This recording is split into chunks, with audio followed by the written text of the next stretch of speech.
The Return of Tarzan, by Edgar Rice Burroughs.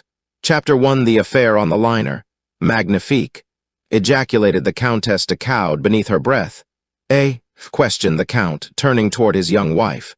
What is it that is magnificent? And the Count bent his eyes in various directions in quest of the object of her admiration. Oh, nothing at all, my dear, replied the Countess, a slight flush momentarily coloring her already pink cheek. I was but recalling with admiration those stupendous skyscrapers, as they call them, of New York. And the fair Countess settled herself more comfortably in her steamer chair, and resumed the magazine which, nothing at all, had caused her to let fall upon her lap. Her husband again buried himself in his book, but not without a mild wonderment that 3 days out from New York, his Countess should suddenly have realized an admiration for the very buildings she had but recently characterized as horrid. Presently the Count put down his book. It is very tiresome, Olga, he said. I think that I shall hunt up some others who may be equally bored and see if we cannot find enough for a game of cards. You are not very gallant, my husband, replied the young woman, smiling, but as I am equally bored, I can forgive you. Go and play at your tiresome old cards, then, if you will. When he had gone, she let her eyes wander slyly to the figure of a tall young man stretched lazily in a chair not far distant. Magnifique. She breathed once more. The Countess Olga de Caude was 20, her husband 40. She was a very faithful and loyal wife, but as she had had nothing whatever to do with the selection of a husband, it is not at all unlikely that she was not wildly and passionately in love with the one that fate and her titled Russian father had selected for her. However, simply because she was surprised into a tiny exclamation of approval at sight of a splendid young stranger, it must not be inferred therefrom that her thoughts were in any way disloyal to her spouse. She merely admired, as she might have admired a particularly fine specimen of any species. Furthermore, the young man was unquestionably good to look at. As her furtive glance rested upon his profile, he rose to leave the deck. The Countess de Caude beckoned to a passing steward. Who is that gentleman? She asked. He is booked, madam, as Monsieur Tarzan of Africa, replied the steward. Rather a large estate, thought the girl, but now her interest was still further aroused. As Tarzan walked slowly toward the smoking room, he came unexpectedly upon 2 men whispering excitedly just without. He would have vouchsafed them not even a passing thought, but for the strangely guilty glance that one of them shot in his direction. They reminded Tarzan of melodramatic villains he had seen at the theaters in Paris. Both were very dark, and this, in connection with the shrugs and stealthy glances that accompanied their palpable intriguing, lent still greater force to the similarity. Tarzan entered the smoking room and sought a chair a little apart from the others who were there. He felt in no mood for conversation, and as he sipped his absinthe, he let his mind run rather sorrowfully over the past few weeks of his life. Time and again, he had wondered if he had acted wisely in renouncing his birthright to a man to whom he owed nothing. It is true that he liked Clayton, but that was not the question. It was not for William Cecil Clayton, Lord Greystoke, that he had denied his birth. It was for the woman whom both he and Clayton had loved, and whom a strange freak of fate had given to Clayton instead of to him. That she loved him made the thing doubly difficult to bear. Yet he knew that he could have done nothing less than he did do that night within the little railway station in the far Wisconsin woods. To him her happiness was the first consideration of all, and his brief experience with civilization and civilized men had taught him that, without money and position, life to most of them was unendurable. Jane Porter had been born to both, and had Tarzan taken them away from her future husband, it would doubtless have plunged her into a life of misery and torture. That she would have spurned Clayton once he had been stripped of both his title and his estates never for once occurred to Tarzan, for he credited to others the same honest loyalty that was so inherent a quality in himself. Nor, in this instance, had he erred. Could any one thing have further bound Jane Porter to her promise to Clayton, it would have been in the nature of some such misfortune as this overtaking him. Tarzan's thoughts drifted from the past to the future. He tried to look forward with pleasurable sensations to his return to the jungle of his birth and boyhood, the cruel, fierce jungle in which he had spent 20 of his 22 years. But who or what of all the myriad jungle life would there be to welcome his return? Not one. Only Tantor, the elephant, could he call friend. The others would hunt him or flee from him as had been their way in the past. Not even the apes of his own tribe would extend the hand of fellowship to him. If civilization had done nothing else for Tarzan of the Apes, it had to some extent taught him to crave the society of his own kind, and to feel with genuine pleasure the congenial warmth of companionship. And in the same ratio had it made any other life distasteful to him. It was difficult to imagine a world without a friend, without a living thing who spoke the new tongues which Tarzan had learned to love so well. And so it was that Tarzan looked with little relish upon the future he had mapped out for himself. As he sat musing over his cigarette, his eyes fell upon a mirror before him, and in it he saw reflected a table at which 4 men sat at cards. Presently one of them rose to leave, and then another approached, and Tarzan could see that he courteously offered to fill the vacant chair, that the game might not be interrupted. He was the smaller of the two whom Tarzan had seen whispering just outside the smoking room. It was this fact that aroused a faint spark of interest in Tarzan, and so as he speculated upon the future, he watched in the mirror the reflection of the players at the table behind him. Aside from the man who had but just entered the game, Tarzan knew the name of but one of the other players. It was he who sat opposite the new player, Count Raoul de Caud, whom an over-attentive steward had pointed out as one of the celebrities of the passage, describing him as a man high in the official family of the French Minister of War. Suddenly, Tarzan's attention was riveted upon the picture in the glass. The other swarthy plotter had entered, and was standing behind the Count's chair. Tarzan saw him turn and glance furtively about the room, but his eyes did not rest for a sufficient time upon the mirror to note the reflection of Tarzan's watchful eyes. Stealthily, the man withdrew something from his pocket. Tarzan could not discern what the object was, for the man's hand covered it. Slowly the hand approached the Count, and then, very deftly, the thing that was in it was transferred to the Count's pocket. The man remained standing where he could watch the Frenchman's cards. Tarzan was puzzled, but he was all attention now, nor did he permit another detail of the incident to escape him. The play went on for some 10 minutes after this, until the Count won a considerable wager from him who had last joined the game, and then Tarzan saw the fellow back of the Count's chair nod his head to his confederate. Instantly, the player arose and pointed a finger at the Count. Had I known that Monsieur was a professional card sharp, I had not been so ready to be drawn into the game, he said. Instantly the Count and the 2 other players were upon their feet. De Caud's face went white. "What do you mean, sir?" he cried. "Do you know to whom you speak?" "I know that I speak for the last time to one who cheats at cards," replied the fellow. The Count leaned across the table and struck the man full in the mouth with his open palm, and then the others closed in between them. "There is some mistake, sir," cried one of the other players. "Why, this is Count de Caud of France." "If I am mistaken," said the accuser, "I shall gladly apologize, but before I do so, first let Monsieur le Count explain the extra cards which I saw him drop into his side pocket." And then the man whom Tarzan had seen drop them there turned to sneak from the room, but to his annoyance he found the exit barred by a tall, gray-eyed stranger.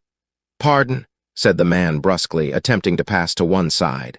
"Wait," said Tarzan. "But why, monsieur?" exclaimed the other petulantly. "Permit me to pass, monsieur." "Wait," said Tarzan. "I think that there is a matter in here that you may doubtless be able to explain." The fellow had lost his temper by this time, and with a low oath seized Tarzan to push him to one side.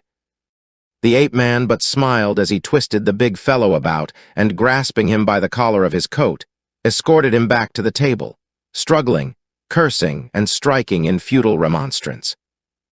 It was Nicholas Rokoff's first experience with the muscles that had brought their savage owner victorious through encounters with Numa, the lion, and Turkaz, the great bull ape. The man who had accused de Caud, and the 2 others who had been playing, stood looking expectantly at the Count. Several other passengers had drawn toward the scene of the altercation, and all awaited the denouement. "The fellow is crazy," said the Count. Gentlemen, I implore that one of you search me. The accusation is ridiculous. This from one of the players. You have but to slip your hand in the Count's coat pocket and you will see that the accusation is quite serious, insisted the accuser. And then, as the others still hesitated to do so, Come, I shall do it myself if no other will, and he stepped forward toward the Count. No, monsieur, said de Coude. I will submit to a search only at the hands of a gentleman. It is unnecessary to search the Count. The cards are in his pocket. I myself saw them placed there. All turned in surprise toward this new speaker, to behold a very well-built young man urging a resisting captive toward them by the scruff of his neck. It is a conspiracy, cried de Coude angrily. There are no cards in my coat, and with that he ran his hand into his pocket. As he did so, tense silence reigned in the little group. The Count went dead white, and then very slowly he withdrew his hand, and in it were 3 cards. He looked at them in mute and horrified surprise, and slowly the red of mortification suffused his face. Expressions of pity and contempt tinged the features of those who looked on at the death of a man's honor. It is a conspiracy, monsieur. It was the gray-eyed stranger who spoke. Gentlemen, he continued, Monsieur le Count did not know that those cards were in his pocket. They were placed there without his knowledge as he sat at play. From where I sat in that chair yonder, I saw the reflection of it all in the mirror before me. This person whom I just intercepted in an effort to escape placed the cards in the Count's pocket. De Coude had glanced from Tarzan to the man in his grasp. Mon Dieu, Nicolas, he cried. You! Then he turned to his accuser and eyed him intently for a moment. And you, monsieur, I did not recognize you without your beard. It quite disguises you, Paulvitch. I see it all now. It is quite clear, gentlemen. What shall we do with them, monsieur? Asked Tarzan. Turn them over to the captain? No, my friend, said the Count hastily. It is a personal matter, and I beg that you will let it drop. It is sufficient that I have been exonerated from the charge. The less we have to do with such fellows, the better. But, monsieur, how can I thank you for the great kindness you have done me? Permit me to offer you my card, and should the time come when I may serve you, remember that I am yours to command. Tarzan had released Rokoff, who, with his confederate Paulvitch, had hastened from the smoking room. Just as he was leaving, Rokoff turned to Tarzan. Monsieur will have ample opportunity to regret his interference in the affairs of others. Tarzan smiled, and then, bowing to the Count, handed him his own card. The Count read, Jean C. Tarzan, Monsieur Tarzan, he said, may indeed wish that he had never befriended me, for I can assure him that he has won the enmity of 2 of the most unmitigated scoundrels in all Europe. Avoid them, monsieur, by all means. I have had more awe-inspiring enemies, my dear Count, replied Tarzan with a quiet smile. Yet I am still alive and unworried. I think that neither of these 2 will ever find the means to harm me. Let us hope not, monsieur, said de Coude. But yet it will do no harm to be on the alert, and to know that you have made at least one enemy today who never forgets and never forgives, and in whose malignant brain there are always hatching new atrocities to perpetrate upon those who have thwarted or offended him.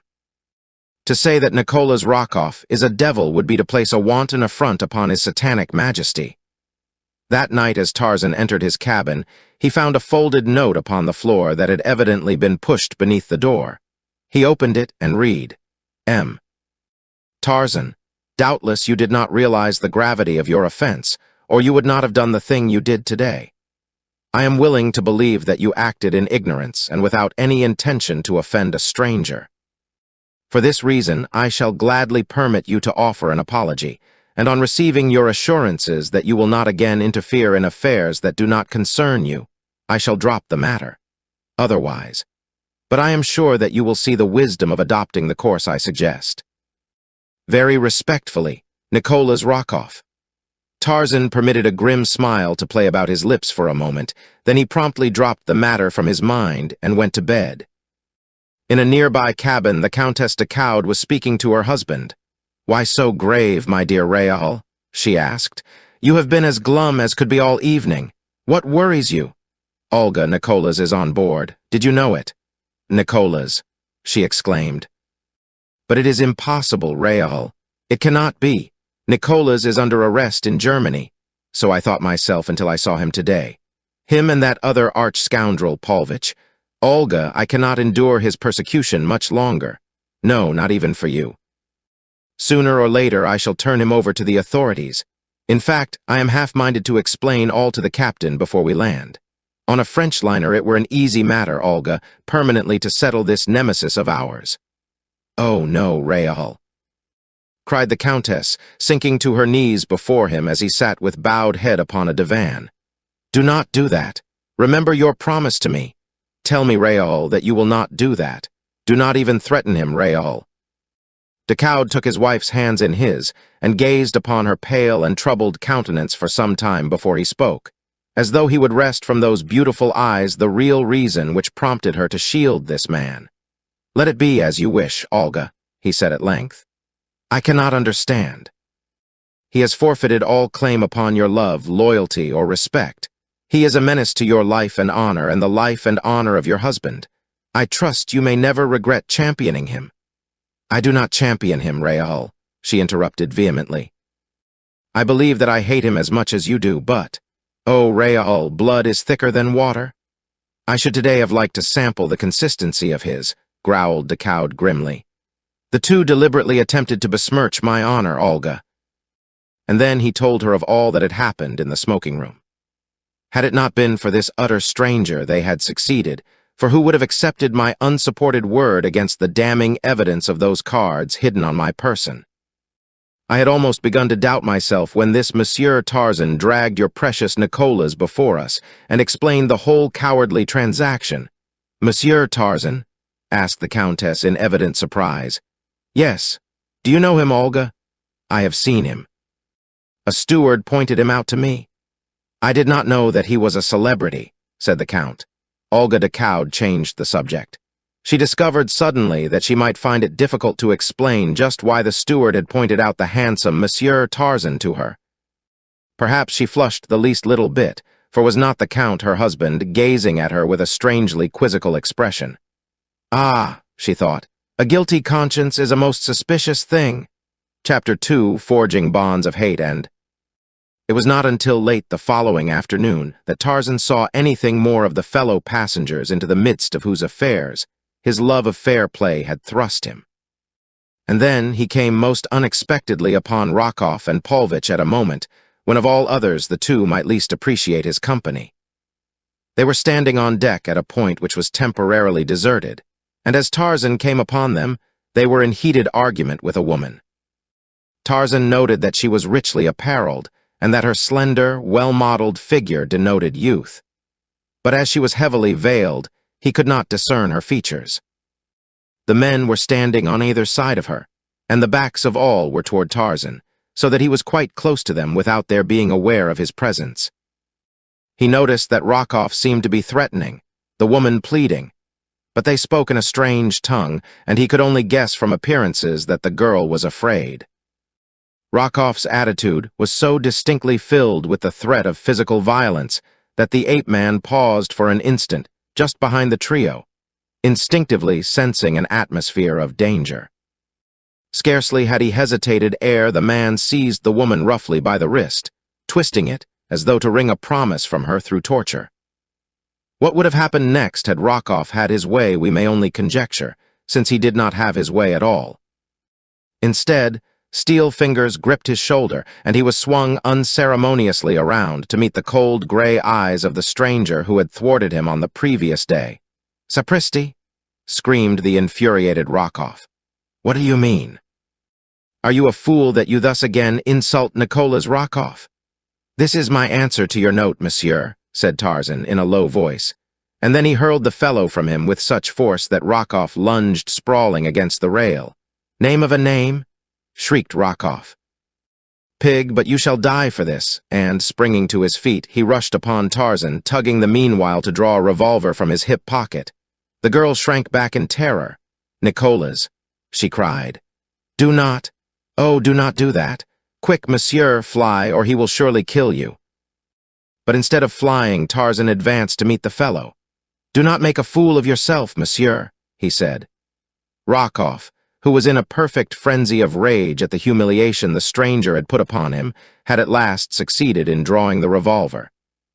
He had stopped, and now he deliberately raised it to Tarzan's breast and pulled the trigger. The hammer fell with a futile click on an empty chamber. The ape-man's hand shot out like the head of an angry python. There was a quick wrench, and the revolver sailed far out across the ship's rail and dropped into the Atlantic. For a moment, the two men stood there facing one another. Rockoff had regained his self-possession. He was the first to speak. Twice now has Monsieur seen fit to interfere in matters which do not concern him. Twice he has taken it upon himself to humiliate Nicola's Rockoff. The first offense was overlooked on the assumption that Monsieur acted through ignorance, but this affair shall not be overlooked. If Monsieur does not know who Nicola's Rockoff is, this last piece of effrontery will ensure that Monsieur later has good reason to remember him. "That you are a coward and a scoundrel, Monsieur," replied Tarzan, "is all that I care to know of you," and he turned to ask the girl if the man had hurt her, but she had disappeared. Then, without even a glance toward Rockoff and his companion, he continued his stroll along the deck. Tarzan could not but wonder what manner of conspiracy was on foot, or what the scheme of the two men might be.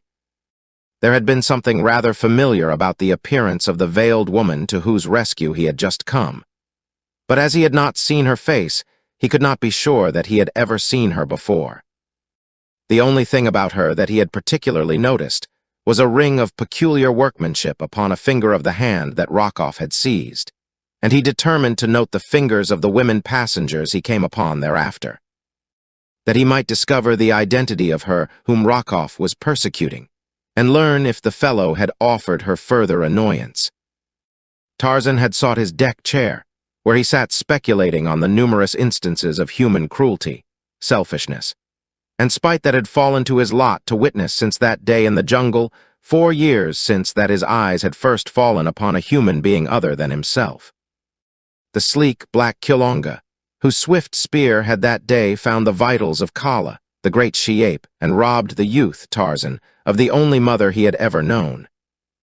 He recalled the murder of King by the rat-faced Snipes, the abandonment of Professor Porter and his party by the mutineers of the Arrow, the cruelty of the black warriors and women of Mbonga to their captives, the petty jealousies of the civil and military officers of the West Coast colony that had afforded him his first introduction to the civilized world.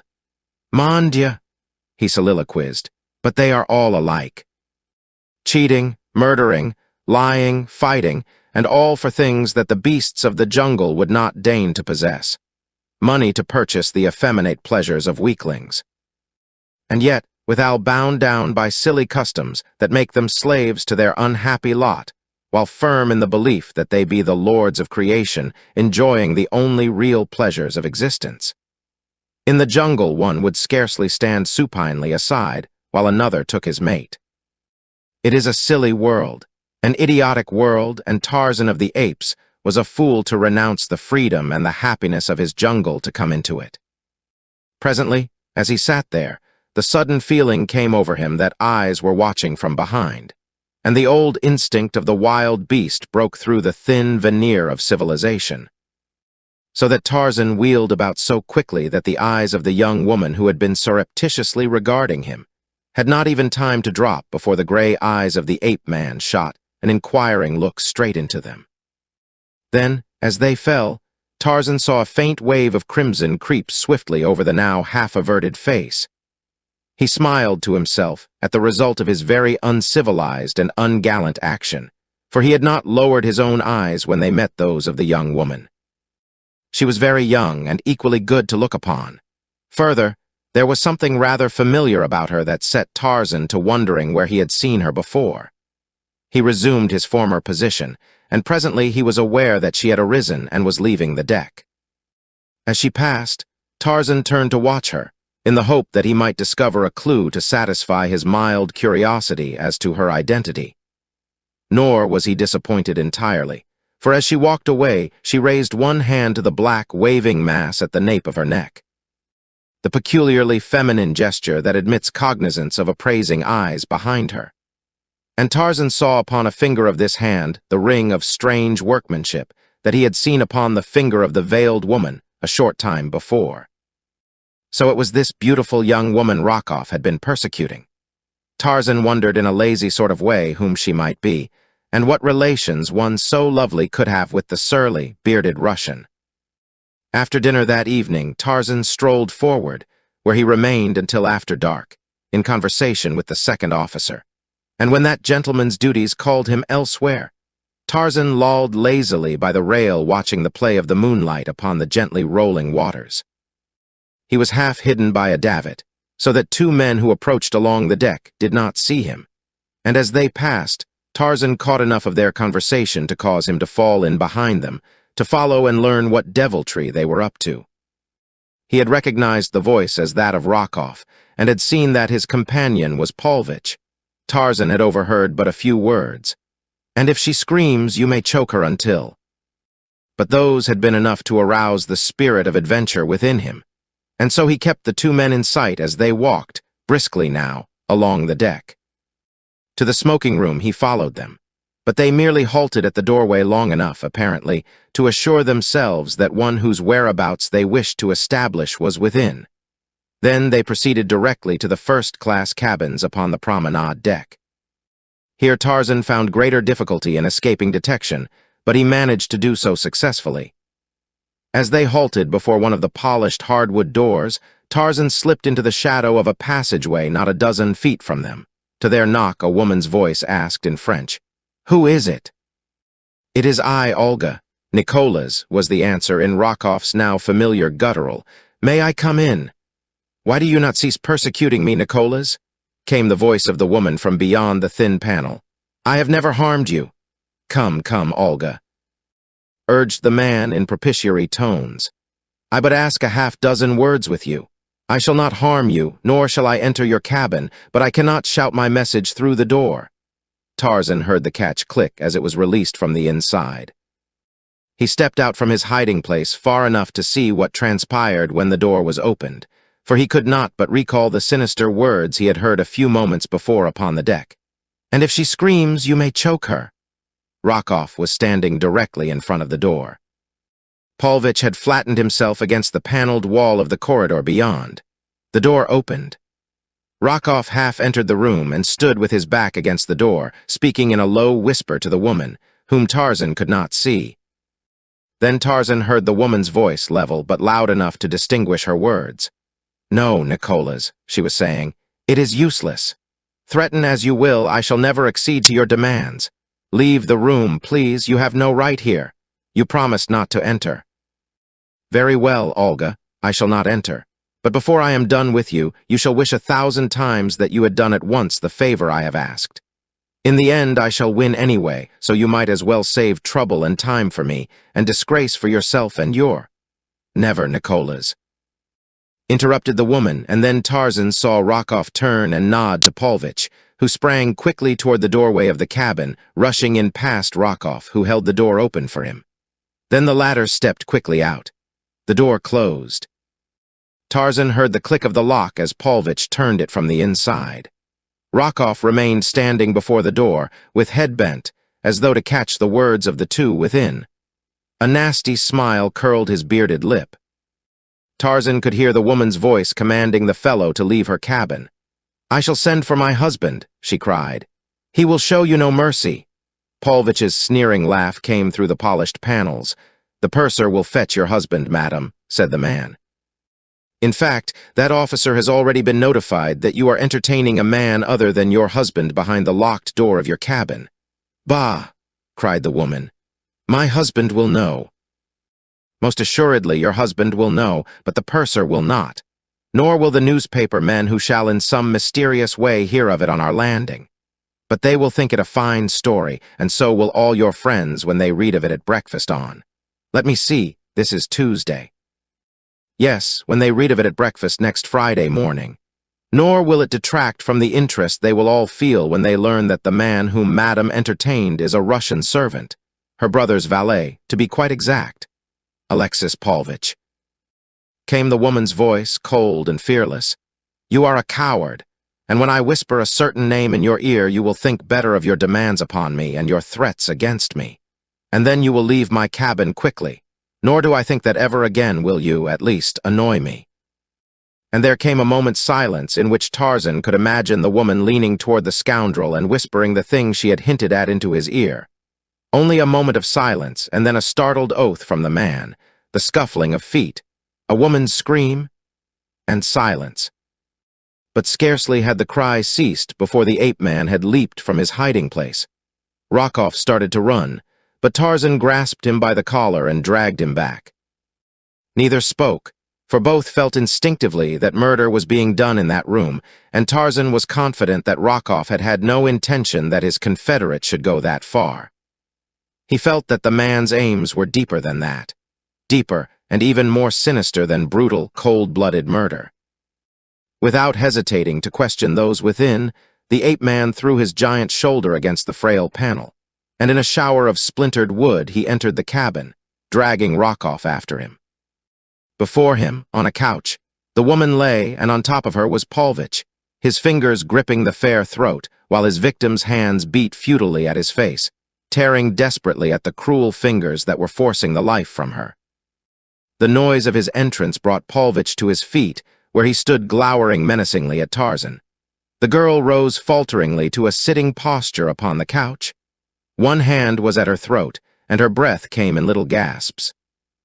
Although disheveled and very pale, Tarzan recognized her as the young woman whom he had caught staring at him on deck earlier in the day. "What is the meaning of this?"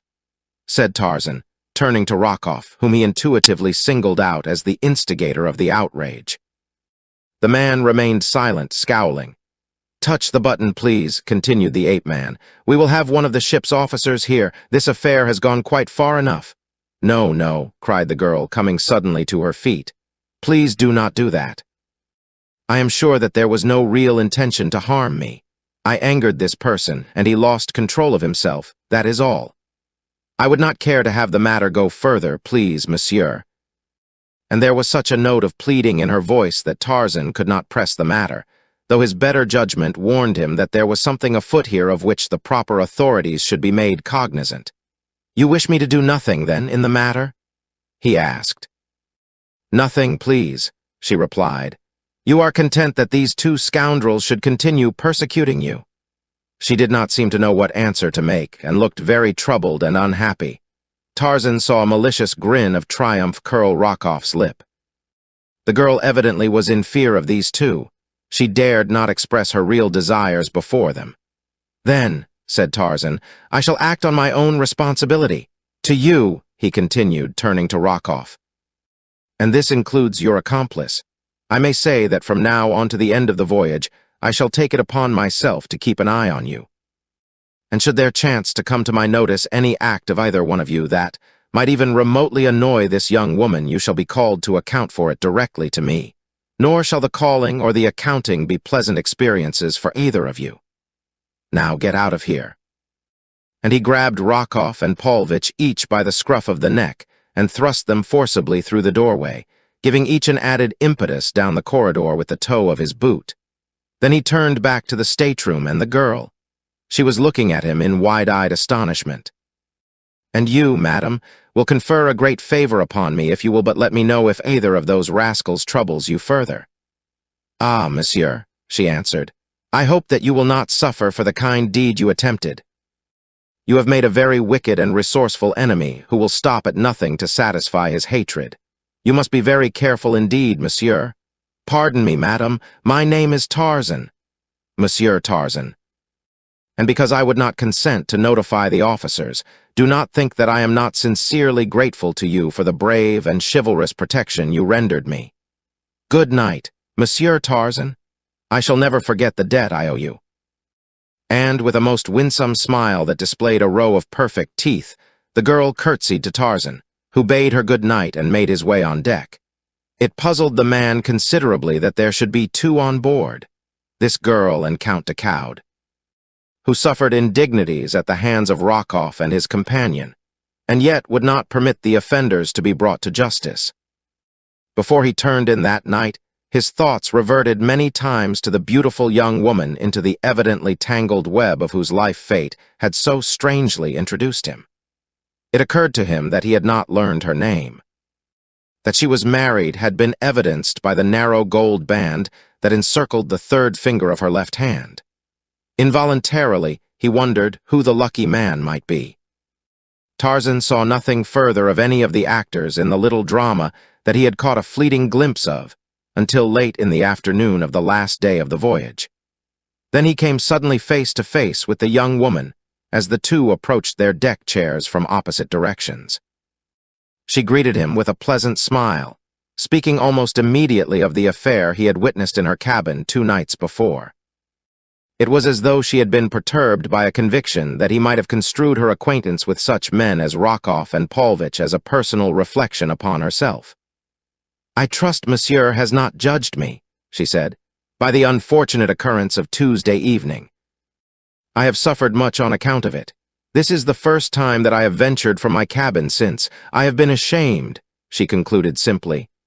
"One does not judge the gazelle by the lions that attack it," replied Tarzan. "I had seen those two work before. In the smoking room the day prior to their attack on you, if I recollect it correctly, and so, knowing their methods, I am convinced that their enmity is a sufficient guarantee of the integrity of its object. Men such as they must cleave only to the vile, hating all that is noblest and best." "It is very kind of you to put it that way," she replied, smiling. "I have already heard of the matter of the card game. My husband told me the entire story. He spoke especially of the strength and bravery of Monsieur Tarzan, to whom he feels that he owes an immense debt of gratitude." "Your husband?" repeated Tarzan questioningly. "Yes, I am the Countess de Caude." "I am already amply repaid, madam, in knowing that I have rendered a service to the wife of the Count de Caude." "Alas, monsieur, I already am so greatly indebted to you that I may never hope to settle my own account. So pray do not add further to my obligations." And she smiled so sweetly upon him that Tarzan felt that a man might easily attempt much greater things than he had accomplished, solely for the pleasure of receiving the benediction of that smile. He did not see her again that day, and in the rush of landing on the following morning, he missed her entirely. But there had been something in the expression of her eyes as they parted on deck the previous day that haunted him. It had been almost wistful as they had spoken of the strangeness of the swift friendships of an ocean crossing, and of the equal ease with which they are broken forever. Tarzan wondered if he should ever see her again. Chapter 3. What Happened in the Rue Mall.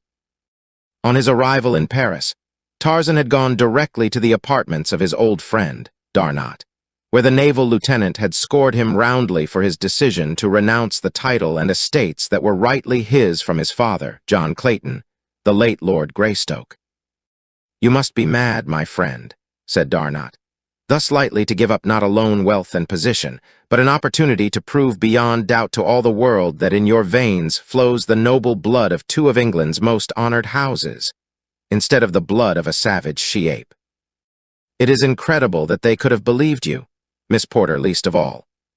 Why, I never did believe it, even back in the wilds of your African jungle, when you tore the raw meat of your kills with mighty jaws, like some wild beast, and wiped your greasy hands upon your thighs. Even then, before there was the slightest proof to the contrary, I knew that you were mistaken in the belief that Kala was your mother. And now, with your father's diary of the terrible life led by him and your mother on that wild African shore, with the account of your birth, and, final and most convincing proof of all, your own baby fingerprints upon the pages of it, it seems incredible to me that you are willing to remain a nameless, penniless vagabond." "I do not need any better name than Tarzan," replied the ape-man. "And as for remaining a penniless vagabond, I have no intention of so doing. In fact, the next, and let us hope the last, burden that I shall be forced to put upon your unselfish friendship will be the finding of employment for me."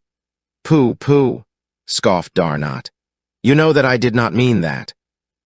Have I not told you a dozen times that I have enough for 20 men, and that half of what I have is yours? And if I gave it all to you, would it represent even the 10th part of the value I place upon your friendship, my Tarzan? Would it repay the services you did me in Africa? I do not forget, my friend, that but for you and your wondrous bravery, I had died at the stake in the village of Mbonga's cannibals. Nor do I forget that, to your self-sacrificing devotion, I owe the fact that I recovered from the terrible wounds I received at their hands. I discovered later something of what it meant to you to remain with me in the amphitheater of apes, while your heart was urging you on to the coast. When we finally came there, and found that Miss Porter and her party had left, I commenced to realize something of what you had done for an utter stranger. Nor am I trying to repay you with money, Tarzan. It is that just at present you need money. Were it sacrifice that I might offer you, it were the same. My friendship must always be yours, because our tastes are similar and I admire you. That I cannot command, but the money I can and shall. Well, laughed Tarzan, we shall not quarrel over the money. I must live, and so I must have it, but I shall be more contented with something to do. You cannot show me your friendship in a more convincing manner than to find employment for me. I shall die of inactivity in a short while. As for my birthright, it is in good hands. Clayton is not guilty of robbing me of it. He truly believes that he is the real Lord Greystoke, and the chances are that he will make a better English lord than a man who was born and raised in an African jungle. You know that I am but half civilized even now.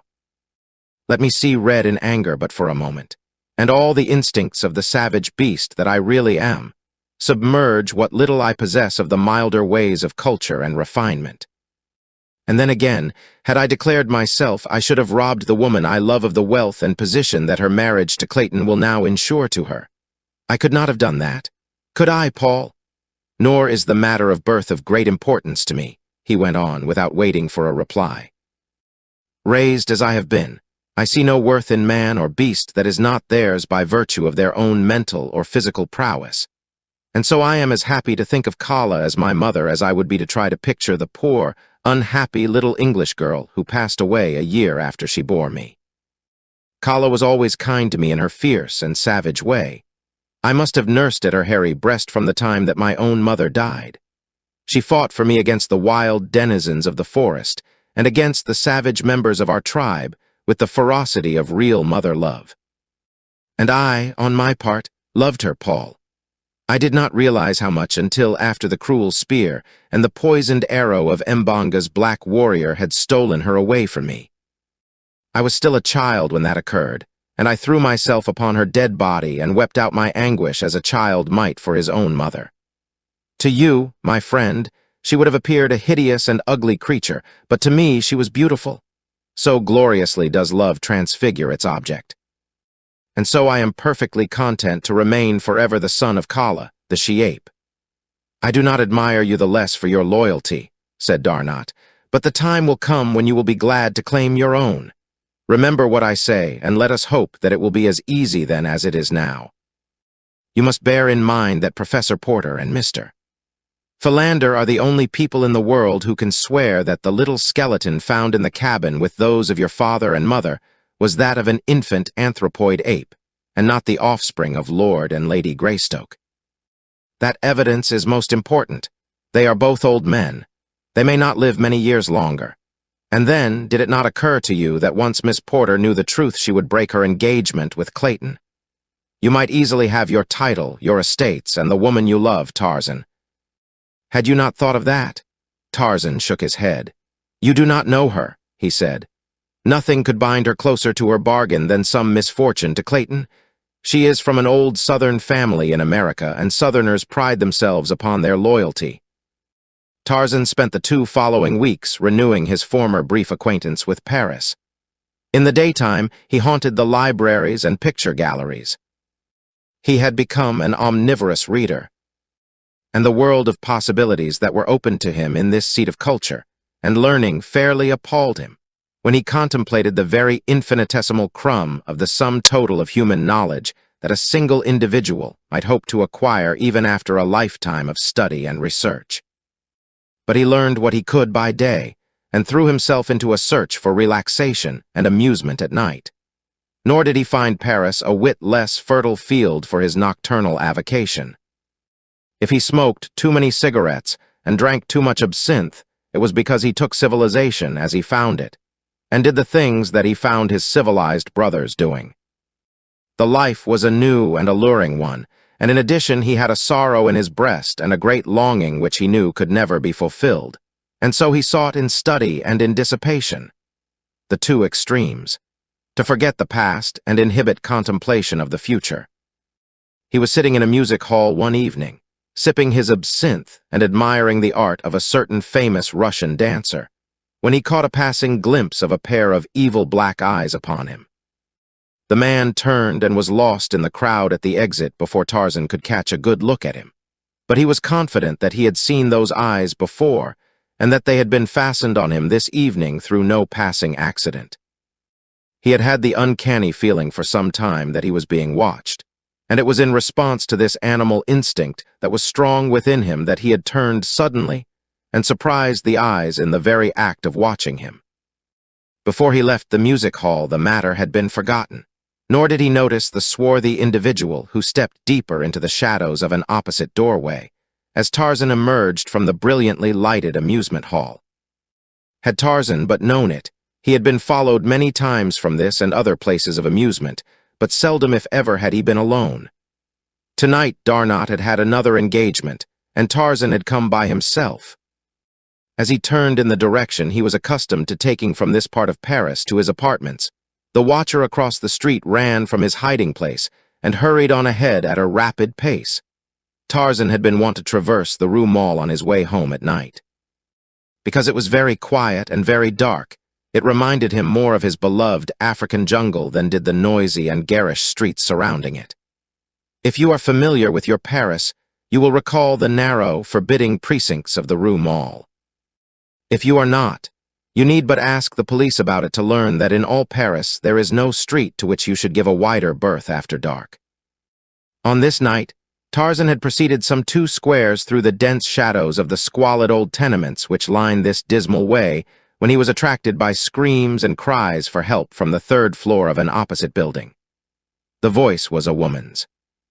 Before the echoes of her first cries had died, Tarzan was bounding up the stairs and through the dark corridors to her rescue.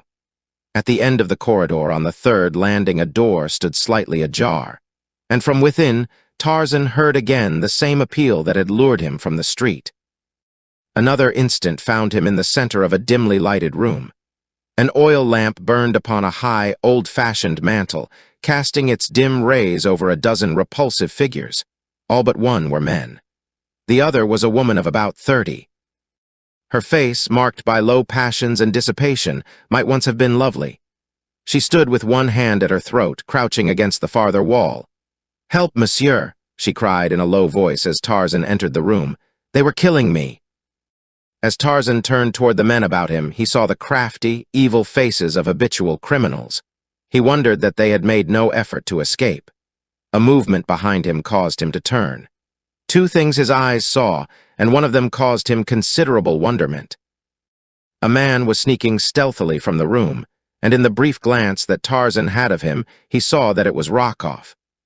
But the other thing that he saw was of more immediate interest. It was a great brute of a fellow tiptoeing upon him from behind with a huge bludgeon in his hand. And then, as the man and his confederates saw that he was discovered, there was a concerted rush upon Tarzan from all sides. Some of the men drew knives. Others picked up chairs, while the fellow with the bludgeon raised it high above his head in a mighty swing that would have crushed Tarzan's head had it ever descended upon it. But the brain and the agility, and the muscles that had coped with the mighty strength and cruel craftiness of Turkaz and Numa in the fastness of their savage jungle, were not to be so easily subdued as these Apaches of Paris had believed. Selecting his most formidable antagonist, the fellow with the bludgeon, Tarzan charged full upon him, dodging the falling weapon and catching the man a terrific blow on the point of the chin that felled him in his tracks. Then he turned upon the others. This was sport. He was reveling in the joy of battle and the lust of blood. As though it had been but a brittle shell, to break at the least rough usage, the thin veneer of his civilization fell from him, and the 10 burly villains found themselves penned in a small room with a wild and savage beast, against whose steel muscles their puny strength was less than futile. At the end of the corridor without stood Rockoff, waiting the outcome of the affair. He wished to be sure that Tarzan was dead before he left, but it was not a part of his plan to be one of those within the room when the murder occurred. The woman still stood where she had when Tarzan entered, but her face had undergone a number of changes with the few minutes which had elapsed. From the semblance of distress which it had worn when Tarzan first saw it, it had changed to one of craftiness as he had wheeled to meet the attack from behind. But the change Tarzan had not seen. Later an expression of surprise, and then one of horror superseded the others. And who may wonder? For the immaculate gentleman her cries had lured to what was to have been his death had been suddenly metamorphosed into a demon of revenge. Instead of soft muscles and a weak resistance, she was looking upon a veritable Hercules gone mad. "Mon Dieu," she cried, "he is a beast." For the strong, white teeth of the ape-man had found the throat of one of his assailants, and Tarzan fought as he had learned to fight with the great bull apes of the tribe of Kerchak. He was in a dozen places at once, leaping hither and thither about the room in sinuous bounds that reminded the woman of a panther she had seen at the zoo. Now a wrist bone snapped in his iron grip. Now a shoulder was wrenched from its socket as he forced a victim's arm backward and upward. With shrieks of pain, the men escaped into the hallway as quickly as they could. But even before the first one staggered, bleeding and broken, from the room, Rockoff had seen enough to convince him that Tarzan would not be the one to lie dead in that house this night. And so the Russian had hastened to a nearby den and telephoned the police that a man was committing murder on the 3rd floor of Rue Mall, 27. When the officers arrived, they found 3 men groaning on the floor, a frightened woman lying upon a filthy bed, her face buried in her arms, and what appeared to be a well-dressed young gentleman standing in the center of the room awaiting the reinforcements which he had thought the footsteps of the officers hurrying up the stairway had announced. But they were mistaken in the last. It was a wild beast that looked upon them through those narrowed lids and steel-gray eyes. With the smell of blood, the last vestige of civilization had deserted Tarzan, and now he stood at bay, like a lion surrounded by hunters, awaiting the next overt act and crouching to charge its author. "What has happened here?" asked one of the policemen. Tarzan explained briefly, but when he turned to the woman for confirmation of his statement, he was appalled by her reply. "He lies," she screamed shrilly, addressing the policeman. "He came to my room while I was alone and for no good purpose. When I repulsed him, he would have killed me had not my screams attracted these gentlemen who were passing the house at the time. He is a devil, messieurs. Alone he has all but killed 10 men with his bare hands and his teeth." So shocked was Tarzan by her ingratitude that for a moment he was struck dumb. The police were inclined to be a little skeptical, for they had had other dealings with this same lady and her lovely coterie of gentlemen friends. However, they were policemen, not judges, so they decided to place all the inmates of the room under arrest, and let another, whose business it was, separate the innocent from the guilty. But they found that it was one thing to tell this well-dressed young man that he was under arrest, but quite another to enforce it. "I am guilty of no offense," he said quietly. "I have but sought to defend myself. I do not know why the woman has told you what she has. She can have no enmity against me, for never until I came to this room in response to her cries for help had I seen her." "Come, come," said one of the officers. "There are judges to listen to all that," and he advanced to lay his hand upon Tarzan's shoulder. An instant later he lay crumpled in a corner of the room, and then, as his comrades rushed in upon the ape-man, they experienced a taste of what the Apaches had but recently gone through. So quickly and so roughly did he handle them that they had not even an opportunity to draw their revolvers. During the brief fight, Tarzan had noted the open window and, beyond, the stem of a tree or a telegraph pole. He could not tell which. As the last officer went down, one of his fellows succeeded in drawing his revolver and, from where he lay on the floor, fired at Tarzan. The shot missed, and before the man could fire again, Tarzan had swept the lamp from the mantel and plunged the room into darkness. The next they saw was a lithe form spring to the sill of the open window and leap, panther-like, onto the pole across the walk.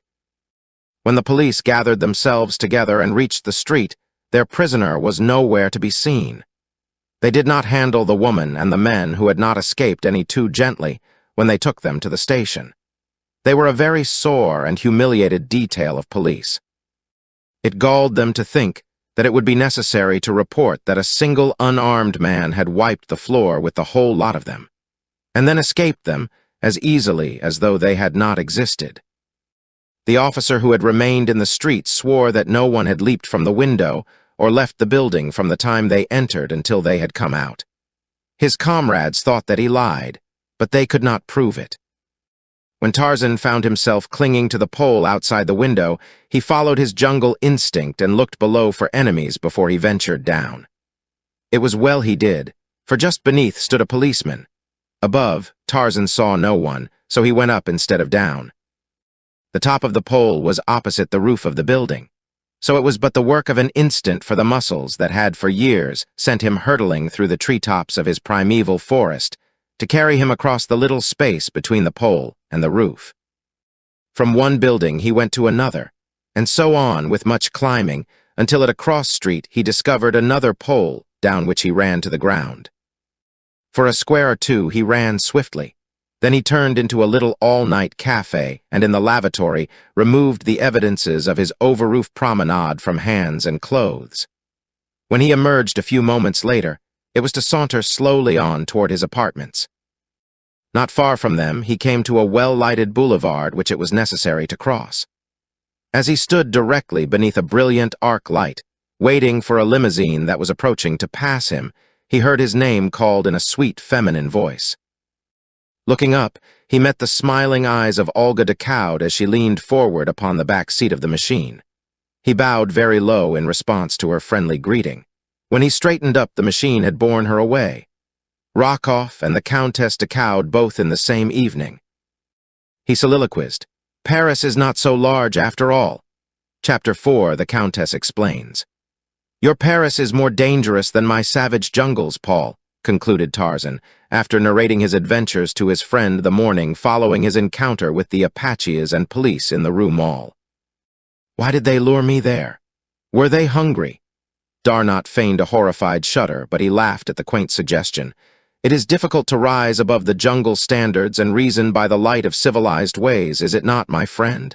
he queried banteringly. "Civilized ways, forsooth," scoffed Tarzan. "Jungle standards do not countenance wanton atrocities. There we kill for food and for self-preservation, or in the winning of mates and the protection of the young. Always, you see, in accordance with the dictates of some great natural law. But here, your civilized man is more brutal than the brutes. He kills wantonly, and, worse than that, he utilizes a noble sentiment, the brotherhood of man, as a lure to entice his unwary victim to his doom. It was in answer to an appeal from a fellow being that I hastened to that room where the assassins lay in wait for me. I could not realize for a long time afterward, that any woman could sink to such moral depravity as that one must have to call a would-be rescuer to death. But it must have been so. The sight of Rakoff there, and the woman's later repudiation of me to the police make it impossible to place any other construction upon her acts. Rakoff must have known that I frequently passed through the Rue Mall. He lay in wait for me. His entire scheme worked out to the last detail, even to the woman's story in case a hitch should occur in the program such as really did happen. It is all perfectly plain to me. "Well," said Darnot, "among other things, it has taught you what I have been unable to impress upon you. That the Rue Mall is a good place to avoid after dark." "On the contrary," replied Tarzan with a smile, "it has convinced me that it is the one worthwhile street in all Paris. Never again shall I miss an opportunity to traverse it, for it has given me the first real entertainment I have had since I left Africa." "It may give you more than you will relish even without another visit," said Darnot. "You are not through with the police yet, remember. I know the Paris police well enough to assure you that they will not soon forget what you did to them. Sooner or later they will get you, my dear Tarzan, and then they will lock the wild man of the woods up behind iron bars. How will you like that?" "They will never lock Tarzan of the Apes behind iron bars," replied he, grimly. There was something in the man's voice as he said it that caused Darnot to look up sharply at his friend. What he saw in the set jaw, and the cold, gray eyes made the young Frenchman very apprehensive for this great child, who could recognize no law mightier than his own mighty physical prowess. He saw that something must be done to set Tarzan right with the police before another encounter was possible. "You have much to learn, Tarzan," he said gravely. "The law of man must be respected, whether you relish it or no. Nothing but trouble can come to you and your friends should you persist in defying the police. I can explain it to them once for you, and that I shall do this very day, but hereafter you must obey the law. If its representatives say come, you must come. If they say go, you must go. Now we shall go to my great friend in the department and fix up this matter of the Rue Mall. Come." Together they entered the office of the police official a half-hour later. He was very cordial. He remembered Tarzan from the visit the two had made him several months prior in the matter of fingerprints. When Darnot had concluded the narration of the events which had transpired the previous evening, a grim smile was playing about the lips of the policeman. He touched a button near his hand, and as he waited for the clerk to respond to its summons, he searched through the papers on his desk for one which he finally located. "Here, Jaubin," he said as the clerk entered. "Summon these officers. Have them come to me at once." And he handed the man the paper he had sought. Then he turned to Tarzan. "You have committed a very grave offense, monsieur," he said, not unkindly. "And but for the explanation made by our good friend here, I should be inclined to judge you harshly. I am, instead, about to do a rather unheard-of thing. I have summoned the officers whom you maltreated last night. They shall hear Lieutenant Darnot's story, and then I shall leave it to their discretion to say whether you shall be prosecuted or not. You have much to learn about the ways of civilization. Things that seem strange or unnecessary to you, you must learn to accept until you are able to judge the motives behind them. The officers whom you attacked were but doing their duty. They had no discretion in the matter. Every day they risk their lives in the protection of the lives or property of others. They would do the same for you. They are very brave men, and they are deeply mortified that a single unarmed man bested and beat them. Make it easy for them to overlook what you did. Unless I am gravely in error, you are yourself a very brave man, and brave men are proverbially magnanimous." Further conversation was interrupted by the appearance of the four policemen. As their eyes fell on Tarzan, surprise was writ large on each countenance. "My children," said the official, "here is the gentleman whom you met in the Rue Mall last evening. He has come voluntarily to give himself up.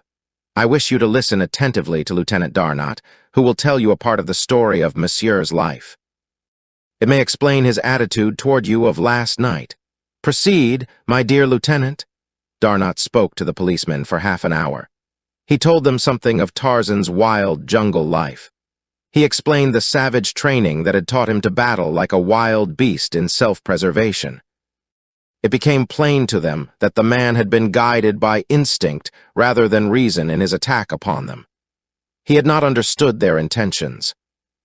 To him, they had been little different from any of the various forms of life he had been accustomed to in his native jungle, where practically all were his enemies.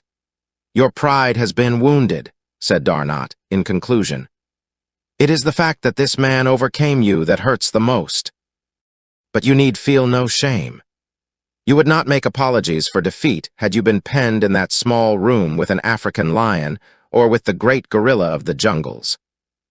And yet you were battling with muscles that have time and time again been pitted, and always victoriously, against these terrors of the dark continent. It is no disgrace to fall beneath the superhuman strength of Tarzan of the Apes." And then, as the men stood looking first at Tarzan, and then at their superior, the ape-man did the one thing which was needed to erase the last remnant of animosity which they might have felt for him. With outstretched hand, he advanced toward them. "I am sorry for the mistake I made," he said simply. "Let us be friends." And that was the end of the whole matter, except that Tarzan became a subject of much conversation in the barracks of the police, and increased the number of his friends by 4 brave men at least. On their return to Darnot's apartments, the lieutenant found a letter awaiting him from an English friend, William Cecil Clayton, Lord Greystoke. The two had maintained a correspondence since the birth of their friendship on that ill-fated expedition in search of Jane Porter after her theft by Turkaz, the bull ape. "They are to be married in London in about 2 months," said Darnot, as he completed his perusal of the letter. Tarzan did not need to be told who was meant by they. He made no reply, but he was very quiet and thoughtful during the balance of the day. That evening they attended the opera. Tarzan's mind was still occupied by his gloomy thoughts. He paid little or no attention to what was transpiring upon the stage. Instead, he saw only the lovely vision of a beautiful American girl and heard naught but a sad, sweet voice acknowledging that his love was returned, and she was to marry another. He shook himself to be rid of his unwelcome thoughts, and at the same instant, he felt eyes upon him.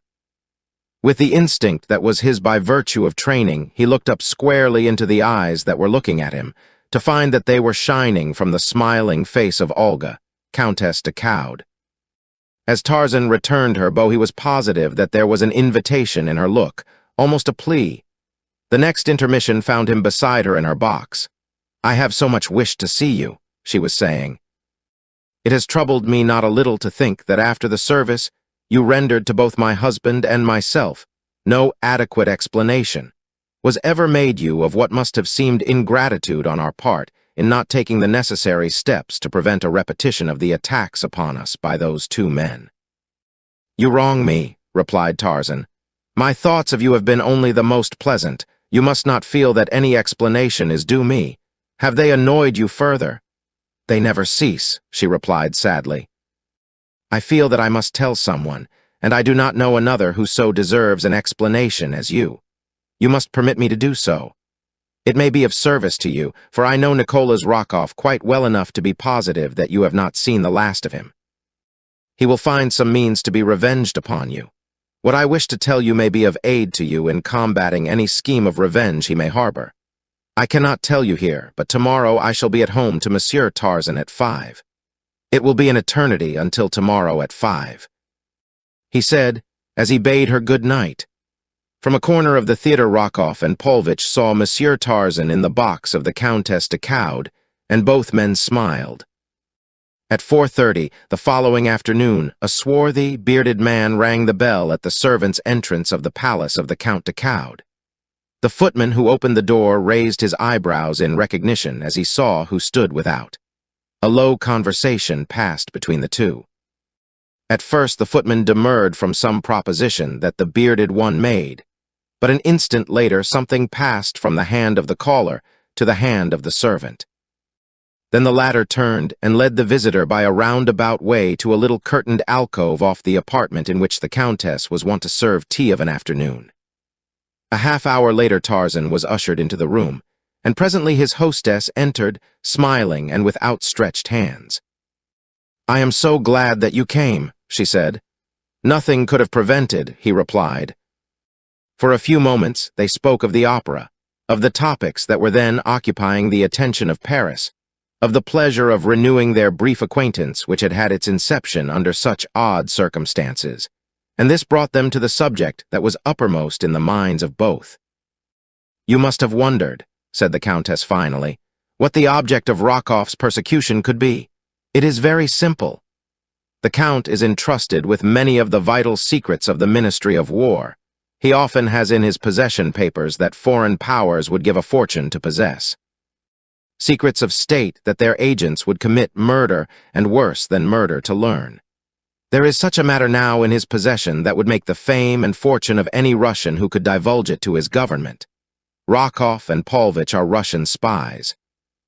They will stop at nothing to procure this information. The affair on the liner, I mean the matter of the card game, was for the purpose of blackmailing the knowledge they seek from my husband. Had he been convicted of cheating at cards, his career would have been blighted. He would have had to leave the War Department. He would have been socially ostracized. They intended to hold this club over him. The price of an avowal on their part that the Count was but the victim of the plot of enemies who wished to besmirch his name was to have been the papers they seek. You thwarted them in this. Then they concocted the scheme whereby my reputation was to be the price instead of the Count's. When Polvich entered my cabin, he explained it to me. If I would obtain the information for them, he promised to go no farther.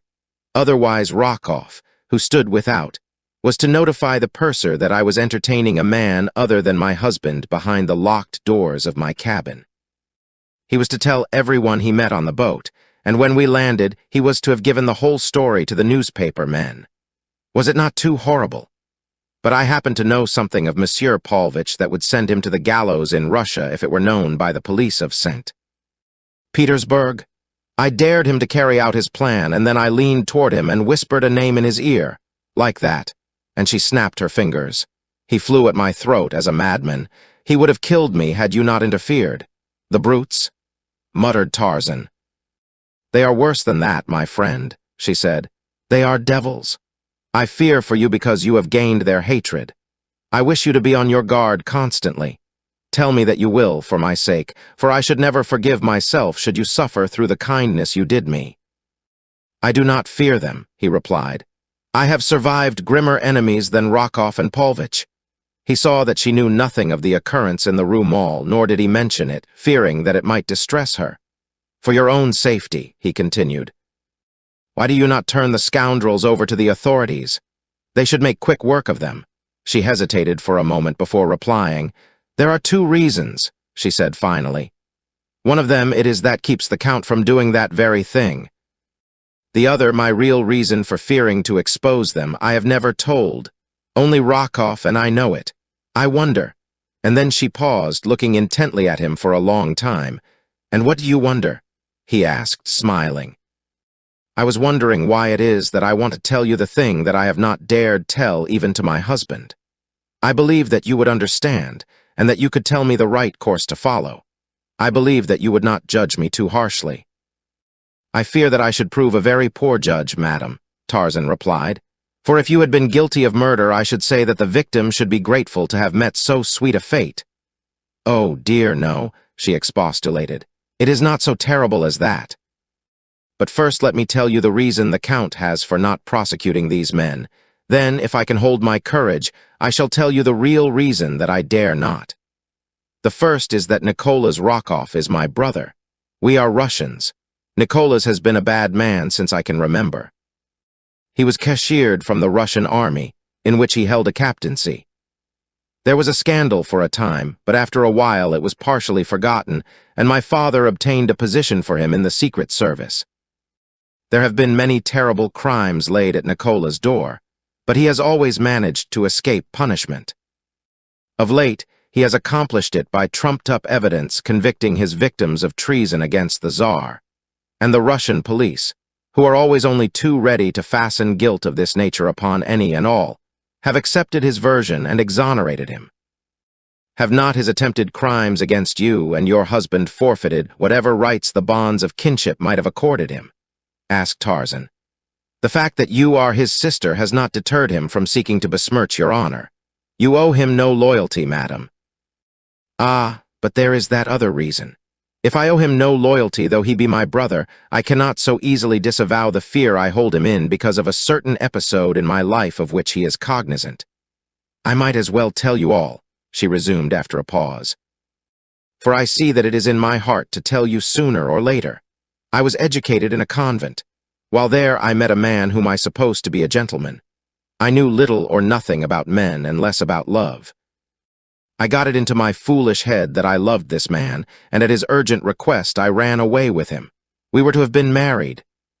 I was with him just 3 hours, all in the daytime and in public places, railroad stations and upon a train.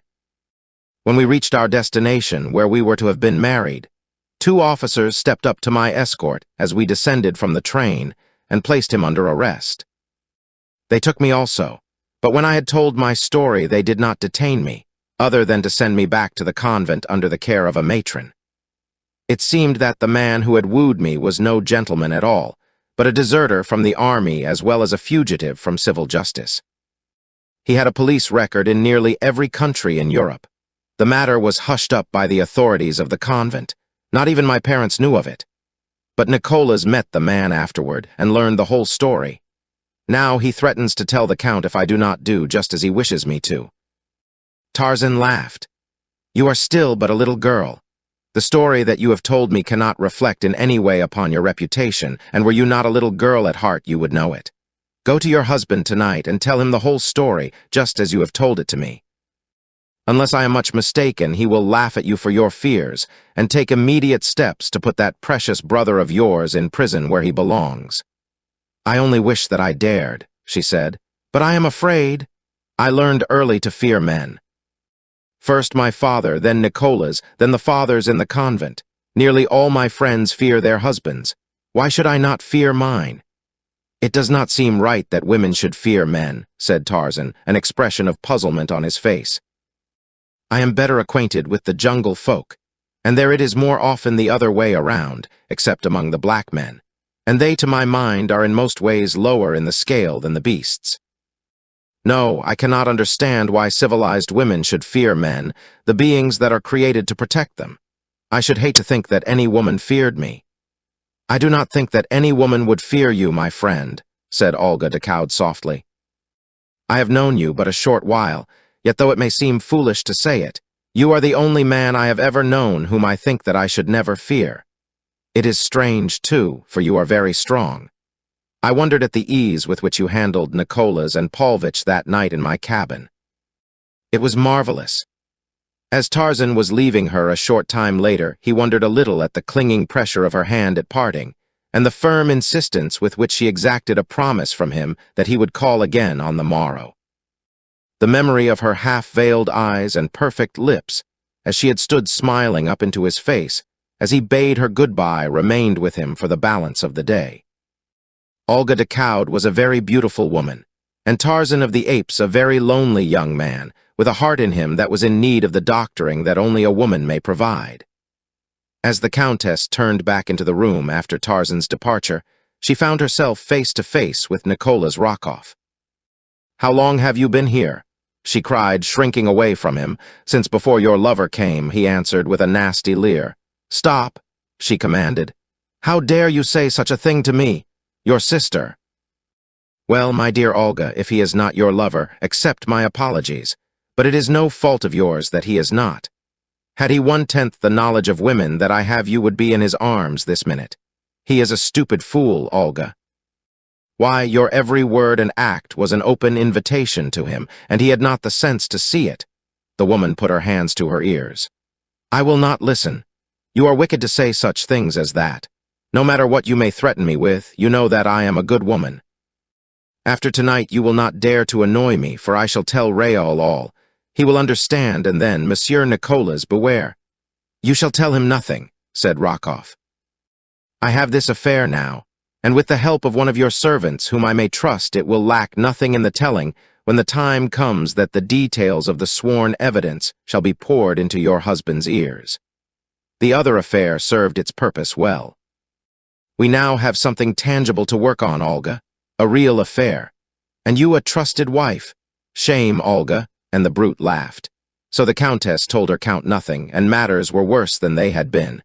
From a vague fear her mind was transferred to a very tangible one.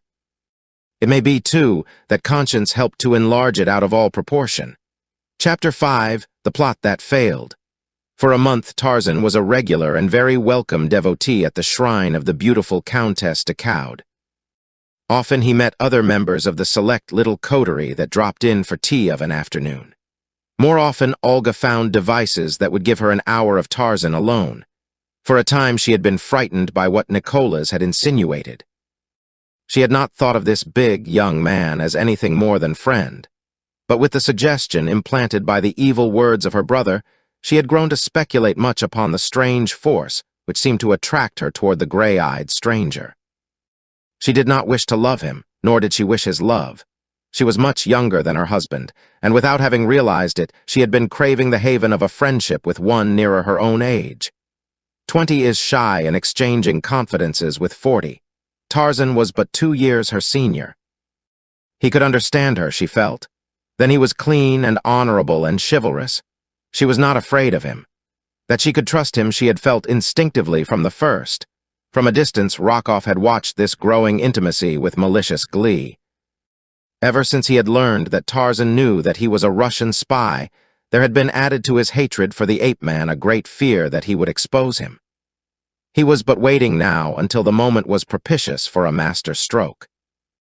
He wanted to rid himself forever of Tarzan, and at the same time reap an ample revenge for the humiliations and defeats that he had suffered at his hands.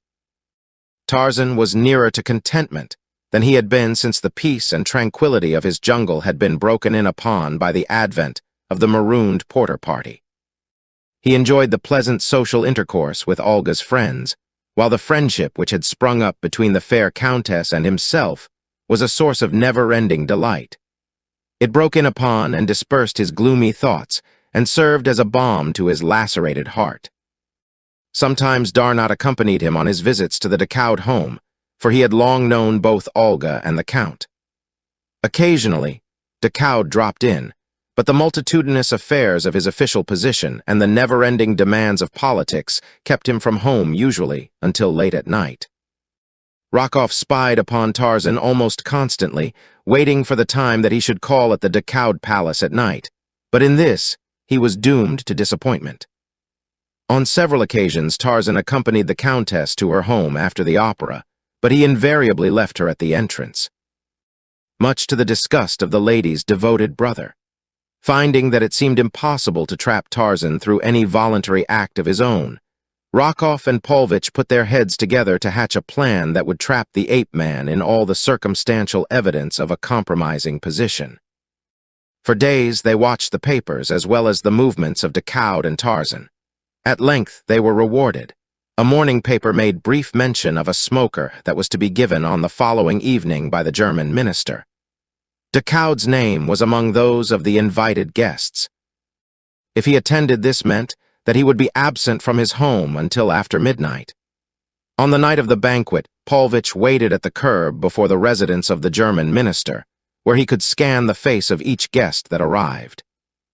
He had not long to wait before Decaud descended from his car and passed him. That was enough. Paulvitch hastened back to his quarters, where Rockoff awaited him. There they waited until after 11, then Paulvitch took down the receiver of their telephone. He called a number. "The apartments of Lieutenant Darnot?" he asked when he had obtained his connection. "A message for Monsieur Tarzan, if he will be so kind as to step to the telephone." For a minute there was silence. "Monsieur Tarzan?" "Ah, yes, monsieur, this is Francois. In the service of the Countess Decaud. Possibly monsieur does poor Francois the honor to recall him." "Yes. Yes, monsieur, I have a message, an urgent message from the Countess. She asks that you hasten to her at once. She is in trouble, monsieur." "No, monsieur, poor Francois does not know. Shall I tell madame that monsieur will be here shortly?" "Thank you, monsieur. The good God will bless you." Paulvitch hung up the receiver and turned to grin at Rockoff. "It will take him 30 minutes to get there. If you reach the German minister's in 15, Decaud should arrive at his home in about 45 minutes. It all depends upon whether the fool will remain 15 minutes after he finds that a trick has been played upon him. But unless I am mistaken, Olga will be loath to let him go in so short a time as that. Here is the note for Decaud. Hasten." Paulvitch lost no time in reaching the German minister's. At the door, he handed the note to a footman. "This is for the Count Decaud. It is very urgent. You must see that it is placed in his hands at once." And he dropped a piece of silver into the willing hand of the servant. Then he returned to his quarters. A moment later, Decaud was apologizing to his host as he tore open the envelope. What he read left his face white and his hand trembling. "Monsieur le Count Decaud, one who wishes to save the honor of your name takes this means to warn you that the sanctity of your home is this minute in jeopardy. A certain man who for months has been a constant visitor there during your absence is now with your wife. If you go at once to your countess' boudoir, you will find them together. A friend." 20 minutes after Paulvitch had called Tarzan, Rockoff obtained a connection with Olga's private line. Her maid answered the telephone, which was in the countess' boudoir. "But madam has retired," said the maid, in answer to Rockoff's request to speak with her. "This is a very urgent message for the Countess' ears alone," replied Rockoff. "Tell her that she must arise and slip something about her and come to the telephone. I shall call up again in 5 minutes." Then he hung up his receiver. A moment later Paulvitch entered. "The Count has the message?" asked Rockoff. He should be on his way to his home by now," replied Paulvitch. "Good. My lady will be sitting in her boudoir, very much in negligee, about now. In a minute, the faithful Jacques will escort Monsieur Tarzan into her presence without announcing him. It will take a few minutes for explanations. Olga will look very alluring in the filmy creation that is her night-dress, and the clinging robe which but half conceals the charms that the former does not conceal at all. Olga will be surprised, but not displeased. If there is a drop of red blood in the man, the Count will break in upon a very pretty love scene in about 15 minutes from now. I think we have planned marvelously, my dear Alexis. Let us go out and drink to the very good health of Monsieur Tarzan in some of old Plankin's unparalleled absinthe, not forgetting that the Count de Caude is one of the best swordsmen in Paris, and by far the best shot in all France." When Tarzan reached Olga's, Jacques was awaiting him at the entrance. "This way, monsieur," he said, and led the way up the broad marble staircase. In another moment, he had opened a door and, drawing aside a heavy curtain, obsequiously bowed Tarzan into a dimly lighted apartment. Then Jacques vanished. Across the room from him, Tarzan saw Olga seated before a little desk on which stood her telephone. She was tapping impatiently upon the polished surface of the desk. She had not heard him enter. "Olga," he said, "what is wrong?" She turned toward him with a little cry of alarm. "Jean," she cried, "what are you doing here? Who admitted you? What does it mean?" Tarzan was thunderstruck, but in an instant he realized a part of the truth. "Then you did not send for me, Olga." "Send for you at this time of night? Mon Dieu! Jean, do you think that I am quite mad? Francois telephoned me to come at once, that you were in trouble and wanted me." "Francois? Who in the world is Francois?" "He said that he was in your service." He spoke as though I should recall the fact. "There is no one by that name in my employ. Someone has played a joke upon you, Jean," and Olga laughed. "I fear that it may be a most sinister joke, Olga," he replied. "There is more back of it than humor." "What do you mean?" "You do not think that?" "Where is the Count?" he interrupted, at the German ambassador's.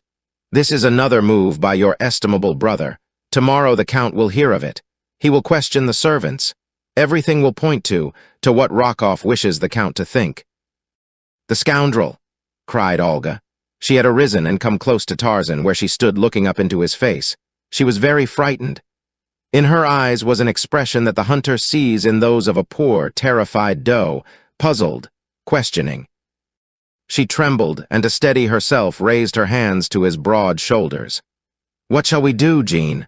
she whispered. "It is terrible. Tomorrow all Paris will read of it. He will see to that." Her look, her attitude, her words were eloquent of the age-old appeal of defenseless woman to her natural protector. "Man!" Tarzan took one of the warm little hands that lay on his breast in his own strong one.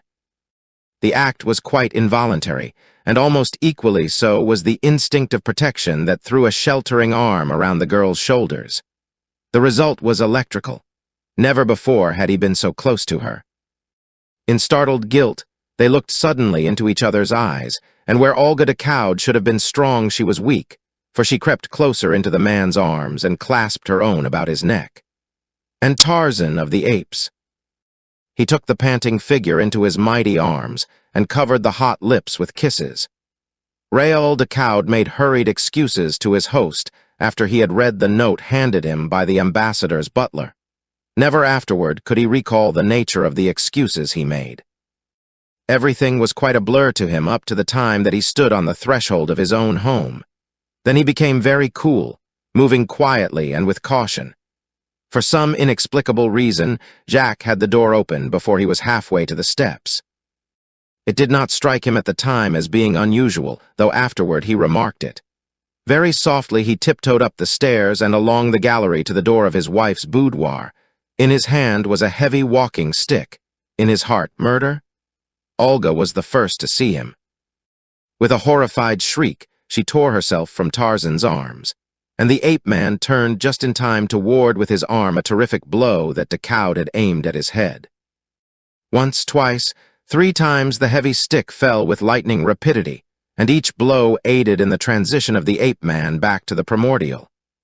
With the low, guttural snarl of the bull ape, he sprang for the Frenchman. The great stick was torn from his grasp and broken in two as though it had been matchwood, to be flung aside as the now infuriated beast charged for his adversary's throat. Olga de Coude stood a horrified spectator of the terrible scene which ensued during the next brief moment. Then she sprang to where Tarzan was murdering her husband, choking the life from him, shaking him as a terrier might shake a rat. Frantically, she tore at his great hands. "Mother of God!" she cried. "You are killing him, you are killing him! Oh, Jean, you are killing my husband!" Tarzan was deaf with rage.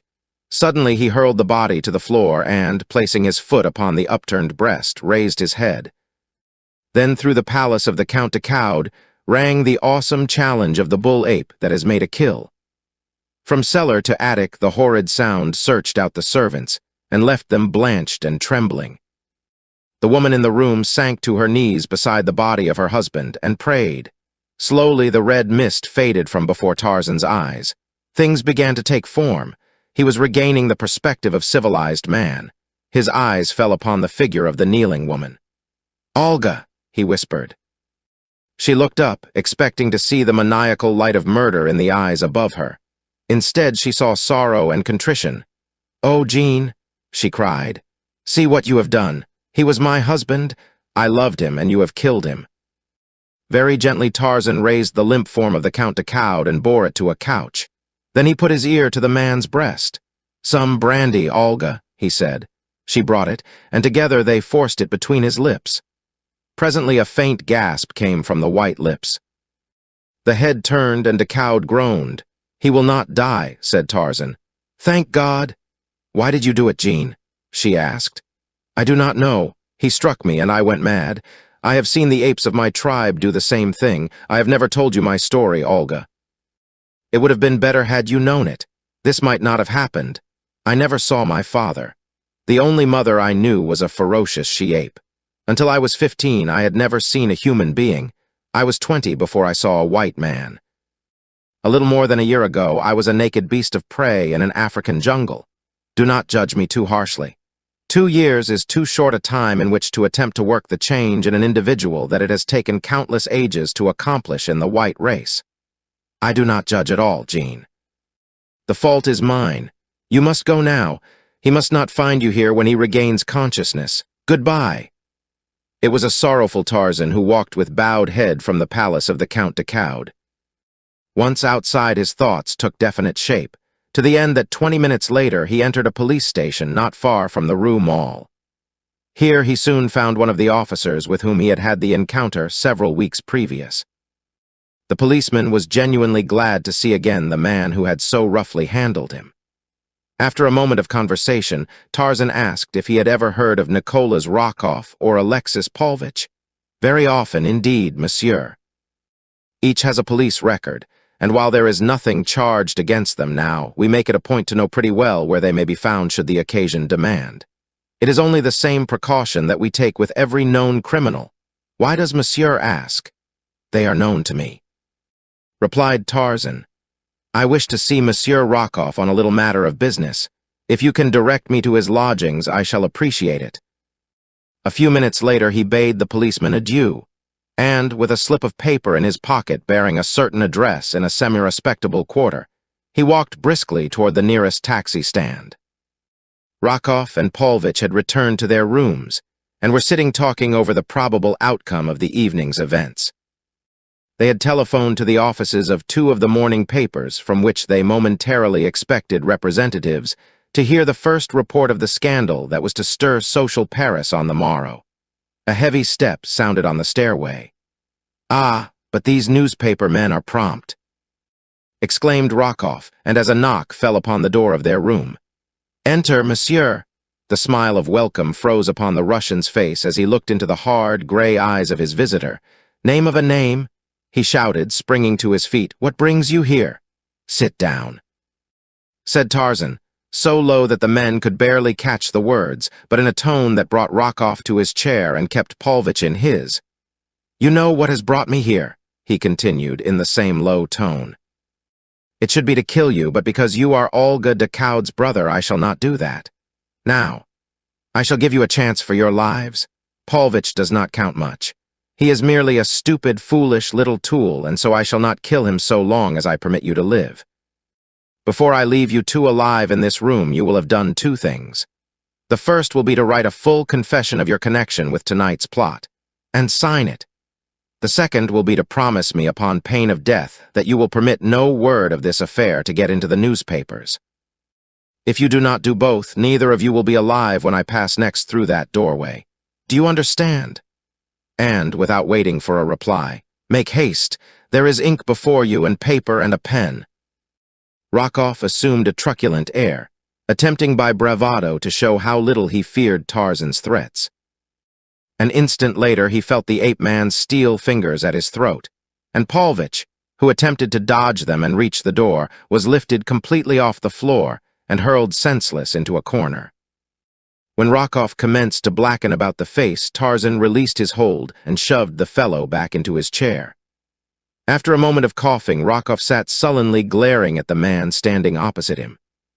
Presently, Paulvitch came to himself and limped painfully back to his chair at Tarzan's command. "Now write," said the ape-man. "If it is necessary to handle you again, I shall not be so lenient." Rockoff picked up a pen and commenced to write. "See that you omit no detail and that you mention every name," cautioned Tarzan. Presently there was a knock at the door. "Enter," said Tarzan. A dapper young man came in. "I am from the Matin," he announced. "I understand that Monsieur Rockoff has a story for me." "Then you are mistaken, monsieur," replied Tarzan. "You have no story for publication, have you, my dear Nicolas?" Rockoff looked up from his writing with an ugly scowl upon his face. "No," he growled. "I have no story for publication now, nor ever, my dear Nicolas." And the reporter did not see the nasty light in the ape-man's eye, but Nicolas Rockoff did. "Nor ever," he repeated hastily. "It is too bad that monsieur has been troubled," said Tarzan, turning to the newspaper man. "I bid monsieur good evening." And he bowed the dapper young man out of the room and closed the door in his face. An hour later, Tarzan, with a rather bulky manuscript in his coat pocket, turned at the door leading from Rockoff's room. "Were I you, I should leave France," he said. "For sooner or later I shall find an excuse to kill you that will not in any way compromise your sister." Chapter 6. A Duel. Darnot was asleep when Tarzan entered their apartments after leaving Rockoff's. Tarzan did not disturb him, but the following morning he narrated the happenings of the previous evening, omitting not a single detail. "What a fool I have been," he concluded. "Decaud and his wife were both my friends. How have I returned their friendship? Barely did I escape murdering the Count. I have cast a stigma on the name of a good woman. It is very probable that I have broken up a happy home. Do you love Olga Decaud?" asked Darnot. "Were I not positive that she does not love me, I could not answer your question, Paul, but without disloyalty to her, I tell you that I do not love her, nor does she love me.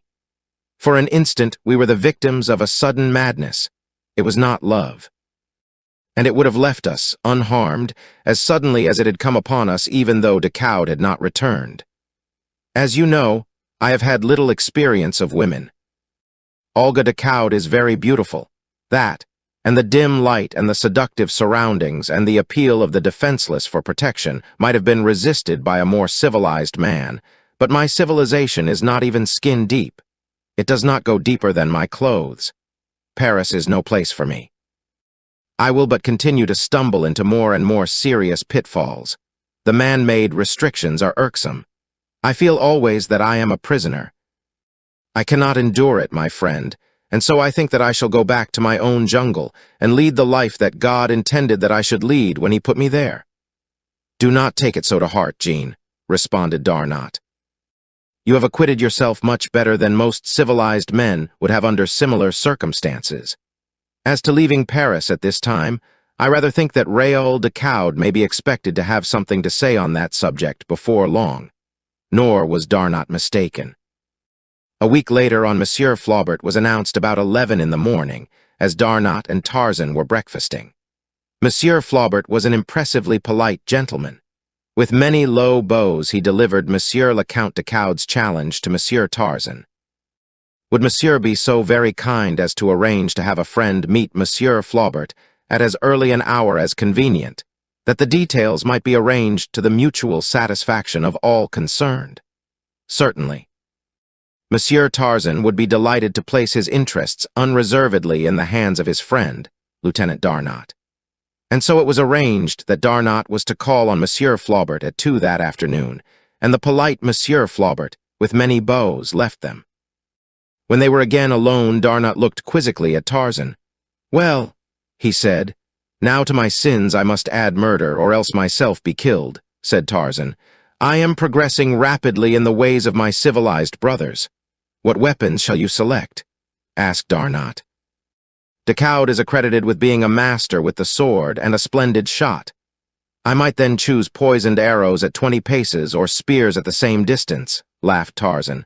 "Make it pistols, Paul. He will kill you, Jean." "I have no doubt of it," replied Tarzan. "I must die some day." "We had better make it swords," said Darnot. "He will be satisfied with wounding you, and there is less danger of a mortal wound." "Pistols," said Tarzan with finality. Darnot tried to argue him out of it, but without avail, so pistols it was. Darnot returned from his conference with Monsieur Flaubert shortly after 4. "It is all arranged," he said.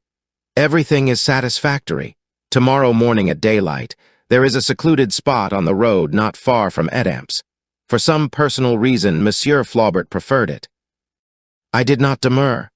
"Good," was Tarzan's only comment. He did not refer to the matter again, even indirectly.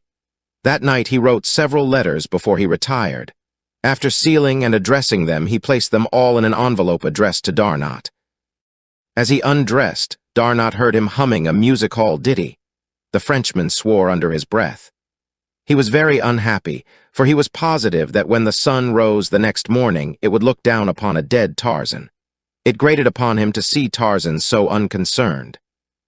"This is a most uncivilized hour for people to kill each other," remarked the ape-man, when he had been routed out of a comfortable bed in the blackness of the early morning hours. He had slept well, and so it seemed that his head scarcely touched the pillow ere his man deferentially aroused him. His remark was addressed to Darnot, who stood fully dressed in the doorway of Tarzan's bedroom. Darnot had scarcely slept at all during the night. He was nervous and therefore inclined to be irritable. "I presume you slept like a baby all night," he said. Tarzan laughed. "From your tone, Paul, I infer that you rather harbor the fact against me. I could not help it, really." "No, Jean, it is not that," replied Darnot, himself smiling. "But you take the entire matter with such infernal indifference. It is exasperating. One would think that you were going out to shoot at a target, rather than to face one of the best shots in France." Tarzan shrugged his shoulders. "I am going out to expiate a great wrong, Paul. A very necessary feature of the expiation is the marksmanship of my opponent. Wherefore, then, should I be dissatisfied? Have you not yourself told me that Count Decaud is a splendid marksman?" "You mean that you hope to be killed?"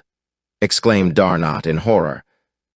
"I cannot say that I hope to be, but you must admit that there is little reason to believe that I shall not be killed." Had Darnot known the thing that was in the ape-man's mind? That had been in his mind almost from the first intimation that Decaud would call him to account on the field of honor. He would have been even more horrified than he was. In silence, they entered Darnot's great car, and in similar silence, they sped over the dim road that leads to Edamps. Each man was occupied with his own thoughts. Darnot's were very mournful, for he was genuinely fond of Tarzan.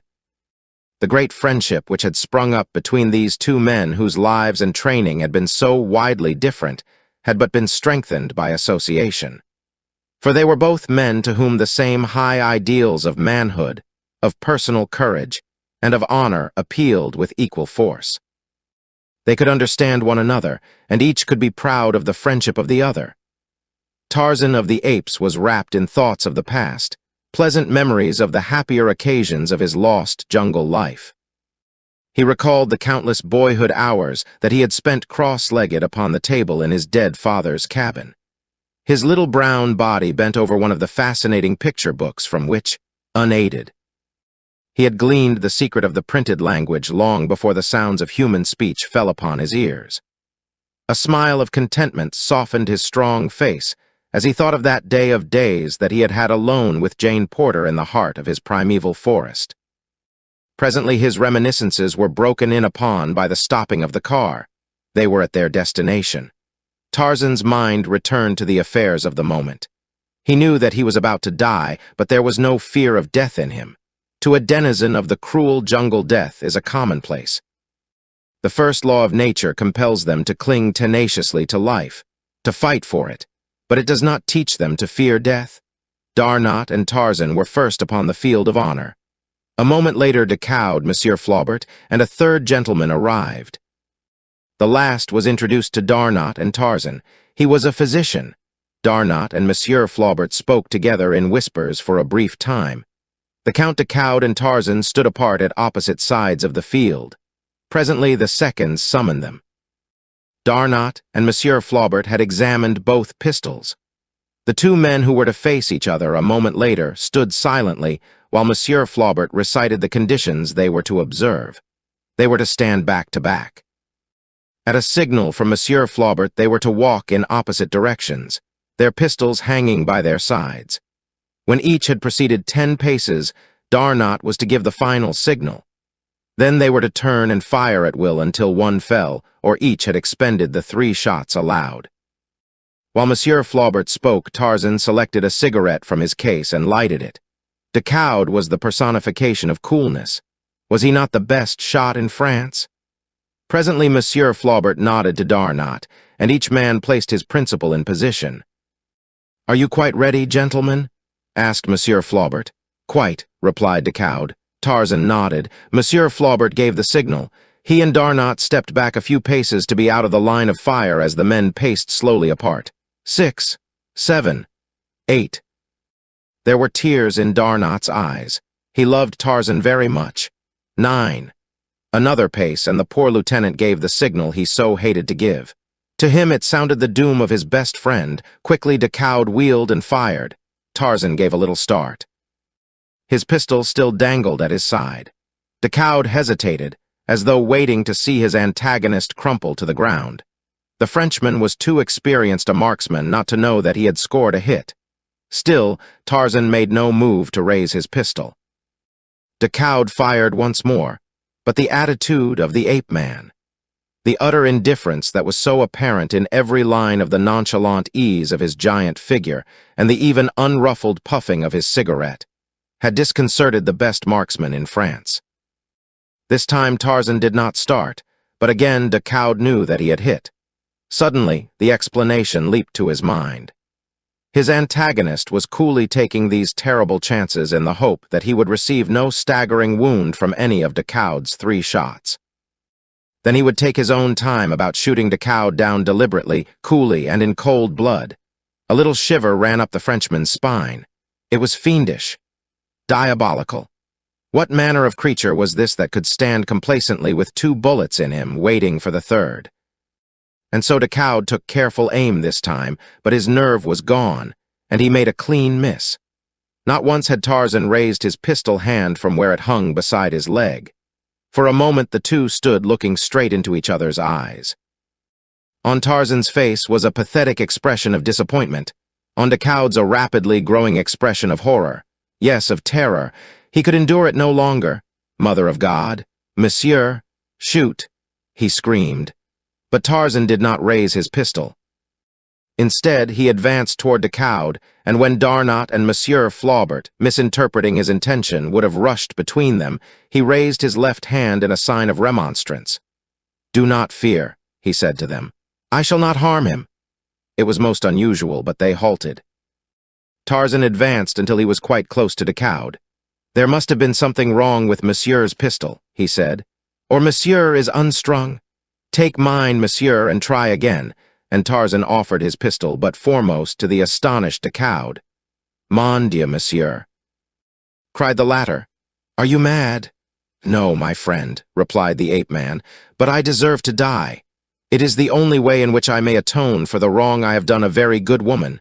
Take my pistol and do as I bid." "It would be murder," replied Decaud. "But what wrong did you do my wife? She swore to me that." "I do not mean that," said Tarzan quickly. "You saw all the wrong that passed between us." But that was enough to cast a shadow upon her name and to ruin the happiness of a man against whom I had no enmity. The fault was all mine, and so I hope to die for it this morning. I am disappointed that Monsieur is not so wonderful a marksman as I had been led to believe. You say that the fault was all yours? Asked de Coude eagerly. All mine, Monsieur. Your wife is a very pure woman. She loves only you. The fault that you saw was all mine. The thing that brought me there was no fault of either the Countess de Coude or myself. Here is a paper which will quite positively demonstrate that. And Tarzan drew from his pocket the statement Rockoff had written and signed. De Coude took it and read. Darnot and Monsieur Flaubert had drawn near. They were interested spectators of this strange ending of a strange duel. None spoke until de Coude had quite finished. Then he looked up at Tarzan. You are a very brave and chivalrous gentleman, he said. I thank God that I did not kill you. De Coude was a Frenchman. Frenchmen are impulsive. He threw his arms about Tarzan and embraced him. Monsieur Flaubert embraced Darnot. There was no one to embrace the doctor. So possibly it was pique which prompted him to interfere and demand that he be permitted to dress Tarzan's wounds. This gentleman was hit once at least, he said. Possibly thrice. Twice, said Tarzan. Once in the left shoulder and again in the left side, both flesh wounds, I think. But the doctor insisted upon stretching him upon the sward and tinkering with him until the wounds were cleansed and the flow of blood checked. One result of the duel was that they all rode back to Paris together in Darnot's car, the best of friends. De Coude was so relieved to have had this double assurance of his wife's loyalty that he felt no rancor at all toward Tarzan. It is true that the latter had assumed much more of the fault than was rightly his, but if he lied a little he may be excused, for he lied in the service of a woman, and he lied like a gentleman. The ape-man was confined to his bed for several days. He felt that it was foolish and unnecessary, but the doctor and Darnot took the matter so to heart that he gave in to please them, though it made him laugh to think of it. It is droll, he said to Darnot, to lie abed because of a pin prick. Why, when Bulgani, the king gorilla, tore me almost to pieces while I was still but a little boy, did I have a nice soft bed to lie on? No, only the damp, rotting vegetation of the jungle. Hidden beneath some friendly bush I lay for days and weeks with only Kala to nurse me. Poor, faithful Kala, who kept the insects from my wounds and warned off the beasts of prey. When I called for water, she brought it to me in her own mouth, the only way she knew to carry it. There was no sterilized gauze, there was no antiseptic bandage. There was nothing that would not have driven our dear doctor mad to have seen. Yet I recovered to lie in bed because of a tiny scratch that one of the jungle folk would scarce realize unless it were upon the end of his nose. But the time was soon over, and before he realized it, Tarzan found himself abroad again. Several times de Coude had called, and when he found that Tarzan was anxious for employment of some nature, he promised to see what could be done to find a berth for him. It was the first day that Tarzan was permitted to go out that he received a message from de Coude requesting him to call at the Count's office that afternoon. He found de Coude awaiting him with a very pleasant welcome, and a sincere congratulation that he was once more upon his feet. Neither had ever mentioned the duel or the cause of it since that morning upon the field of honor. I think that I have found just the thing for you, Monsieur Tarzan, said the Count. It is a position of much trust and responsibility, which also requires considerably physical courage and prowess. I cannot imagine a man better fitted than you, my dear Monsieur Tarzan, for this very position. It will necessitate travel, and later it may lead to a very much better post. Possibly in the diplomatic service. At first, for a short time only, you will be a special agent in the service of the Ministry of War. Come, I will take you to the gentleman who will be your chief. He can explain the duties better than I, and then you will be in a position to judge if you wish to accept or no. De Coude himself escorted Tarzan to the office of General Rocher, the chief of the bureau to which Tarzan would be attached if he accepted the position. There the Count left him, after a glowing description to the general of the many attributes possessed by the ape-man which should fit him for the work of the service. A half-hour later, Tarzan walked out of the office the possessor of the first position he had ever held. On the morrow, he was to return for further instructions, though General Rocher had made it quite plain that Tarzan might prepare to leave Paris for an almost indefinite period, possibly on the morrow. It was with feelings of the keenest elation that he hastened home to bear the good news to Darnot. At last he was to be of some value in the world. He was to earn money and, best of all, to travel and see the world. He could scarcely wait to get well inside Darnot's sitting room before he burst out with the glad tidings. Darnot was not so pleased. "It seems to delight you to think that you are to leave Paris, and that we shall not see each other for months, perhaps. Tarzan, you are a most ungrateful beast." And Darnot laughed. "No, Paul, I am a little child. I have a new toy, and I am tickled to death." And so it came that on the following day Tarzan left Paris en route for Marseille and Oran. Chapter 7, The Dancing Girl of Sidi Asa. Tarzan's first mission did not bid fair to be either exciting or vastly important. There was a certain lieutenant of Spahis whom the government had reason to suspect of improper relations with a great European power. This Lieutenant Journois, who was at present stationed at Sidi Bel Abs, had recently been attached to the general staff, where certain information of great military value had come into his possession in the ordinary routine of his duties. It was this information which the government suspected the great power was bartering for with the officer. It was at most but a vague hint dropped by a certain notorious Parisian in a jealous mood that had caused suspicion to rest upon the lieutenant. But general staffs are jealous of their secrets, and treason so serious a thing that even a hint of it may not be safely neglected. And so it was that Tarzan had come to Algeria in the guise of an American hunter and traveler to keep a close eye upon Lieutenant Journois. He had looked forward with keen delight to again seeing his beloved Africa, but this northern aspect of it was so different from his tropical jungle home that he might as well have been back in Paris for all the heart thrills of homecoming that he experienced.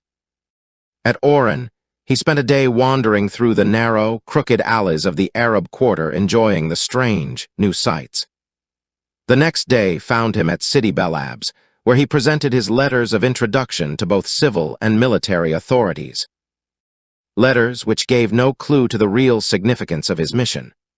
Tarzan possessed a sufficient command of English to enable him to pass among Arabs and Frenchmen as an American, and that was all that was required of it. When he met an Englishman, he spoke French in order that he might not betray himself, but occasionally talked in English to foreigners who understood that tongue, but could not note the slight imperfections of accent and pronunciation that were his. Here he became acquainted with many of the French officers and soon became a favorite among them. He met Journois, whom he found to be a taciturn, dyspeptic-looking man of about 40, having little or no social intercourse with his fellows. For a month, nothing of moment occurred. Journois apparently had no visitors, nor did he on his occasional visits to the town hold communication with any who might even by the wildest flight of imagination be construed into secret agents of a foreign power. Tarzan was beginning to hope that, after all, the rumor might have been false, when suddenly Journois was ordered to Bou Saada in the Petit Sahara far to the south. A company of Spahis and 3 officers were to relieve another company already stationed there. Fortunately, one of the officers, Captain Gerard, had become an excellent friend of Tarzan's, and so when the ape-man suggested that he should embrace the opportunity of accompanying him to Bou Saada, where he expected to find hunting, it caused not the slightest suspicion. At Bouira, the detachment detrained, and the balance of the journey was made in the saddle. As Tarzan was dickering at Bouira for a mount, he caught a brief glimpse of a man in European clothes eyeing him from the doorway of a native coffee house. But as Tarzan looked, the man turned and entered the little, low-ceilinged mud hut. And but for a haunting impression that there had been something familiar about the face or figure of the fellow, Tarzan gave the matter no further thought. The march to Aumale was fatiguing to Tarzan, whose equestrian experiences hitherto had been confined to a course of riding lessons in a Parisian academy, and so it was that he quickly sought the comforts of a bed in the Hotel Grosat. While the officers and troops took up their quarters at the military post. Although Tarzan was called early the following morning, the company of Spahis was on the march before he had finished his breakfast. He was hurrying through his meal that the soldiers might not get too far in advance of him when he glanced through the door connecting the dining room with the bar. To his surprise, he saw Jernwa standing there in conversation with the very stranger he had seen in the coffee house at Buira the day previous. He could not be mistaken, for there was the same strangely familiar attitude and figure, though the man's back was toward him. As his eyes lingered on the two, Jernwa looked up and caught the intent expression on Tarzan's face. The stranger was talking in a low whisper at the time, but the French officer immediately interrupted him, and the two at once turned away and passed out of the range of Tarzan's vision. This was the first suspicious occurrence that Tarzan had ever witnessed in connection with Jernwa actions, but he was positive that the men had left the bear room solely because Jernwa had caught Tarzan's eyes upon them. Then, there was the persistent impression of familiarity about the stranger to further augment the ape-man's belief that here at length was something which would bear watching. A moment later, Tarzan entered the bear room, but the men had left, nor did he see aught of them in the street beyond, though he found a pretext to ride to various shops before he set out after the column, which had now considerable start of him. He did not overtake them until he reached City Asa shortly after noon, where the soldiers had halted for an hour's rest. Here he found Jernwa with the column, but there was no sign of the stranger. It was market day at City Asa, and the numberless caravans of camels coming in from the desert, and the crowds of bickering Arabs in the marketplace, filled Tarzan with a consuming desire to remain for a day that he might see more of these sons of the desert. Thus it was that the company of Spahis marched on that afternoon toward Bou Saada without him.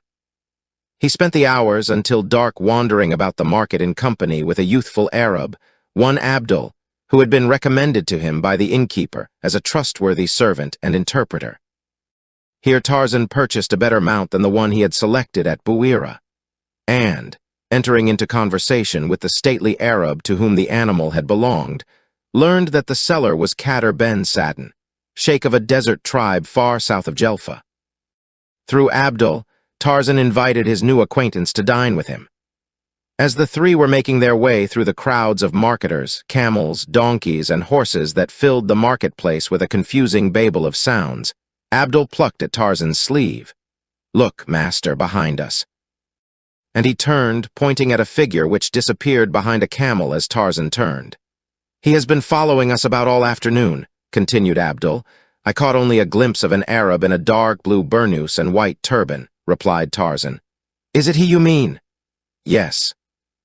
"I suspected him because he seems a stranger here, without other business than following us, which is not the way of the Arab who is honest, and also because he keeps the lower part of his face hidden, only his eyes showing. He must be a bad man, or he would have honest business of his own to occupy his time." "He is on the wrong scent then, Abdul," replied Tarzan, "for no one here can have any grievance against me. This is my first visit to your country, and none knows me. He will soon discover his error and cease to follow us." "Unless he be bent on robbery," returned Abdul. "Then all we can do is wait until he is ready to try his hand upon us," laughed Tarzan, "and I warrant that he will get his bellyful of robbing now that we are prepared for him." And so he dismissed the subject from his mind, though he was destined to recall it before many hours through a most unlooked-for occurrence. Kader Ben Saden, having dined well, prepared to take leave of his host. With dignified protestations of friendship, he invited Tarzan to visit him in his wild domain, where the antelope, the stag, the boar, the panther, and the lion might still be found in sufficient numbers to tempt an ardent huntsman. On his departure, the ape-man, with Abdul, wandered again into the streets of City Asa, where he was soon attracted by the wild din of sound coming from the open doorway of one of the numerous cafes moras. It was after 8, and the dancing was in full swing as Tarzan entered. The room was filled to repletion with Arabs. All were smoking and drinking their thick, hot coffee. Tarzan and Abdul found seats near the center of the room, though the terrific noise produced by the musicians upon their Arab drums and pipes would have rendered a seat farther from them more acceptable to the quiet-loving ape-man. A rather good-looking old nail was dancing, and, perceiving Tarzan's European clothes, and scenting a generous gratuity, she threw her silken handkerchief upon his shoulder, to be rewarded with a franc. When her place upon the floor had been taken by another, the bright-eyed Abdul saw her in conversation with two Arabs at the far side of the room, near a side door that led upon an inner court, around the gallery of which were the rooms occupied by the girls who danced in this cafe. At first he thought nothing of the matter, but presently he noticed from the corner of his eye one of the men nod in their direction, and the girl turn and shoot a furtive glance at Tarzan. Then the Arabs melted through the doorway into the darkness of the court. When it came again the girl's turn to dance, she hovered close to Tarzan, and for the ape-man alone were her sweetest smiles.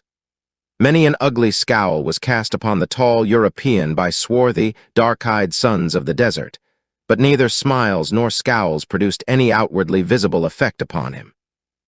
Again the girl cast her handkerchief upon his shoulder, and again was she rewarded with a franc piece.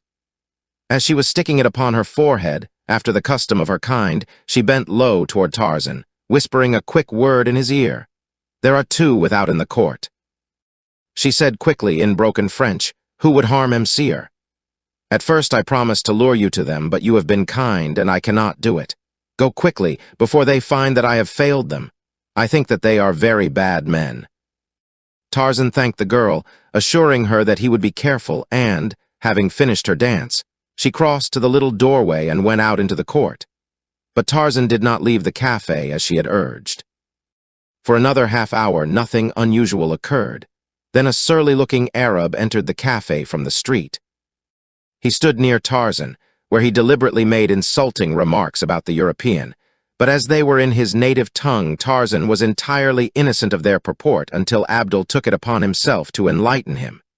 "This fellow is looking for trouble," warned Abdul. "He is not alone. In fact, in case of a disturbance, nearly every man here would be against you. It would be better to leave quietly, master." "Ask the fellow what he wants," commanded Tarzan. "He says that the dog of a Christian insulted the ould nail who belongs to him. He means trouble, Msir. Tell him that I did not insult his or any other ould nail, that I wish him to go away and leave me alone. That I have no quarrel with him, nor has he any with me. He says," replied Abdul after delivering this message to the Arab, "that besides being a dog yourself, that you are the son of one, and that your grandmother was a hyena. Incidentally, you are a liar." The attention of those nearby had now been attracted by the altercation, and the sneering laughs that followed this torrent of invective easily indicated the trend of the sympathies of the majority of the audience. Tarzan did not like being laughed at, neither did he relish the terms applied to him by the Arab, but he showed no sign of anger as he arose from his seat upon the bench. A half-smile played about his lips, but of a sudden a mighty fist shot into the face of the scowling Arab, and back of it were the terrible muscles of the ape-man. At the instant that the man fell, a half-dozen fierce plainsmen sprang into the room from where they had apparently been waiting for their cue in the street before the cafe, with cries of "Kill the unbeliever!" and "Down with the dog of a Christian!" They made straight for Tarzan. A number of the younger Arabs in the audience sprang to their feet to join in the assault upon the unarmed white man. Tarzan and Abdul were rushed back toward the end of the room by the very force of numbers opposing them. The young Arab remained loyal to his master, and with drawn knife fought at his side. With tremendous blows, the ape-man felled all who came within reach of his powerful hands. He fought quietly and without a word, upon his lips the same half-smile they had worn as he rose to strike down the man who had insulted him. It seemed impossible that either he or Abdul could survive the sea of wicked-looking swords and knives that surrounded them, but the very numbers of their assailants proved the best bulwark of their safety. So closely packed was the howling, cursing mob that no weapon could be wielded to advantage, and none of the Arabs dared use a firearm for fear of wounding one of his compatriots. Finally, Tarzan succeeded in seizing one of the most persistent of his attackers. With a quick wrench he disarmed the fellow, and then, holding him before them as a shield, he backed slowly beside Abdul toward the little door which led into the inner courtyard. At the threshold he paused for an instant, and, lifting the struggling Arab above his head, hurled him, as though from a catapult, full in the faces of his on-pressing fellows.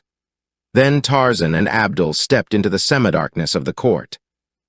The frightened old nails were crouching at the tops of the stairs which led to their respective rooms, the only light in the courtyard coming from the sickly candles which each girl had stuck with its own grease to the woodwork of her doorframe, the better to display her charms to those who might happen to traverse the dark enclosure. Scarcely had Tarzan and Abdul emerged from the room ere a revolver spoke close at their backs from the shadows beneath one of the stairways, and as they turned to meet this new antagonist, two muffled figures sprang toward them, firing as they came. Tarzan leaped to meet these two new assailants. The foremost lay, a second later, in the trampled dirt of the court, disarmed and groaning from a broken wrist. Abdul's knife found the vitals of the second in the instant that the fellow's revolver missed fire as he held it to the faithful Arab's forehead. The maddened horde within the cafe were now rushing out in pursuit of their quarry. The old nails had extinguished their candles at a cry from one of their number, and the only light within the yard came feebly from the open and half-blocked door of the cafe. Tarzan had seized a sword from the man who had fallen before Abdul's knife, and now he stood waiting for the rush of men that was coming in search of them through the darkness. Suddenly, he felt a light hand upon his shoulder from behind, and a woman's voice whispering, "Quick, Mseer, this way." "Follow me." "Come, Abdul," said Tarzan in a low tone to the youth. "We can be no worse off elsewhere than we are here." The woman turned and led them up the narrow stairway that ended at the door of her quarters.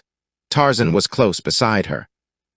He saw the gold and silver bracelets upon her bare arms, the strings of gold coin that depended from her hair ornaments, and the gorgeous colors of her dress. He saw that she was a old nail, and instinctively he knew that she was the same who had whispered the warning in his ear earlier in the evening.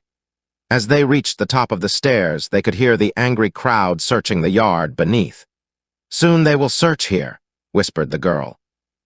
"They must not find you, for, though you fight with the strength of many men, they will kill you in the end. Hasten. You can drop from the farther window of my room to the street beyond. Before they discover that you are no longer in the court of the buildings, you will be safe within the hotel." But even as she spoke, several men had started up the stairway at the head of which they stood. There was a sudden cry from one of the searchers. They had been discovered. Quickly the crowd rushed for the stairway. The foremost assailant leaped quickly upward, but at the top he met the sudden sword that he had not expected. The quarry had been unarmed before. With a cry, the man toppled back upon those behind him. Like tenpins, they rolled down the stairs. The ancient and rickety structure could not withstand the strain of this unwanted weight and jarring. With a creaking and rending of breaking wood, it collapsed beneath the Arabs, leaving Tarzan, Abdul, and the girl alone upon the frail platform at the top. "Come," cried the old nail. "They will reach us from another stairway through the room next to mine. We have not a moment to spare."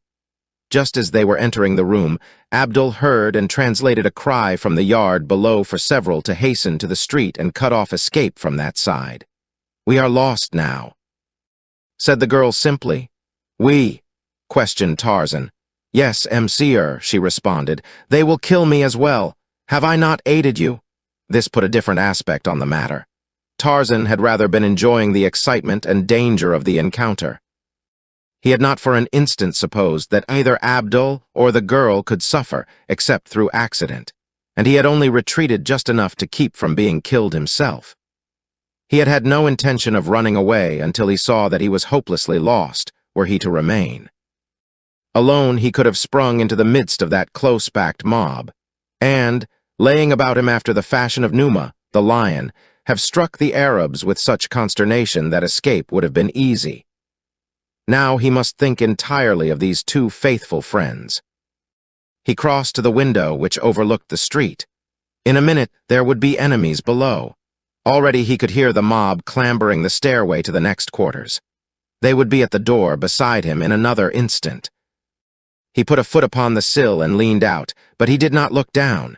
Above him, within arm's reach, was the low roof of the building. He called to the girl.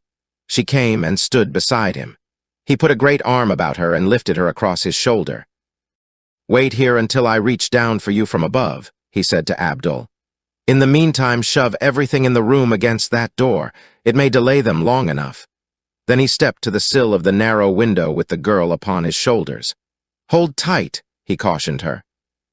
A moment later, he had clambered to the roof above with the ease and dexterity of an ape. Setting the girl down, he leaned far over the roof's edge, calling softly to Abdul.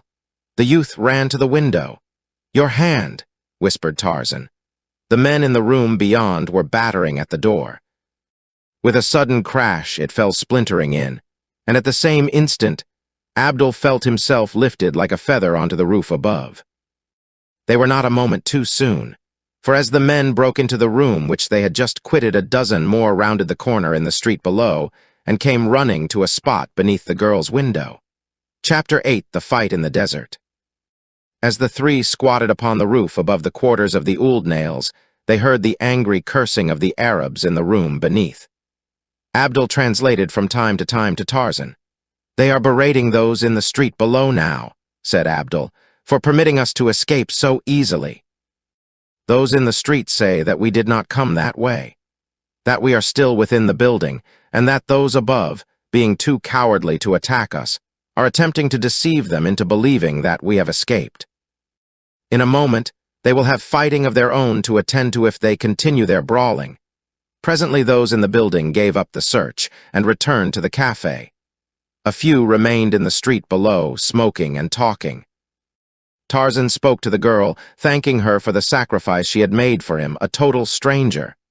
"I liked you," she said simply. "You were unlike the others who come to the cafe. You did not speak coarsely to me. The manner in which you gave me money was not an insult." "What shall you do after tonight?" he asked. "You cannot return to the cafe. Can you even remain with safety in City Asa?" "Tomorrow it will be forgotten," she replied. "But I should be glad if it might be that I need never return to this or another cafe. I have not remained because I wish to. I have been a prisoner." "A prisoner?" ejaculated Tarzan incredulously. "A slave would be the better word," she answered. "I was stolen in the night from my father's douar by a band of marauders. They brought me here and sold me to the Arab who keeps this cafe. It has been nearly 2 years now since I saw the last of mine own people. They are very far to the south. They never come to City Asa." "You would like to return to your people?" asked Tarzan. "Then I shall promise to see you safely so far as Bou Sadr at least. There we can doubtless arrange with the commandant to send you the rest of the way."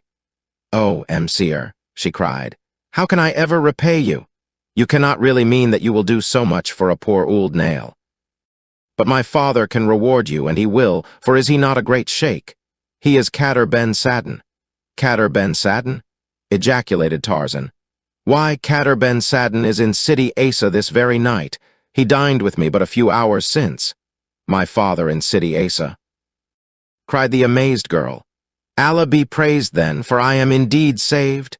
"HSSH," cautioned Abdul. "Listen."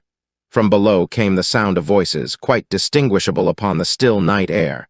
Tarzan could not understand the words, but Abdul and the girl translated. "They have gone now," said the latter. "It is you they want, Msir."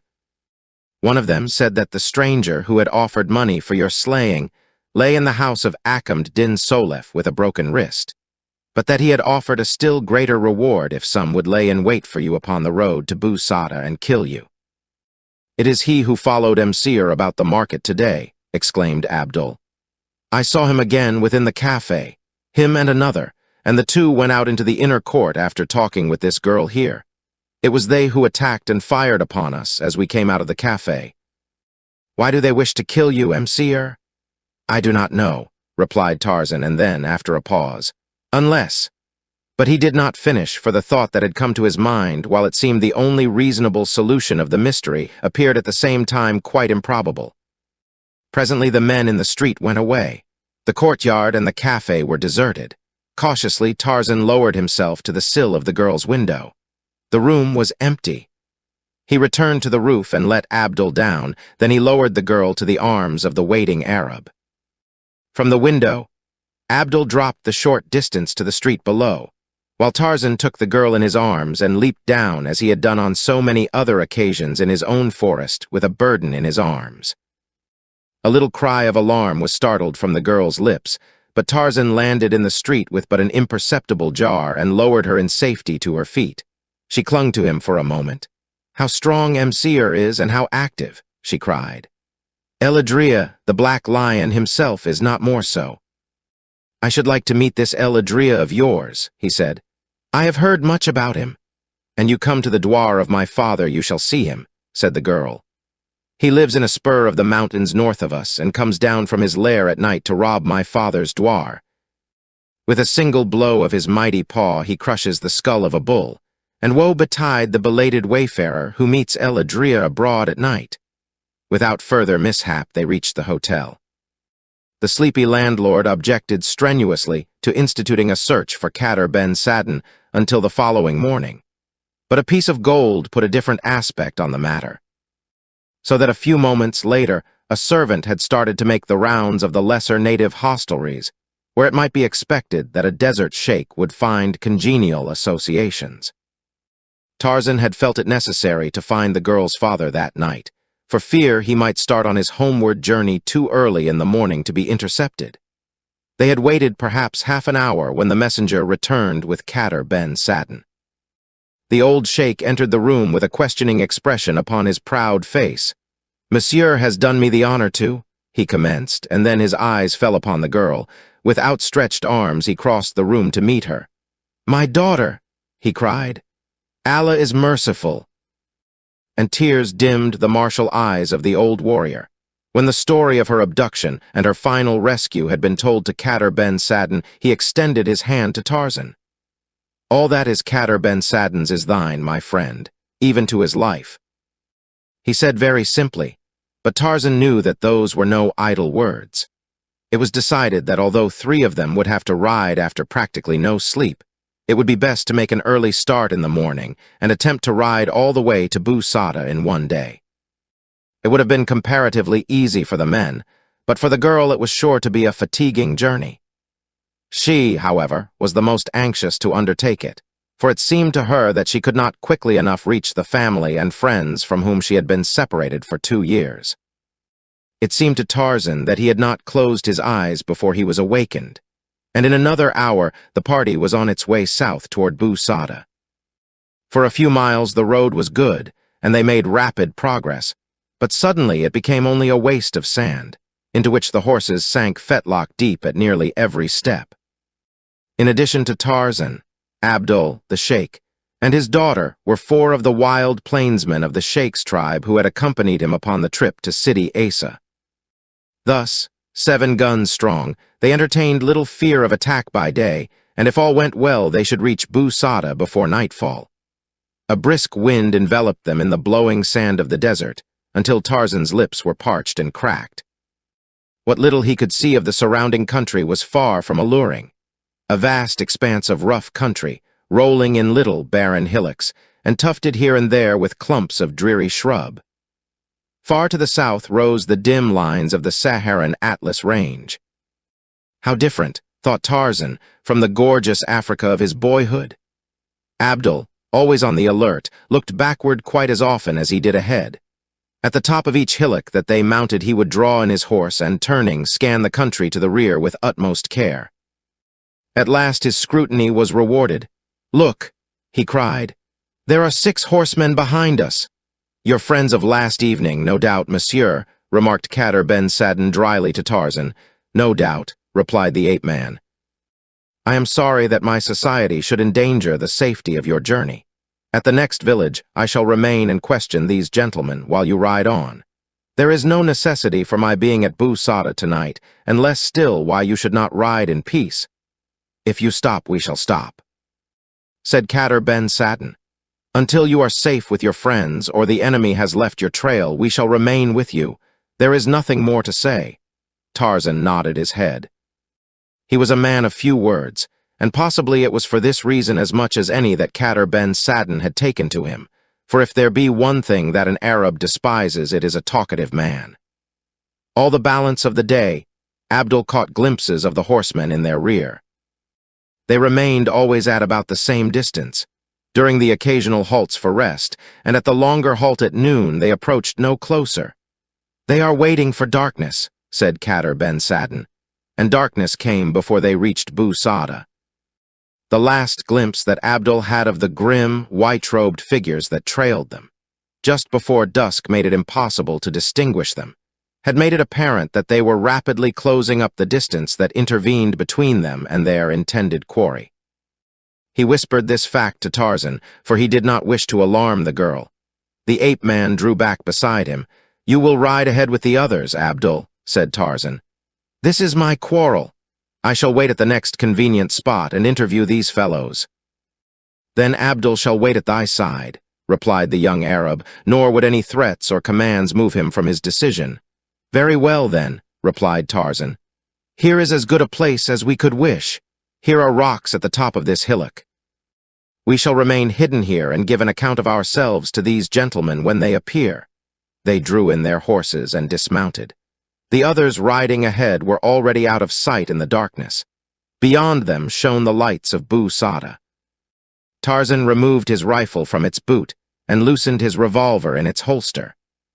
He ordered Abdul to withdraw behind the rocks with the horses so that they should be shielded from the enemy's bullets should they fire. The young Arab pretended to do as he was bid, but when he had fastened the two animals securely to a low shrub, he crept back to lie on his belly a few paces behind Tarzan. The ape-man stood erect in the middle of the road, waiting, nor did he have long to wait. The sound of galloping horses came suddenly out of the darkness below him, and a moment later he discerned the moving blotches of lighter color against the solid background of the night. "Halt!" he cried, "or we fire." The white figures came to a sudden stop, and for a moment there was silence. Then came the sound of a whispered counsel, and like ghosts the phantom riders dispersed in all directions. Again the desert lay still about him, yet it was an ominous stillness that foreboded evil. Abdul raised himself to one knee. Tarzan cocked his jungle-trained ears, and presently there came to him the sound of horses walking quietly through the sand to the east of him, to the west, to the north, and to the south. They had been surrounded. Then a shot came from the direction in which he was looking. A bullet whirred through the air above his head, and he fired at the flash of the enemy's gun. Instantly, the soundless waste was torn with the quick staccato of guns upon every hand. Abdul and Tarzan fired only at the flashes. They could not yet see their foemen. Presently it became evident that the attackers were circling their position, drawing closer and closer in, as they began to realize the paltry numbers of the party which opposed them. But one came too close, for Tarzan was accustomed to using his eyes in the darkness of the jungle night, than which there is no more utter darkness this side the grave, and with a cry of pain a saddle was emptied. "The odds are evening, Abdul," said Tarzan with a low laugh. But they were still far too one-sided, and when the 5 remaining horsemen whirled at a signal and charged full upon them, it looked as if there would be a sudden ending of the battle. Both Tarzan and Abdul sprang to the shelter of the rocks, that they might keep the enemy in front of them. There was a mad clatter of galloping hoofs, a volley of shots from both sides, and the Arabs withdrew to repeat the maneuver, but there were now only 4 against the 2. For a few moments, there came no sound from out of the surrounding blackness. Tarzan could not tell whether the Arabs, satisfied with their losses, had given up the fight, or were waiting farther along the road to waylay them as they proceeded on toward Bou Saada. But he was not left long in doubt, for now all from one direction came the sound of a new charge. But scarcely had the first gun spoken ere a dozen shots rang out behind the Arabs. There came the wild shouts of a new party to the controversy, and the pounding of the feet of many horses from down the road to Bou Saada. The Arabs did not wait to learn the identity of the oncomers. With a parting volley as they dashed by the position which Tarzan and Abdul were holding, they plunged off along the road toward Sidi Asa. A moment later, Kader Ben Saden and his men dashed up. The old sheikh was much relieved to find that neither Tarzan nor Abdul had received a scratch.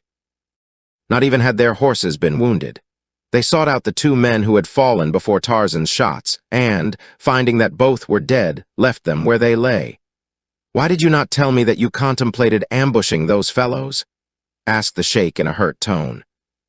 "We might have had them all if the 7 of us had stopped to meet them." "Then it would have been useless to stop at all," replied Tarzan. "For had we simply ridden on toward Bou Saada, they would have been upon us presently, and all could have been engaged. It was to prevent the transfer of my own quarrel to another's shoulders that Abdul and I stopped off to question them. Then there is your daughter. I could not be the cause of exposing her needlessly to the marksmanship of 6 men. Kader Ben Saden shrugged his shoulders. He did not relish having been cheated out of a fight. The little battle so close to Bou Saada had drawn out a company of soldiers. Tarzan and his party met them just outside the town. The officer in charge halted them to learn the significance of the shots. "A handful of marauders," replied Kader Ben Saden. "They attacked 2 of our number who had dropped behind, but when we returned to them, the fellows soon dispersed. They left 2 dead. None of my party was injured." This seemed to satisfy the officer, and after taking the names of the party, he marched his men on toward the scene of the skirmish to bring back the dead men for purposes of identification, if possible. 2 days later, Kader Ben Saden, with his daughter and followers, rode south through the pass below Bou Saada, bound for their home in the far wilderness. The sheikh had urged Tarzan to accompany him, and the girl had added her entreaties to those of her father. But, though he could not explain it to them, Tarzan's duties loomed particularly large after the happenings of the past few days, so that he could not think of leaving his post for an instant. But he promised to come later if it lay within his power to do so, and they had to content themselves with that assurance. During these 2 days, Tarzan had spent practically all his time with Kader Ben Saden and his daughter. He was keenly interested in this race of stern and dignified warriors, and embraced the opportunity which their friendship offered to learn what he could of their lives and customs. He even commenced to acquire the rudiments of their language under the pleasant tutorage of the brown-eyed girl.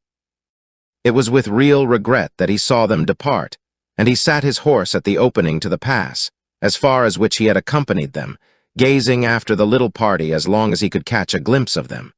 Here were people after his own heart. Their wild, rough lives, filled with danger and hardship, appealed to this half-savage man as nothing had appealed to him in the midst of the effeminate civilization of the great cities he had visited. Here was a life that excelled even that of the jungle, for here he might have the society of men. Real men whom he could honor and respect, and yet be near to the wild nature that he loved. In his head revolved an idea that when he had completed his mission, he would resign and return to live for the remainder of his life with the tribe of Kader Ben Saden. Then he turned his horse's head and rode slowly back to Bou Saada. The front of the Hotel du Petit Sahara, where Tarzan stopped in Bou Saada, is taken up with the bar, 2 dining rooms, and the kitchens. Both of the dining rooms open directly off the bar, and one of them is reserved for the use of the officers of the garrison. As you stand in the bar room, you may look into either of the dining rooms if you wish. It was to the bar that Tarzan repaired after speeding Kader Ben Saden and his party on their way. It was yet early in the morning, for Kader Ben Saden had elected to ride far that day, so that it happened that, when Tarzan returned, there were guests still at breakfast. As his casual glance wandered into the officer's dining room, Tarzan saw something which brought a look of interest to his eyes.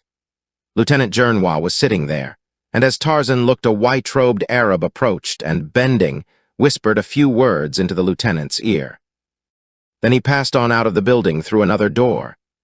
In itself, the thing was nothing, but as the man had stooped to speak to the officer, Tarzan had caught sight of something which the accidental parting of the man's burnous had revealed. He carried his left arm in a sling. Chapter 9, Numa, Eladria. On the same day that Kader Ben Saden rode south, the diligence from the north brought Tarzan a letter from Darnot, which had been forwarded from Sidi Bel Abs. It opened the old wound that Tarzan would have been glad to have forgotten. Yet he was not sorry that Darnot had written, for one at least of his subjects could never cease to interest the ape-man. Here is the letter, my dear Jean. Since last I wrote you, I have been across to London on a matter of business. I was there but 3 days. The very first day I came upon an old friend of yours, quite unexpectedly, in Henrietta Street. Now you never in the world would guess whom. None other than Mr. Samuel T. Philander. But it is true. I can see your look of incredulity. Nor is this all. He insisted that I return to the hotel with him, and there I found the others. Professor Archimedes Q. Porter, Miss Porter, and that enormous black woman, Miss Porter's maid. Esmeralda, you will recall. While I was there, Clayton came in. They are to be married soon, or rather sooner, for I rather suspect that we shall receive announcements almost any day. On account of his father's death, it is to be a very quiet affair. Only blood relatives. While I was alone with Mr. Philander, the old fellow became rather confidential. Said Miss Porter had already postponed the wedding on 3 different occasions. He confided that it appeared to him that she was not particularly anxious to marry Clayton at all. But this time it seems that it is quite likely to go through.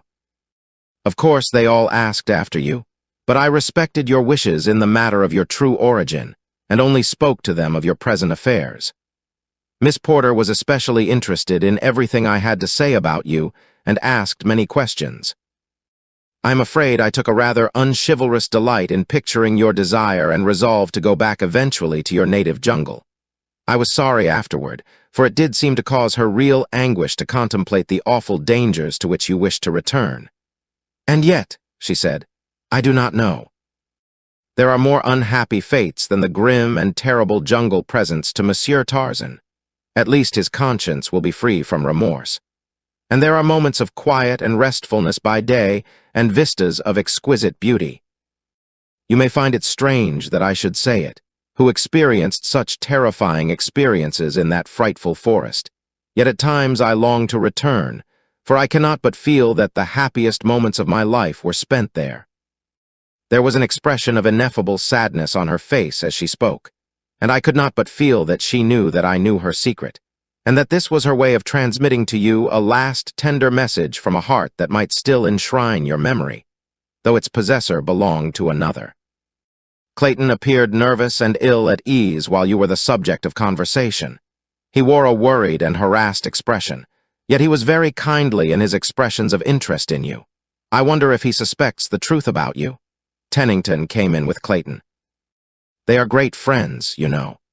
He is about to set out upon one of his interminable cruises in that yacht of his, and was urging the entire party to accompany him. Tried to inveigle me into it, too. Is thinking of circumnavigating Africa this time. I told him that his precious toy would take him and some of his friends to the bottom of the ocean one of these days, if he didn't get it out of his head that she was a liner or a battleship. I returned to Paris day before yesterday, and yesterday I met the Count and Countess de Caude at the races. They inquired after you. De Caude really seems quite fond of you, doesn't appear to harbor the least ill will. Olga is as beautiful as ever, but a trifle subdued. I imagine that she learned a lesson through her acquaintance with you that will serve her in good stead during the balance of her life. It is fortunate for her, and for de Caude as well, that it was you and not another man more sophisticated. Had you really paid court to Olga's heart, I am afraid that there would have been no hope for either of you. She asked me to tell you that Nicolas had left France. She paid him 20,000 francs to go away and stay. She is congratulating herself that she got rid of him before he tried to carry out a threat. He recently made her that he should kill you at the first opportunity. She said that she should hate to think that her brother's blood was on your hands, for she is very fond of you, and made no bones in saying so before the Count. It never for a moment seemed to occur to her that there might be any possibility of any other outcome of a meeting between you and Nicolas. The Count quite agreed with her in that. He added that it would take a regiment of Rockoffs to kill you. He has a most healthy respect for your prowess. Have been ordered back to my ship. She sails from Havre in 2 days under sealed orders.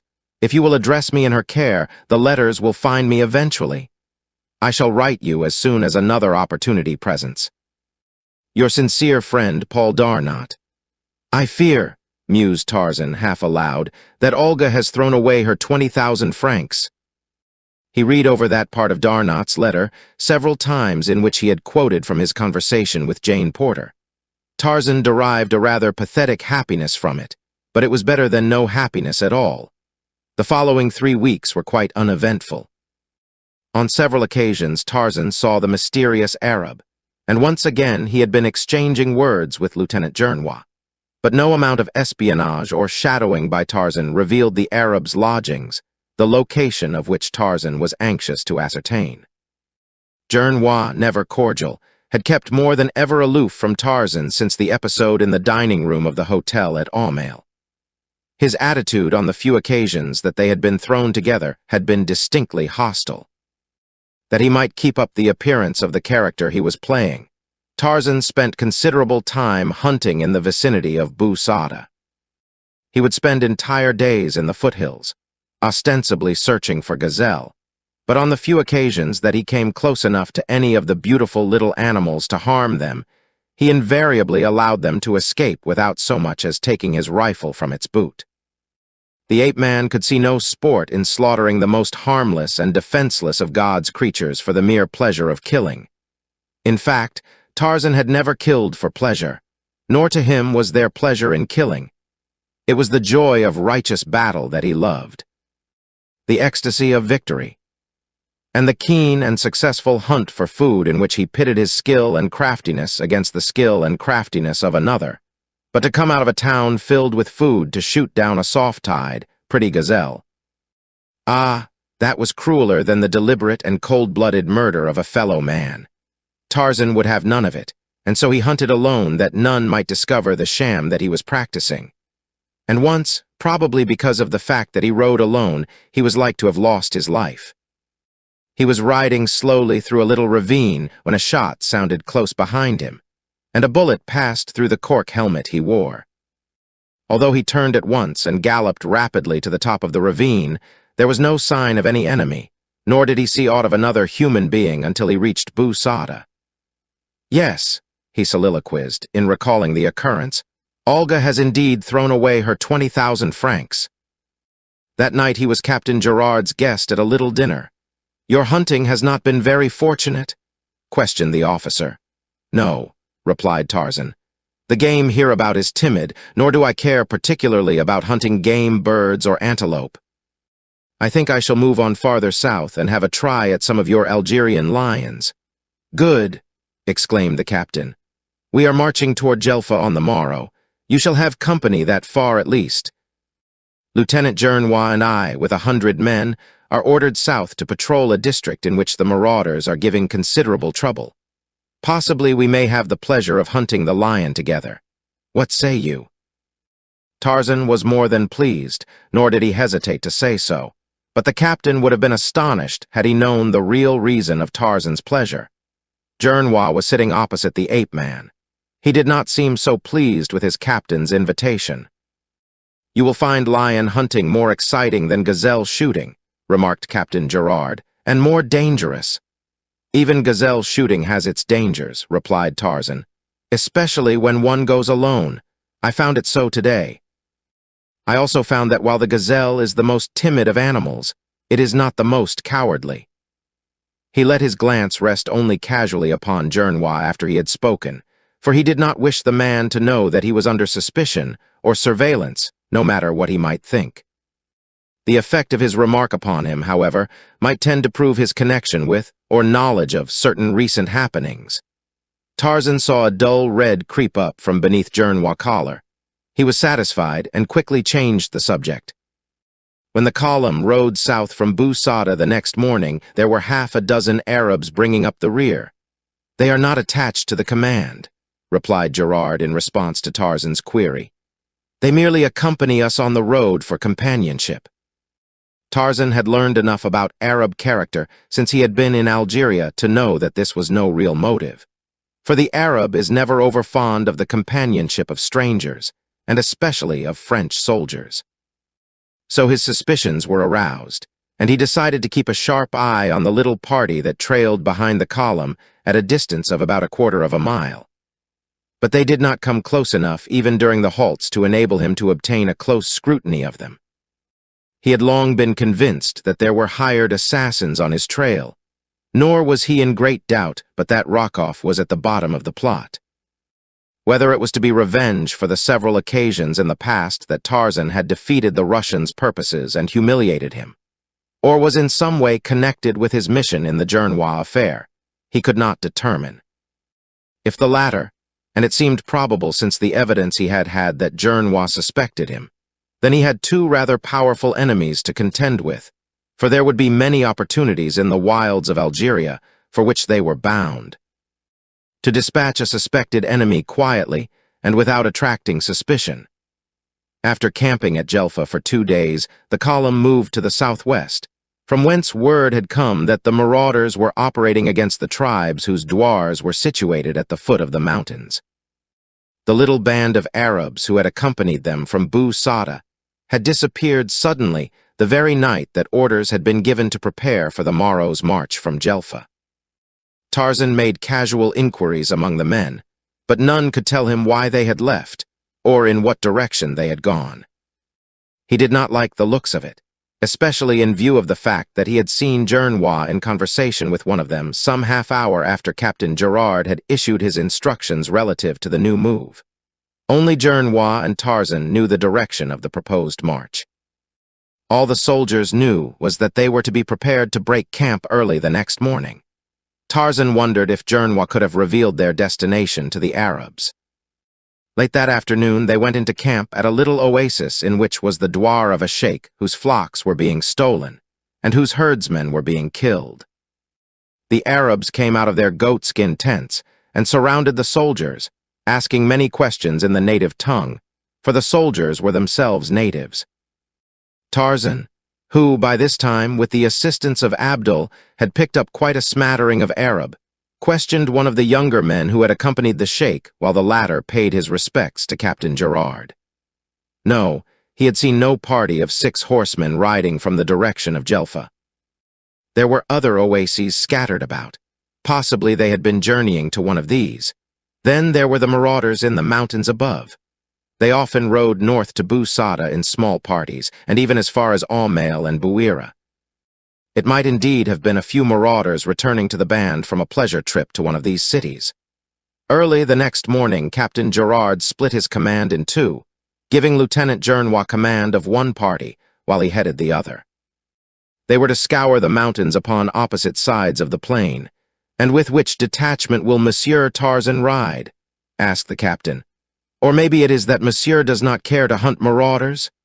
"Oh, I shall be delighted to go," Tarzan hastened to explain. He was wondering what excuse he could make to accompany Jernwa. His embarrassment was short-lived and was relieved from a most unexpected source. It was Jernwa himself who spoke.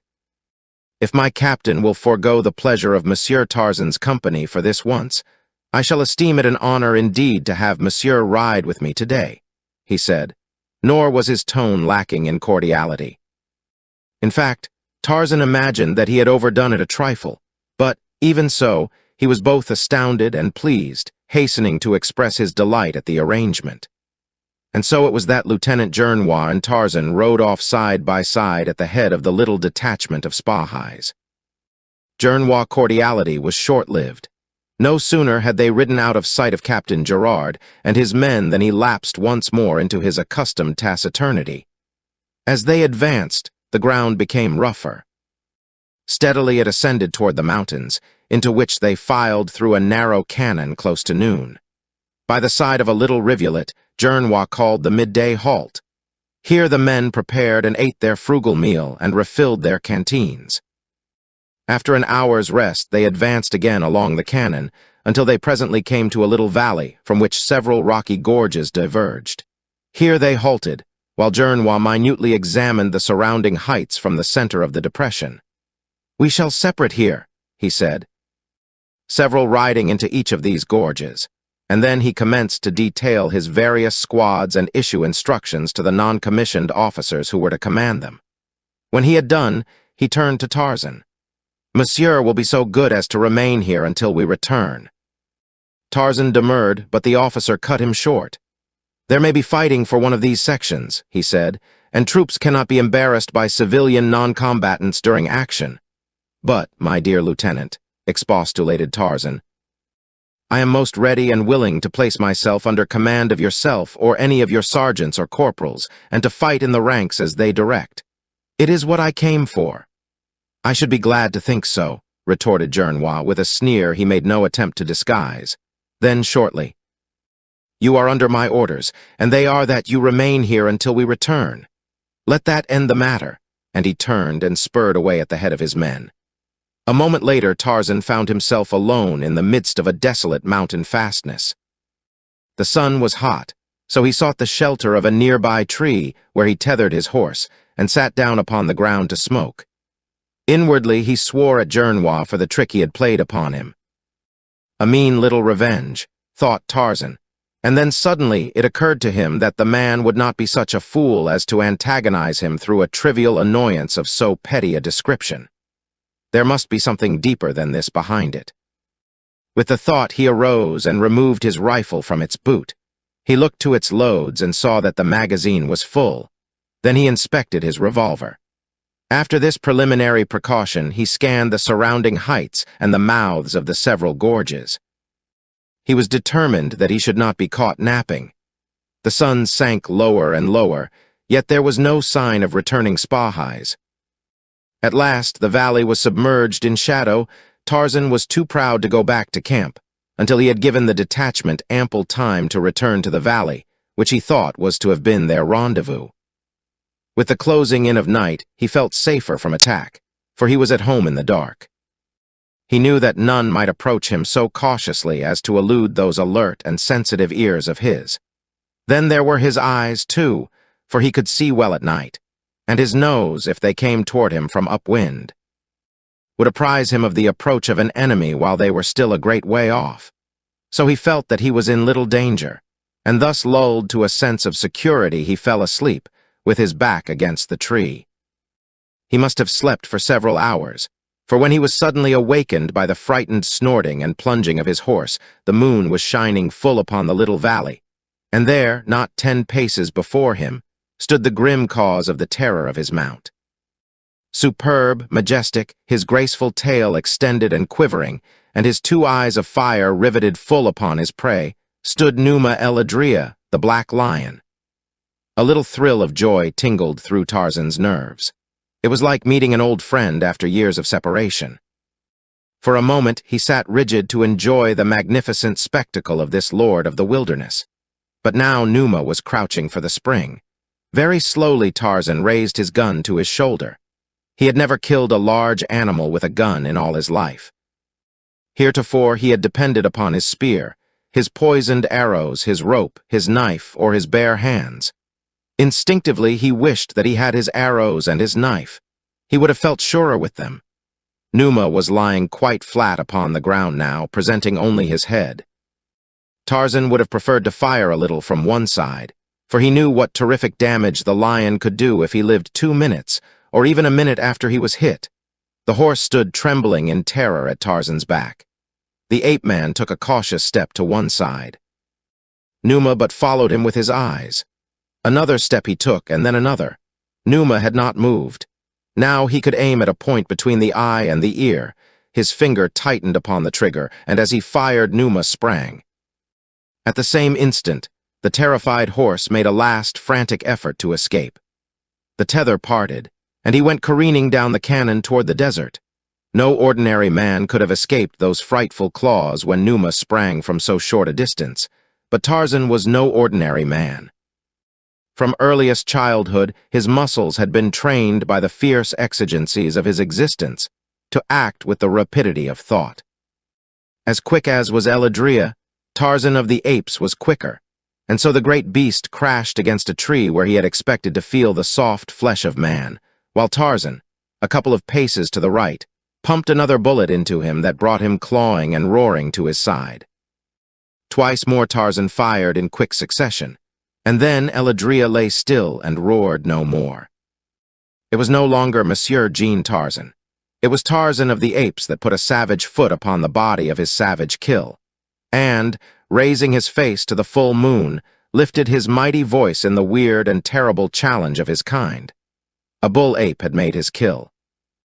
And the wild things in the wild mountains stopped in their hunting, and trembled at this new and awful voice.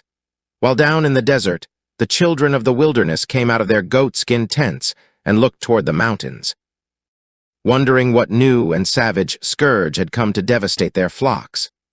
A half-mile from the valley in which Tarzan stood, a score of white-robed figures, bearing long, wicked-looking guns, halted at the sound and looked at one another with questioning eyes. But presently, as it was not repeated, they took up their silent, stealthy way toward the valley. Tarzan was now confident that Jernwa had no intention of returning for him, but he could not fathom the object that had prompted the officer to desert him, yet leave him free to return to camp. His horse gone, he decided that it would be foolish to remain longer in the mountains, so he set out toward the desert. He had scarcely entered the confines of the canon when the first of the white-robed figures emerged into the valley upon the opposite side. For a moment, they scanned the little depression from behind sheltering boulders, but when they had satisfied themselves that it was empty, they advanced across it. Beneath the tree at one side, they came upon the body of Eladria. With muttered exclamations, they crowded about it. Then, a moment later, they hurried down the canon which Tarzan was threading a brief distance in advance of them. They moved cautiously and in silence, taking advantage of shelter, as men do who are stalking man. Chapter 10, Through the Valley of the Shadow. As Tarzan walked down the wild canon beneath the brilliant African moon, the call of the jungle was strong upon him. The solitude and the savage freedom filled his heart with life and buoyancy. Again, he was Tarzan of the Apes. Every sense alert against the chance of surprise by some jungle enemy, yet treading lightly and with head erect, in proud consciousness of his might. The nocturnal sounds of the mountains were new to him, yet they fell upon his ears like the soft voice of a half-forgotten love. Many he intuitively sensed. Ah, there was one that was familiar indeed, the distant coughing of Sheeta the leopard, but there was a strange note in the final wail which made him doubt. It was a panther he heard. Presently a new sound, a soft, stealthy sound, obtruded itself among the others. No human ears other than the ape-man's would have detected it. At first he did not translate it, but finally he realized that it came from the bare feet of a number of human beings. They were behind him, and they were coming toward him quietly. He was being stalked. In a flash he knew why he had been left in that little valley by Jernwa, but there had been a hitch in the arrangements. The men had come too late. Closer and closer came the footsteps. Tarzan halted and faced them, his rifle ready in his hand. Now he caught a fleeting glimpse of a white burnous. He called aloud in French, asking what they would of him. His reply was the flash of a long gun, and with the sound of the shot Tarzan of the Apes plunged forward upon his face. The Arabs did not rush out immediately. Instead, they waited to be sure that their victim did not rise. Then they came rapidly from their concealment and bent over him. It was soon apparent that he was not dead. One of the men put the muzzle of his gun to the back of Tarzan's head to finish him, but another waved him aside.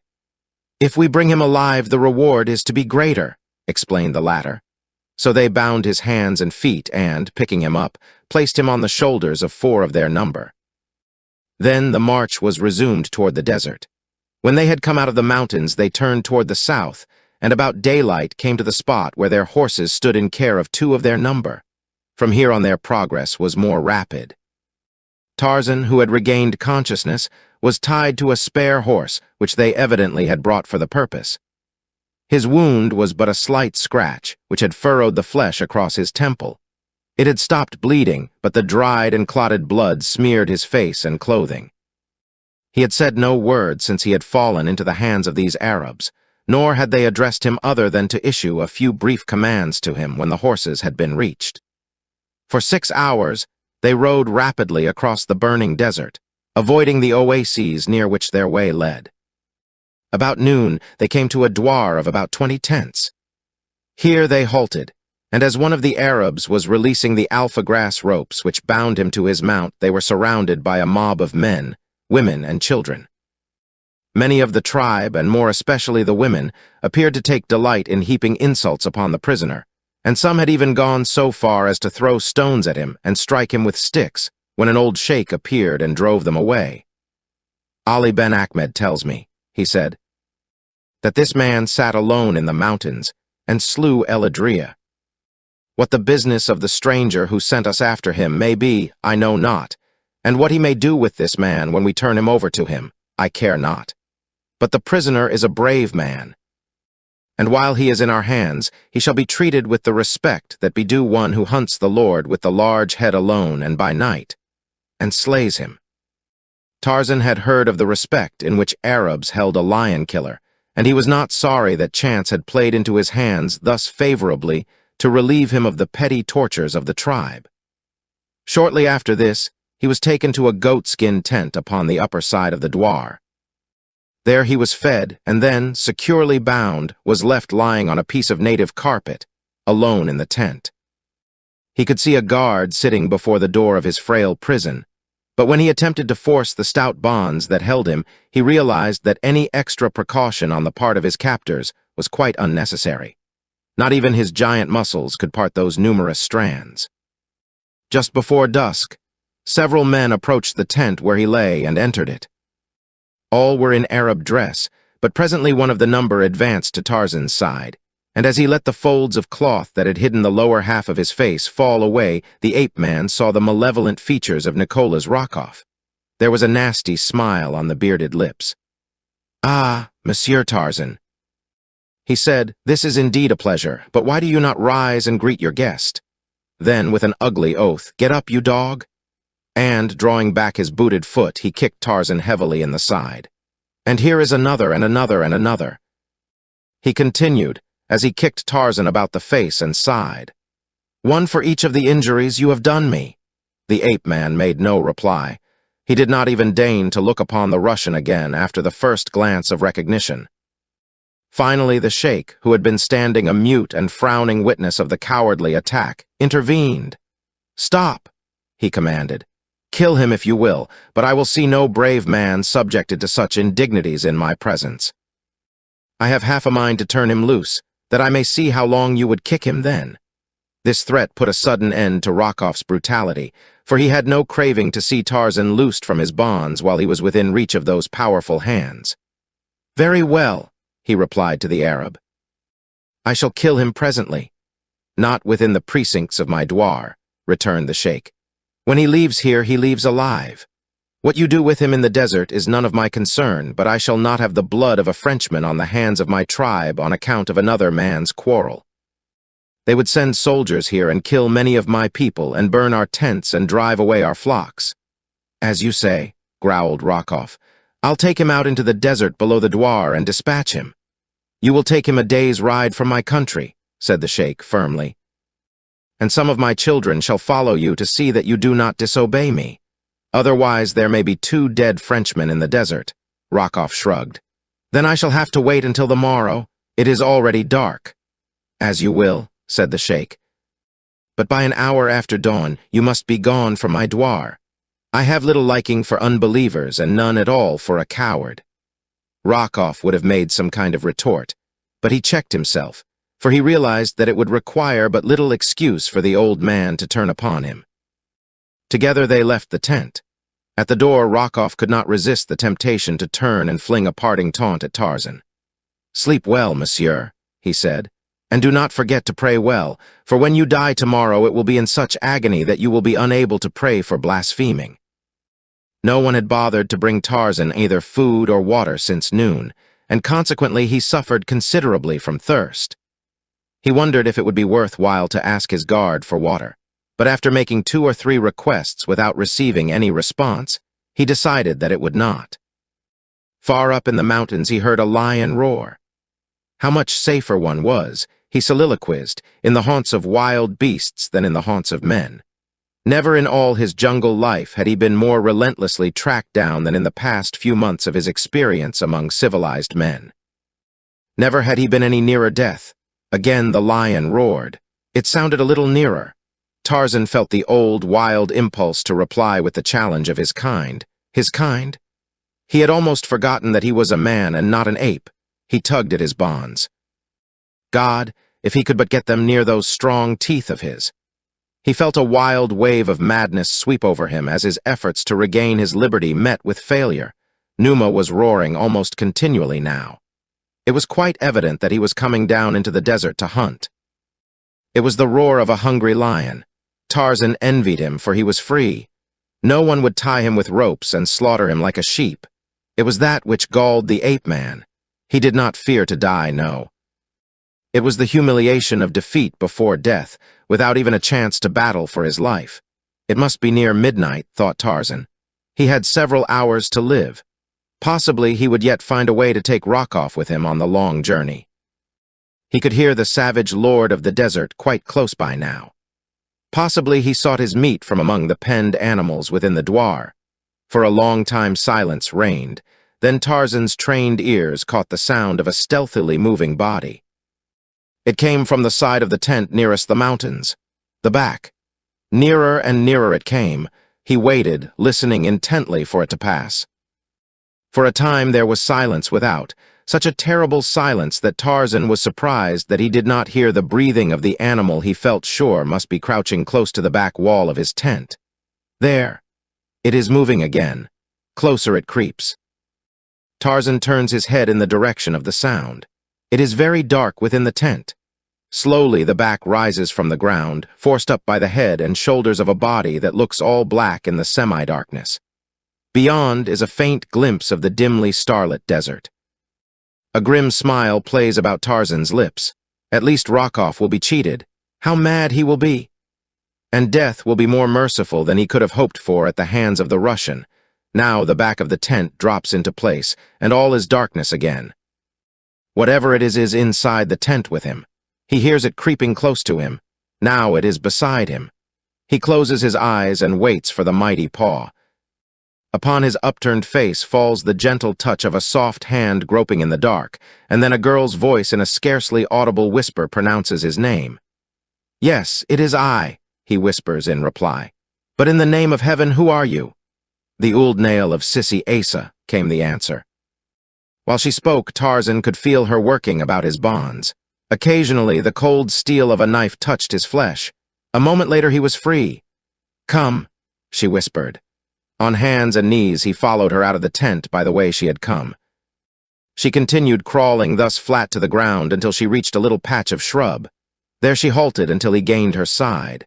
For a moment he looked at her before he spoke. "I cannot understand," he said at last. "Why are you here? How did you know that I was a prisoner in that tent? How does it happen that it is you who have saved me?" She smiled.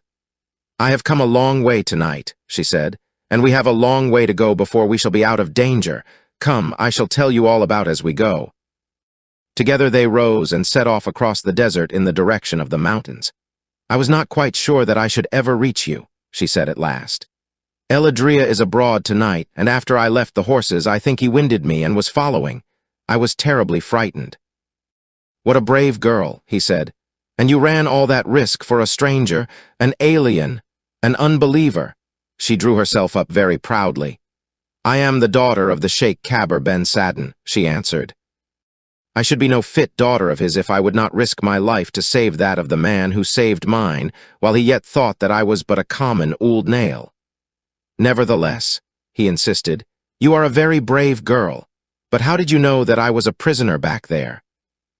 "Achmet Din Tayyib, who is my cousin on my father's side, was visiting some friends who belong to the tribe that captured you.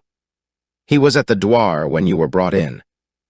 When he reached home, he was telling us about the big Frenchman who had been captured by Ali Ben Ahmed for another Frenchman who wished to kill him. From the description, I knew that it must be you. My father was away. I tried to persuade some of the men to come and save you, but they would not do it, saying, 'Let the unbelievers kill one another if they wish. It is none of our affair, and if we go and interfere with Ali Ben Ahmed's plans, we shall only stir up a fight with our own people.' So when it was dark, I came alone, riding one horse and leading another for you. They are tethered not far from here. By morning we shall be within my father's douar. He should be there himself by now. Then let them come and try to take Kabir Ben Saden's friend." For a few moments they walked on in silence. "We should be near the horses," she said. "It is strange that I do not see them here." Then a moment later she stopped with a little cry of consternation. "They are gone," she exclaimed. "It is here that I tethered them." Tarzan stooped to examine the ground. He found that a large shrub had been torn up by the roots. Then he found something else. There was a wry smile on his face as he rose and turned toward the girl. "Eladria has been here. From the signs, though, I rather think that his prey escaped him. With a little start, they would be safe enough from him in the open." There was nothing to do but continue on foot. The way led them across a low spur of the mountains, but the girl knew the trail as well as she did her mother's face. They walked in easy, swinging strides, Tarzan keeping a hand's breadth behind the girl's shoulder, that she might set the pace and thus be less fatigued. As they walked, they talked, occasionally stopping to listen for sounds of pursuit. It was now a beautiful moonlit night. The air was crisp and invigorating. Behind them lay the interminable vista of the desert, dotted here and there with an occasional oasis. The date palms of the little fertile spot they had just left, and the circle of goatskin tents stood out in sharp relief against the yellow sand. A phantom paradise upon a phantom sea. Before them rose the grim and silent mountains. Tarzan's blood leaped in his veins. This was life. He looked down upon the girl beside him, a daughter of the desert walking across the face of a dead world with a son of the jungle. He smiled at the thought. He wished that he had had a sister and that she had been like this girl. What a bully chum she would have been. They had entered the mountains now and were progressing more slowly, for the trail was steeper and very rocky. For a few minutes they had been silent. The girl was wondering if they would reach her father's douar before the pursuit had overtaken them. Tarzan was wishing that they might walk on thus forever. If the girl were only a man, they might. He longed for a friend who loved the same wild life that he loved. He had learned to crave companionship, but it was his misfortune that most of the men he knew preferred immaculate linen and their clubs to nakedness and the jungle. It was, of course, difficult to understand, yet it was very evident that they did. The two had just turned a projecting rock around which the trail ran when they were brought to a sudden stop. There, before them, directly in the middle of the path, stood Numa, Eladria, the black lion. His green eyes looked very wicked, and he bared his teeth and lashed his bay-black sides with his angry tail. Then he roared, the fearsome, terror-inspiring roar of the hungry lion which is also angry.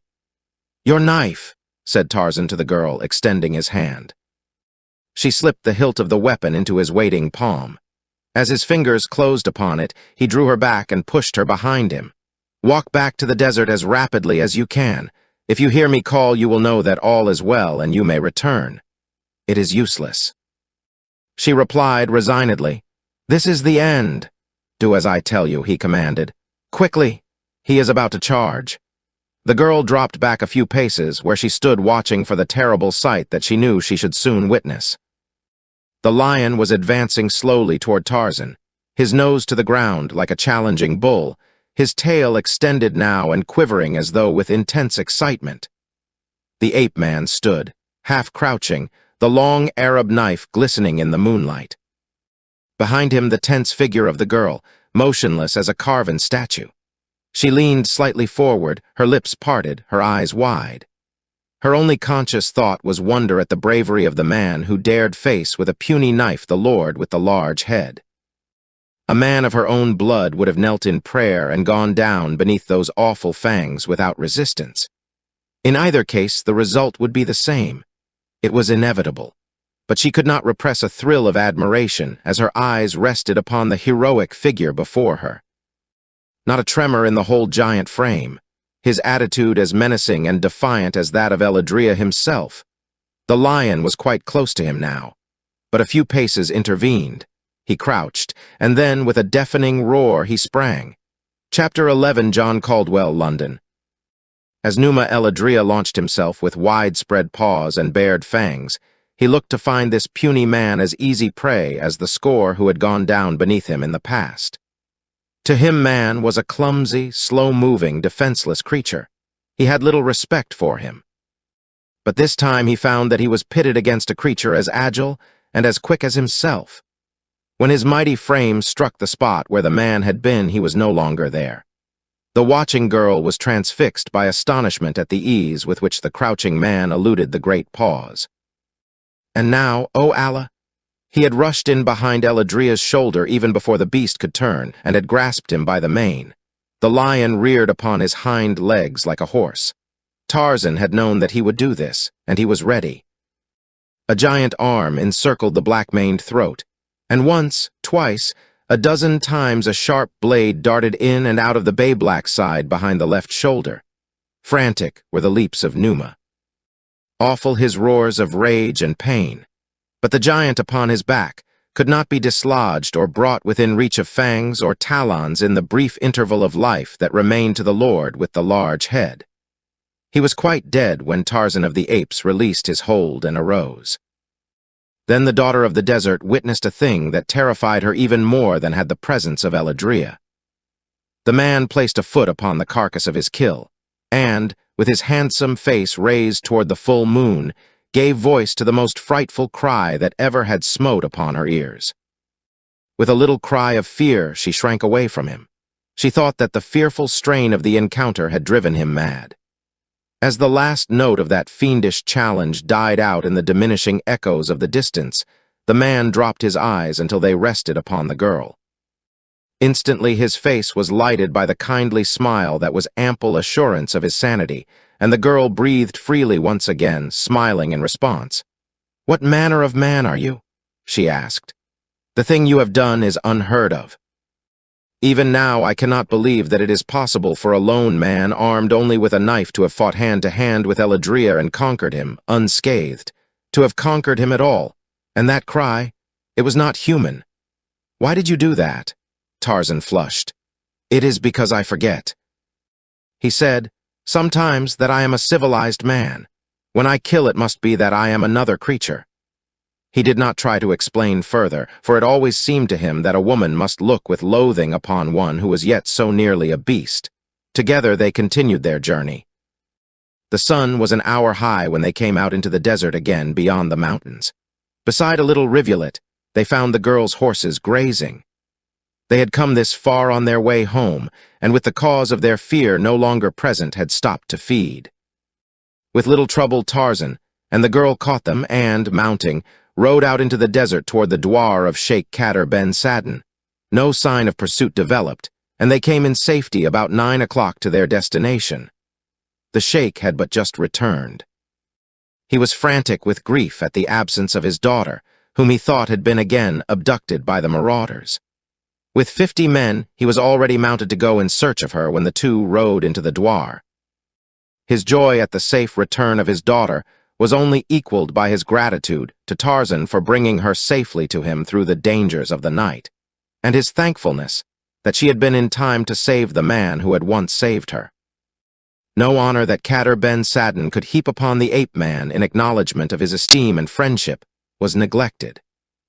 When the girl had recited the story of the slaying of Eladria, Tarzan was surrounded by a mob of worshipping Arabs.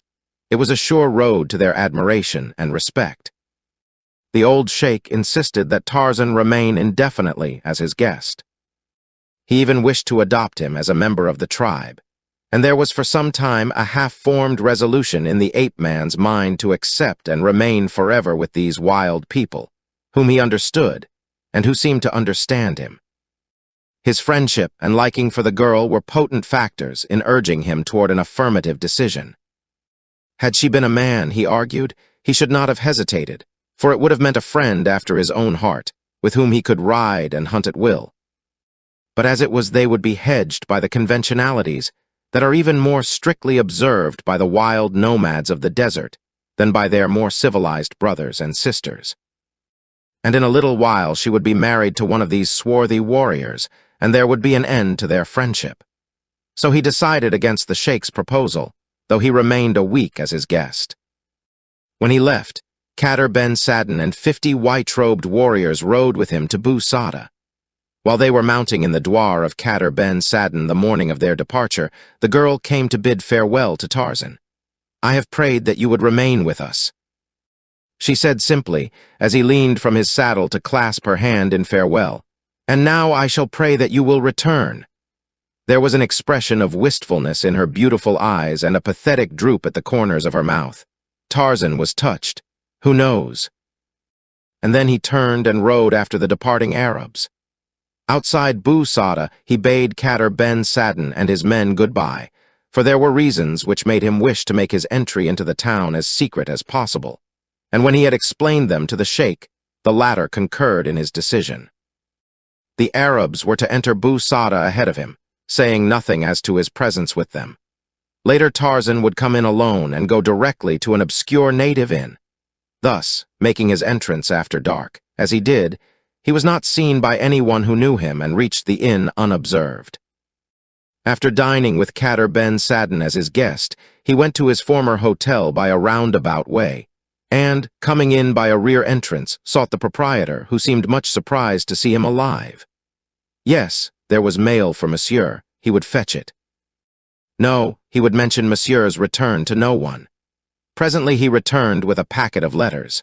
One was an order from his superior to lay off on his present work, and hasten to Cape Town by the first steamer he could get. His further instructions would be awaiting him there in the hands of another agent whose name and address were given. That was all. Brief but explicit. Tarzan arranged to leave Boo Sada early the next morning. Then he started for the garrison to see Captain Gerard, whom the hotel man had told him had returned with his detachment the previous day. He found the officer in his quarters. He was filled with surprise and pleasure at seeing Tarzan alive and well. When Lieutenant Jernois returned and reported that he had not found you at the spot that you had chosen to remain while the detachment was scouting, I was filled with alarm. We searched the mountain for days. Then came word that you had been killed and eaten by a lion. As proof, your gun was brought to us. Your horse had returned to camp the second day after your disappearance. We could not doubt. Lieutenant Jernois was grief-stricken. He took all the blame upon himself. It was he who insisted on carrying on the search himself. It was he who found the Arab with your gun. He will be delighted to know that you are safe. Doubtless, said Tarzan with a grim smile. He is down in the town now, or I should send for him, continued Captain Gerard. I shall tell him as soon as he returns. Tarzan let the officer think that he had been lost, wandering finally into the douar of Kader Ben Saden, who had escorted him back to Boo Sada. As soon as possible, he bade the good officer adieu and hastened back into the town. At the native inn, he had learned through Kader Ben Saden a piece of interesting information. It told of a black-bearded white man who went always disguised as an Arab. For a time, he had nursed a broken wrist. More recently, he had been away from Boo Sada, but now he was back, and Tarzan knew his place of concealment. It was for there he headed. Through narrow, stinking alleys, black as Erebus, he groped, and then up a rickety stairway, at the end of which was a closed door and a tiny, unglazed window. The window was high under the low eaves of the mud building. Tarzan could just reach the sill. He raised himself slowly until his eyes topped it. The room within was lighted, and at table sat Rakoff and Jernois. Jernois was speaking. "Rakoff, you are a devil," he was saying. "You have hounded me until I have lost the last shred of my honor. You have driven me to murder, for the blood of that man Tarzan is on my hands. If it were not that that other devil's spawn, Paulvitch, still knew my secret, I should kill you here tonight with my bare hands." Rakoff laughed. "You would not do that, my dear lieutenant," he said. "The moment I am reported dead by assassination, that dear Alexis will forward to the Minister of War full proof of the affair you so ardently long to conceal. And, further, will charge you with my murder. Come, be sensible. I am your best friend. Have I not protected your honor as though it were my own?" Jernois sneered and spat out an oath. "Just one more little payment," continued Rakoff, "and the papers I wish, and you have my word of honor that I shall never ask another cent from you or further information." "And a good reason why," growled Jernois. "What you ask will take my last cent and the only valuable military secret I hold. You ought to be paying me for the information instead of taking both it and money, too." "I am paying you by keeping a still tongue in my head," retorted Rakoff. "But let's have done. Will you or will you not? I give you 3 minutes to decide. If you are not agreeable, I shall send a note to your commandant tonight that will end in the degradation that Dreyfus suffered, the only difference being that he did not deserve it." For a moment, Jernois sat with bowed head. At length he arose. He drew 2 pieces of paper from his blouse. "Here," he said hopelessly. "I had them ready, for I knew that there could be but one outcome." He held them toward the Russian. Rakov's cruel face lighted in malignant gloating. He seized the bits of paper. "You have done well, Jernwa," he said. "I shall not trouble you again, unless you happen to accumulate some more money or information," and he grinned. "You never shall again, you dog," hissed Jernwa. "The next time I shall kill you." I came near doing it tonight. For an hour I sat with these two pieces of paper on my table before me ere I came here. Beside them lay my loaded revolver. I was trying to decide which I should bring. Next time the choice shall be easier, for I already have decided. "You had a close call tonight, Rakov. Do not tempt fate a second time." Then Jernwa rose to leave. Tarzan barely had time to drop to the landing and shrink back into the shadows on the far side of the door. Even then, he scarcely hoped to elude detection. The landing was very small, and though he flattened himself against the wall at its far edge, he was scarcely more than a foot from the doorway. Almost immediately it opened, and Jernwa stepped out. Rakov was behind him. Neither spoke. Jernwa had taken perhaps 3 steps down the stairway when he halted and half-turned, as though to retrace his steps. Tarzan knew that discovery would be inevitable. Rakov still stood on the threshold a foot from him, but he was looking in the opposite direction, toward Jernwa. Then the officer evidently reconsidered his decision and resumed his downward course. Tarzan could hear Rakov's sigh of relief. A moment later, the Russian went back into the room and closed the door. Tarzan waited until Jernwa had had time to get well out of hearing. Then he pushed open the door and stepped into the room. He was on top of Rakov before the man could rise from the chair where he sat scanning the paper Jernwa had given him. As his eyes turned and fell upon the ape-man's face, his own went livid. "You," he gasped. "I," replied Tarzan. "What do you want?" whispered Rakov, for the look in the ape-man's eyes frightened him. "Have you come to kill me? You do not dare. They would guillotine you." "You do not dare kill me." "I dare kill you, Rakov," replied Tarzan, "for no one knows that you are here or that I am here, and Paulvitch would tell them that it was Jernwa. I heard you tell Jernwa so. But that would not influence me, Rakov. I would not care who knew that I had killed you. The pleasure of killing you would more than compensate for any punishment they might inflict upon me. You are the most despicable cur of a coward, Rakov, I have ever heard of. You should be killed. I should love to kill you."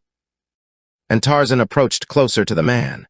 Rakov's nerves were keyed to the breaking point. With a shriek he sprang toward an adjoining room, but the ape-man was upon his back while his leap was yet but half completed. Iron fingers sought his throat. The great coward squealed like a stuck pig until Tarzan had shut off his wind. Then the ape-man dragged him to his feet, still choking him. The Russian struggled futilely. He was like a babe in the mighty grasp of Tarzan of the Apes. Tarzan sat him in a chair, and long before there was danger of the man's dying, he released his hold upon his throat. When the Russian's coughing spell had abated, Tarzan spoke to him again. "I have given you a taste of the suffering of death," he said. "But I shall not kill, this time. I am sparing you solely for the sake of a very good woman whose great misfortune it was to have been born of the same woman who gave birth to you. But I shall spare you only this once on her account. Should I ever learn that you have again annoyed her or her husband? Should you ever annoy me again? Should I hear that you have returned to France or to any French possession, I shall make it my sole business to hunt you down and complete the choking I commenced tonight." Then he turned to the table, on which the 2 pieces of paper still lay. As he picked them up, Rakov gasped in horror. Tarzan examined both the check and the other. He was amazed at the information the latter contained. Rakov had partially read it, but Tarzan knew that no one could remember the salient facts and figures it held, which made it of real value to an enemy of France.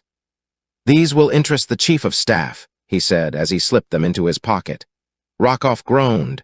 He did not dare curse aloud. The next morning, Tarzan rode north on his way to Bouira and Algiers. As he had ridden past the hotel, Lieutenant Jernwa was standing on the veranda. As his eyes discovered Tarzan, he went white as chalk. The ape-man would have been glad had the meeting not occurred, but he could not avoid it. He saluted the officer as he rode past. Mechanically, Jernwa returned the salute, but those terrible, wide eyes followed the horseman, expressionless except for horror. It was as though a dead man looked upon a ghost. At City, Asa Tarzan met a French officer with whom he had become acquainted on the occasion of his recent sojourn in the town.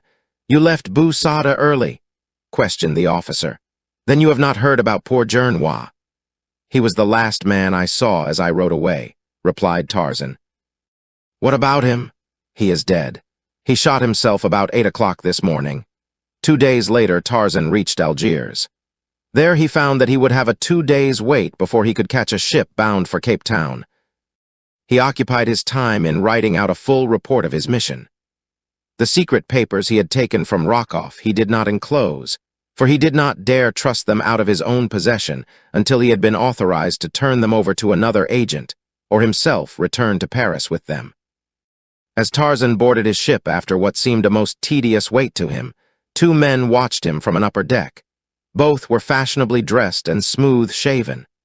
The taller of the 2 had sandy hair, but his eyebrows were very black. Later in the day, they chanced to meet Tarzan on deck, but as one hurriedly called his companion's attention to something at sea, their faces were turned from Tarzan as he passed, so that he did not notice their features. In fact, he had paid no attention to them at all. Following the instructions of his chief, Tarzan had booked his passage under an assumed name, John Caldwell, London.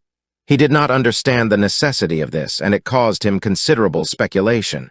He wondered what role he was to play in Cape Town. "Well," he thought, "thank heaven that I am rid of Rockoff. He was commencing to annoy me. I wonder if I am really becoming so civilized that presently I shall develop a set of nerves. He would give them to me if anyone could, for he does not fight fair. One never knows through what new agency he is going to strike. It is as though Numa, the lion, had induced Tantor, the elephant, and Hista, the snake, to join him in attempting to kill me. I would then never have known what minute or by whom I was to be attacked next. But the brutes are more chivalrous than man. They do not stoop to cowardly intrigue." At dinner that night, Tarzan sat next to a young woman whose place was at the captain's left. The officer introduced them. Miss Strong. Where had he heard the name before? It was very familiar. And then the girl's mother gave him the clue, for when she addressed her daughter, she called her Hazel. Hazel Strong. What memories the name inspired. It had been a letter to this girl, penned by the fair hand of Jane Porter, that had carried to him the first message from the woman he loved. How vividly he recalled the night he had stolen it from the desk in the cabin of his long-dead father, where Jane Porter had sat writing it late into the night, while he crouched in the darkness without. How terror-stricken she would have been that night had she known that the wild jungle beast squatted outside her window, watching her every move. And this was Hazel Strong, Jane Porter's best friend. Chapter 12, Ships That Pass. Let us go back a few months to the little, windswept platform of a railway station in northern Wisconsin.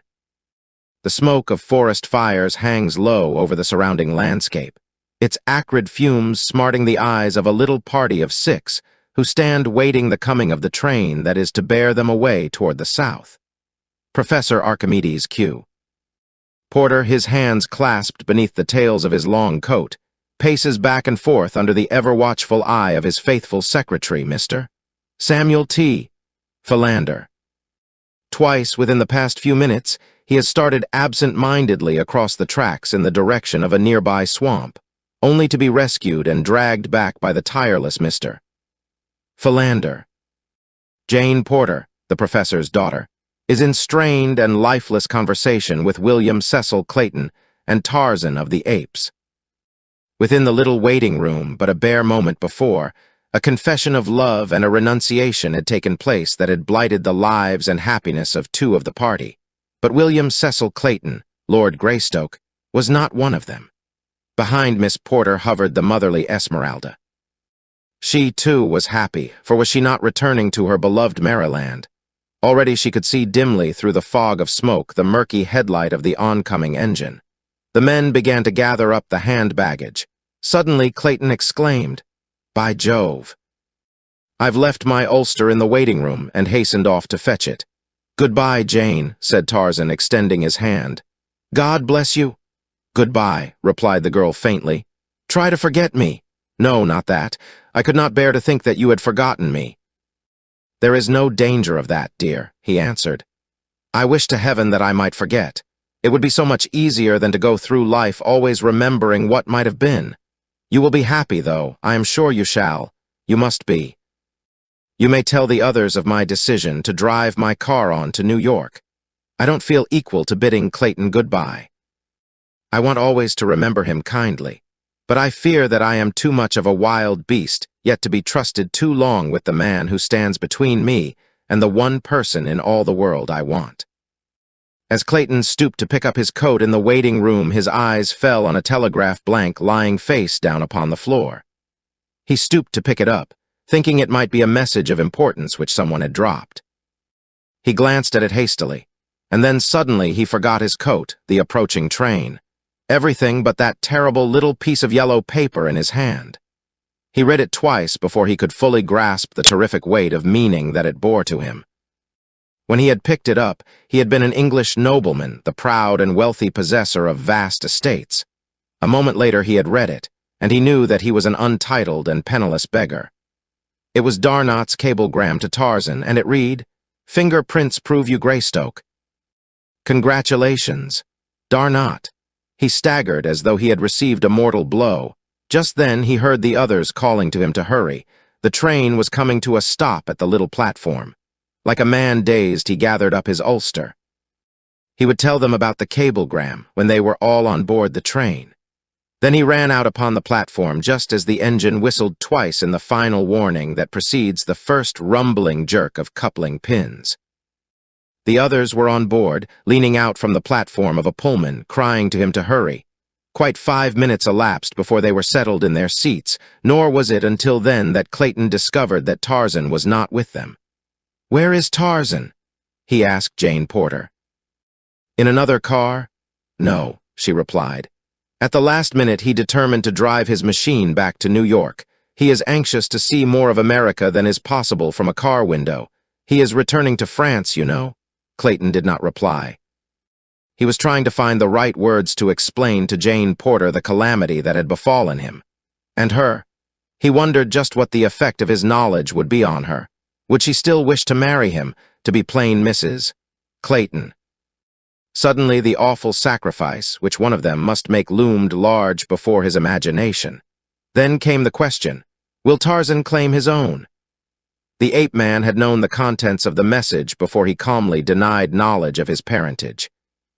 He had admitted that Kala, the ape, was his mother. Could it have been for love of Jane Porter? There was no other explanation which seemed reasonable. Then, having ignored the evidence of the message, was it not reasonable to assume that he meant never to claim his birthright? If this were so, what right had he, William Cecil Clayton, to thwart the wishes, to balk the self-sacrifice of this strange man? If Tarzan of the Apes could do this thing to save Jane Porter from unhappiness, why should he, to whose care she was entrusting her whole future, do aught to jeopardize her interests? And so he reasoned until the first generous impulse to proclaim the truth and relinquish his titles and his estates to their rightful owner was forgotten beneath the mass of sophistries which self-interest had advanced. But during the balance of the trip, and for many days thereafter, he was moody and distraught. Occasionally the thought obtruded itself that possibly at some later day Tarzan would regret his magnanimity and claim his rights. Several days after they reached Baltimore, Clayton broached the subject of an early marriage to Jane. "What do you mean by early?" she asked. "Within the next few days. I must return to England at once. I want you to return with me, dear." "I can't get ready so soon as that," replied Jane. "It will take a whole month at least."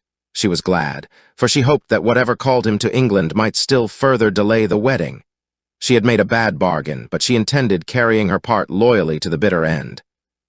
If she could manage to secure a temporary reprieve, though she felt that she was warranted in doing so. His reply disconcerted her. "Very well, Jane," he said. "I am disappointed, but I shall let my trip to England wait a month, then we can go back together." But when the month was drawing to a close, she found still another excuse upon which to hang a postponement, until at last, discouraged and doubting, Clayton was forced to go back to England alone.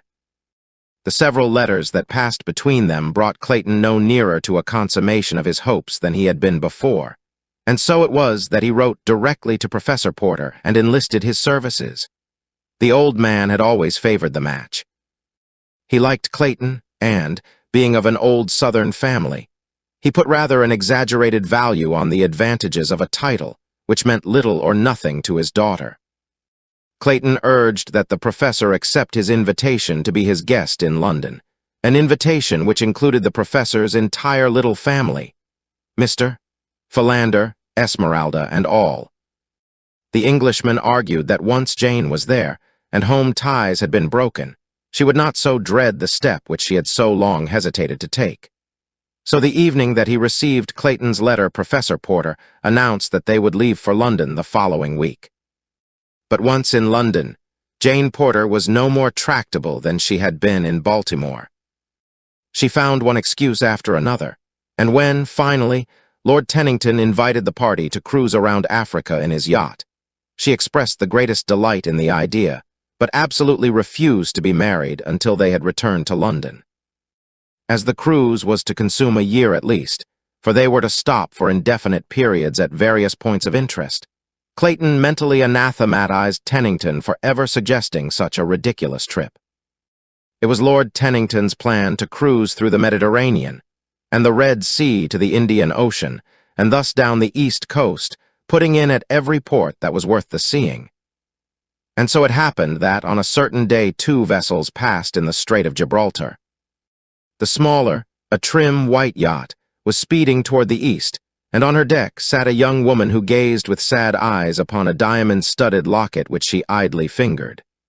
Her thoughts were far away, in the dim, leafy fastness of a tropical jungle, and her heart was with her thoughts. She wondered if the man who had given her the beautiful bauble, that had meant so much more to him than the intrinsic value which he had not even known could ever have meant to him, was back in his savage forest. And upon the deck of the larger vessel, a passenger steamer passing toward the east, the man sat with another young woman, and the two idly speculated upon the identity of the dainty craft gliding so gracefully through the gentle swell of the lazy sea. When the yacht had passed, the man resumed the conversation that her appearance had broken off. "Yes," he said, "I like America very much, and that means, of course, that I like Americans, for a country is only what its people make it. I met some very delightful people while I was there. I recall one family from your own city, Miss Strong, whom I liked particularly, Professor Porter and his daughter." "Jane Porter," exclaimed the girl. "Do you mean to tell me that you know Jane Porter? Why, she is the very best friend I have in the world. We were little children together. We have known each other for ages." "Indeed," he answered, smiling. "You would have difficulty in persuading anyone of the fact who had seen either of you." "I'll qualify the statement then," she answered with a laugh. "We have known each other for 2 ages, hers and mine. But seriously, we are as dear to each other as sisters, and now that I am going to lose her, I am almost heartbroken." "Going to lose her?" exclaimed Tarzan. "Why, what do you mean?" "Oh, yes, I understand. You mean that now that she is married and living in England, you will seldom if ever see her?" "Yes," replied she. "And the saddest part of it all is that she is not marrying the man she loves. Oh, it is terrible.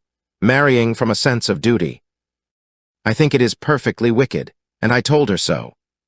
I have felt so strongly on the subject that although I was the only person outside of blood relations who was to have been asked to the wedding, I would not let her invite me, for I should not have gone to witness the terrible mockery. But Jane Porter is peculiarly positive. She has convinced herself that she is doing the only honorable thing that she can do, and nothing in the world will ever prevent her from marrying Lord Greystoke except Greystoke himself or death." "I am sorry for her," said Tarzan. "And I am sorry for the man she loves," said the girl, "for he loves her. I never met him, but from what Jane tells me, he must be a very wonderful person. It seems that he was born in an African jungle and brought up by fierce anthropoid apes. He had never seen a white man or woman, until Professor Porter and his party were marooned on the coast right at the threshold of his tiny cabin. He saved them from all manner of terrible beasts and accomplished the most wonderful feats imaginable, And then to cap the climax, he fell in love with Jane and she with him, though she never really knew it for sure until she had promised herself to Lord Greystoke. Most remarkable, murmured Tarzan, cudgeling his brain for some pretext upon which to turn the subject. He delighted in hearing Hazel's strong talk of Jane, but when he was the subject of the conversation, he was bored and embarrassed. But he was soon given a respite, for the girl's mother joined them, and the talk became general. The next few days passed uneventfully. The sea was quiet. The sky was clear. The steamer plowed steadily on toward the south without pause. Tarzan spent quite a little time with Miss Strong and her mother. They whiled away their hours on deck reading, talking, or taking pictures with Miss Strong's camera. When the sun had set, they walked. One day Tarzan found Miss Strong in conversation with a stranger, a man he had not seen on board before. As he approached the couple, the man bowed to the girl and turned to walk away. "Wait, Monsieur Thurin," said Miss Strong. "You must meet Mr. Caldwell. We are all fellow passengers and should be acquainted." The two men shook hands. As Tarzan looked into the eyes of Monsieur Thurin, he was struck by the strange familiarity of their expression. "I have had the honor of Monsieur's acquaintance in the past, I am sure," said Tarzan, "though I cannot recall the circumstances." Monsieur Thurin appeared ill at ease. "I cannot say, Monsieur," he replied. "It may be so. I have had that identical sensation myself when meeting a stranger. Monsieur Thurin has been explaining some of the mysteries of navigation to me." Explained the girl. Tarzan paid little heed to the conversation that ensued. He was attempting to recall where he had met Monsieur Thurin before. That it had been under peculiar circumstances, he was positive. Presently the sun reached them, and the girl asked Monsieur Thurin to move her chair farther back into the shade. Tarzan happened to be watching the man at the time and noticed the awkward manner in which he handled the chair. His left wrist was stiff. That clue was sufficient. A sudden train of associated ideas did the rest. Monsieur Thurin had been trying to find an excuse to make a graceful departure. The lull in the conversation following the moving of their position gave him an opportunity to make his excuses. Bowing low to Miss Strong and inclining his head to Tarzan, he turned to leave them. "Just a moment," said Tarzan. "If Miss Strong will pardon me, I will accompany you. I shall return in a moment, Miss Strong." Monsieur Thurin looked uncomfortable. When the two men had passed out of the girl's sight, Tarzan stopped, laying a heavy hand on the other's shoulder. "What is your game now, Rockoff?" he asked. "I am leaving France as I promised you," replied the other in a surly voice. "I see you are," said Tarzan. "But I know you so well that I can scarcely believe that your being on the same boat with me is purely a coincidence. If I could believe it, the fact that you are in disguise would immediately disabuse my mind of any such idea." "Well," growled Rockoff with a shrug, "I cannot see what you are going to do about it. This vessel flies the English flag. I have as much right on board her as you, and from the fact that you are booked under an assumed name, I imagine that I have more right. We will not discuss it, Rockoff. All I wanted to say to you is that you must keep away from Miss Strong. She is a decent woman." Rockoff turned scarlet. "If you don't, I shall pitch you overboard," continued Tarzan. "Do not forget that I am just waiting for some excuse." Then he turned on his heel and left Rockoff standing there trembling with suppressed rage. He did not see the man again for days, but Rockoff was not idle. In his stateroom with Paulvitch, he fumed and swore, threatening the most terrible of revenges. "I would throw him overboard tonight," he cried.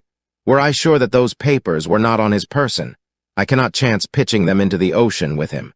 If you were not such a stupid coward, Alexis, you would find a way to enter his stateroom and search for the documents." Paulvitch smiled. "You are supposed to be the brains of this partnership, my dear Nicholas," he replied. "Why do you not find the means to search Monsieur Caldwell's stateroom?" 2 hours later, fate was kind to them, for Paulvitch, who was ever on the watch, saw Tarzan leave his room without locking the door. 5 minutes later, Rockoff was stationed where he could give the alarm in case Tarzan returned, and Paulvitch was deftly searching the contents of the ape-man's luggage. He was about to give up in despair when he saw a coat which Tarzan had just removed. A moment later, he grasped an official envelope in his hand. A quick glance at its contents brought a broad smile to the Russian's face. When he left the stateroom, Tarzan himself could not have told that an article in it had been touched since he left it. Paulvitch was a past master in his chosen field. When he handed the packet to Rockoff in the seclusion of their stateroom, the larger man rang for a steward and ordered a pint of champagne. "We must celebrate, my dear Alexis," he said. "It was luck, Nicola's," explained Paulvitch. "It is evident that he carries these papers always upon his person. Just by chance he neglected to transfer them when he changed coats a few minutes since. But there will be the deuce to pay when he discovers his loss. I am afraid that he will immediately connect you with it. Now that he knows that you are on board, he will suspect you at once. It will make no difference whom he suspects. After tonight," said Rockoff with a nasty grin. After Miss Strong had gone below that night, Tarzan stood leaning over the rail, looking far out to sea. Every night he had done this since he had come on board. Sometimes he stood thus for an hour. And the eyes that had been watching his every movement since he had boarded the ship at Algiers knew that this was his habit. Even as he stood there this night, those eyes were on him. Presently the last straggler had left the deck. It was a clear night, but there was no moon. Objects on deck were barely discernible. From the shadows of the cabin, two figures crept stealthily upon the ape-man from behind. The lapping of the waves against the ship's sides, the whirring of the propeller, the throbbing of the engines, drowned the almost soundless approach of the two. They were quite close to him now and crouching low like tacklers on a gridiron. One of them raised his hand and lowered it, as though counting off seconds. 1, 2, 3. As one man, the two leaped for their victim. Each grasped a leg, and before Tarzan of the Apes, lightning though he was, could turn to save himself, he had been pitched over the low rail and was falling into the Atlantic. Hazel Strong was looking from her darkened port across the dark sea. Suddenly a body shot past her eyes from the deck above. It dropped so quickly into the dark waters below that she could not be sure of what it was. It might have been a man, she could not say. She listened for some outcry from above, for the always fearsome call, "Man overboard!" But it did not come. All was silence on the ship above. All was silence in the sea below. The girl decided that she had but seen a bundle of refuse thrown overboard by one of the ship's crew, and a moment later sought her berth. Chapter 13, The Wreck of the Lady Alice. The next morning at breakfast, Tarzan's place was vacant. Miss Strong was mildly curious, for Mr. Caldwell had always made it a point to wait that he might breakfast with her and her mother. As she was sitting on deck later, Monsieur Thurin paused to exchange a half-dozen pleasant words with her. He seemed in most excellent spirits. His manner was the extreme of affability. As he passed on, Miss Strong thought what a very delightful man was Monsieur Thurin. The day dragged heavily. She missed the quiet companionship of Mr. Caldwell. There had been something about him that had made the girl like him from the first. He had talked so entertainingly of the places he had seen, the peoples and their customs, the wild beasts, and he had always had a droll way of drawing striking comparisons between savage animals and civilized men that showed a considerable knowledge of the former, and a keen, though somewhat cynical, estimate of the latter. When Monsieur Thurin stopped again to chat with her in the afternoon, she welcomed the break in the day's monotony. But she had begun to become seriously concerned in Mr. Caldwell's continued absence. Somehow she constantly associated it with the start she had had the night before, when the dark object fell past her port into the sea. Presently she broached the subject to Monsieur Thurin. Had he seen Mr. Caldwell today? He had not. Why? He was not at breakfast as usual, nor have I seen him once since yesterday, explained the girl. Monsieur Thurin was extremely solicitous. I did not have the pleasure of intimate acquaintance with Mr. Caldwell, he said. He seemed a most estimable gentleman, however. Can it be that he is indisposed and has remained in his stateroom? It would not be strange. No, replied the girl. It would not be strange, of course, but for some inexplicable reason I have one of those foolish feminine presentiments that all is not right with Mr. Caldwell. It is the strangest feeling. It is as though I knew that he was not on board the ship. Monsieur Thurin laughed pleasantly. "Mercy, my dear Miss Strong," he said. "Where in the world could he be then? We have not been within sight of land for days. Of course, it is ridiculous of me," she admitted. And then, "But I am not going to worry about it any longer. I am going to find out where Mr. Caldwell is," and she motioned to a passing steward. "That may be more difficult than you imagine, my dear girl," thought Monsieur Thurin, but aloud he said, "By all means, find Mr. Caldwell, please," she said to the steward, "and tell him that his friends are much worried by his continued absence." "You are very fond of Mr. Caldwell," suggested Monsieur Thurin.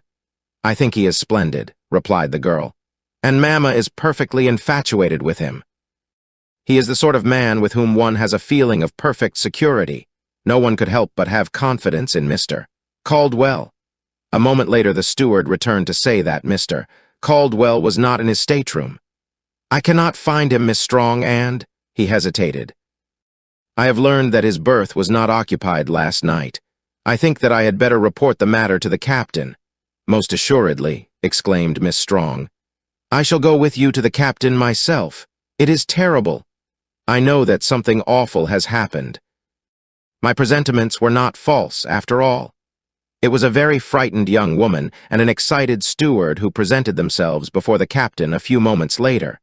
He listened to their stories in silence, a look of concern marking his expression as the steward assured him that he had sought for the missing passenger in every part of the ship that a passenger might be expected to frequent. "And are you sure, Miss Strong, that you saw a body fall overboard last night?" he asked. "There is not the slightest doubt about that," she answered. "I cannot say that it was a human body. There was no outcry. It might have been only what I thought it was, a bundle of refuse. But if Mr. Caldwell is not found on board, I shall always be positive that it was he whom I saw fall past my port." The captain ordered an immediate and thorough search of the entire ship from stem to stern. No nook or cranny was to be overlooked.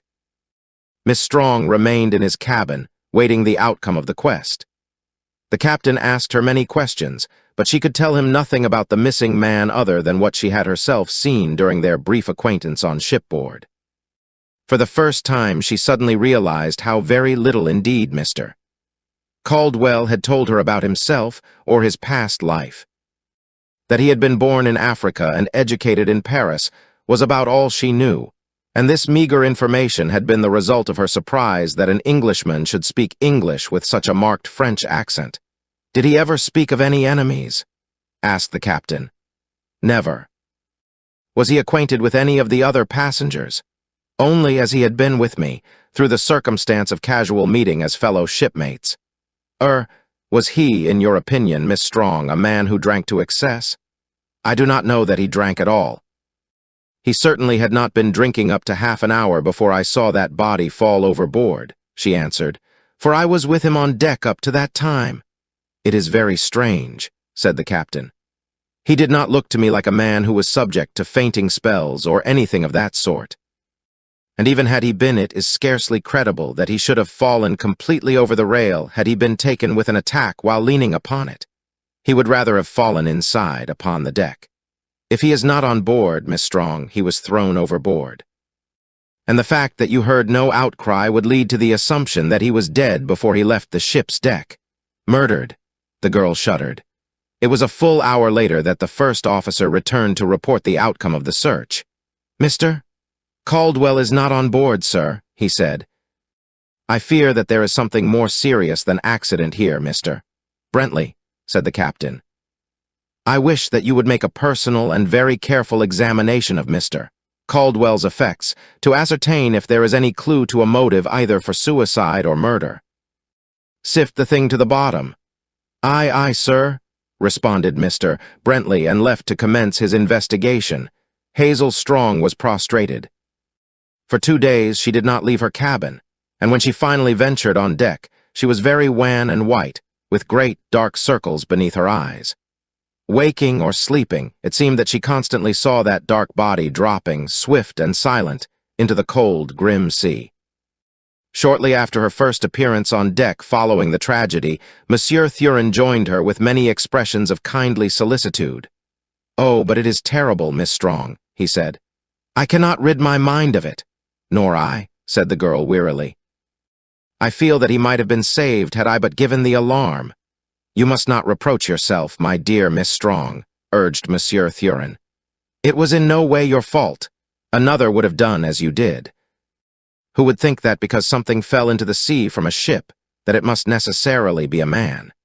Nor would the outcome have been different had you given an alarm.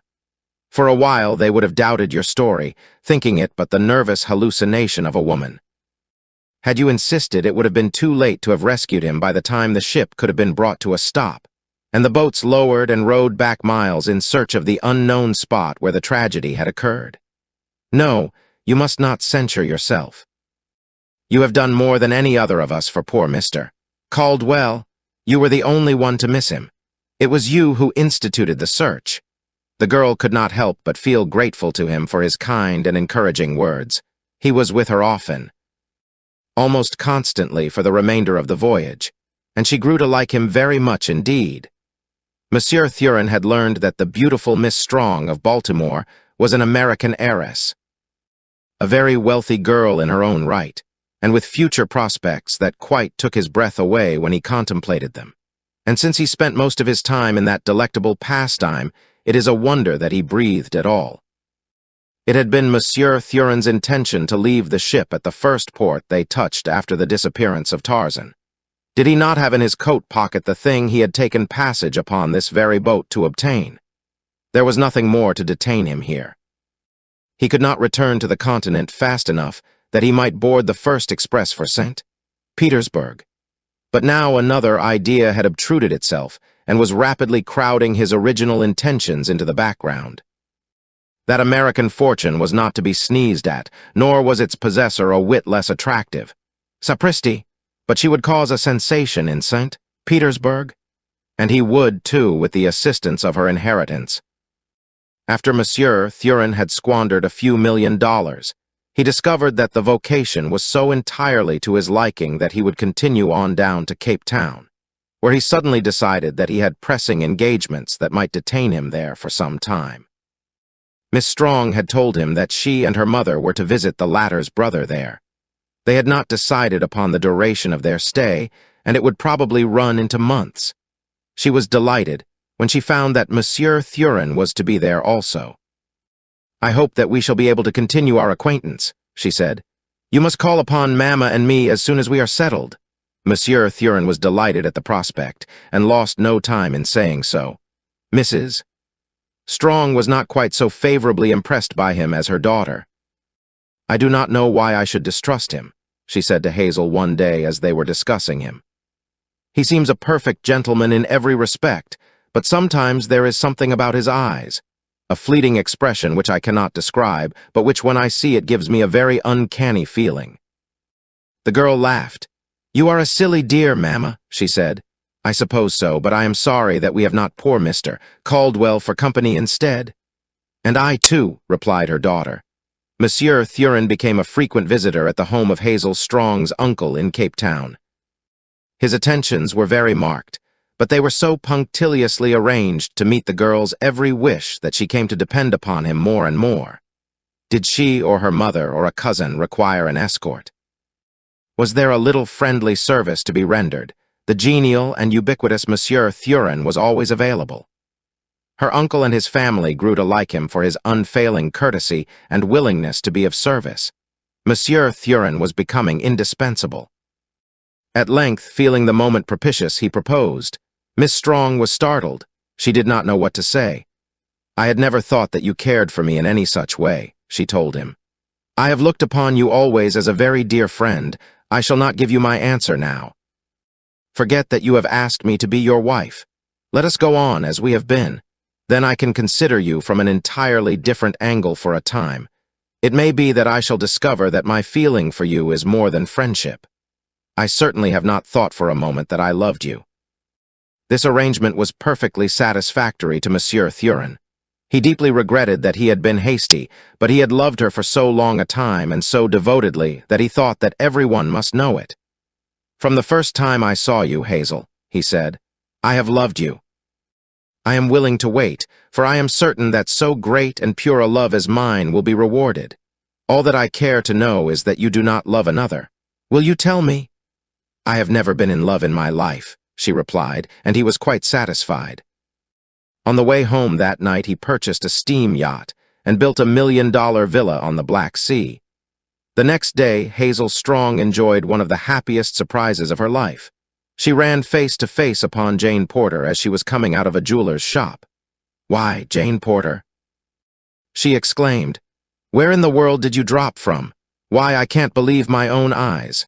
"Well, of all things," cried the equally astonished Jane. "And here I have been wasting whole reams of perfectly good imagination picturing you in Baltimore, the very idea." And she threw her arms about her friend once more and kissed her a dozen times. By the time mutual explanations had been made, Hazel knew that Lord Tennington's yacht had put in at Cape Town for at least a week's stay, and at the end of that time was to continue on her voyage. This time up the west coast, and so back to England, where, concluded Jane, I am to be married. "Then you are not married yet?" asked Hazel. "Not yet," replied Jane, and then, quite irrelevantly, "I wish England were 1,000,000 miles from here." Visits were exchanged between the yacht and Hazel's relatives.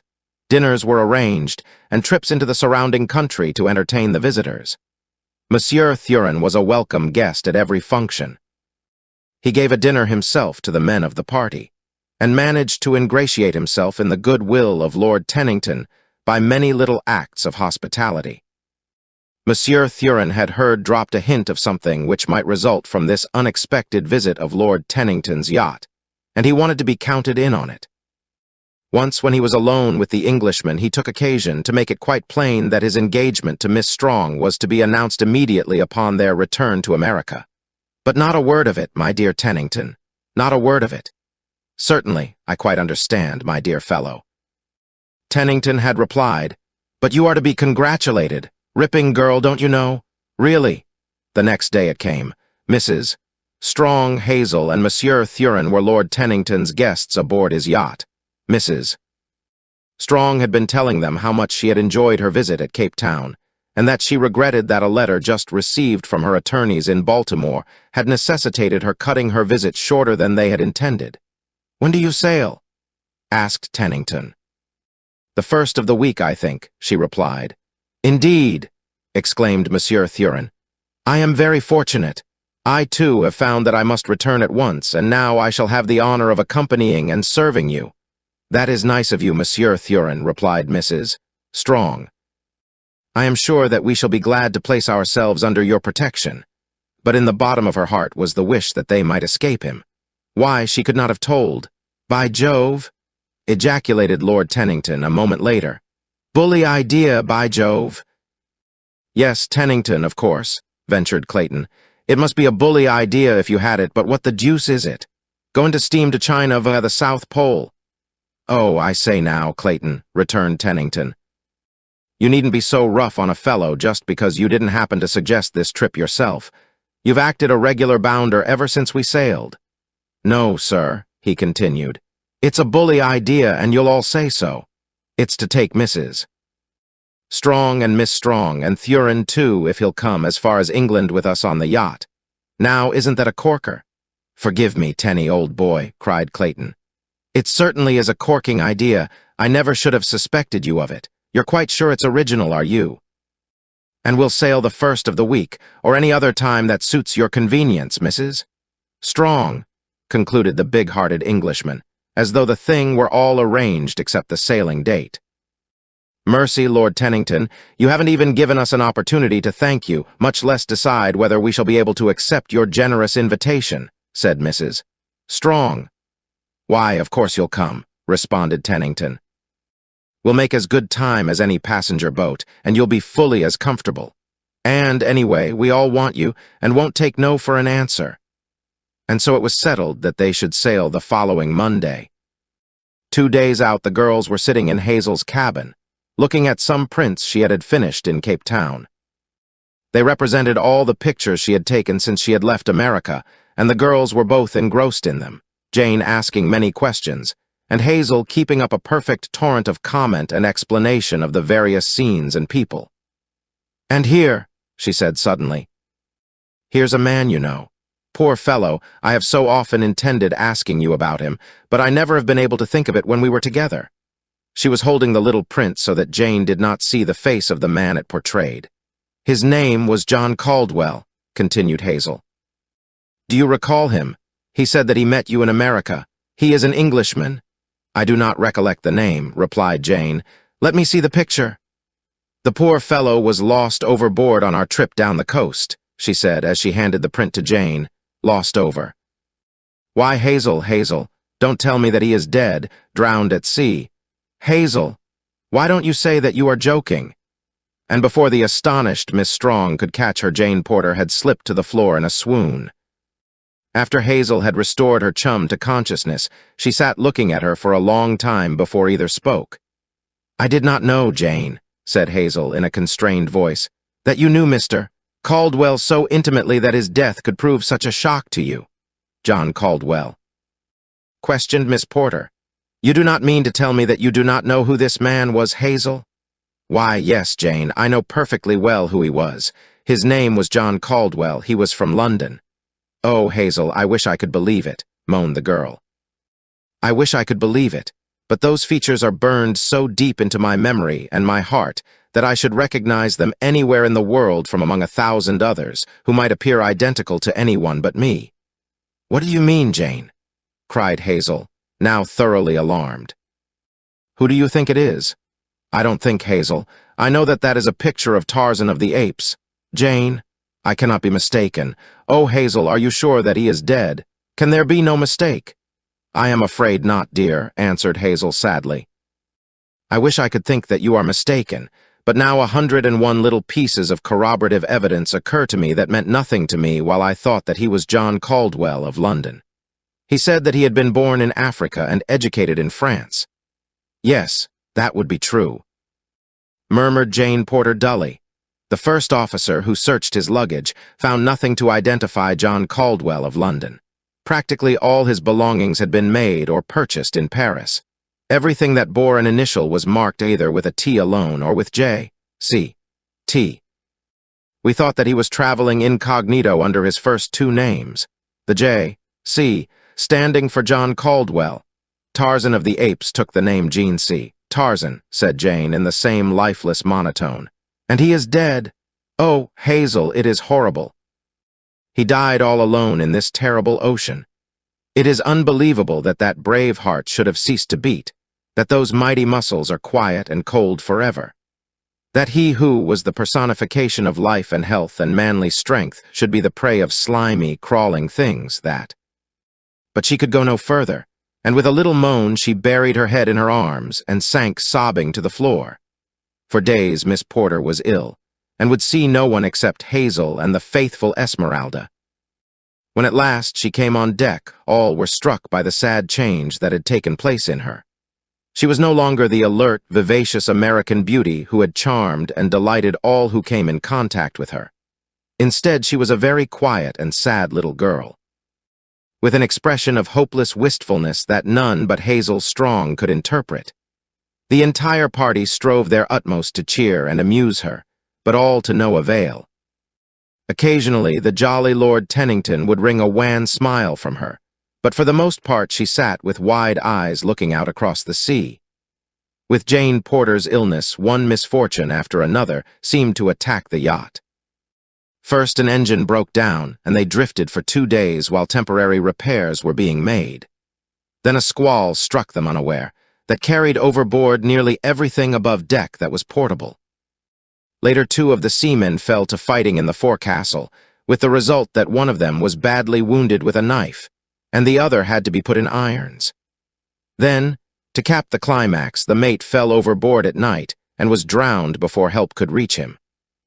The yacht cruised about the spot for 10 hours, but no sign of the man was seen after he disappeared from the deck into the sea.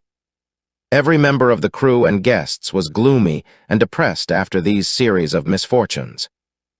All were apprehensive of worse to come, and this was especially true of the seamen who recalled all sorts of terrible omens and warnings that had occurred during the early part of the voyage, and which they could now clearly translate into the precursors of some grim and terrible tragedy to come. Nor did the croakers have long to wait. The second night after the drowning of the mate, the little yacht was suddenly racked from stem to stern. About 1 o'clock in the morning, there was a terrific impact that threw the slumbering guests and crew from berth and bunk. A mighty shudder ran through the frail craft. She lay far over to starboard. The engines stopped. For a moment she hung there with her decks at an angle of 45 degrees. Then, with a sullen, rending sound, she slipped back into the sea and righted. Instantly the men rushed upon deck, followed closely by the women. Though the night was cloudy, there was little wind or sea, nor was it so dark but that just off the port bow a black mass could be discerned floating low in the water. A derelict, was the terse explanation of the officer of the watch. Presently the engineer hurried on deck in search of the captain.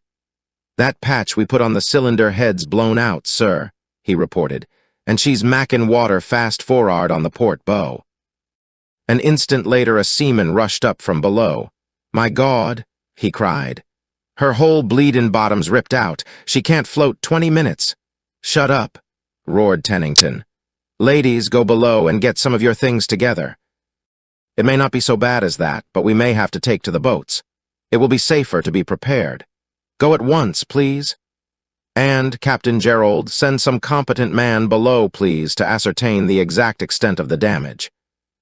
In the meantime, I might suggest that you have the boats provisioned." The calm, low voice of the owner did much to reassure the entire party, and a moment later all were occupied with the duties he had suggested. By the time the ladies had returned to the deck, the rapid provisioning of the boats had been about completed, and a moment later the officer who had gone below had returned to report. But his opinion was scarcely needed to assure the huddled group of men and women that the end of the Lady Alice was at hand.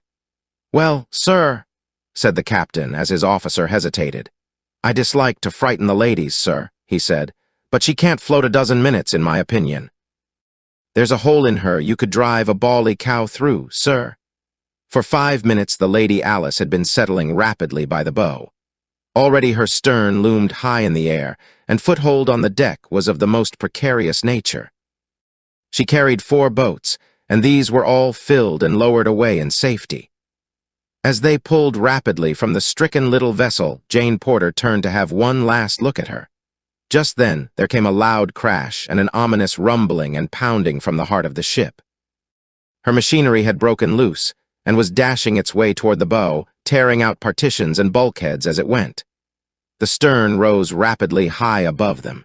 For a moment she seemed to pause there, a vertical shaft protruding from the bosom of the ocean, and then swiftly she dove headforemost beneath the waves.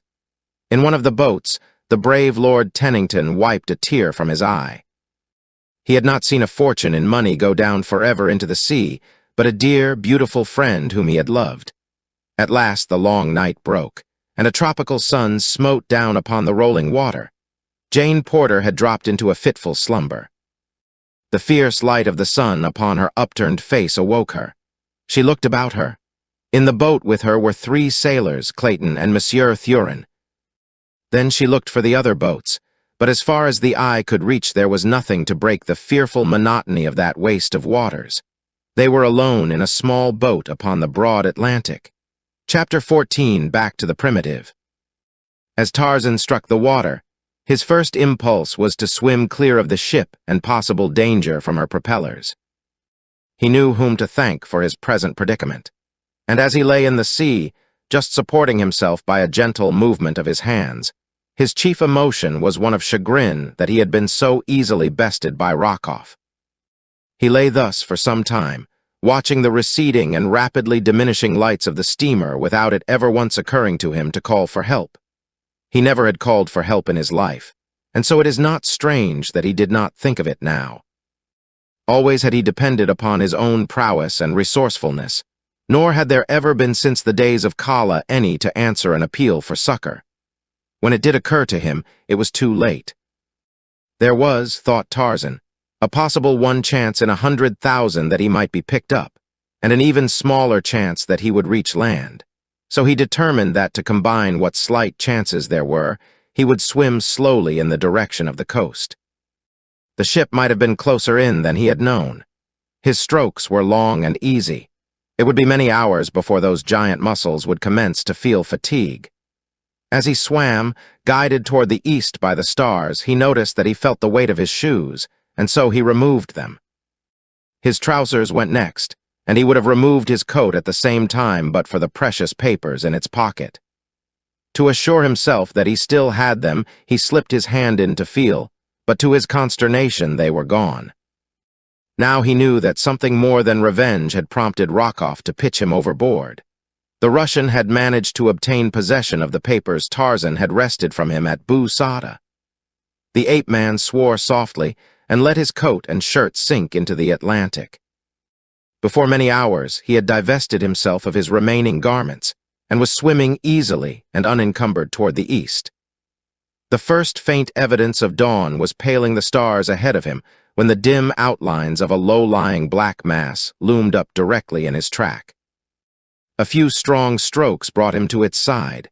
It was the bottom of a wave-washed derelict. Tarzan clambered upon it. He would rest there until daylight at least. He had no intention to remain there inactive, a prey to hunger and thirst. If he must die, he preferred dying in action while making some semblance of an attempt to save himself. The sea was quiet, so that the wreck had only a gently undulating motion that was nothing to the swimmer who had had no sleep for 20 hours. Tarzan of the Apes curled up upon the slimy timbers and was soon asleep. The heat of the sun awoke him early in the forenoon. His first conscious sensation was of thirst, which grew almost to the proportions of suffering with full returning consciousness. But a moment later it was forgotten in the joy of two almost simultaneous discoveries. The first was a mass of wreckage floating beside the derelict in the midst of which, bottom up, rose and fell an overturned lifeboat. The other was the faint, dim line of a far-distant shore showing on the horizon in the east. Tarzan dove into the water and swam around the wreck to the lifeboat. The cool ocean refreshed him almost as much as would a draught of water, so that it was with renewed vigor that he brought the smaller boat alongside the derelict, and, after many Herculean efforts, succeeded in dragging it onto the slimy ship's bottom. There he righted and examined it. The boat was quite sound, and a moment later floated upright alongside the wreck. Then Tarzan selected several pieces of wreckage that might answer him as paddles, and presently was making good headway toward the far-off shore. It was late in the afternoon by the time he came close enough to distinguish objects on land, or to make out the contour of the shoreline. Before him lay what appeared to be the entrance to a little landlocked harbor. The wooded point to the north was strangely familiar. Could it be possible that fate had thrown him up at the very threshold of his own beloved jungle? But as the bow of his boat entered the mouth of the harbor, the last shred of doubt was cleared away, for there before him upon the farther shore, under the shadows of his primeval forest, stood his own cabin, built before his birth by the hand of his long-dead father, John Clayton, Lord Greystoke. With long sweeps of his giant muscles, Tarzan sent the little craft speeding toward the beach. Its prow had scarcely touched when the ape-man leaped to shore. His heart beat fast in joy and exultation as each long-familiar object came beneath his roving eyes. The cabin, the beach, the little brook, the dense jungle, the black, impenetrable forest, the myriad birds in their brilliant plumage, the gorgeous tropical blooms upon the festooned creepers falling in great loops from the giant trees. Tarzan of the Apes had come into his own again, and that all the world might know it, he threw back his young head and gave voice to the fierce, wild challenge of his tribe. For a moment silence reigned upon the jungle, and then, low and weird, came an answering challenge. It was the deep roar of Numa, the lion, and from a great distance, faintly, the fearsome answering bellow of a bull ape. Tarzan went to the brook first and slaked his thirst. Then he approached his cabin. The door was still closed and latched as he and Darnot had left it. He raised the latch and entered. Nothing had been disturbed. There were the table, the bed, and the little crib built by his father. The shelves and cupboards just as they had stood for ever 23 years, just as he had left them nearly 2 years before. His eyes satisfied, Tarzan's stomach began to call aloud for attention. The pangs of hunger suggested a search for food. There was nothing in the cabin, nor had he any weapons, but upon a wall hung one of his old grass ropes. It had been many times broken and spliced, so that he had discarded it for a better one long before. Tarzan wished that he had a knife. Well, unless he was mistaken, he should have that, and a spear and bows and arrows before another sun had set. The rope would take care of that, and in the meantime it must be made to procure food for him. He coiled it carefully, and, throwing it about his shoulder, went out, closing the door behind him. Close to the cabin the jungle commenced, and into it Tarzan of the Apes plunged, wary and noiseless. Once more a savage beast hunting its food. For a time he kept to the ground, but finally, discovering no spoor indicative of nearby meat, he took to the trees. With the first dizzy swing from tree to tree, all the old joy of living swept over him. Vain regrets and dull heartache were forgotten. Now was he living. Now, indeed, was the true happiness of perfect freedom his. Who would go back to the stifling, wicked cities of civilized man when the mighty reaches of the great jungle offered peace and liberty? Not he. While it was yet light, Tarzan came to a drinking place by the side of a jungle river. There was a ford there, and for countless ages the beasts of the forest had come down to drink at this spot. Here of a night might always be found either Saber or Numa crouching in the dense foliage of the surrounding jungle awaiting an antelope or a water buck for their meal. Here came Horta, the boar, to water, and here came Tarzan of the Apes to make a kill, for he was very empty. On a low branch he squatted above the trail. For an hour he waited. It was growing dark. A little to one side of the ford, in the densest thicket, he heard the faint sound of padded feet and the brushing of a huge body against tall grasses and tangled creepers. None other than Tarzan might have heard it, but the ape-man heard and translated. It was Numa, the lion, on the same errand as himself. Tarzan smiled. Presently he heard an animal approaching warily along the trail toward the drinking place. A moment more and it came in view. It was Horta, the boar. Here was delicious meat, and Tarzan's mouth watered. The grasses where Numa lay were very still now, ominously still. Horta passed beneath Tarzan. A few more steps and he would be within the radius of Numa's spring. Tarzan could imagine how old Numa's eyes were shining, how he was already sucking in his breath for the awful roar, which would freeze his prey for the brief instant between the moment of the spring and the sinking of terrible fangs into splintering bones. But as Numa gathered himself, a slender rope flew through the air from the low branches of a nearby tree. A noose settled about Horta's neck. There was a frightened grunt, a squeal, and then Numa saw his quarry dragged backward up the trail, and, as he sprang, Horta, the boar, soared upward beyond his clutches into the tree above, and a mocking face looked down and laughed into his own. Then indeed did Numa roar. Angry, threatening, hungry, he paced back and forth beneath the taunting ape-man. Now he stopped, and, rising on his hind legs against the stem of the tree that held his enemy, sharpened his huge claws upon the bark, tearing out great pieces that laid bare the white wood beneath. And in the meantime, Tarzan had dragged the struggling Horta to the limb beside him. Sinewy fingers completed the work the choking noose had commenced. The ape-man had no knife, but nature had equipped him with the means of tearing his food from the quivering flank of his prey, and gleaming teeth sank into the succulent flesh, while the raging lion looked on from below as another enjoyed the dinner that he had thought already his. It was quite dark by the time Tarzan had gorged himself. Ah, but it had been delicious. Never had he quite accustomed himself to the ruined flesh that civilized men had served him, and in the bottom of his savage heart there had constantly been the craving for the warm meat of the fresh kill, and the rich, red blood. He wiped his bloody hands upon a bunch of leaves, slung the remains of his kill across his shoulder, and swung off through the middle terrace of the forest toward his cabin. And at the same instant, Jane Porter and William Cecil Clayton arose from a sumptuous dinner upon the Lady Alice. Thousands of miles to the east, in the Indian Ocean. Beneath Tarzan walked Numa, the lion, and when the ape-man deigned to glance downward, he caught occasional glimpses of the baleful green eyes following through the darkness. Numa did not roar now. Instead, he moved stealthily, like the shadow of a great cat. But yet he took no step that did not reach the sensitive ears of the ape-man. Tarzan wondered if he would stalk him to his cabin door. He hoped not, for that would mean a night's sleep curled in the crotch of a tree, and he much preferred the bed of grasses within his own abode. But he knew just the tree and the most comfortable crotch, if necessity demanded that he sleep out. 100 times in the past, some great jungle cat had followed him home and compelled him to seek shelter in this same tree, until another mood or the rising sun had sent his enemy away. But presently Numa gave up the chase, and with a series of blood-curdling moans and roars, turned angrily back in search of another, and an easier dinner. So Tarzan came to his cabin unattended, and a few moments later was curled up in the mildewed remnants of what had once been a bed of grasses.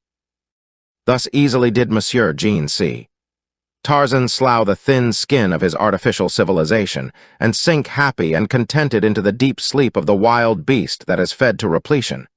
Yet a woman's, yes, would have bound him to that other life forever, and made the thought of this savage existence repulsive. Tarzan slept late into the following forenoon, for he had been very tired from the labors and exertion of the long night and day upon the ocean, and the jungle jaunt that had brought into play muscles that he had scarce used for nearly 2 years.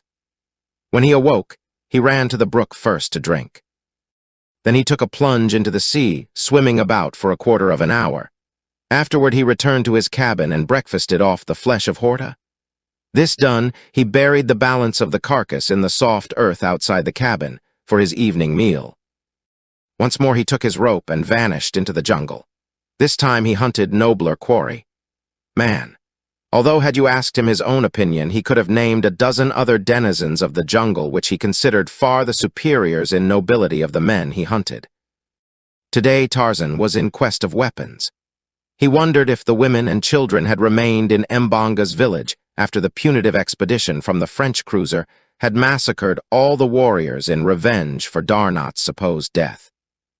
He hoped that he should find warriors there, for he knew not how long a quest he should have to make were the village deserted. The ape-man traveled swiftly through the forest, and about noon came to the site of the village, but to his disappointment found that the jungle had overgrown the plantain fields, and that the thatched huts had fallen in decay. There was no sign of man. He clambered about among the ruins for half an hour, hoping that he might discover some forgotten weapon, but his search was without fruit, and so he took up his quest once more, following up the stream which flowed from a southeasterly direction. He knew that near fresh water he would be most likely to find another settlement. As he traveled, he hunted as he had hunted with his ape people in the past, as Kala had taught him to hunt, turning over rotted logs to find some toothsome vermin, running high into the trees to rob a bird's nest, or pouncing upon a tiny rodent with the quickness of a cat. There were other things that he ate too, but the less detailed the account of an ape's diet, the better. And Tarzan was again an ape, the same fierce, brutal anthropoid that Kala had taught him to be, and that he had been for the first 20 years of his life.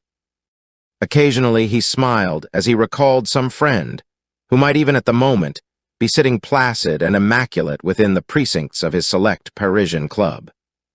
Just as Tarzan had sat but a few months before. And then he would stop, as though turned suddenly to stone as the gentle breeze carried to his trained nostrils the scent of some new prey or a formidable enemy. That night he slept far inland from his cabin, securely wedged into the crotch of a giant tree swaying 100 feet above the ground. He had eaten heartily again, this time from the flesh of Bara, the deer, who had fallen prey to his quick noose.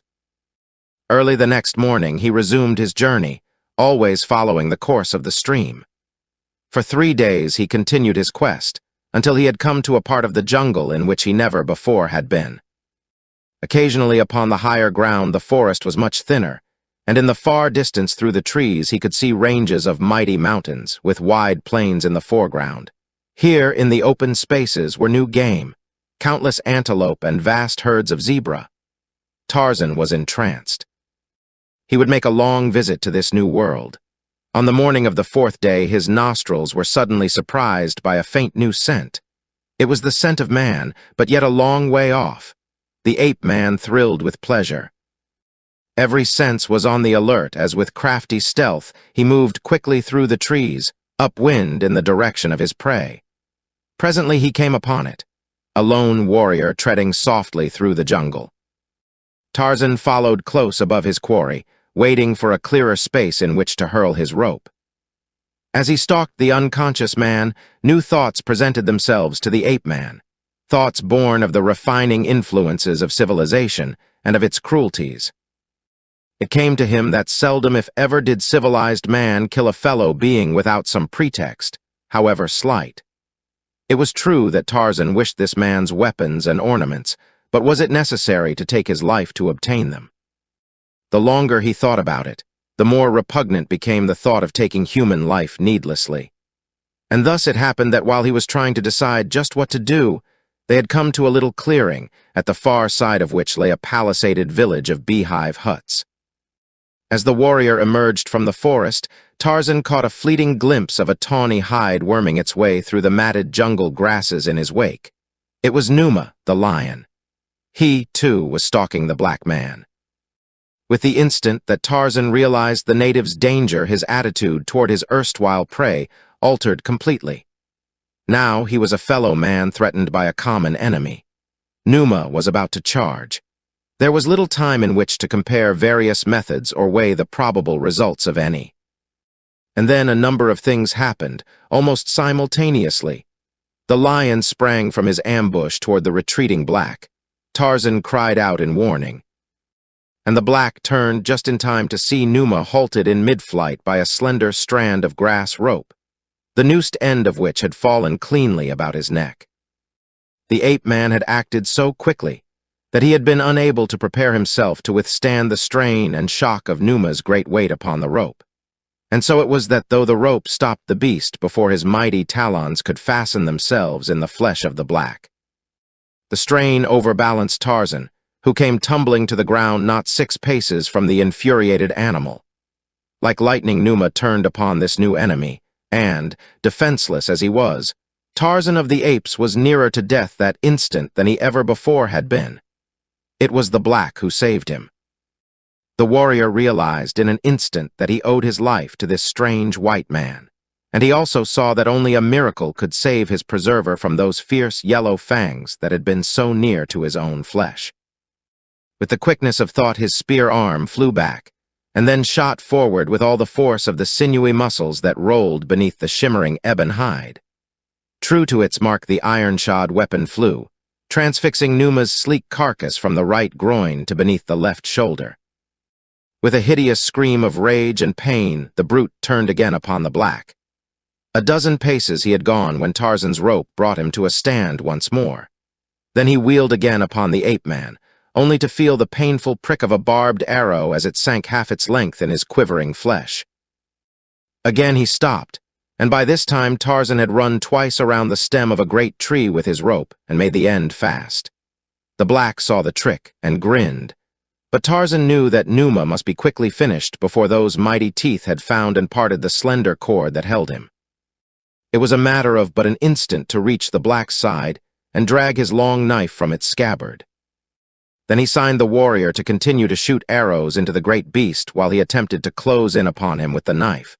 So as one tantalized upon one side, the other sneaked cautiously in upon the other. Numa was furious. He raised his voice in a perfect frenzy of shrieks, growls, and hideous moans, the while he reared upon his hind legs in futile attempt to reach first one and then the other of his tormentors. But at length the agile ape-man saw his chance and rushed in upon the beast's left side behind the mighty shoulder. A giant arm encircled the tawny throat, and a long blade sank once, true as a die, into the fierce heart. Then Tarzan arose, and the black man and the white looked into each other's eyes across the body of their kill. And the black made the sign of peace and friendship, and Tarzan of the Apes answered in kind. Chapter 15, From Ape to Savage. The noise of their battle with Numa had drawn an excited horde of savages from the nearby village, and a moment after the lion's death, the two men were surrounded by lithe, ebon warriors, gesticulating and jabbering. 1,000 questions that drowned each ventured reply. And then the women came, and the children, eager, curious, and, at sight of Tarzan, more questioning than ever. the ape-man's new friend finally succeeded in making himself heard. And when he had done talking, the men and women of the village vied with one another in doing honor to the strange creature who had saved their fellow and battled single-handed with fierce Numa. At last they led him back to their village, where they brought him gifts of fowl and goats and cooked food. When he pointed to their weapons, the warriors hastened to fetch spear, shield, arrows, and a bow. His friend of the encounter presented him with the knife with which he had killed Numa. There was nothing in all the village he could not have had for the asking. How much easier this was, thought Tarzan, than murder and robbery to supply his wants. How close he had been to killing this man whom he never had seen before, and who now was manifesting by every primitive means at his command friendship and affection for his would-be slayer. Tarzan of the Apes was ashamed. Hereafter he would at least wait until he knew men deserved it before he thought of killing them. The idea recalled Rokov to his mind. He wished that he might have the Russian to himself in the dark jungle for a few minutes.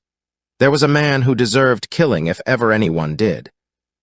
And if he could have seen Rokov at that moment, as he assiduously bent every endeavor to the pleasant task of ingratiating himself into the affections of the beautiful Miss Strong, he would have longed more than ever to mete out to the man the fate he deserved. Tarzan's first night with the savages was devoted to a wild orgy in his honor. There was feasting, for the hunters had brought in an antelope and a zebra as trophies of their skill, and gallons of the weak native beer were consumed. As the warriors danced in the firelight, Tarzan was again impressed by the symmetry of their figures and the regularity of their features. The flat noses and thick lips of the typical West Coast savage were entirely missing. In repose, the faces of the men were intelligent and dignified, those of the women ofttimes prepossessing. It was during this dance that the ape-man first noticed that some of the men and many of the women wore ornaments of gold. Principally anklets and armlets of great weight, apparently beaten out of the solid metal. When he expressed a wish to examine one of these, the owner removed it from her person and insisted, through the medium of signs, that Tarzan accept it as a gift. A close scrutiny of the bauble convinced the ape-man that the article was of virgin gold, and he was surprised, for it was the first time that he had ever seen golden ornaments among the savages of Africa, other than the trifling baubles those near the coast had purchased or stolen from Europeans. He tried to ask them from whence the metal came, but he could not make them understand. When the dance was done, Tarzan signified his intention to leave them, but they almost implored him to accept the hospitality of a great hut which the chief set apart for his sole use. He tried to explain that he would return in the morning, but they could not understand.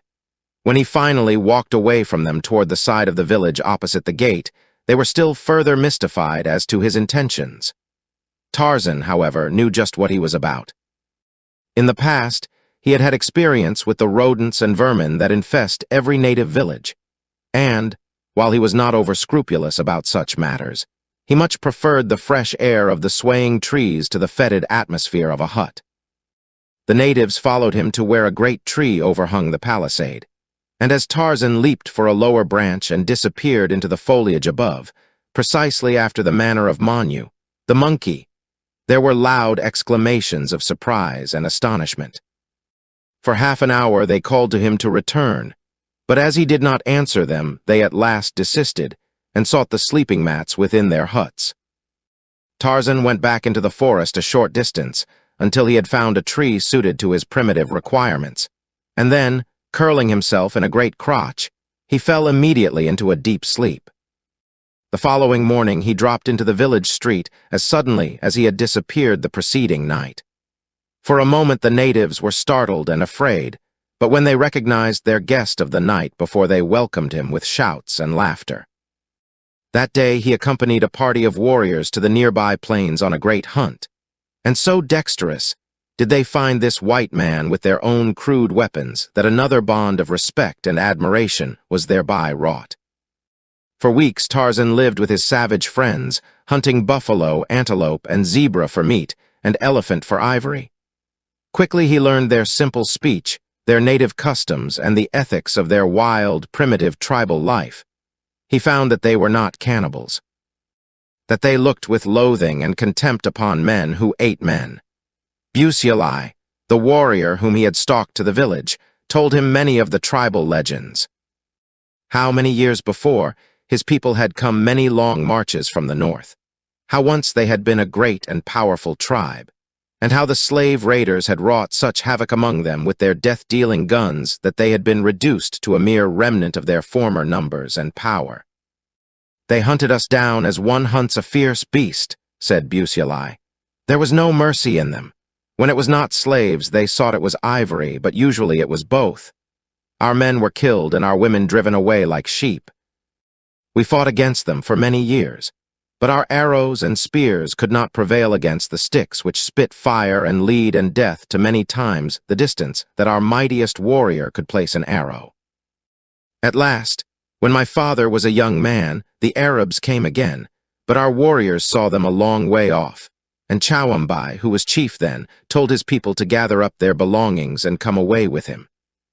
That he would lead them far to the south until they found a spot to which the Arab raiders did not come. And they did as he bid, carrying all their belongings, including many tusks of ivory. For months they wandered, suffering untold hardships and privations, for much of the way was through dense jungle and across mighty mountains, but finally they came to this spot. And although they sent parties farther on to search for an even better location, none has ever been found." "And the raiders have never found you here?" asked Tarzan. "About a year ago, a small party of Arabs and Manuma stumbled upon us, but we drove them off, killing many. For days we followed them, stalking them for the wild beasts they are, picking them off one by one, until but a handful remained, but these escaped us." As Busiali talked, he fingered a heavy gold armlet that encircled the glossy hide of his left arm. Tarzan's eyes had been upon the ornament, but his thoughts were elsewhere. Presently he recalled the question he had tried to ask when he first came to the tribe, the question he could not at that time make them understand. For weeks he had forgotten so trivial a thing as gold, for he had been for the time a truly primeval man with no thought beyond today. But of a sudden the sight of gold awakened the sleeping civilization that was in him, and with it came the lust for wealth. That lesson Tarzan had learned well in his brief experience of the ways of civilized man. He knew that gold meant power and pleasure. He pointed to the bauble. "From whence came the yellow metal, Busiali?" he asked. The black pointed toward the southeast. "A moon's march away." "Maybe more," he replied. "Have you been there?" asked Tarzan. "No, but some of our people were there years ago when my father was yet a young man. One of the parties that searched farther for a location for the tribe, when first they settled here, came upon a strange people who wore many ornaments of yellow metal. Their spears were tipped with it, as were their arrows, and they cooked in vessels made all of solid metal like my armlet. They lived in a great village in huts that were built of stone and surrounded by a great wall. They were very fierce, rushing out and falling upon our warriors before ever they learned that their errand was a peaceful one. Our men were few in number, but they held their own at the top of a little rocky hill until the fierce people went back at sunset into their wicked city. Then our warriors came down from their hill, and, after taking many ornaments of yellow metal from the bodies of those they had slain, they marched back out of the valley, nor have any of us ever returned. They are wicked people. Neither white like you nor black like me, but covered with hair as is Bolgani, the gorilla. Yes, they are very bad people indeed, and Chowambai was glad to get out of their country. And are none of those alive who were with Chowambai and saw these strange people and their wonderful city?" Asked Tarzan. "Waziri, our chief, was there," replied Busiali. "He was a very young man then, but he accompanied Chowambai, who was his father." So that night Tarzan asked Waziri about it, and Waziri, who was now an old man, said that it was a long march, but that the way was not difficult to follow. He remembered it well. "For 10 days we followed this river which runs beside our village. Up toward its source we traveled until on the 10th day we came to a little spring far up upon the side of a lofty mountain range. In this little spring our river is born. The next day we crossed over the top of the mountain, and upon the other side we came to a tiny rivulet which we followed down into a great forest. For many days we traveled along the winding banks of the rivulet that had now become a river, until we came to a greater river, into which it emptied, and which ran down the center of a mighty valley. Then we followed this large river toward its source, hoping to come to more open land. After 20 days of marching from the time we had crossed the mountains and passed out of our own country, we came again to another range of mountains. Up their side, we followed the great river, that had now dwindled to a tiny rivulet, until we came to a little cave near the mountain top. In this cave was the mother of the river. I remember that we camped there that night, and that it was very cold, for the mountains were high. The next day, we decided to ascend to the top of the mountains, and see what the country upon the other side looked like. And if it seemed no better than that which we had so far traversed, we would return to our village, and tell them that they had already found the best place in all the world to live. And so we clambered up the face of the rocky cliffs until we reached the summit, and there from a flat mountain top we saw, not far beneath us, a shallow valley, very narrow, and upon the far side of it was a great village of stone, much of which had fallen and crumbled into decay. The balance of Waziri's story was practically the same as that which Busuli had told. "I should like to go there and see this strange city," said Tarzan, "and get some of their yellow metal from its fierce inhabitants." "It is a long march," replied Waziri, "and I am an old man. But if you will wait until the rainy season is over and the rivers have gone down, I will take some of my warriors and go with you."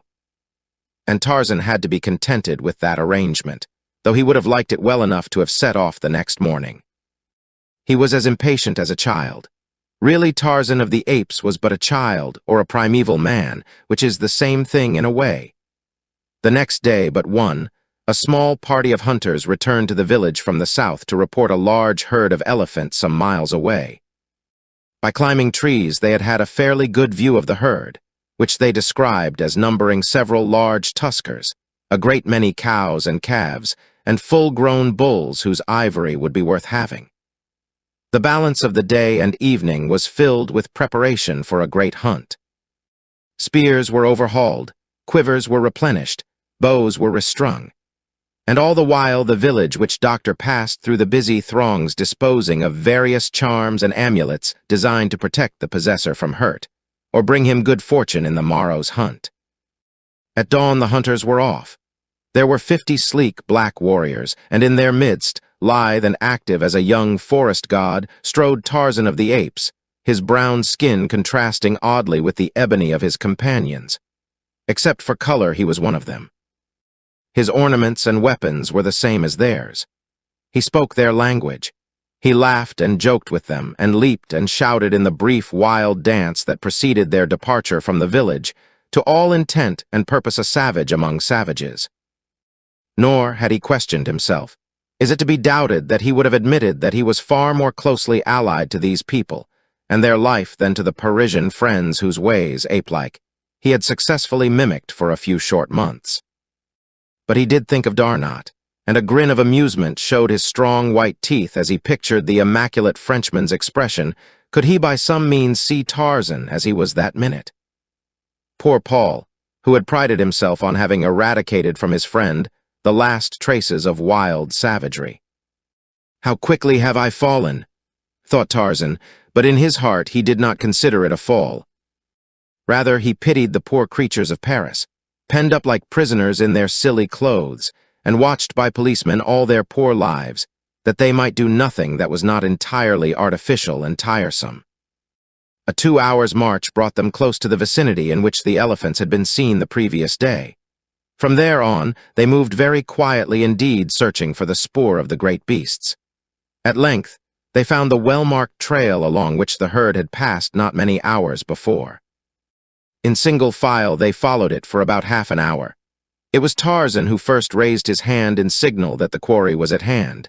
His sensitive nose had warned him that the elephants were not far ahead of them. The blacks were skeptical when he told them how he knew.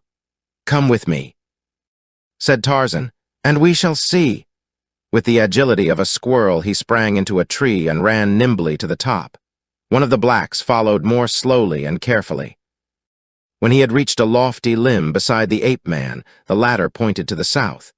And there, some few hundred yards away, the black saw a number of huge black backs swaying back and forth above the top of the lofty jungle grasses. He pointed the direction to the watchers below, indicating with his fingers the number of beasts he could count. Immediately, the hunters started toward the elephants. The black in the tree hastened down, but Tarzan stalked after his own fashion along the leafy way of the middle terrace. It is no child's play to hunt wild elephants with the crude weapons of primitive man. Tarzan knew that few native tribes ever attempted it, and the fact that his tribe did so gave him no little pride. Already, he was commencing to think of himself as a member of the little community. As Tarzan moved silently through the trees, he saw the warriors below creeping in a half-circle upon the still unsuspecting elephants. Finally, they were within sight of the great beasts. Now they singled out 2 large tuskers, and at a signal the 50 men rose from the ground where they had lain concealed and hurled their heavy war spears at the 2 marked beasts. There was not a single miss.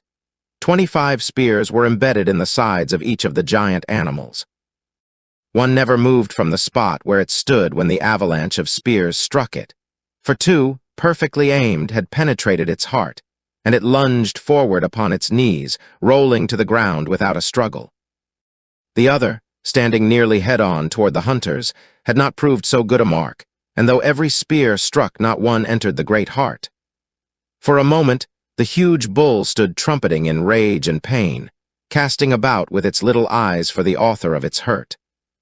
The blacks had faded into the jungle before the weak eyes of the monster had fallen upon any of them. But now he caught the sound of their retreat, and, amid a terrific crashing of underbrush and branches, he charged in the direction of the noise. It so happened that chance sent him in the direction of Busuli, whom he was overtaking so rapidly that it was as though the black were standing still instead of racing at full speed to escape the certain death which pursued him. Tarzan had witnessed the entire performance from the branches of a nearby tree, and now that he saw his friend's peril, he raced toward the infuriated beast with loud cries, hoping to distract him. But it had been as well had he saved his breath, for the brute was deaf and blind to all else save the particular object of his rage that raced futilely before him.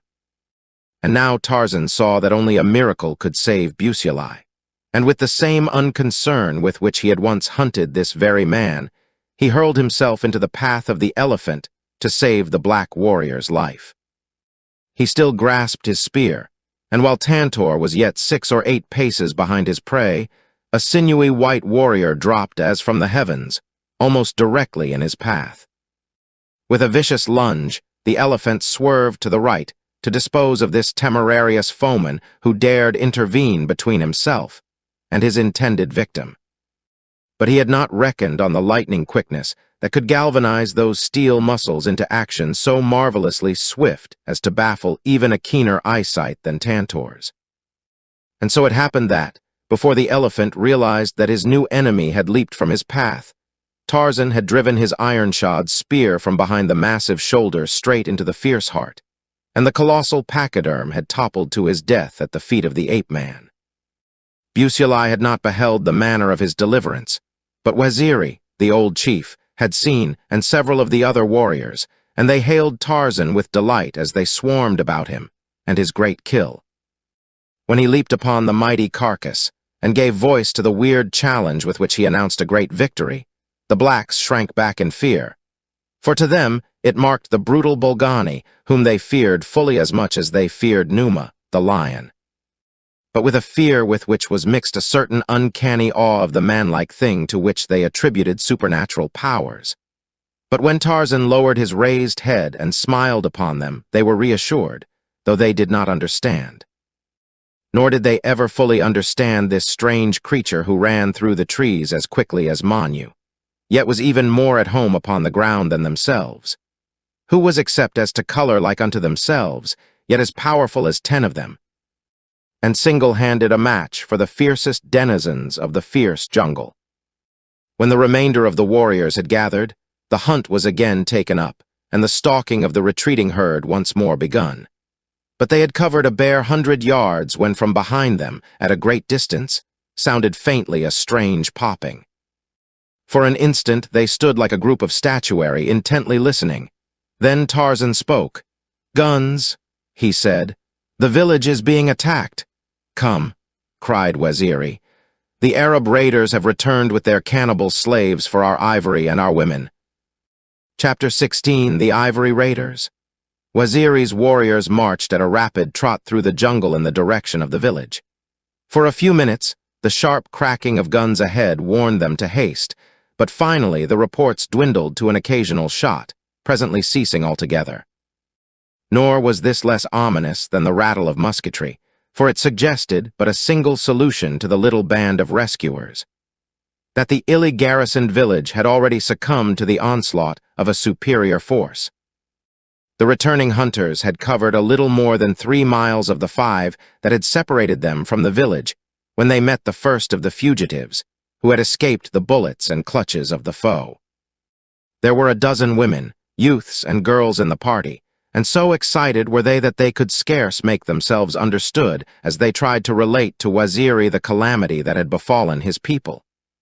"They are as many as the leaves of the forest," cried one of the women, in attempting to explain the enemy's force. "There are many Arabs and countless Manyuema, and they all have guns. They crept close to the village before we knew that they were about, and then, with many shouts, they rushed in upon us, shooting down men and women and children. Those of us who could fled in all directions into the jungle, but more were killed. I do not know whether they took any prisoners or not. They seemed only bent upon killing us all. The Manyuema called us many names, saying that they would eat us all before they left our country, that this was our punishment for killing their friends last year. I did not hear much, for I ran away quickly." The march toward the village was now resumed, more slowly and with greater stealth, for Waziri knew that it was too late to rescue. Their only mission could be one of revenge. Inside the next mile, 100 more fugitives were met. There were many men among these, and so the fighting strength of the party was augmented. Now a dozen warriors were sent creeping ahead to reconnoiter. Waziri remained with the main body, which advanced in a thin line that spread in a great crescent through the forest. By the chief's side walked Tarzan. Presently one of the scouts returned. He had come within sight of the village. "They are all within the palisade," he whispered. "Good," said Waziri. "We shall rush in upon them and slay them all." And he made ready to send word along the line that they were to halt at the edge of the clearing until they saw him rush toward the village. Then all were to follow. "Wait," cautioned Tarzan. "If there are even 50 guns within the palisade, we shall be repulsed and slaughtered. Let me go alone through the trees, so that I may look down upon them from above and see just how many there be, and what chance we might have were we to charge. It were foolish to lose a single man needlessly if there be no hope of success. I have an idea that we can accomplish more by cunning than by force. Will you wait, Waziri?" "Yes," said the old chief. "Go!" So Tarzan sprang into the trees and disappeared in the direction of the village. He moved more cautiously than was his wont, for he knew that men with guns could reach him quite as easily in the treetops as on the ground. And when Tarzan of the Apes elected to adopt stealth, no creature in all the jungle could move so silently or so completely efface himself from the sight of an enemy. In 5 minutes, he had wormed his way to the great tree that overhung the palisade at one end of the village, and from his point of vantage looked down upon the savage horde beneath. He counted 50 Arabs, and estimated that there were 5 times as many Manyuema. The latter were gorging themselves upon food, and under the very noses of their white masters, preparing the gruesome feast which is the peace de resistance that follows a victory in which the bodies of their slain enemies fall into their horrid hands. The ape-man saw that to charge that wild horde, armed as they were with guns and barricaded behind the locked gates of the village, would be a futile task, and so he returned to Waziri and advised him to wait, that he, Tarzan, had a better plan. But a moment before one of the fugitives had related to Waziri the story of the atrocious murder of the old chief's wife, and so crazed with rage was the old man that he cast discretion to the winds. Calling his warriors about him, he commanded them to charge, and, with brandishing spears and savage yells, the little force of scarcely more than 100 dashed madly toward the village gates. Before the clearing had been half-crossed, the Arabs opened up a withering fire from behind the palisade. With the first volley, Waziri fell. The speed of the chargers slackened. Another volley brought down a half-dozen more. A few reached the barred gates, only to be shot in their tracks, without the ghost of a chance to gain the inside of the palisade, and then the whole attack crumpled, and the remaining warriors scampered back into the forest. As they ran, the raiders opened the gates, rushing after them, to complete the day's work with the utter extermination of the tribe.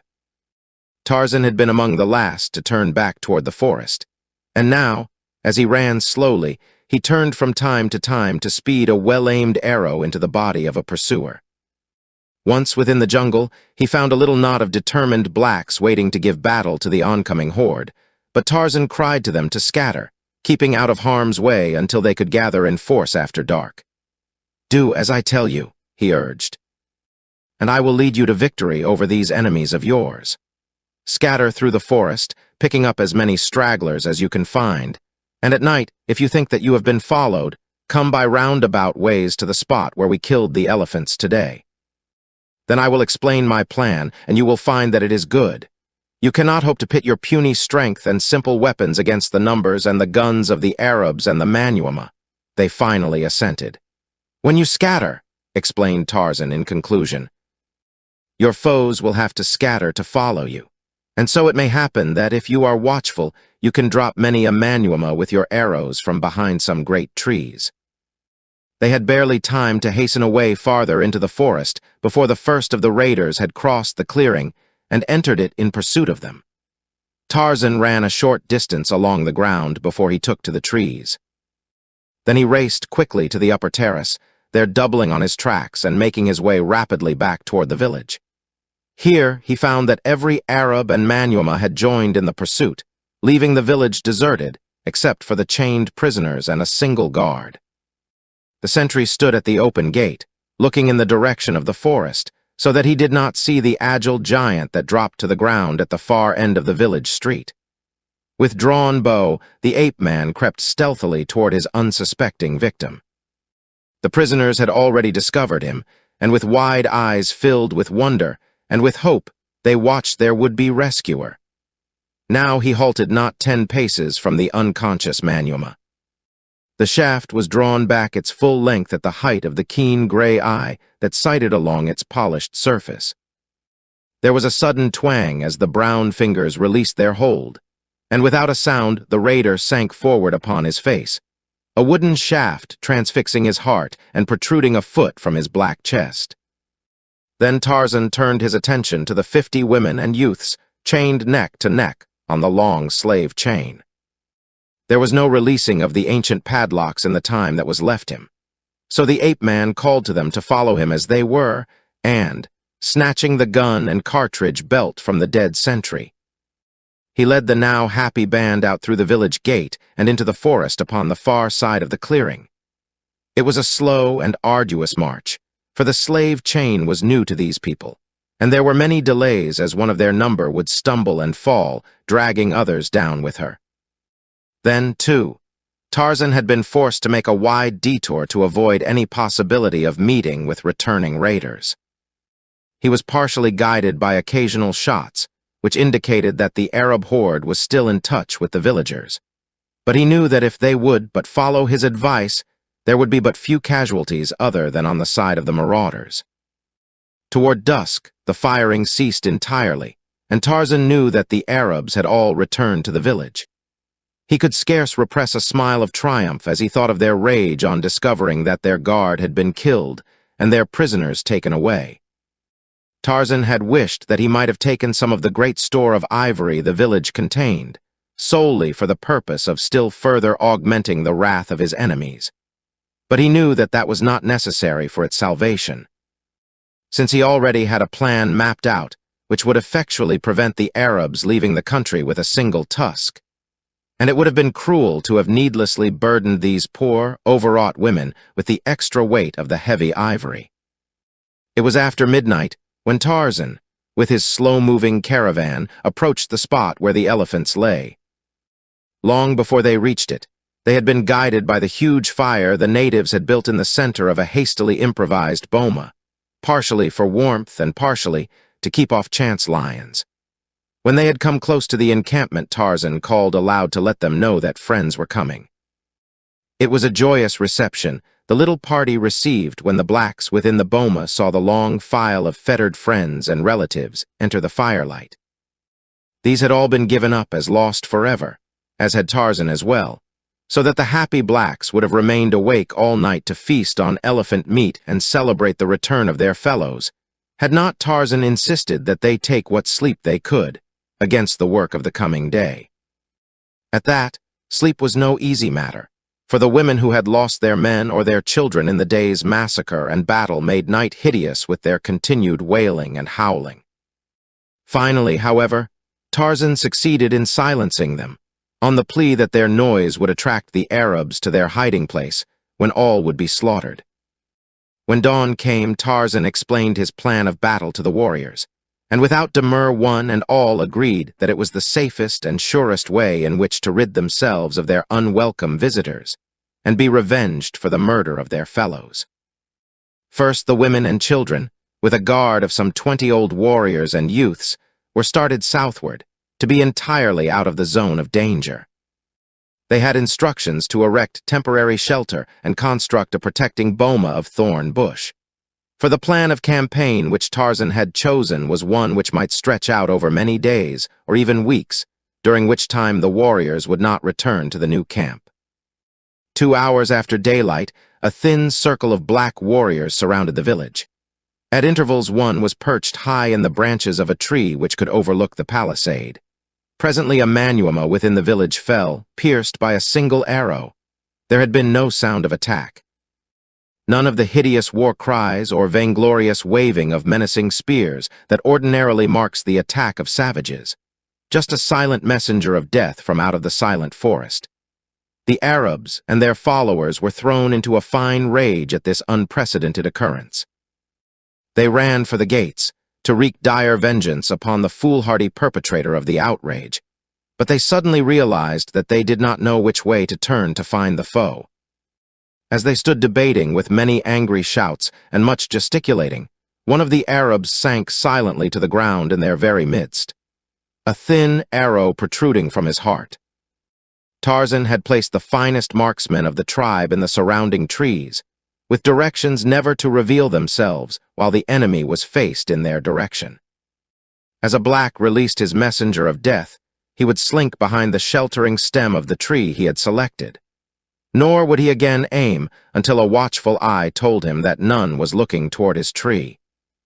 3 times the Arabs started across the clearing in the direction from which they thought the arrows came, but each time another arrow would come from behind to take its toll from among their number. Then they would turn and charge in a new direction.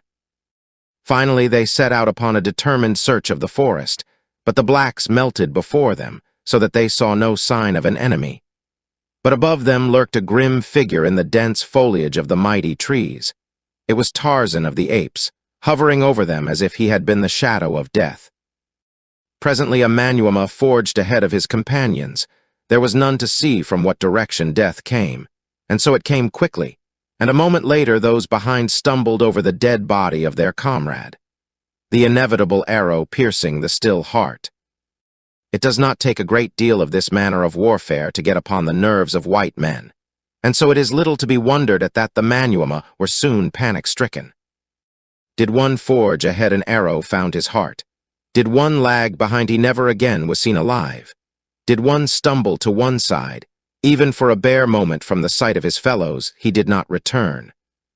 And always when they came upon the bodies of their dead, they found those terrible arrows driven with the accuracy of superhuman power straight through the victim's heart. But worse than all else was the hideous fact that not once during the morning had they seen or heard the slightest sign of an enemy other than the pitiless arrows. When finally they returned to the village, it was no better. Every now and then, at varying intervals that were maddening in the terrible suspense they caused, a man would plunge forward dead. The blacks besought their masters to leave this terrible place, but the Arabs feared to take up the march through the grim and hostile forest beset by this new and terrible enemy while laden with the great store of ivory they had found within the village. But, worse yet, they hated to leave the ivory behind. Finally, the entire expedition took refuge within the thatched huts. Here, at least, they would be free from the arrows. Tarzan, from the tree above the village, had marked the hut into which the chief Arabs had gone, and, balancing himself upon an overhanging limb, he drove his heavy spear with all the force of his giant muscles through the thatched roof. A howl of pain told him that it had found a mark. With this parting salute to convince them that there was no safety for them anywhere within the country, Tarzan returned to the forest, collected his warriors, and withdrew a mile to the south to rest and eat. He kept sentries in several trees that commanded a view of the trail toward the village, but there was no pursuit. An inspection of his force showed not a single casualty, not even a minor wound, while rough estimates of the enemy's loss convinced the blacks that no fewer than 20 had fallen before their arrows. They were wild with elation, and were for finishing the day in one glorious rush upon the village, during which they would slaughter the last of their foemen. They were even picturing the various tortures they would inflict, and gloating over the suffering of the Manyuema, for whom they entertained a peculiar hatred, when Tarzan put his foot down flatly upon the plan. "You are crazy," he cried. "I have shown you the only way to fight these people. Already you have killed 20 of them without the loss of a single warrior, whereas yesterday, following your own tactics, which you would now renew, you lost at least a dozen and killed not a single Arab or Manyuema. You will fight just as I tell you to fight, or I shall leave you and go back to my own country." They were frightened when he threatened this, and promised to obey him scrupulously if he would but promise not to desert them. "Very well," he said. "We shall return to the elephant boma for the night. I have a plan to give the Arabs a little taste of what they may expect if they remain in our country, but I shall need no help. Come. If they suffer no more for the balance of the day, they will feel reassured, and the relapse into fear will be even more nerve-wracking than as though we continued to frighten them all afternoon." So they marched back to their camp of the previous night, and, lighting great fires, ate and recounted the adventures of the day until long after dark. Tarzan slept until midnight, then he arose and crept into the Cimmerian blackness of the forest. An hour later he came to the edge of the clearing before the village. There was a campfire burning within the palisade. The ape-man crept across the clearing until he stood before the barred gates. Through the interstices he saw a lone sentry sitting before the fire. Quietly Tarzan went to the tree at the end of the village street. He climbed softly to his place and fitted an arrow to his bow. For several minutes he tried to sight fairly upon the sentry, but the waving branches and flickering firelight convinced him that the danger of a miss was too great. He must touch the heart full in the center to bring the quiet and sudden death his plan required. He had brought, besides his bow, arrows, and rope, the gun he had taken the previous day from the other sentry he had killed. Caching all these in a convenient crotch of the tree, he dropped lightly to the ground within the palisade, armed only with his long knife. The sentry's back was toward him. Like a cat, Tarzan crept upon the dozing man. He was within 2 paces of him now. Another instant, and the knife would slide silently into the fellow's heart. Tarzan crouched for a spring, for that is ever the quickest and surest attack of the jungle beast. When the man, warned by some subtle sense, sprang to his feet and faced the ape-man. Chapter 17. The White Chief of the Waziri. When the eyes of the black Manyuema savage fell upon the strange apparition that confronted him with menacing knife, they went wide in horror. He forgot the gun within his hands. He even forgot to cry out. His one thought was to escape this fearsome-looking white savage, this giant of a man upon whose massive rolling muscles and mighty chest the flickering firelight played. But before he could turn, Tarzan was upon him, and then the sentry thought to scream for aid, but it was too late. A great hand was upon his windpipe, and he was being borne to the earth. He battled furiously but futilely. With the grim tenacity of a bulldog, those awful fingers were clinging to his throat. Swiftly and surely life was being choked from him.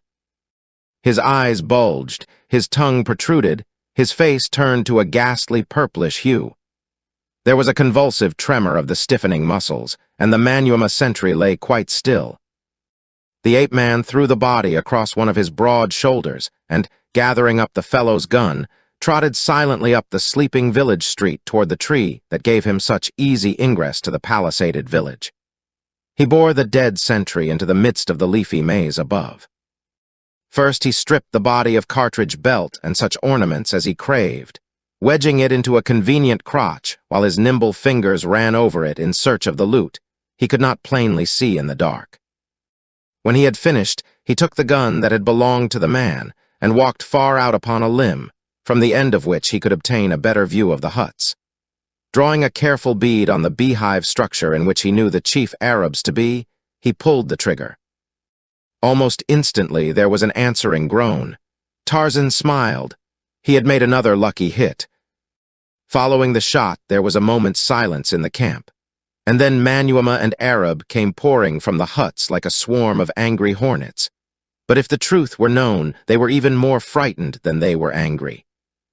The strain of the preceding day had wrought upon the fears of both black and white, and now this single shot in the night conjured all manner of terrible conjectures in their terrified minds.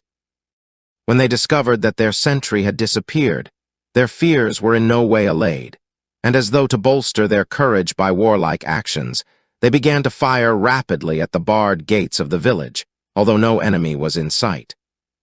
Tarzan took advantage of the deafening roar of this fusillade to fire into the mob beneath him.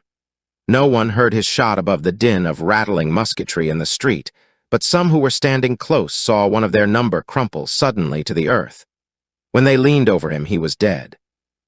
They were panic-stricken, and it took all the brutal authority of the Arabs to keep the Manuma from rushing helter-skelter into the jungle, anywhere to escape from this terrible village.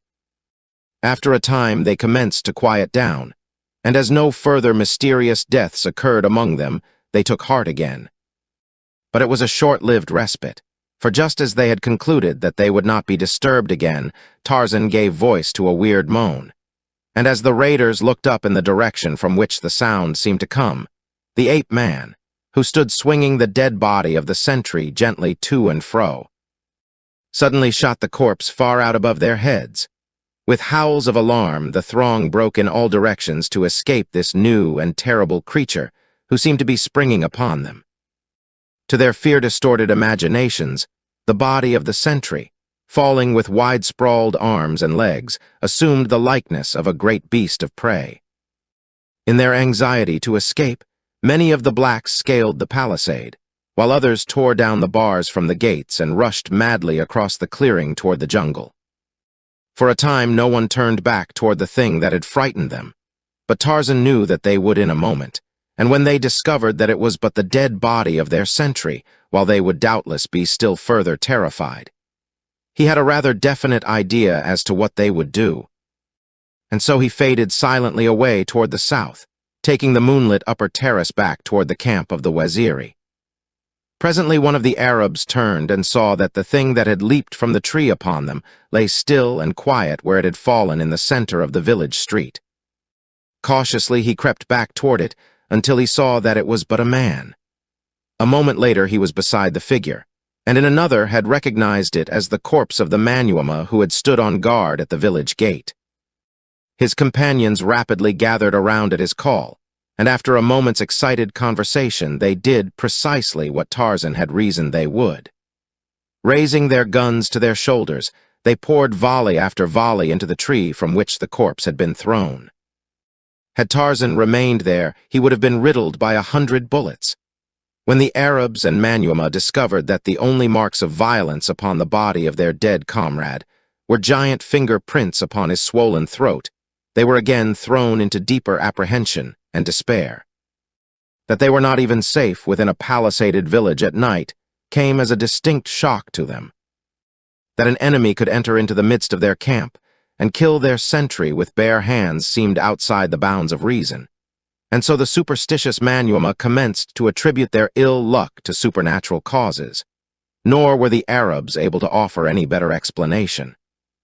With at least 50 of their number flying through the black jungle, and without the slightest knowledge of when their uncanny foemen might resume the cold-blooded slaughter they had commenced, it was a desperate band of cutthroats that waited sleeplessly for the dawn.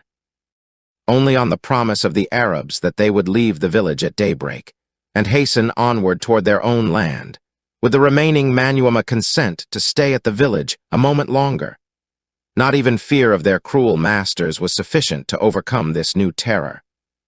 And so it was that, when Tarzan and his warriors returned to the attack the next morning, they found the raiders prepared to march out of the village. The Manyuema were laden with stolen ivory.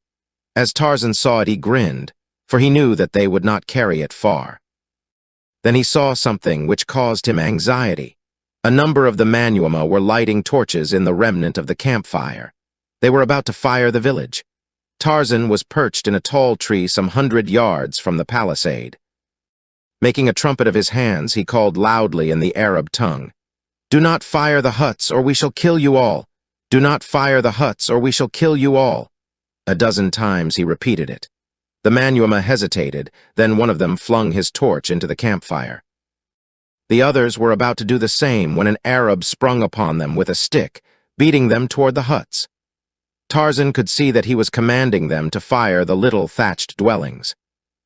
Then he stood erect upon the swaying branch 100 feet above the ground, and, raising one of the Arab guns to his shoulder, took careful aim and fired. With the report, the Arab who was urging on his men to burn the village fell in his tracks, and the Manyuema threw away their torches and fled from the village. The last Tarzan saw of them, they were racing toward the jungle, while their former masters knelt upon the ground and fired at them. But however angry the Arabs might have been at the insubordination of their slaves, they were at least convinced that it would be the better part of wisdom to forego the pleasure of firing the village that had given them 2 such nasty receptions. In their hearts, however, they swore to return again with such force as would enable them to sweep the entire country for miles around, until no vestige of human life remained. They had looked in vain for the owner of the voice, which had frightened off the men who had been detailed to put the torch to the huts, but not even the keenest eye among them had been able to locate him. They had seen the puff of smoke from the tree following the shot that brought down the Arab. But, though a volley had immediately been loosed into its foliage, there had been no indication that it had been effective. Tarzan was too intelligent to be caught in any such trap, and so the report of his shot had scarcely died away before the ape-man was on the ground and racing for another tree 100 yards away. Here he again found a suitable perch from which he could watch the preparations of the raiders. It occurred to him that he might have considerable more fun with them, so again he called to them through his improvised trumpet. "Leave the ivory?" he cried. "Leave the ivory? Dead men have no use for ivory." Some of the Manyuema started to lay down their loads, but this was altogether too much for the avaricious Arabs. With loud shouts and curses, they aimed their guns full upon the bearers, threatening instant death to any who might lay down his load. They could give up firing the village, but the thought of abandoning this enormous fortune in ivory was quite beyond their conception. Better death than that. And so they marched out of the village of the Waziri, and on the shoulders of their slaves was the ivory ransom of a score of kings. Toward the north they marched, back toward their savage settlement in the wild and unknown country which lies back from the Congo in the uttermost depths of the great forest, and on either side of them traveled an invisible and relentless foe. Under Tarzan's guidance, the black Waziri warriors stationed themselves along the trail on either side in the densest underbrush. They stood at far intervals, and, as the column passed, a single arrow or a heavy spear, well aimed, would pierce a Manyuema or an Arab. Then the Waziri would melt into the distance and run ahead to take his stand farther on. They did not strike unless success were sure and the danger of detection almost nothing. And so the arrows and the spears were few and far between, but so persistent and inevitable that the slow-moving column of heavy-laden raiders was in a constant state of panic. Panic at the uncertainty of who the next would be to fall, and when. It was with the greatest difficulty that the Arabs prevented their men a dozen times from throwing away their burdens and fleeing like frightened rabbits up the trail toward the north. And so the day wore on. A frightful nightmare of a day for the raiders, a day of weary but well-repaid work for the Waziri. At night, the Arabs constructed a rude boma in a little clearing by a river and went into camp. At intervals during the night, a rifle would bark close above their heads, and one of the dozen sentries which they now had posted would tumble to the ground. Such a condition was insupportable, for they saw that by means of these hideous tactics they would be completely wiped out, one by one, without inflicting a single death upon their enemy. But yet, with the persistent avariciousness of the white man, the Arabs clung to their loot, and when morning came forced the demoralized Manyuema to take up their burdens of death and stagger on into the jungle. For 3 days, the withering column kept up its frightful march. Each hour was marked by its deadly arrow or cruel spear. The nights were made hideous by the barking of the invisible gun that made sentry duty equivalent to a death sentence. On the morning of the 4th day, the Arabs were compelled to shoot 2 of their blacks before they could compel the balance to take up the hated ivory, and as they did so a voice rang out, clear and strong, from the jungle. "Today you die, O Manyuema, unless you lay down the ivory. Fall upon your cruel masters and kill them. You have guns, why do you not use them? Kill the Arabs, and we will not harm you. We will take you back to our village and feed you and lead you out of our country in safety and in peace. Lay down the ivory and fall upon your masters. We will help you, else you die." As the voice died down, the raiders stood as though turned to stone. The Arabs eyed their Manyuema slaves. The slaves looked first at one of their fellows and then at another.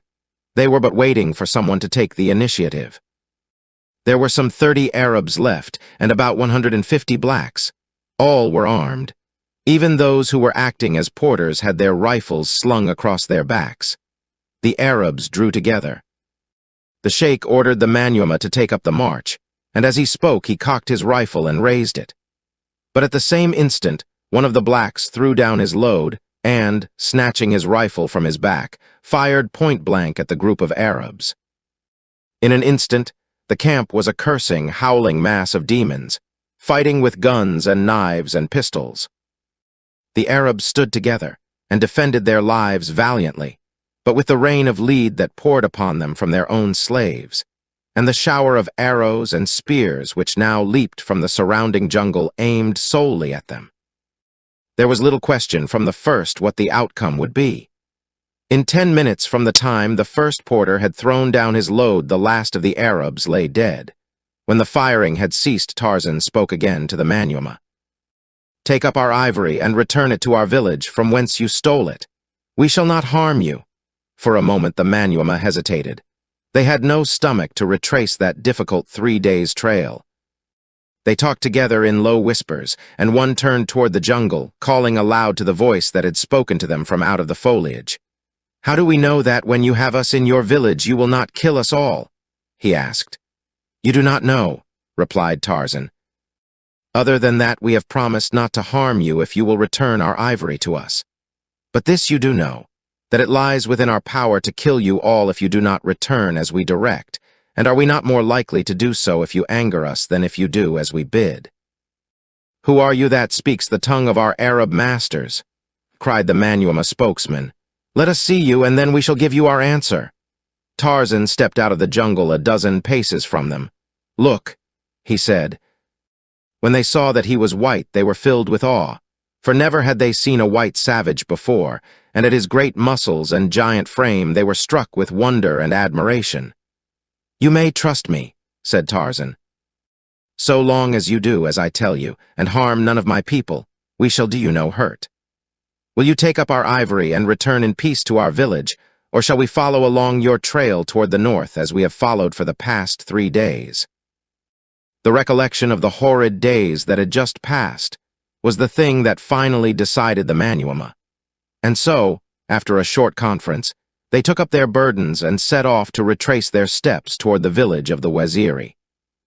At the end of the third day, they marched into the village gate and were greeted by the survivors of the recent massacre, to whom Tarzan had sent a messenger in their temporary camp to the south on the day that the raiders had quitted the village, telling them that they might return in safety. It took all the mastery and persuasion that Tarzan possessed to prevent the Waziri falling on the Manuma tooth and nail, and tearing them to pieces. But when he had explained that he had given his word that they would not be molested if they carried the ivory back to the spot from which they had stolen it, and had further impressed upon his people that they owed their entire victory to him, they finally acceded to his demands, and allowed the cannibals to rest in peace within their palisade. That night, the village warriors held a big palaver to celebrate their victories and to choose a new chief. Since old Waziri's death, Tarzan had been directing the warriors in battle, and the temporary command had been tacitly conceded to him. There had been no time to choose a new chief from among their own number, and, in fact, so remarkably successful had they been under the ape-man's generalship that they had had no wish to delegate the supreme authority to another for fear that what they already had gained might be lost. They had so recently seen the results of running counter to this savage white man's advice in the disastrous charge ordered by Waziri, in which he himself had died, that it had not been difficult for them to accept Tarzan's authority as final. The principal warriors sat in a circle about a small fire to discuss the relative merits of whomever might be suggested as old Waziri's successor.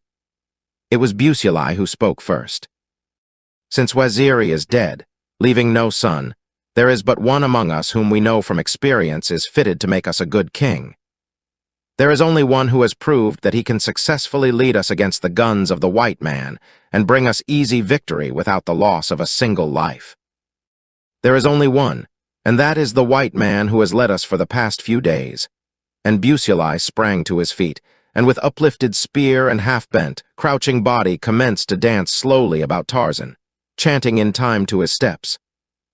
Waziri, king of the Waziri. Waziri, killer of Arabs. Waziri, king of the Waziri. One by one the other warriors signified their acceptance of Tarzan as their king by joining in the solemn dance. The women came and squatted about the rim of the circle, beating upon tom-toms, clapping their hands in time to the steps of the dancers, and joining in the chant of the warriors. In the center of the circle sat Tarzan of the Apes. Waziri, king of the Waziri, for, like his predecessor, he was to take the name of his tribe as his own. Faster and faster grew the pace of the dancers, louder and louder their wild and savage shouts. The women rose and fell in unison, shrieking now at the tops of their voices. The spears were brandishing fiercely, and as the dancers stooped down and beat their shields upon the hard-tramped earth of the village street, the whole sight was as terribly primeval and savage as though it were being staged in the dim dawn of humanity, countless ages in the past. As the excitement waxed, the ape-man sprang to his feet and joined in the wild ceremony. In the center of the circle of glittering black bodies, he leaped and roared and shook his heavy spear in the same mad abandon that enthralled his fellow savages. The last remnant of his civilization was forgotten. He was a primitive man to the fullest now, reveling in the freedom of the fierce, wild life he loved, gloating in his kingship among these wild blacks. Ah, if Olga de Coude had but seen him then! Could she have recognized the well-dressed, quiet young man whose well-bred face and irreproachable manners had so captivated her but a few short months ago? And Jane Porter? Would she have still loved this savage warrior chieftain, dancing naked among his naked savage subjects?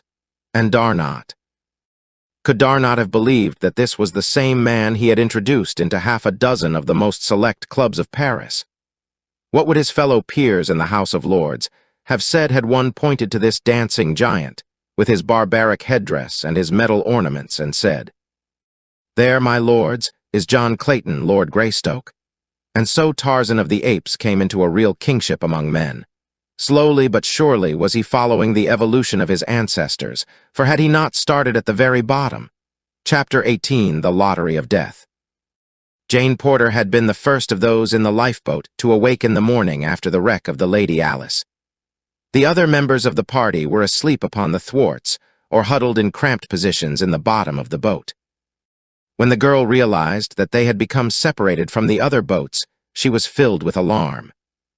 The sense of utter loneliness and helplessness which the vast expanse of deserted ocean aroused in her was so depressing that, from the first, contemplation of the future held not the slightest ray of promise for her.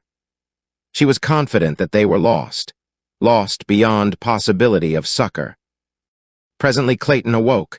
It was several minutes before he could gather his senses sufficiently to realize where he was or recall the disaster of the previous night. Finally, his bewildered eyes fell upon the girl. "Jane," he cried. "Thank God that we are together." "Look," said the girl dully, indicating the horizon with an apathetic gesture. "We are all alone." Clayton scanned the water in every direction. "Where can they be?" he cried. "They cannot have gone down, for there has been no sea, and they were afloat after the yacht sank. I saw them all." He awoke the other members of the party and explained their plight. "It is just as well that the boats are scattered, sir," said one of the sailors. "They are all provisioned, so that they do not need each other on that score, and should a storm blow up, they could be of no service to one another even if they were together. But scattered about the ocean, there is a much better chance that one at least will be picked up. And then a search will be at once started for the others. Were we together, there would be but one chance of rescue, where now there may be four." They saw the wisdom of his philosophy and were cheered by it. But their joy was short-lived, for when it was decided that they should row steadily toward the east and the continent, it was discovered that the sailors who had been at the only 2 oars with which the boat had been provided had fallen asleep at their work, and allowed both to slip into the sea, nor were they in sight anywhere upon the water. During the angry words and recriminations which followed, the sailors nearly came to blows, but Clayton succeeded in quieting them, though a moment later Monsieur Thurin almost precipitated another row by making a nasty remark about the stupidity of all Englishmen, and especially English sailors. "Come, come, mates," spoke up one of the men, Tompkins, who had taken no part in the altercation. "Shootin' off our bloomin' mugs won't get us nothin'.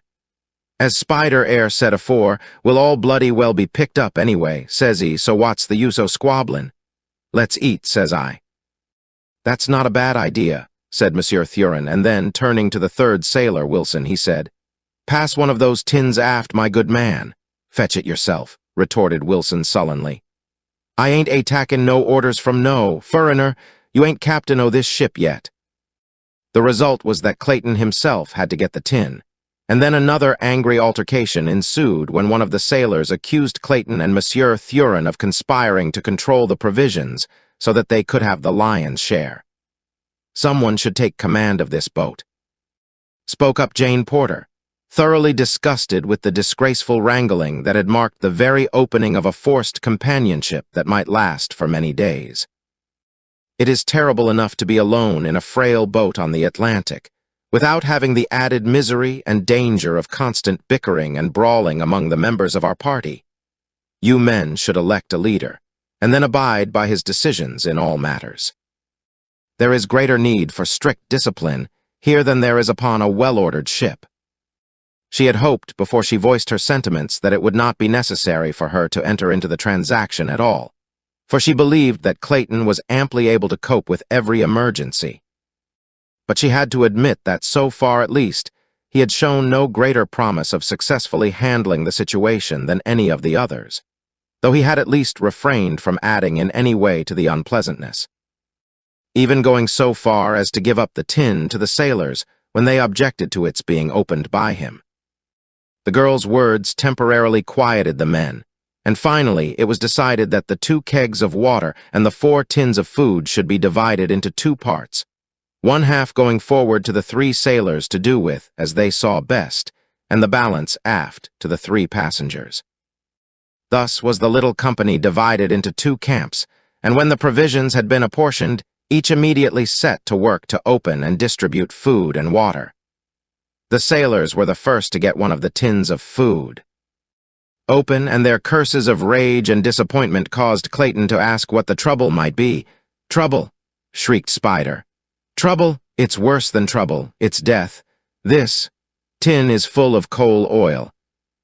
Hastily now Clayton and Monsieur Thurin tore open one of theirs, only to learn the hideous truth that it also contained, not food, but coal oil. One after another, the 4 tins on board were opened, and as the contents of each became known, howls of anger announced the grim truth. There was not an ounce of food upon the boat. "Well, thank God it wasn't the water," cried Tompkins. "It's easier to get along without food than it is without water. We can eat our shoes if worse comes to worst, but we couldn't drink 'em." As he spoke, Wilson had been boring a hole in one of the water kegs, and as Spider held a tin cup, he tilted the keg to pour a draught of the precious fluid. A thin stream of blackish, dry particles filtered slowly through the tiny aperture into the bottom of the cup. With a groan, Wilson dropped the keg and sat staring at the dry stuff in the cup, speechless with horror. "The kegs are filled with gunpowder," said Spider in a low tone, turning to those aft. And so it proved when the last had been opened. "Coal oil and gunpowder," cried Monsieur Thurin. "Sapristi! What a diet for shipwrecked mariners!" With the full knowledge that there was neither food nor water on board, the pangs of hunger and thirst became immediately aggravated. And so on the first day of their tragic adventure, real suffering commenced in grim earnest, and the full horrors of shipwreck were upon them. As the days passed, conditions became horrible. Aching eyes scanned the horizon day and night until the weak and weary watchers would sink exhausted to the bottom of the boat, and their rest in dream-disturbed slumber, a moment's respite from the horrors of the waking reality. The sailors, goaded by the remorseless pangs of hunger, had eaten their leather belts, their shoes, the sweatbands from their caps, although both Clayton and Monsieur Thurin had done their best to convince them that these would only add to the suffering they were enduring. Weak and hopeless, the entire party lay beneath the pitiless tropic sun, with parched lips and swollen tongues, waiting for the death they were beginning to crave. The intense suffering of the first few days had become deadened for the 3 passengers who had eaten nothing, but the agony of the sailors was pitiful, as their weak and impoverished stomachs attempted to cope with the bits of leather with which they had filled them. Tompkins was the first to succumb. Just a week from the day the Lady Alice went down, the sailor died horribly in frightful convulsions. For hours his contorted and hideous features lay grinning back at those in the stern of the little boat, until Jane Porter could endure the sight no longer. "Can you not drop his body overboard, William?" she asked. Clayton rose and staggered toward the corpse. The 2 remaining sailors eyed him with a strange, baleful light in their sunken orbs. Futilely, the Englishman tried to lift the corpse over the side of the boat, but his strength was not equal to the task. "Lend me a hand here, please," he said to Wilson, who lay nearest him. "What do you want to throw him over for?" questioned the sailor in a querulous voice. "We've got to before we're too weak to do it," replied Clayton. "He'd be awful by tomorrow after a day under that broiling sun." "Better leave well enough alone," grumbled Wilson. "We may need him before tomorrow." Slowly, the meaning of the man's words percolated into Clayton's understanding. At last, he realized the fellow's reason for objecting to the disposal of the dead man. "God," whispered Clayton in a horrified tone. "You don't mean—" "W.I. not," growled Wilson. "Ain't we got alive? He's dead," he added, jerking his thumb in the direction of the corpse. "He won't care." "Come here, Thurin," said Clayton, turning toward the Russian. "We'll have something worse than death aboard us if we don't get rid of this body before dark." Wilson staggered up menacingly to prevent the contemplated act, but when his comrade, Spider, took sides with Clayton and Monsieur Thurin, he gave up and sat eyeing the corpse hungrily as the 3 men, by combining their efforts, succeeded in rolling it overboard. All the balance of the day, Wilson sat glaring at Clayton, in his eyes the gleam of insanity. Toward evening, as the sun was sinking into the sea, he commenced to chuckle and mumble to himself, but his eyes never left Clayton. After it became quite dark, Clayton could still feel those terrible eyes upon him. He dared not sleep, and yet so exhausted was he that it was a constant fight to retain consciousness. After what seemed an eternity of suffering, his head dropped upon a thwart, and he slept. How long he was unconscious he did not know. He was awakened by a shuffling noise quite close to him. The moon had risen, and as he opened his startled eyes, he saw Wilson creeping stealthily toward him, his mouth open and his swollen tongue hanging out. The slight noise had awakened Jane Porter at the same time, and as she saw the hideous tableau, she gave a shrill cry of alarm, and at the same instant, the sailor lurched forward and fell upon Clayton. Like a wild beast, his teeth sought the throat of his intended prey, but Clayton, weak though he was, still found sufficient strength to hold the maniac's mouth from him. At Jane Porter's scream, Monsieur Thurin and Spider awoke. On seeing the cause of her alarm, both men crawled to Clayton's rescue, and between the three of them were able to subdue Wilson and hurl him to the bottom of the boat.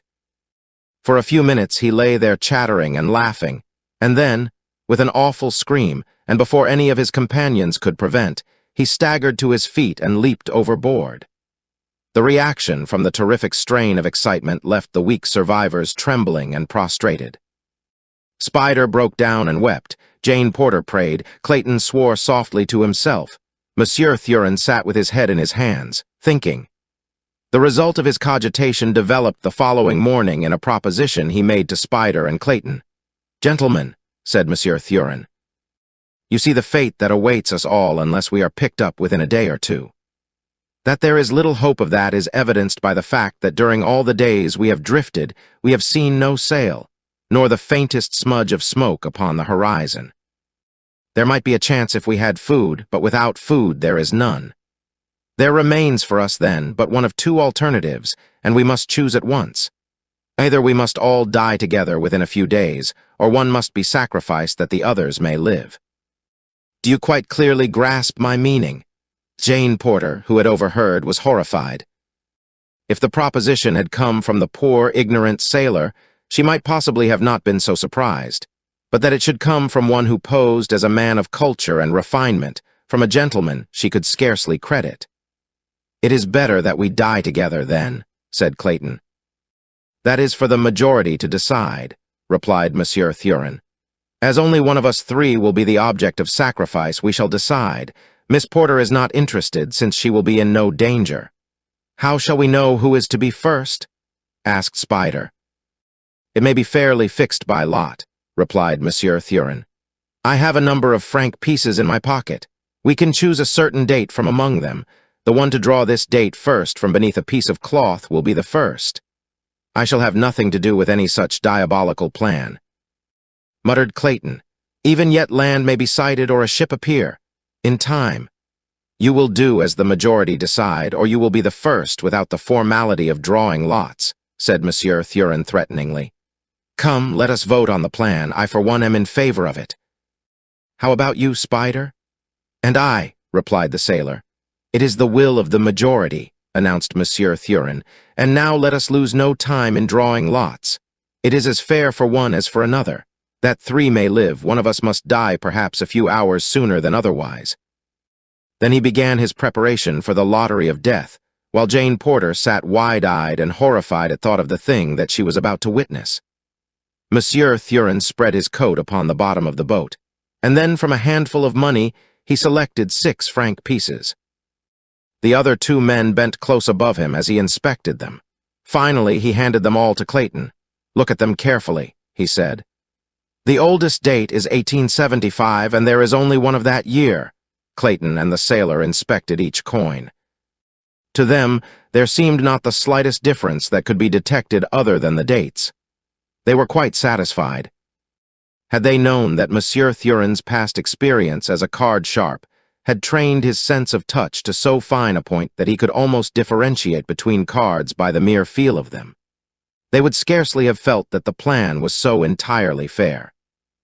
The 1875 piece was a hair thinner than the other coins, but neither Clayton nor Spider could have detected it without the aid of a micrometer. "In what order shall we draw?" asked Monsieur Thurin, knowing from past experience that the majority of men always prefer last chance in a lottery where the single prize is some distasteful thing. There is always the chance and the hope that another will draw it first.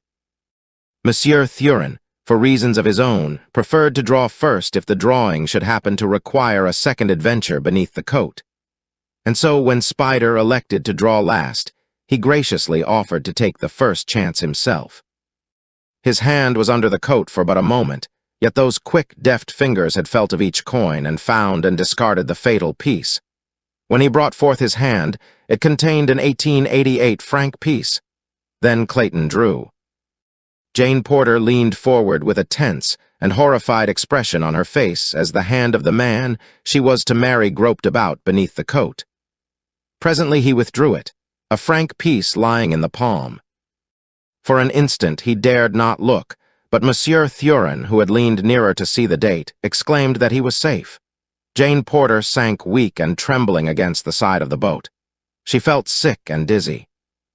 And now, if Spider should not draw the 1875 piece, she must endure the whole horrid thing again. The sailor already had his hand beneath the coat. Great beads of sweat were standing upon his brow. He trembled as though with a fit of ague. Aloud he cursed himself for having taken the last draw, for now his chances for escape were but 3-1, whereas Monsieur Thurin's had been 5-1 and Clayton's 4-1. The Russian was very patient and did not hurry the man, for he knew that he himself was quite safe whether the 1875 piece came out this time or not. When the sailor withdrew his hand and looked at the piece of money within, he dropped fainting to the bottom of the boat. Both Clayton and Monsieur Thurin hastened weakly to examine the coin, which had rolled from the man's hand and lay beside him. It was not dated 1875. The reaction from the state of fear he had been in had overcome Spider quite as effectually as though he had drawn the fated piece. But now the whole proceeding must be gone through again. Once more the Russian drew forth a harmless coin. Jane Porter closed her eyes as Clayton reached beneath the coat. Spider bent, wide-eyed, toward the hand that was to decide his fate. For whatever luck was Clayton's on this last draw, the opposite would be Spider's. Then William Cecil Clayton, Lord Greystoke, removed his hand from beneath the coat, and with a coin tight pressed within his palm where none might see it, he looked at Jane Porter. He did not dare open his hand. "Quick!" hissed Spider. "My God, let's see it." Clayton opened his fingers. Spider was the first to see the date, and ere any knew what his intention was, he raised himself to his feet and lunged over the side of the boat to disappear forever into the green depths beneath. The coin had not been the 1875 piece. The strain had exhausted those who remained to such an extent that they lay half unconscious for the balance of the day, nor was the subject referred to again for several days. Horrible days of increasing weakness and hopelessness. At length Monsieur Thurin crawled to where Clayton lay. "We must draw once more before we are too weak even to eat," he whispered. Clayton was in such a state that he was scarcely master of his own will. Jane Porter had not spoken for 3 days. He knew that she was dying. Horrible as the thought was, he hoped that the sacrifice of either Thurin or himself might be the means of giving her renewed strength, and so he immediately agreed to the Russian's proposal. They drew under the same plan as before, but there could be but one result. Clayton drew the 1875 piece. "When shall it be?" he asked Thurin. The Russian had already drawn a pocket-knife from his trousers and was weakly attempting to open it. "Now," he muttered, and his greedy eyes gloated upon the Englishman. "Can't you wait until dark?" asked Clayton. "Miss Porter must not see this thing done. We were to have been married, you know." A look of disappointment came over Monsieur Thurin's face. "Very well," he replied hesitatingly. "It will not be long until night. I have waited for many days. I can wait a few hours longer." "Thank you, my friend," murmured Clayton.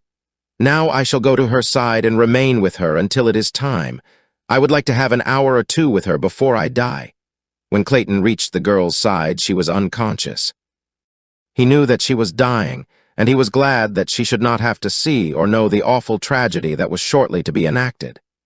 He took her hand and raised it to his cracked and swollen lips. For a long time he lay caressing the emaciated, claw-like thing that had once been the beautiful, shapely white hand of the young Baltimore belle. It was quite dark before he knew it, but he was recalled to himself by a voice out of the night. It was the Russian calling him to his doom.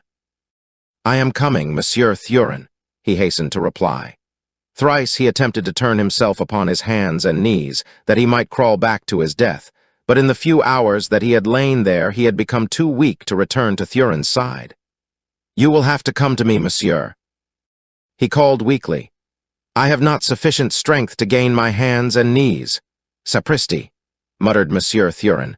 "You are attempting to cheat me out of my winnings." Clayton heard the man shuffling about in the bottom of the boat. Finally, there was a despairing groan. "I cannot crawl," he heard the Russian wail.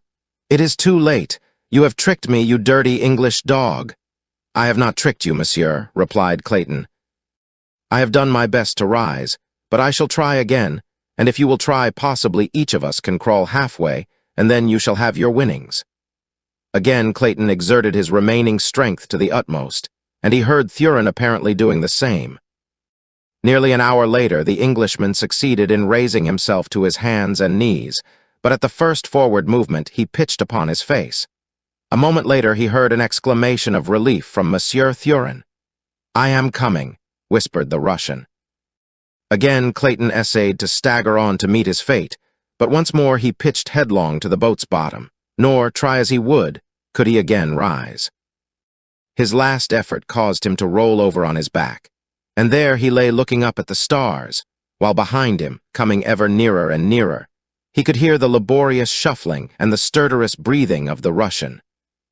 It seemed that he must have lain thus an hour waiting for the thing to crawl out of the dark and end his misery. It was quite close now, but there were longer and longer pauses between its efforts to advance, and each forward movement seemed to the waiting Englishman to be almost imperceptible. Finally, he knew that Thurin was quite close beside him.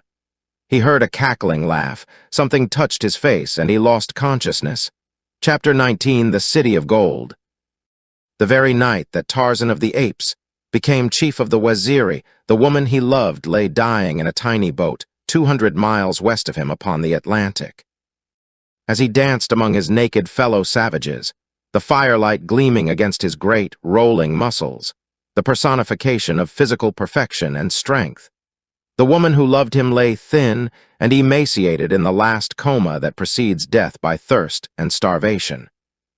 The week following the induction of Tarzan into the kingship of the Waziri was occupied in escorting the Manuama of the Arab raiders to the northern boundary of Waziri, in accordance with the promise which Tarzan had made them. Before he left them, he exacted a pledge from them that they would not lead any expeditions against the Waziri in the future, nor was it a difficult promise to obtain. They had had sufficient experience with the fighting tactics of the new Waziri chief, not to have the slightest desire to accompany another predatory force within the boundaries of his domain. Almost immediately upon his return to the village, Tarzan commenced making preparations for leading an expedition in search of the ruined city of gold which old Waziri had described to him. He selected 50 of the sturdiest warriors of his tribe, choosing only men who seemed anxious to accompany him on the arduous march and share the dangers of a new and hostile country. The fabulous wealth of the fabled city had been almost constantly in his mind, since Waziri had recounted the strange adventures of the former expedition, which had stumbled upon the vast ruins by chance. The lure of adventure may have been quite as powerful a factor in urging Tarzan of the Apes to undertake the journey as the lure of gold. But the lure of gold was there, too, for he had learned among civilized men something of the miracles that may be wrought by the possessor of the magic yellow metal. What he would do with a golden fortune in the heart of savage Africa, it had not occurred to him to consider. It would be enough to possess the power to work wonders, even though he never had an opportunity to employ it. So one glorious tropical morning, Waziri, chief of the Waziri, set out at the head of 50 clean-limbed Eben warriors in quest of adventure and of riches. They followed the course which old Waziri had described to Tarzan. For days they marched.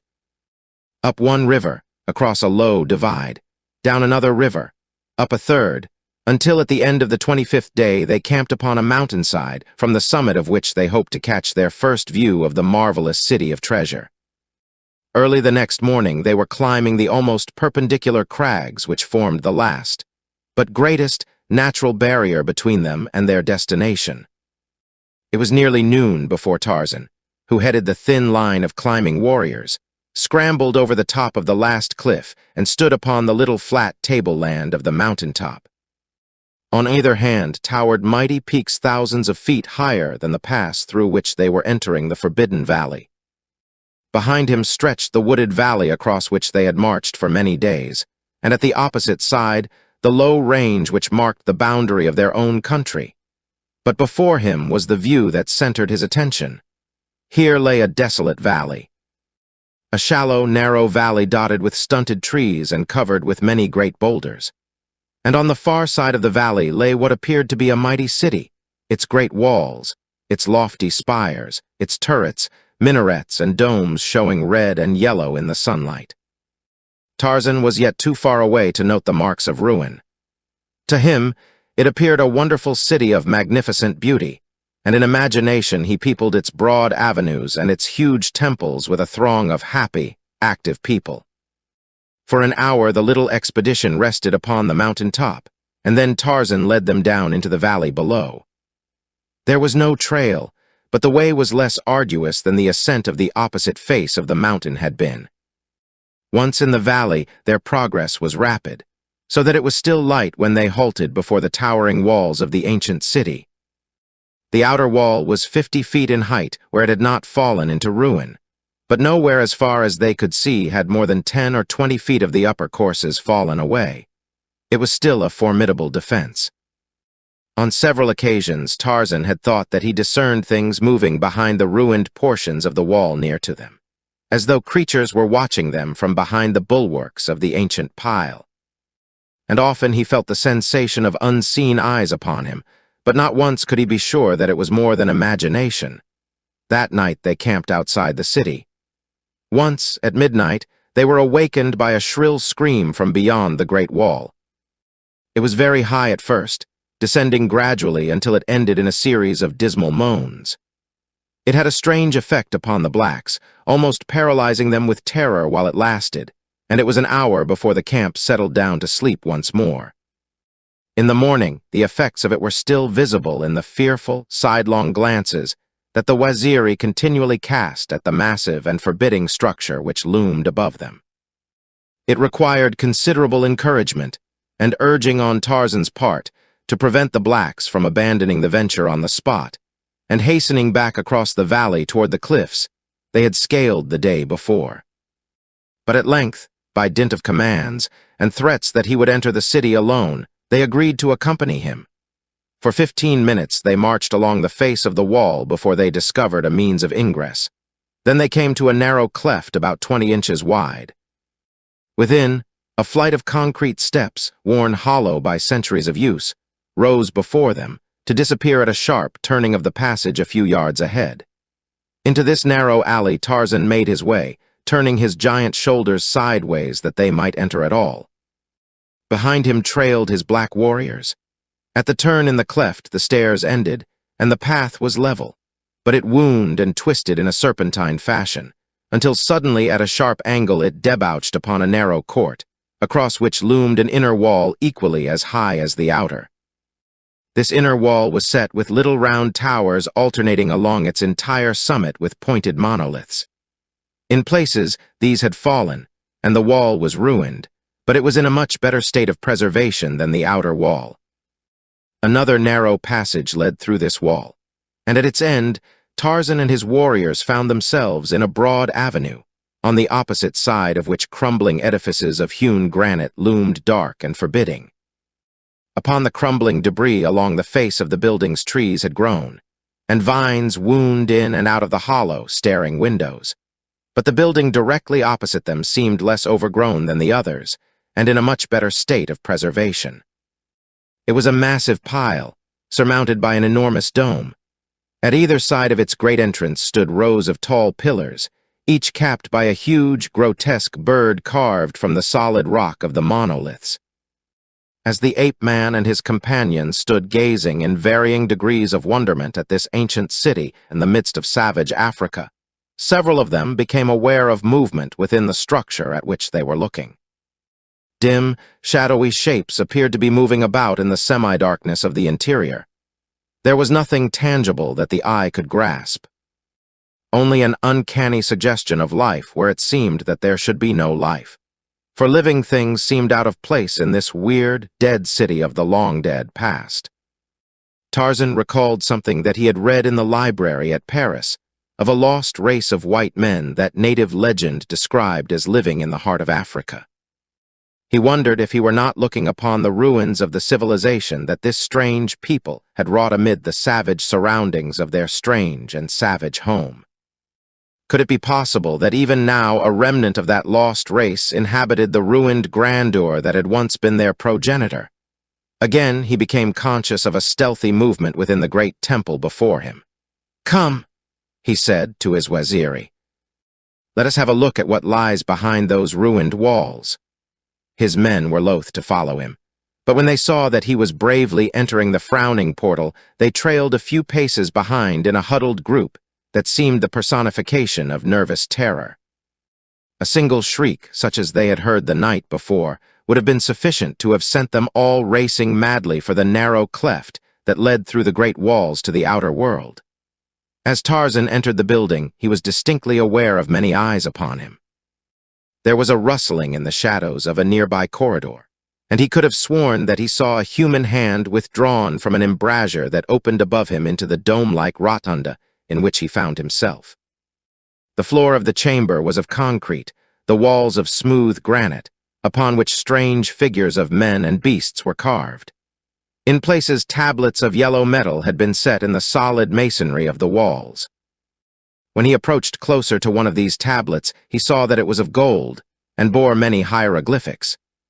Beyond this first chamber there were others, and back of them the building branched out into enormous wings. Tarzan passed through several of these chambers, finding many evidences of the fabulous wealth of the original builders. In one room were 7 pillars of solid gold, and in another the floor itself was of the precious metal. And all the while that he explored, his blacks huddled close together at his back, and strange shapes hovered upon either hand and before them and behind, yet never close enough that any might say that they were not alone. The strain, however, was telling upon the nerves of the waziri. They begged Tarzan to return to the sunlight. They said that no good could come of such an expedition, for the ruins were haunted by the spirits of the dead who had once inhabited them. "They are watching us, O king," whispered Busuli. "They are waiting until they have led us into the innermost recesses of their stronghold, and then they will fall upon us and tear us to pieces with their teeth. That is the way with spirits. My mother's uncle, who is a great witch doctor, has told me all about it many times." Tarzan laughed. "Run back into the sunlight, my children," he said. "I will join you when I have searched this old ruin from top to bottom and found the gold, or found that there is none. At least we may take the tablets from the walls, though the pillars are too heavy for us to handle. But there should be great storerooms filled with gold. Gold that we can carry away upon our backs with ease. Run on now, out into the fresh air where you may breathe easier." Some of the warriors started to obey their chief with alacrity, but Busuli and several others hesitated to leave him. Hesitated between love and loyalty for their king, and superstitious fear of the unknown. And then, quite unexpectedly, that occurred which decided the question without the necessity for further discussion. Out of the silence of the ruined temple there rang, close to their ears, the same hideous shriek they had heard the previous night. And with horrified cries, the black warriors turned and fled through the empty halls of the age-old edifice. Behind them stood Tarzan of the Apes where they had left him, a grim smile upon his lips, waiting for the enemy he fully expected was about to pounce upon him. But again, silence reigned, except for the faint suggestion of the sound of naked feet moving stealthily in nearby places. Then Tarzan wheeled and passed on into the depths of the temple. From room to room he went, until he came to one at which a rude, barred door still stood, and as he put his shoulder against it to push it in, again the shriek of warning rang out almost beside him. It was evident that he was being warned to refrain from desecrating this particular room. Or could it be that within lay the secret to the treasure stores? At any rate, the very fact that the strange, invisible guardians of this weird place had some reason for wishing him not to enter this particular chamber was sufficient to treble Tarzan's desire to do so, and though the shrieking was repeated continuously. He kept his shoulder to the door until it gave before his giant strength to swing open upon creaking wooden hinges. Within all was black as the tomb. There was no window to let in the faintest ray of light, and as the corridor upon which it opened was itself in semi-darkness, even the open door shed no relieving rays within. Feeling before him upon the floor with the butt of his spear, Tarzan entered the Stygian gloom. Suddenly the door behind him closed, and at the same time hands clutched him from every direction out of the darkness. The ape-man fought with all the savage fury of self-preservation, backed by the Herculean strength that was his. But though he felt his blows land, and his teeth sink into soft flesh, there seemed always two new hands to take the place of those that he fought off. At last they dragged him down, and slowly, very slowly, they overcame him by the mere weight of their numbers. And then they bound him. His hands behind his back and his feet trussed up to meet them. He had heard no sound except the heavy breathing of his antagonists and the noise of the battle. He knew not what manner of creatures had captured him, but that they were human seemed evident from the fact that they had bound him. Presently they lifted him from the floor, and half dragging, half pushing him, they brought him out of the black chamber through another doorway into an inner courtyard of the temple. Here he saw his captors. There must have been 100 of them. Short, stocky men, with great beards that covered their faces and fell upon their hairy breasts. The thick, matted hair upon their heads grew low over their receding brows, and hung about their shoulders and their backs. Their crooked legs were short and heavy, their arms long and muscular. About their loins they wore the skins of leopards and lions, and great necklaces of the claws of these same animals depended upon their breasts. Massive circlets of virgin gold adorned their arms and legs. For weapons they carried heavy, knotted bludgeons, and in the belts that confined their single garments each had a long, wicked-looking knife. But the feature of them that made the most startling impression upon their prisoner was their white skins. Neither in color nor feature was there a trace of the negroid about them. Yet, with their receding foreheads, wicked little close-set eyes, and yellow fangs, they were far from prepossessing in appearance. During the fight within the dark chamber, and while they had been dragging Tarzan to the inner court, no word had been spoken, but now several of them exchanged grunting, monosyllabic conversation in a language unfamiliar to the ape-man. And presently they left him lying upon the concrete floor, while they trooped off on their short legs into another part of the temple beyond the court. As Tarzan lay there upon his back, he saw that the temple entirely surrounded the little enclosure, and that on all sides its lofty walls rose high above him. At the top a little patch of blue sky was visible, and in one direction, through an embrasure, he could see foliage, but whether it was beyond or within the temple he did not know. About the court, from the ground to the top of the temple, were series of open galleries, and now and then the captive caught glimpses of bright eyes gleaming from beneath masses of tumbling hair, peering down upon him from above.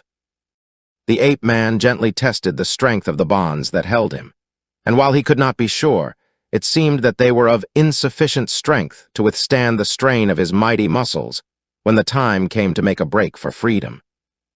But he did not dare to put them to the crucial test until darkness had fallen, or he felt that no spying eyes were upon him. He had lain within the court for several hours before the first rays of sunlight penetrated the vertical shaft. Almost simultaneously, he heard the pattering of bare feet in the corridors about him, and a moment later saw the galleries above fill with crafty faces as a score or more entered the courtyard.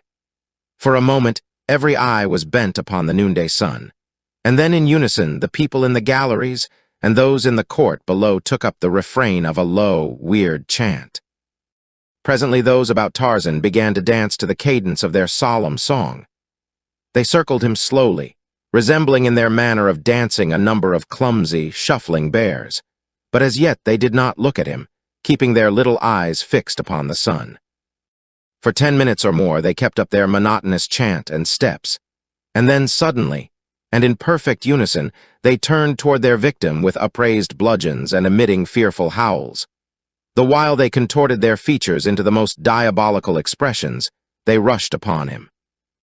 At the same instant, a female figure dashed into the midst of the bloodthirsty horde, and, with a bludgeon similar to their own, except that it was wrought from gold, beat back the advancing men.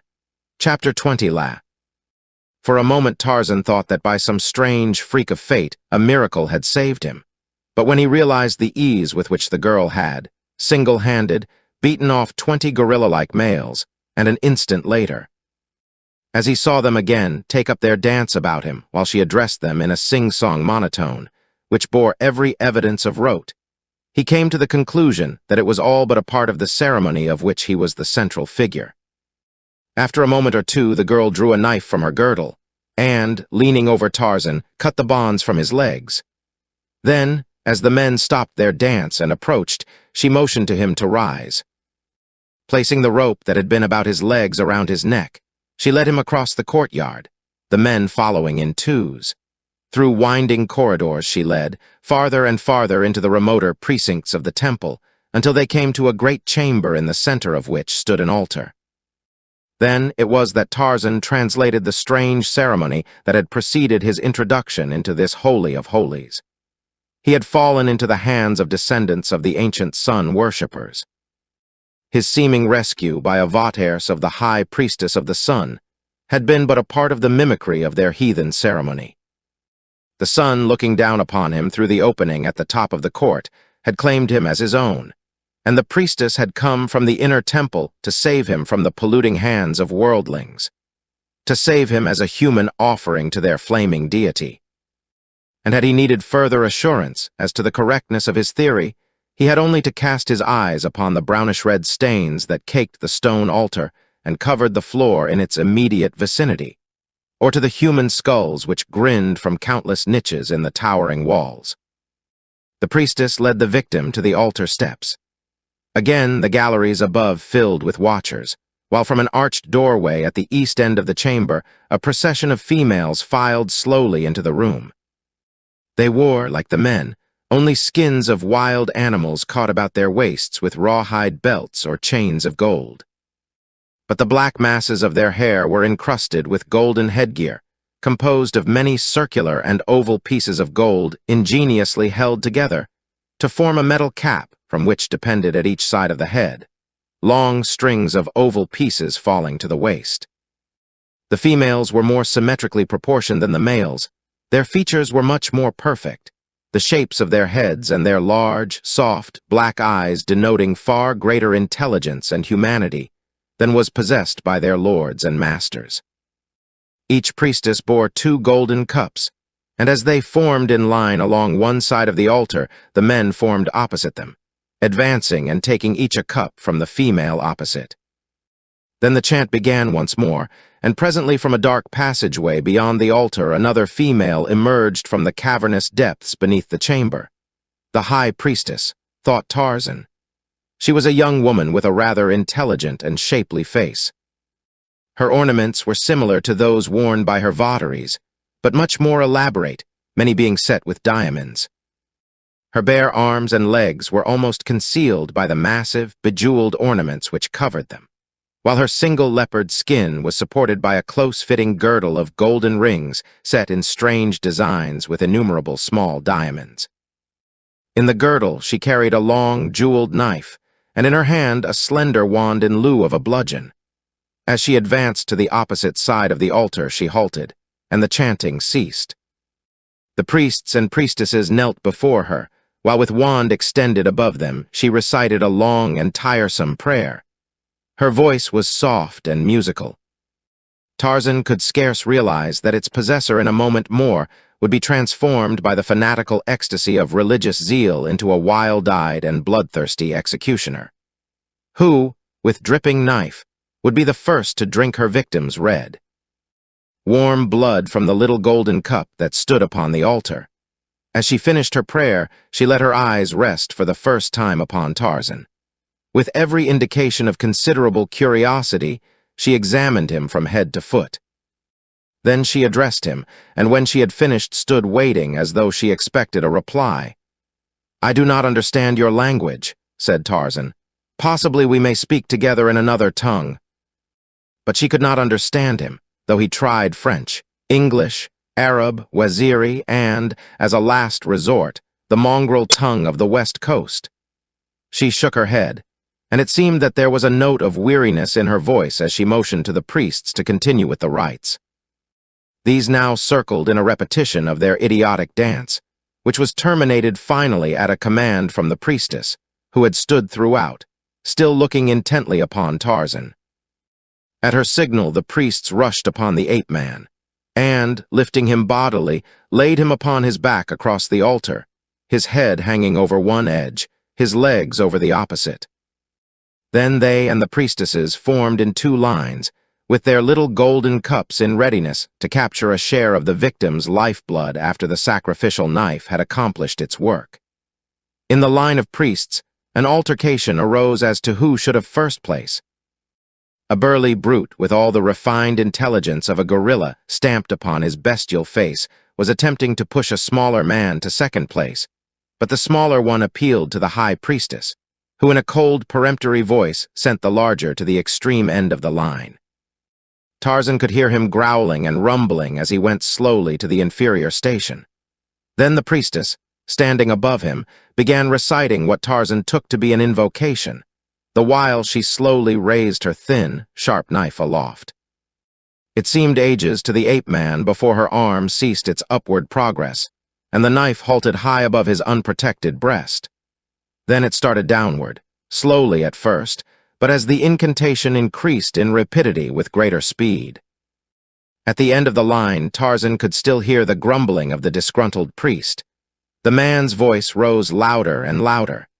A priestess near him spoke in sharp tones of rebuke.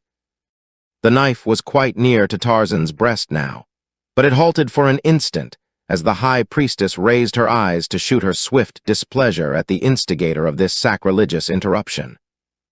There was a sudden commotion in the direction of the disputants, and Tarzan rolled his head in their direction in time to see the burly brute of a priest leap upon the woman opposite him, dashing out her brains with a single blow of his heavy cudgel.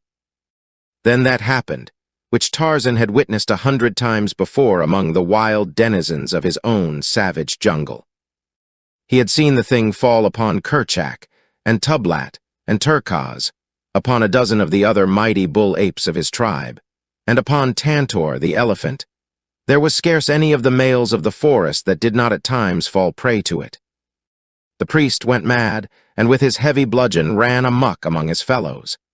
His screams of rage were frightful as he dashed hither and thither, dealing terrific blows with his giant weapon, or sinking his yellow fangs into the flesh of some luckless victim.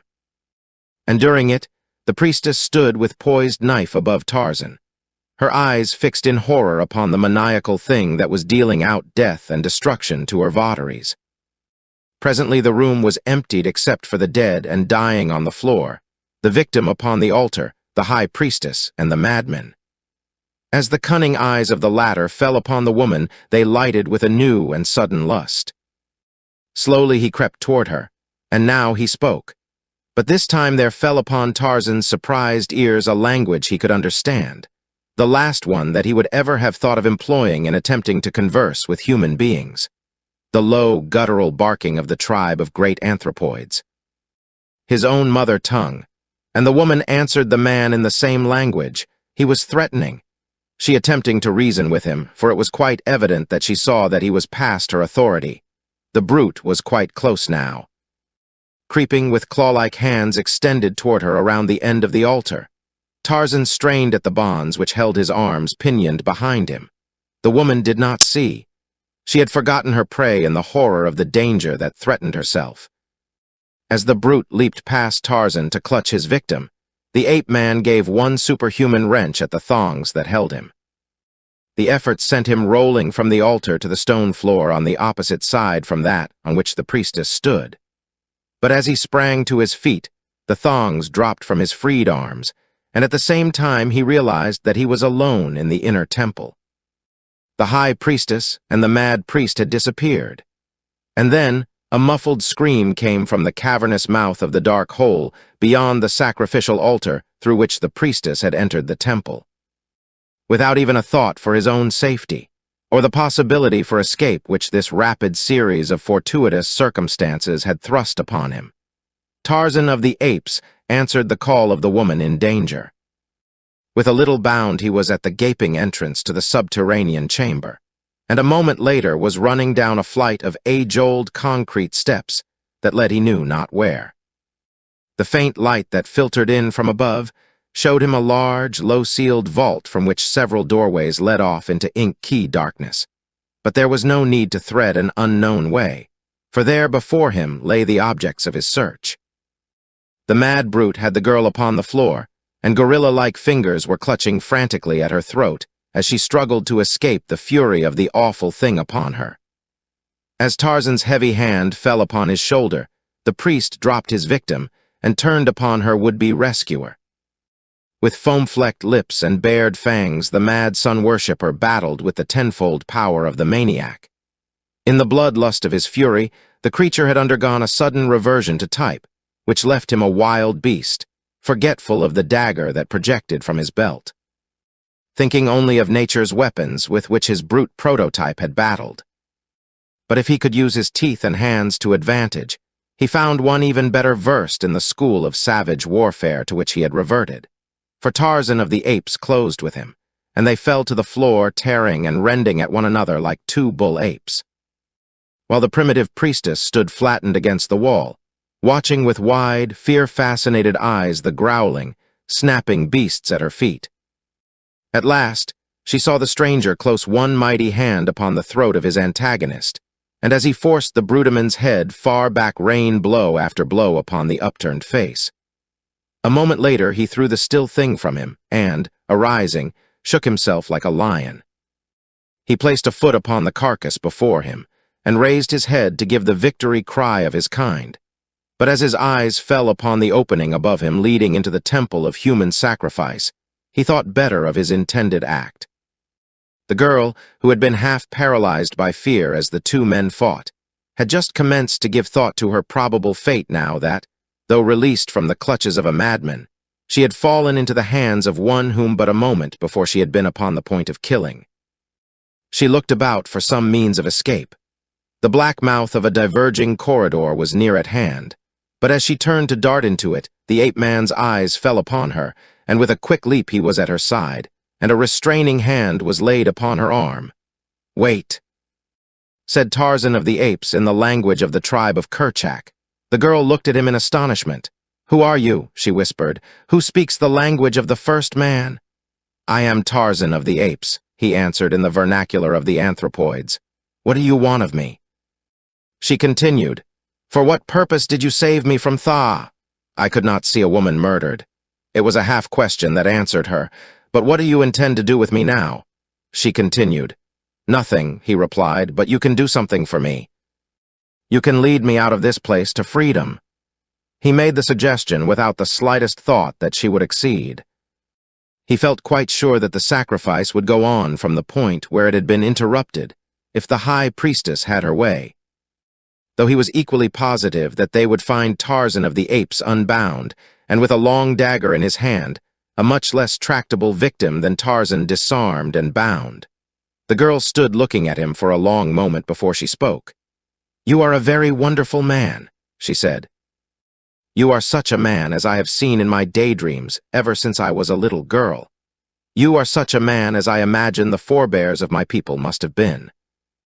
The great race of people who built this mighty city in the heart of a savage world, that they might wrest from the bowels of the earth the fabulous wealth for which they had sacrificed their far-distant civilization. I cannot understand why you came to my rescue in the first place, and now I cannot understand why, having me within your power, you do not wish to be revenged upon me for having sentenced you to death, for having almost put you to death with my own hand." "I presume," replied the ape-man, "that you but followed the teachings of your religion. I cannot blame you for that, no matter what I may think of your creed. But who are you? What people have I fallen among?" "I am La, High Priestess of the Temple of the Sun in the city of Apar. We are descendants of a people who came to this savage world more than 10,000 years ago in search of gold. Their cities stretched from a great sea under the rising sun to a great sea into which the sun descends at night to cool his flaming brow. They were very rich and very powerful, but they lived only a few months of the year in their magnificent palaces here. The rest of the time they spent in their native land, far, far to the north. Many ships went back and forth between this new world and the old.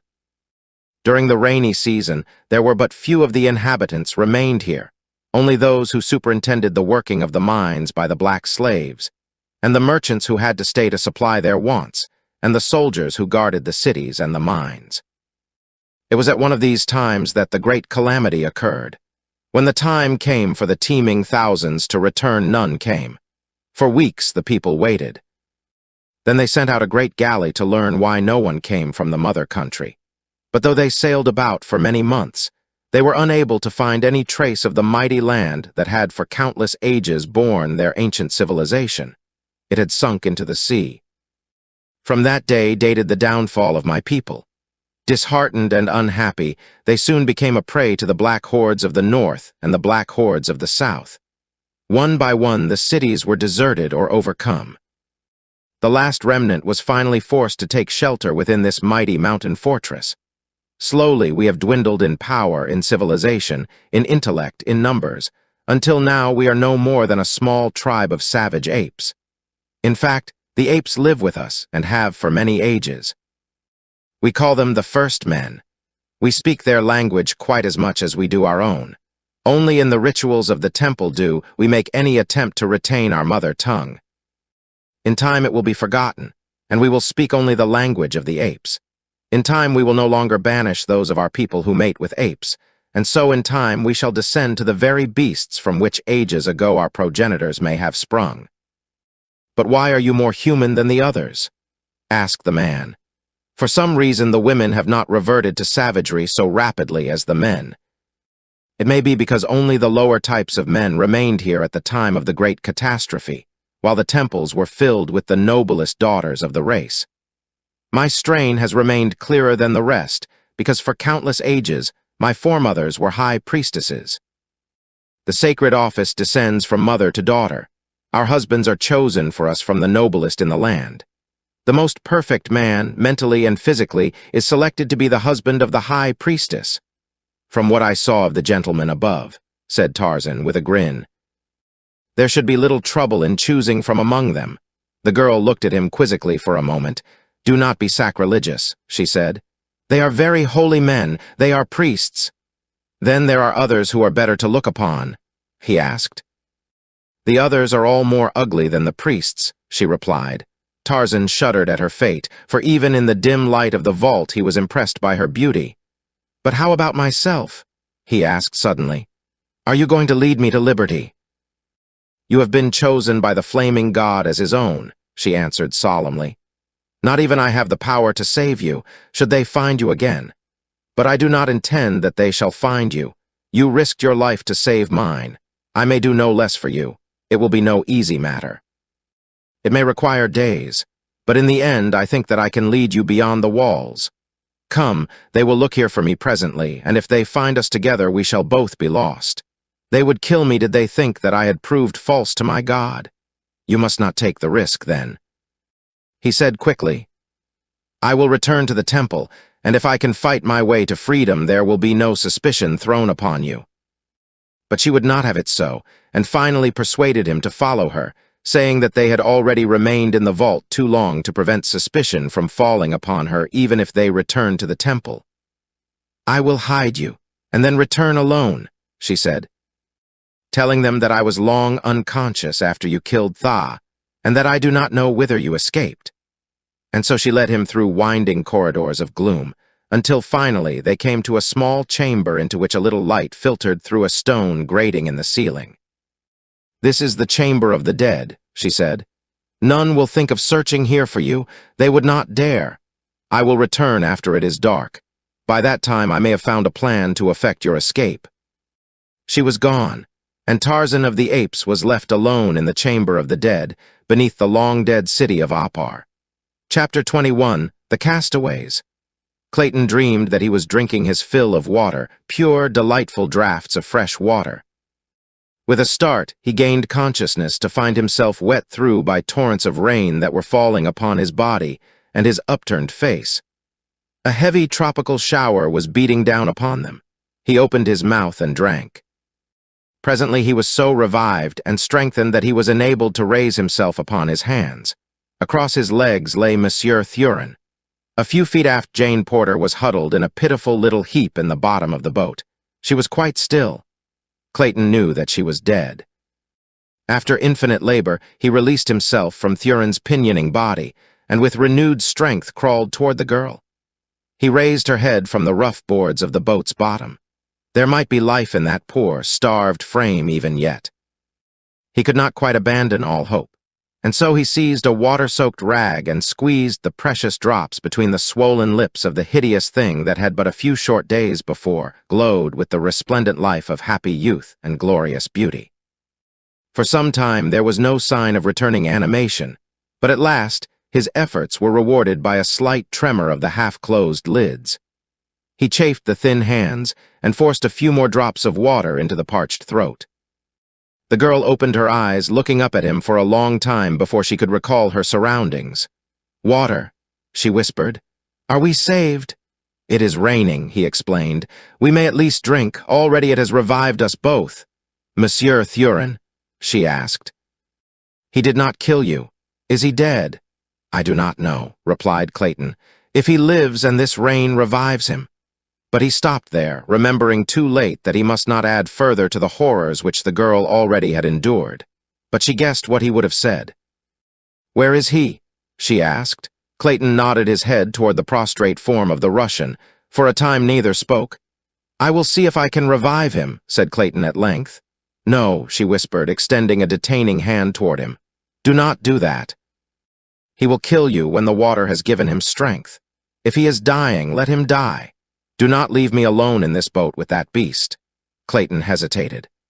His honor demanded that he attempt to revive Thurin, and there was the possibility, too, that the Russian was beyond human aid. It was not dishonorable to hope so. As he sat fighting out his battle, he presently raised his eyes from the body of the man, and as they passed above the gunwale of the boat, he staggered weakly to his feet with a little cry of joy. "Land, Jane?" he almost shouted through his cracked lips. "Thank God, land?" The girl looked too, and there, not 100 yards away, she saw a yellow beach and, beyond, the luxurious foliage of a tropical jungle. "Now you may revive him," said Jane Porter, for she, too, had been haunted with the pangs of conscience which had resulted from her decision to prevent Clayton from offering succor to their companion. It required the better part of half an hour before the Russian evinced sufficient symptoms of returning consciousness to open his eyes, and it was some time later before they could bring him to a realization of their good fortune. By this time the boat was scraping gently upon the sandy bottom. Between the refreshing water that he had drunk and the stimulus of renewed hope, Clayton found strength to stagger through the shallow water to the shore with a line made fast to the boat's bow. This he fastened to a small tree which grew at the top of a low bank, for the tide was at flood, and he feared that the boat might carry them all out to sea again with the ebb, since it was quite likely that it would be beyond his strength to get Jane Porter to the shore for several hours. Next he managed to stagger and crawl toward the nearby jungle, where he had seen evidences of profusion of tropical fruit. His former experience in the jungle of Tarzan of the Apes had taught him which of the many growing things were edible, and after nearly an hour of absence, he returned to the beach with a little armful of food. The rain had ceased, and the hot sun was beating down so mercilessly upon her that Jane Porter insisted on making an immediate attempt to gain the land. Still further invigorated by the food Clayton had brought, the three were able to reach the half-shade of the small tree to which their boat was moored. Here, thoroughly exhausted, they threw themselves down to rest, sleeping until dark. For a month, they lived upon the beach in comparative safety. As their strength returned, the two men constructed a rude shelter in the branches of a tree, high enough from the ground to ensure safety from the larger beasts of prey. By day, they gathered fruits and trapped small rodents. At night, they lay cowering within their frail shelter while savage denizens of the jungle made hideous the hours of darkness. They slept upon litters of jungle grasses, and for covering at night, Jane Porter had only an old ulster that belonged to Clayton, the same garment that he had worn upon that memorable trip to the Wisconsin woods. Clayton had erected a frail partition of boughs to divide their arboreal shelter into 2 rooms, one for the girl and the other for Monsieur Thurin and himself. From the first, the Russian had exhibited every trait of his true character: selfishness, boorishness, arrogance, cowardice, and lust. Twice had he and Clayton come to blows because of Thurin's attitude toward the girl. Clayton dared not leave her alone with him for an instant. The existence of the Englishman and his fiancée was one continual nightmare of horror, and yet they lived on in hope of ultimate rescue. Jane Porter's thoughts often reverted to her other experience on this savage shore. Ah, if the invincible forest god of that dead past were but with them now. No longer would there be aught to fear from prowling beasts or from the bestial Russian. She could not well refrain from comparing the scant protection afforded her by Clayton with what she might have expected had Tarzan of the Apes been for a single instant confronted by the sinister and menacing attitude of Monsieur Thurin. Once, when Clayton had gone to the little stream for water and Thurin had spoken coarsely to her, she voiced her thoughts. "It is well for you, Monsieur Thurin," she said, "that the poor Monsieur Tarzan who was lost from the ship that brought you and Miss Strong to Cape Town is not here now." "You knew the pig?" asked Thurin with a sneer.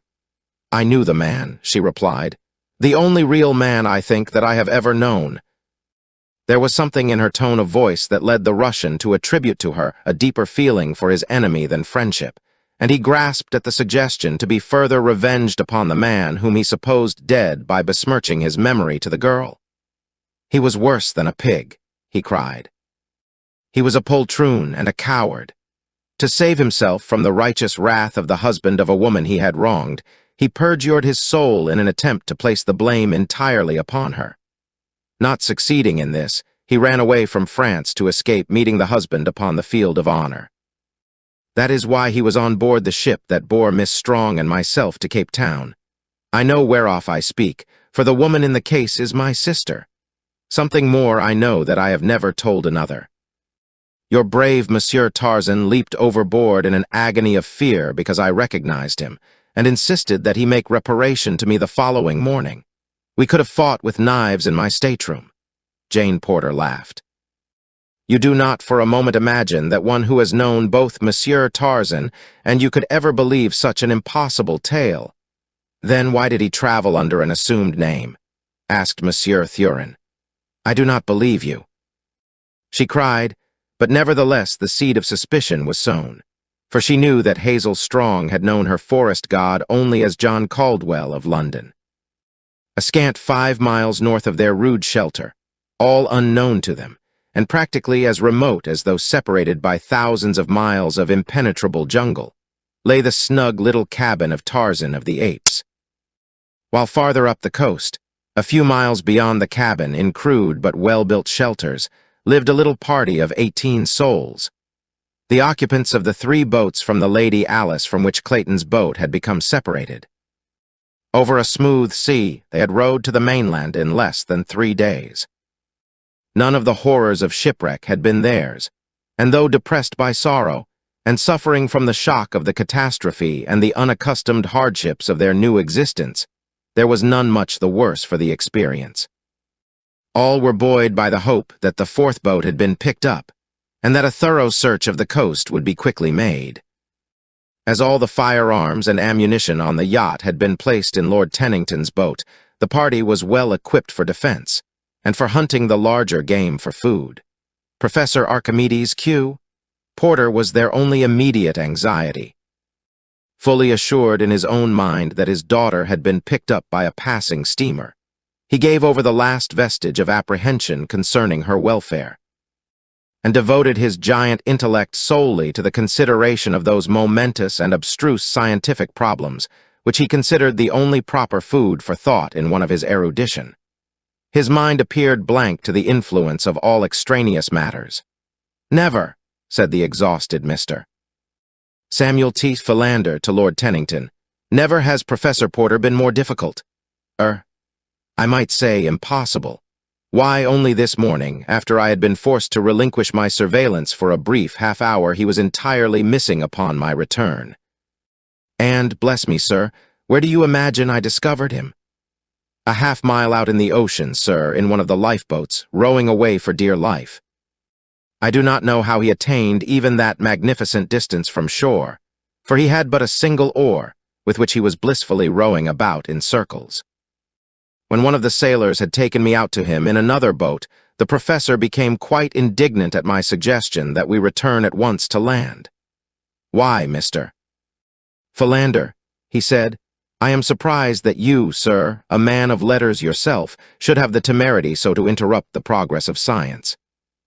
I had about deduced from certain astronomic phenomena.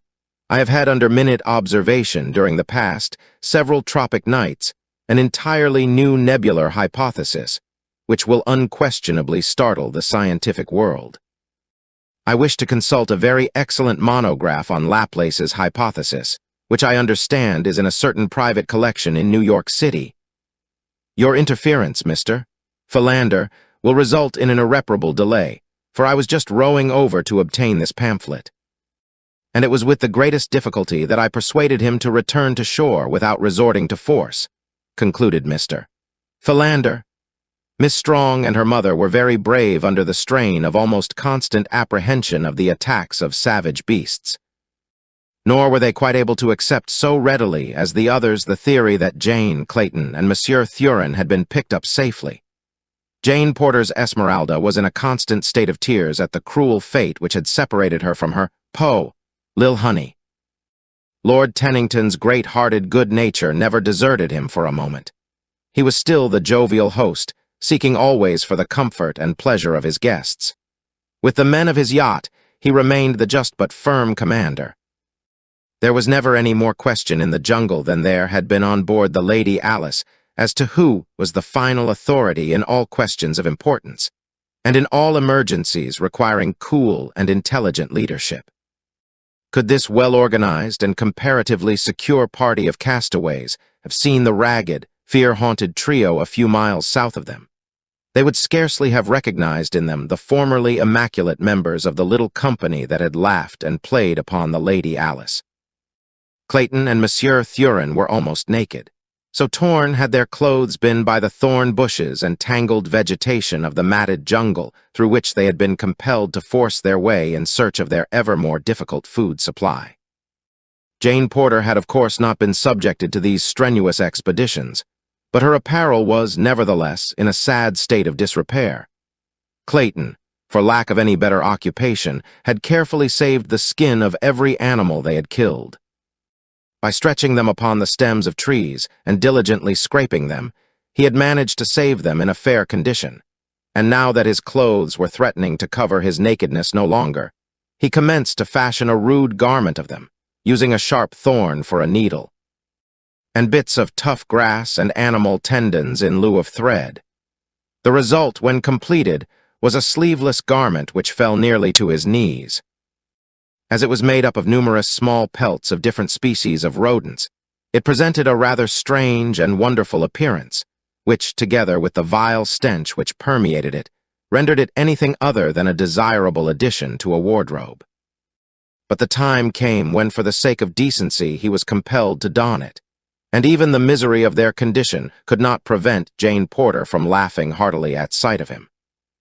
Later, Thurin also found it necessary to construct a similar primitive garment, so that, with their bare legs and heavily bearded faces, they looked not unlike reincarnations of two prehistoric progenitors of the human race. Thurin acted like one. Nearly 2 months of this existence had passed when the first great calamity befell them. It was prefaced by an adventure which came near terminating abruptly the sufferings of 2 of them, terminating them in the grim and horrible manner of the jungle forever. Thurin, down with an attack of jungle fever, lay in the shelter among the branches of their tree of refuge. Clayton had been into the jungle a few hundred yards in search of food. As he returned, Jane Porter walked to meet him. Behind the man, cunning and crafty, crept an old and mangy lion. For 3 days, his ancient thews and sinews had proved insufficient for the task of providing his cavernous belly with meat. For months he had eaten less and less frequently, and farther had he roamed from his accustomed haunts in search of easier prey. At last he had found nature's weakest and most defenseless creature. In a moment more Numa would dine. Clayton, all unconscious of the lurking death behind him, strode out into the open toward Jane. He had reached her side. 100 feet from the tangled edge of jungle when past his shoulder, the girl saw the tawny head and the wicked yellow eyes as the grasses parted, and the huge beast, nose to ground, stepped softly into view. So frozen with horror was she that she could utter no sound, but the fixed and terrified gaze of her fear-widened eyes spoke as plainly to Clayton as words. A quick glance behind him revealed the hopelessness of their situation. The lion was scarce 30 paces from them, and they were equally as far from the shelter. The man was armed with a stout stick, as efficacious against a hungry lion, he realized, as a toy pop gun charged with a tethered cork. Numa, ravenous with hunger, had long since learned the futility of roaring and moaning as he searched for prey, but now that it was as surely his as though already he had felt the soft flesh beneath his still mighty paw. He opened his huge jaws and gave vent to his long-pent rage in a series of deafening roars that made the air tremble. "Run, Jane!" cried Clayton. "Quick! Run for the shelter!" But her paralyzed muscles refused to respond, and she stood mute and rigid, staring with ghastly countenance at the living death creeping toward them. Thurin, at the sound of that awful roar, had come to the opening of the shelter, and as he saw the tableau below him, he hopped up and down, shrieking to them in Russian. "Run! Run!" he cried. "Run, or I shall be left all alone in this horrible place." And then he broke down and commenced to weep. For a moment, this new voice distracted the attention of the lion, who halted to cast an inquiring glance in the direction of the tree. Clayton could endure the strain no longer. Turning his back upon the beast, he buried his head in his arms and waited. The girl looked at him in horror. Why did he not do something? If he must die, why not die like a man, bravely, beating at that terrible face with his puny stick, no matter how futile it might be? Would Tarzan of the Apes have done thus? Would he not at least have gone down to his death fighting heroically to the last? Now the lion was crouching for the spring that would end their young lives beneath cruel, rending yellow fangs. Jane Porter sank to her knees in prayer, closing her eyes to shut out the last hideous instant. Thurin, weak from fever, fainted. Seconds dragged into minutes, long minutes into an eternity, and yet the beast did not spring. Clayton was almost unconscious from the prolonged agony of fright. His knees trembled. A moment more and he would collapse. Jane Porter could endure it no longer. She opened her eyes. Could she be dreaming? "William," she whispered. "Look!" Clayton mastered himself sufficiently to raise his head and turn toward the lion. An ejaculation of surprise burst from his lips. At their very feet, the beast lay crumpled in death. A heavy war spear protruded from the tawny hide. It had entered the great back above the right shoulder, and, passing entirely through the body, had pierced the savage heart. Jane Porter had risen to her feet. As Clayton turned back to her, she staggered in weakness. He put out his arms to save her from falling, and then drew her close to him. Pressing her head against his shoulder, he stooped to kiss her in thanksgiving. Gently, the girl pushed him away. "Please do not do that, William," she said. "I have lived 1,000 years in the past brief moments. I have learned in the face of death how to live.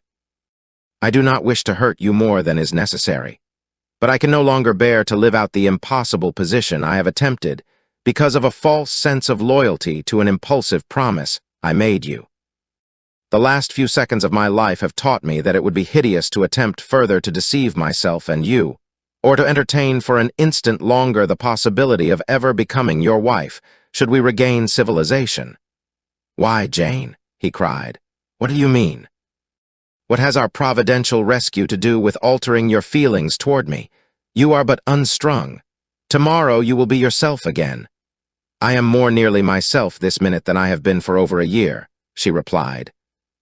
"The thing that has just happened has again forced to my memory the fact that the bravest man that ever lived honored me with his love. Until it was too late, I did not realize that I returned it, and so I sent him away, He is dead now, and I shall never marry. I certainly could not wed another less brave than he without harboring constantly a feeling of contempt for the relative cowardice of my husband. Do you understand me? Yes, he answered with bowed head, his face mantling with the flush of shame. And it was the next day that the great calamity befell. Chapter 22, The Treasure Vaults of Apar. It was quite dark before the high priestess, returned to the chamber of the dead with food and drink for Tarzan. She bore no light, feeling with her hands along the crumbling walls until she gained the chamber. Through the stone grating above, a tropic moon served dimly to illuminate the interior. Tarzan, crouching in the shadows at the far side of the room as the first sound of approaching footsteps reached him, came forth to meet the girl as he recognized that it was she. "They are furious," were her first words. "Never before has a human sacrifice escaped the altar. Already 50 have gone forth to track you down. They have searched the temple, all save this single room. Why do they fear to come here?" he asked. "It is the chamber of the dead. Here the dead return to worship. See this ancient altar. It is here that the dead sacrifice the living, if they find a victim here. That is the reason our people shun this chamber. Were one to enter, he knows that the waiting dead would seize him for their sacrifice." "But you?" he asked. "I am High Priestess. I alone am safe from the dead.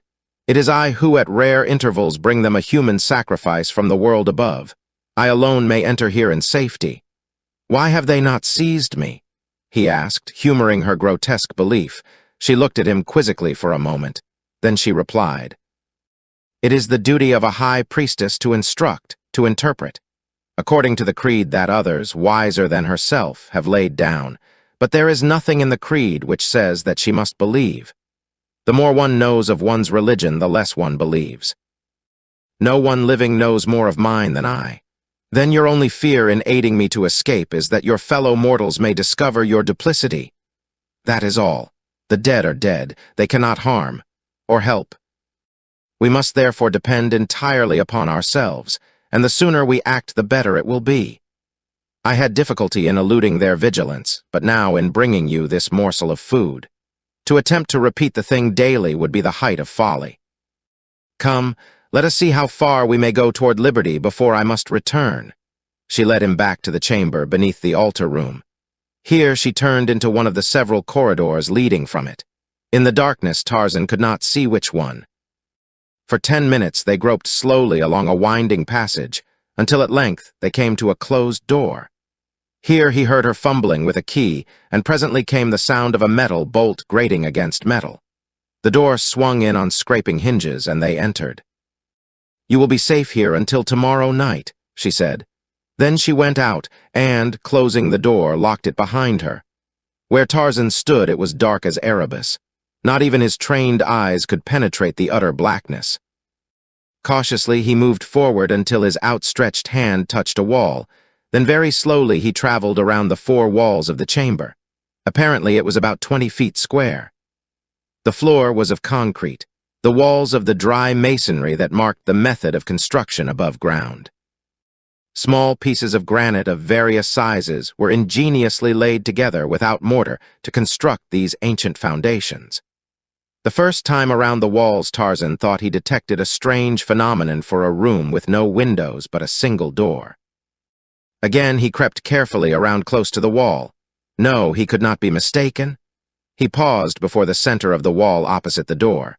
For a moment he stood quite motionless, then he moved a few feet to one side. Again he returned, only to move a few feet to the other side.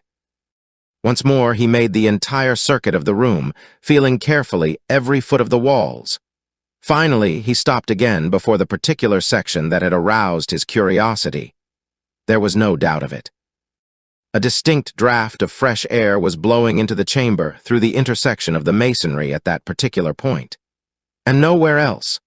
Tarzan tested several pieces of the granite which made up the wall at this spot, and finally was rewarded by finding one which lifted out readily.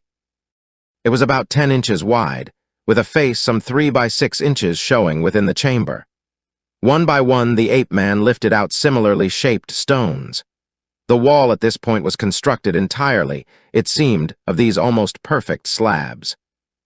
In a short time he had removed some dozen, when he reached in to test the next layer of masonry. To his surprise, he felt nothing behind the masonry he had removed as far as his long arm could reach. It was a matter of but a few minutes to remove enough of the wall to permit his body to pass through the aperture.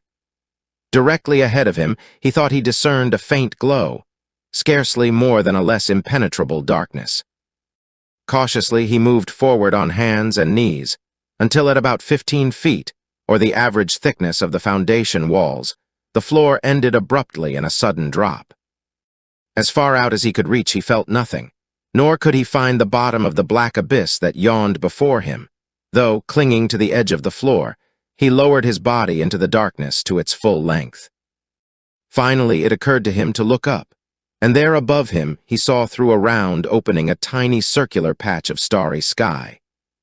Feeling up along the sides of the shaft as far as he could reach, the ape-man discovered that so much of the wall as he could feel converged toward the center of the shaft as it rose. This fact precluded possibility of escape in that direction. As he sat speculating on the nature and uses of this strange passage and its terminal shaft, the moon topped the opening above, letting a flood of soft, silvery light into the shadowy place. Instantly, the nature of the shaft became apparent to Tarzan, for far below him he saw the shimmering surface of water.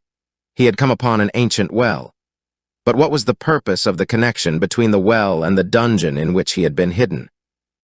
As the moon crossed the opening of the shaft, its light flooded the whole interior, and then Tarzan saw directly across from him another opening in the opposite wall. He wondered if this might not be the mouth of a passage leading to possible escape.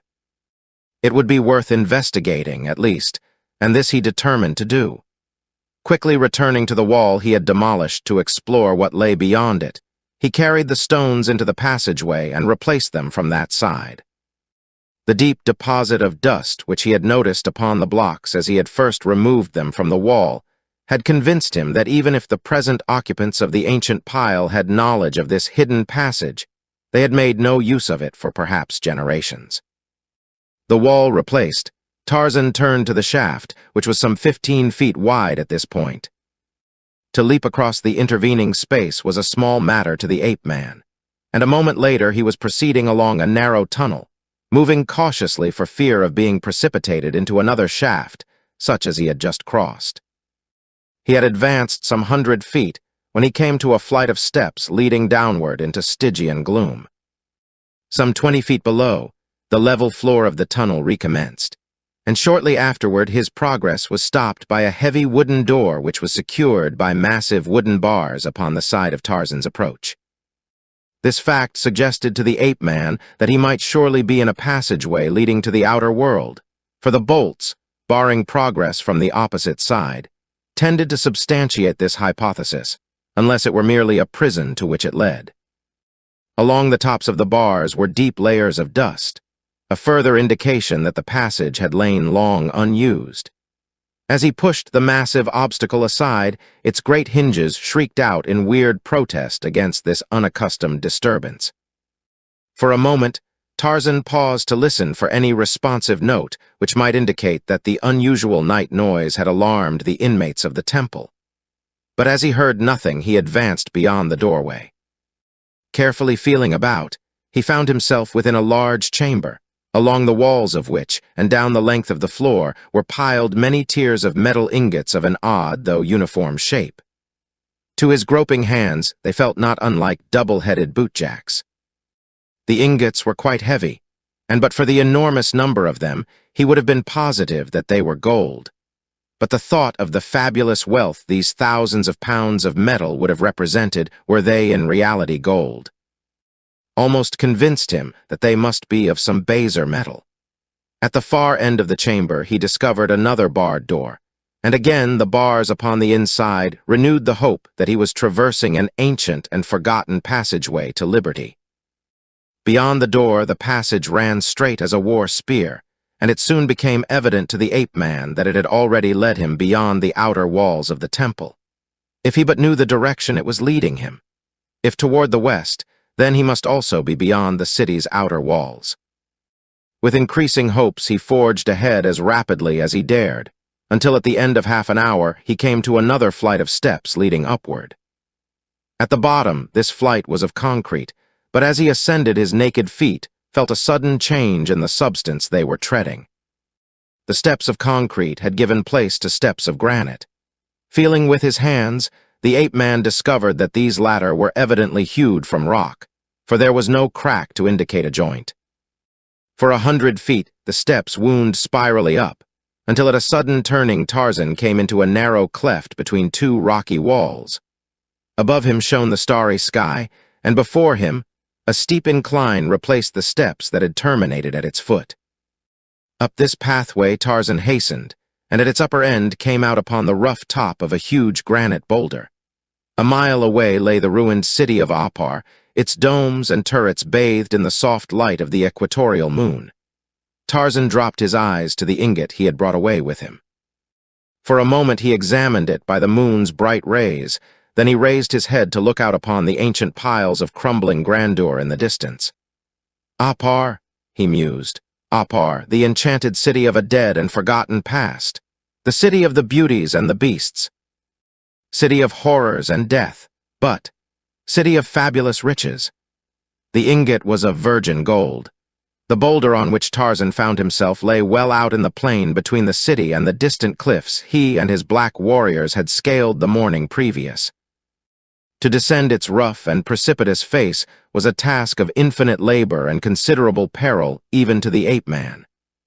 But at last, he felt the soft soil of the valley beneath his feet, and without a backward glance at Apar, he turned his face toward the guardian cliffs. And at a rapid trot set off across the valley. The sun was just rising as he gained the summit of the flat mountain at the valley's western boundary.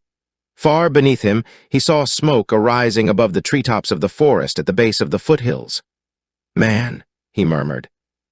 "And there were 50 who went forth to track me down. Can it be they?" Swiftly he descended the face of the cliff, and, dropping into a narrow ravine which led down to the far forest, he hastened onward in the direction of the smoke. Striking the forest's edge about a quarter of a mile from the point at which the slender column arose into the still air, he took to the trees. Cautiously he approached until there suddenly burst upon his view a rude boma, in the center of which, squatted about their tiny fires, sat his 50 black Waziri. He called to them in their own tongue. "Arise, my children, and greet thy king." With exclamations of surprise and fear, the warriors leaped to their feet, scarcely knowing whether to flee or not. Then Tarzan dropped lightly from an overhanging branch into their midst. When they realized that it was indeed their chief in the flesh and no materialized spirit, they went mad with joy. "We were cowards, O Waziri," cried Busuli. "We ran away and left you to your fate. But when our panic was over, we swore to return and save you, or at least take revenge upon your murderers. We were but now preparing to scale the heights once more and cross the desolate valley to the terrible city." "Have you seen 50 frightful men pass down from the cliffs into this forest, my children?" asked Tarzan. "Yes, Waziri," replied Busuli. "They passed us late yesterday as we were about to turn back after you. They had no woodcraft. We heard them coming for a mile before we saw them, and as we had other business in hand, we withdrew into the forest and let them pass. They were waddling rapidly along upon short legs, and now and then one would go upon all fours like Bulgani, the gorilla. They were indeed 50 frightful men, Waziri." When Tarzan had related his adventures and told them of the yellow metal he had found, not one demurred when he outlined a plan to return by night and bring away what they could carry of the vast treasure. And so it was that, as dusk fell across the desolate valley of Apar, 50 ebon warriors trailed at a smart trot over the dry and dusty ground toward the giant boulder that loomed before the city. If it had seemed a difficult task to descend the face of the boulder, Tarzan soon found that it would be next to impossible to get his 50 warriors to the summit. Finally, the feat was accomplished by dint of Herculean efforts upon the part of the ape-man.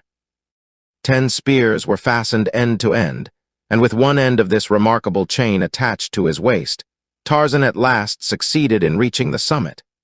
Once there, he drew up one of his blacks, and in this way the entire party was finally landed in safety upon the boulder's top.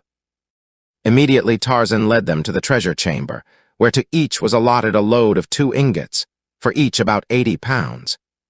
By midnight, the entire party stood once more at the foot of the boulder, but with their heavy loads, it was mid-forenoon ere they reached the summit of the cliffs.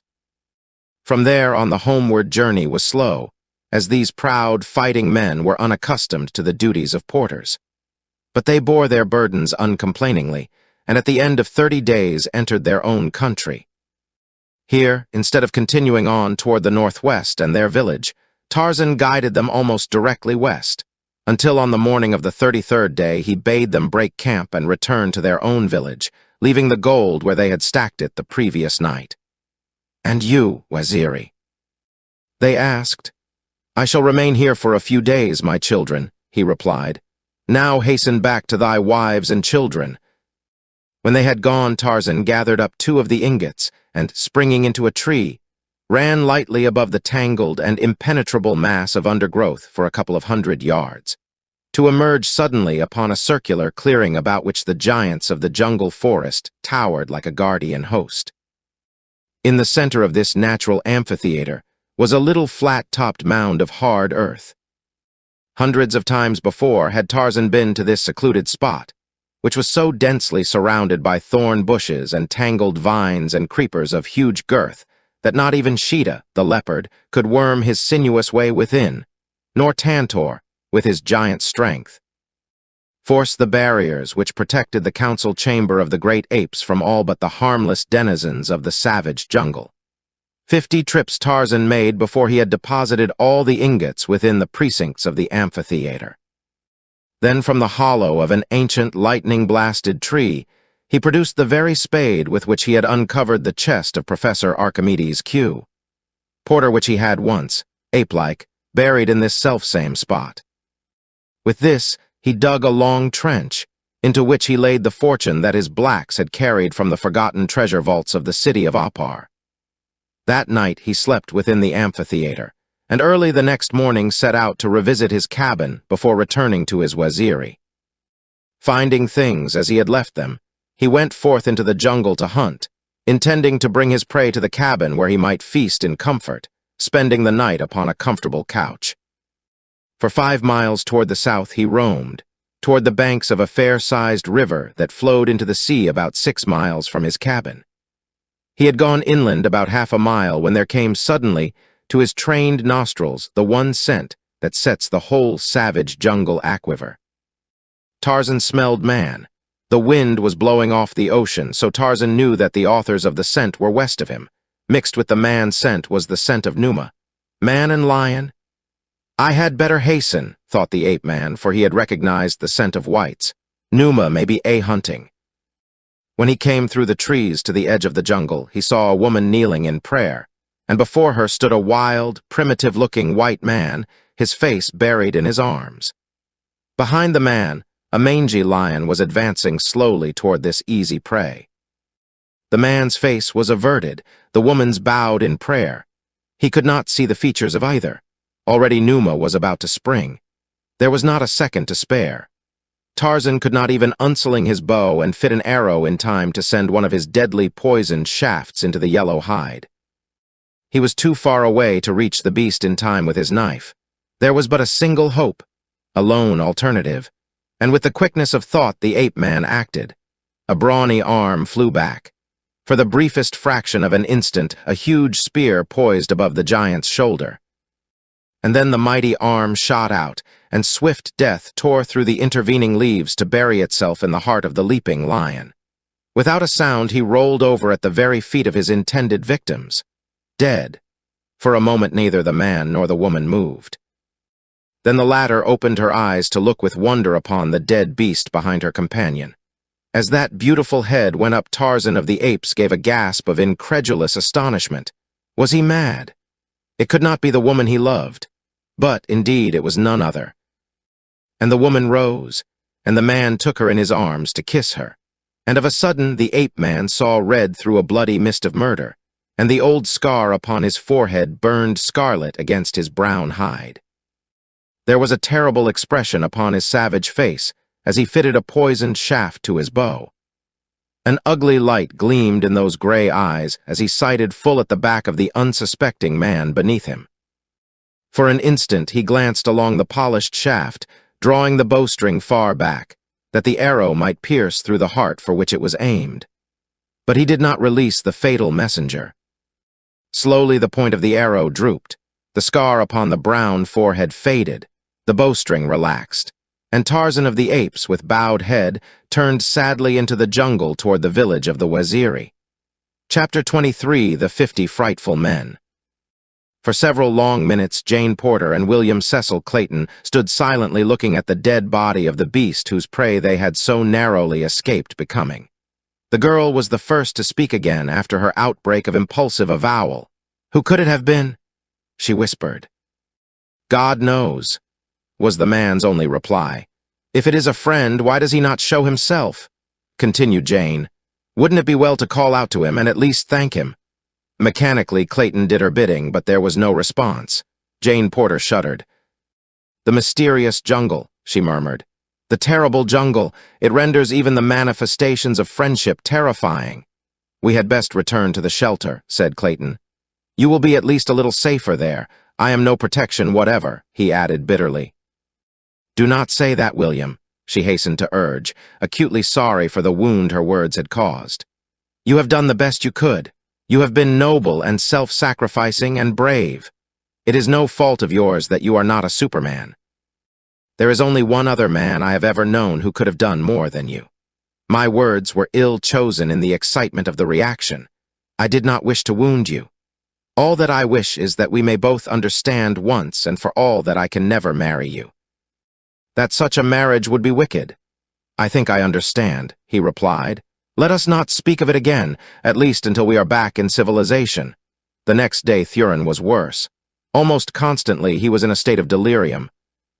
They could do nothing to relieve him, nor was Clayton over-anxious to attempt anything. On the girl's account he feared the Russian. In the bottom of his heart he hoped the man would die. The thought that something might befall him that would leave her entirely at the mercy of this beast caused him greater anxiety than the probability that almost certain death awaited her, should she be left entirely alone upon the outskirts of the cruel forest. The Englishman had extracted the heavy spear from the body of the lion, so that, when he went into the forest to hunt that morning, he had a feeling of much greater security than at any time since they had been cast upon the savage shore. The result was that he penetrated farther from the shelter than ever before. To escape as far as possible from the mad ravings of the fever-stricken Russian, Jane Porter had descended from the shelter to the foot of the tree. She dared not venture farther. Here, beside the crude ladder Clayton had constructed for her, she sat looking out to sea, in the always surviving hope that a vessel might be sighted. Her back was toward the jungle, and so she did not see the grasses part, or the savage face that peered from between. Little bloodshot, close-set eyes scanned her intently, roving from time to time about the open beach for indications of the presence of others than herself. Presently another head appeared, and then another and another. The man in the shelter commenced to rave again, and the heads disappeared as silently and as suddenly as they had come. But soon they were thrust forth once more, as the girl gave no sign of perturbation at the continued wailing of the man above. One by one grotesque forms emerged from the jungle to creep stealthily upon the unsuspecting woman. A faint rustling of the grasses attracted her attention. She turned, and at the sight that confronted her staggered to her feet with a little shriek of fear. Then they closed upon her with a rush. Lifting her bodily in his long, gorilla-like arms, one of the creatures turned and bore her into the jungle. A filthy paw covered her mouth to stifle her screams. Added to the weeks of torture she had already undergone, the shock was more than she could withstand. Shattered nerves collapsed, and she lost consciousness. When she regained her senses, she found herself in the thick of the primeval forest. It was night. A huge fire burned brightly in the little clearing in which she lay. About it squatted 50 frightful men. Their heads and faces were covered with matted hair. Their long arms rested upon the bent knees of their short, crooked legs. They were gnawing like beasts upon unclean food. A pot boiled upon the edge of the fire, and out of it one of the creatures would occasionally drag a hunk of meat with a sharpened stick. When they discovered that their captive had regained consciousness, a piece of this repulsive stew was tossed to her from the foul hand of a nearby feaster. It rolled close to her side, but she only closed her eyes as a qualm of nausea surged through her. For many days they traveled through the dense forest. The girl, footsore and exhausted, was half dragged, half pushed through the long, hot, tedious days. Occasionally, when she would stumble and fall, she was cuffed and kicked by the nearest of the frightful men. Long before they reached their journey's end, her shoes had been discarded, the soles entirely gone. Her clothes were torn to mere shreds and tatters, and through the pitiful rags, her once white and tender skin showed raw and bleeding from contact with the 1,000 pitiless thorns and brambles through which she had been dragged. The last 2 days of the journey found her in such utter exhaustion that no amount of kicking and abuse could force her to her poor, bleeding feet. Outraged nature had reached the limit of endurance, and the girl was physically powerless to raise herself even to her knees. As the beasts surrounded her, chattering threateningly the while they goaded her with their cudgels and beat and kicked her with their fists and feet, she lay with closed eyes, praying for the merciful death that she knew alone could give her surcease from suffering. But it did not come. And presently the 50 frightful men realized that their victim was no longer able to walk, and so they picked her up and carried her the balance of the journey. Late one afternoon, she saw the ruined walls of a mighty city looming before them, but so weak and sick was she that it inspired not the faintest shadow of interest. Wherever they were bearing her, there could be but one end to her captivity among these fierce half-brutes. At last, they passed through 2 great walls and came to the ruined city within. Into a crumbling pile they bore her, and here she was surrounded by hundreds more of the same creatures that had brought her. But among them were females who looked less horrible. At sight of them, the first faint hope that she had entertained came to mitigate her misery. But it was short-lived, for the women offered her no sympathy, though, on the other hand, neither did they abuse her. After she had been inspected to the entire satisfaction of the inmates of the building, she was borne to a dark chamber in the vaults beneath, and here upon the bare floor she was left, with a metal bowl of water and another of food. For a week, she saw only some of the women whose duty it was to bring her food and water. Slowly her strength was returning. Soon she would be in fit condition to offer as a sacrifice to the flaming god. Fortunate indeed it was that she could not know the fate for which she was destined. As Tarzan of the Apes moved slowly through the jungle after casting the spear that saved Clayton and Jane Porter from the fangs of Numa, his mind was filled with all the sorrow that belongs to a freshly opened heart wound. He was glad that he had stayed his hand in time to prevent the consummation of the thing that in the first mad wave of jealous wrath he had contemplated. Only the fraction of a second had stood between Clayton and death at the hands of the ape-man.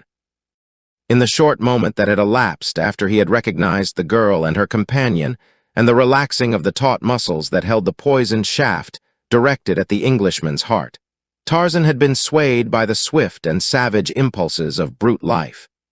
He had seen the woman he craved. His woman, his mate, in the arms of another. There had been but one course open to him, according to the fierce jungle code that guided him in this other existence.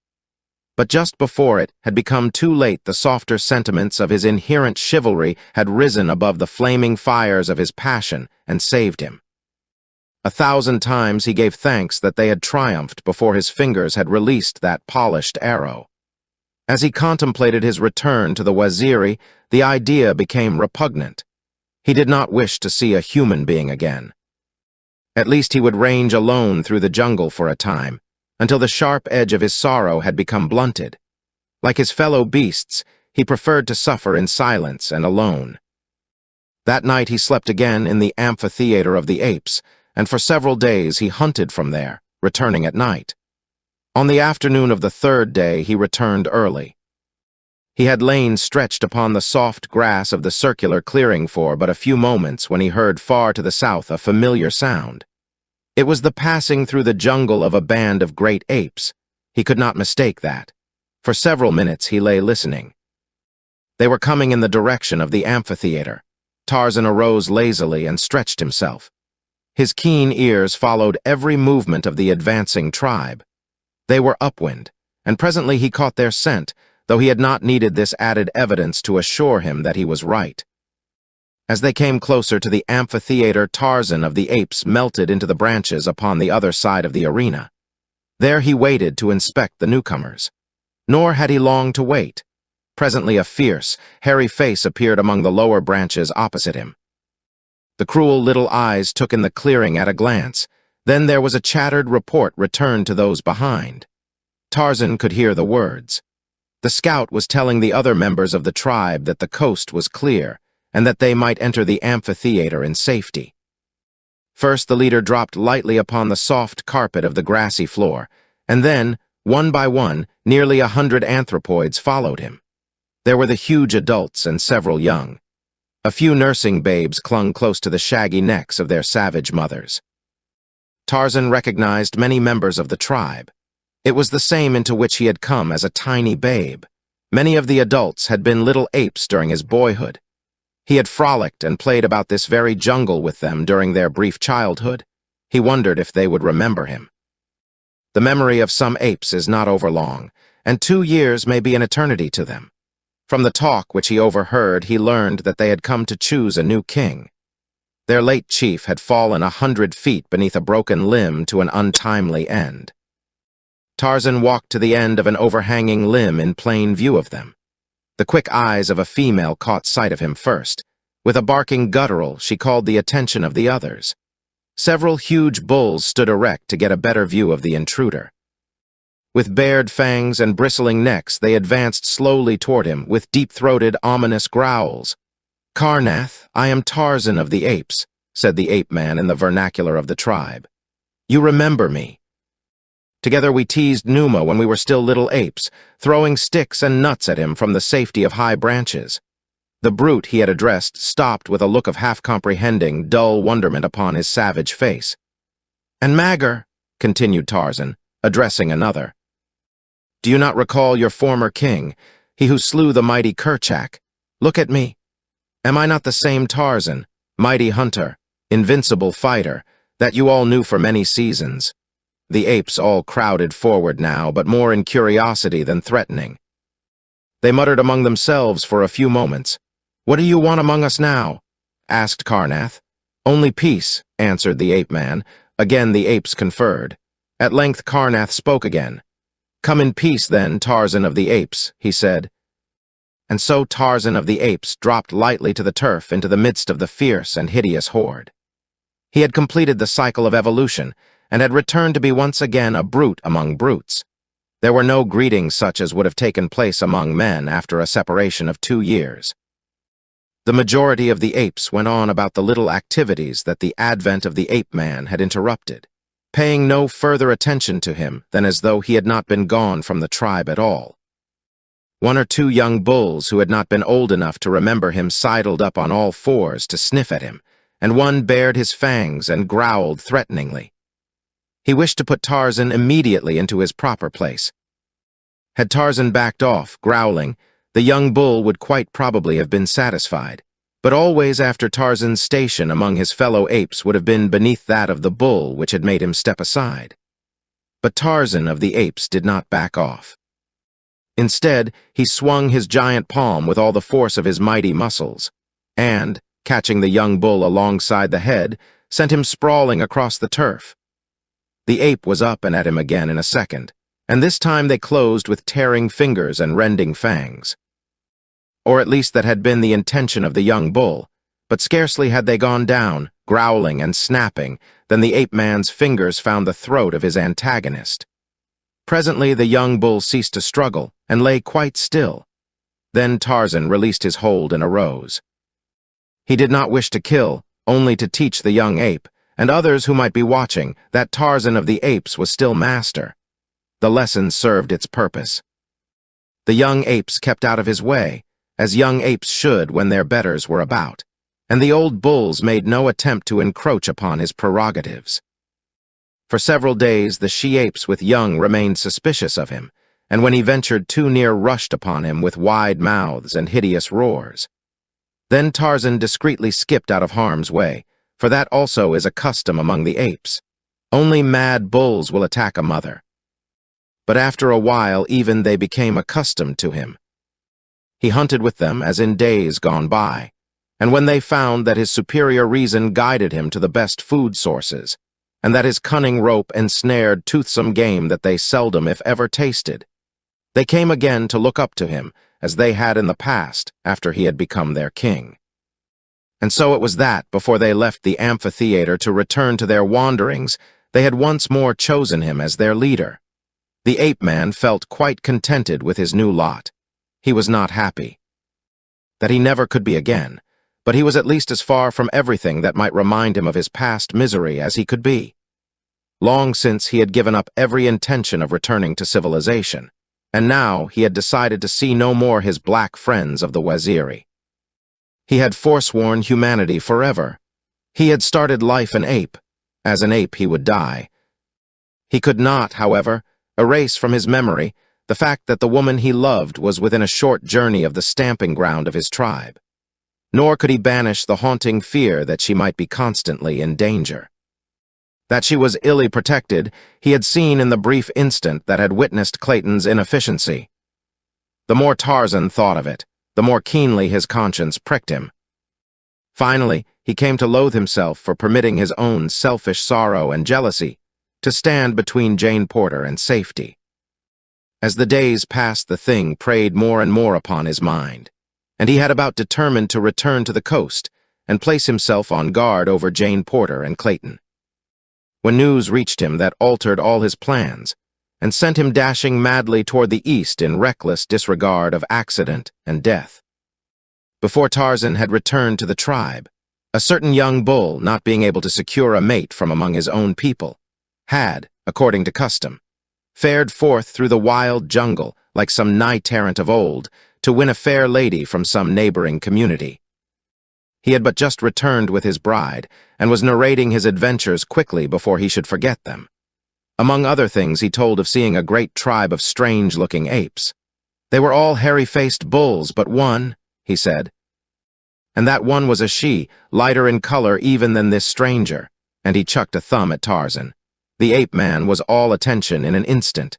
He asked questions as rapidly as the slow-witted anthropoid could answer them. Were the bulls short, with crooked legs? They were.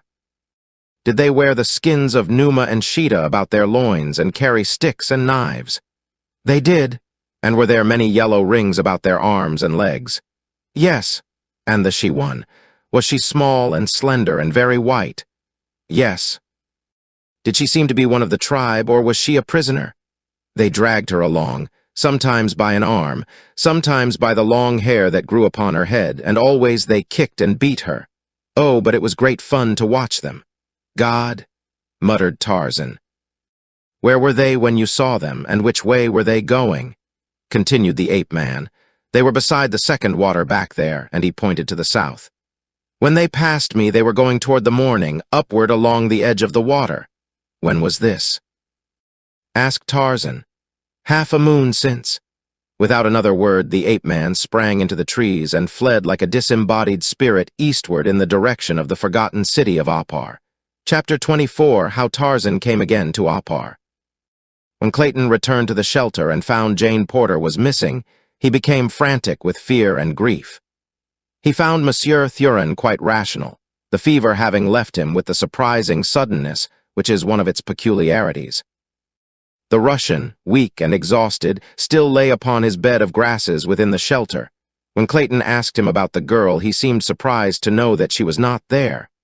I have heard nothing unusual, he said, but then I have been unconscious much of the time. Had it not been for the man's very evident weakness, Clayton should have suspected him of having sinister knowledge of the girl's whereabouts. But he could see that Thurin lacked sufficient vitality even to descend, unaided, from the shelter. He could not, in his present physical condition, have harmed the girl, nor could he have climbed the rude ladder back to the shelter. Until dark, the Englishman searched the nearby jungle for a trace of the missing one or a sign of the trail of her abductor. But though the spoor left by the 50 frightful men, unversed in woodcraft as they were, would have been as plain to the densest denizen of the jungle as a city street to the Englishman. Yet he crossed and recrossed it 20 times without observing the slightest indication that many men had passed that way but a few short hours since. As he searched, Clayton continued to call the girl's name aloud, but the only result of this was to attract Numa, the lion. Fortunately, the man saw the shadowy form worming its way toward him in time to climb into the branches of a tree before the beast was close enough to reach him. This put an end to his search for the balance of the afternoon, as the lion paced back and forth beneath him until dark. Even after the beast had left, Clayton dared not descend into the awful blackness beneath him, and so he spent a terrifying and hideous night in the tree. The next morning he returned to the beach, relinquishing the last hope of succoring Jane Porter. During the week that followed, Monsieur Thurin rapidly regained his strength, lying in the shelter while Clayton hunted food for both. The men never spoke except as necessity demanded. Clayton now occupied the section of the shelter which had been reserved for Jane Porter, and only saw the Russian when he took food or water to him, or performed the other kindly offices which common humanity required. When Thurin was again able to descend in search of food, Clayton was stricken with fever. For days he lay tossing in delirium and suffering, but not once did the Russian come near him. Food the Englishman could not have eaten, but his craving for water amounted practically to torture. Between the recurrent attacks of delirium, weak though he was, he managed to reach the brook once a day and fill a tiny can that had been among the few appointments of the lifeboat. Thurin watched him on these occasions with an expression of malignant pleasure. He seemed really to enjoy the suffering of the man who, despite the just contempt in which he held him, had ministered to him to the best of his ability while he lay suffering the same agonies. At last, Clayton became so weak that he was no longer able to descend from the shelter. For a day he suffered for water without appealing to the Russian, but finally, unable to endure it longer, he asked Thurin to fetch him a drink.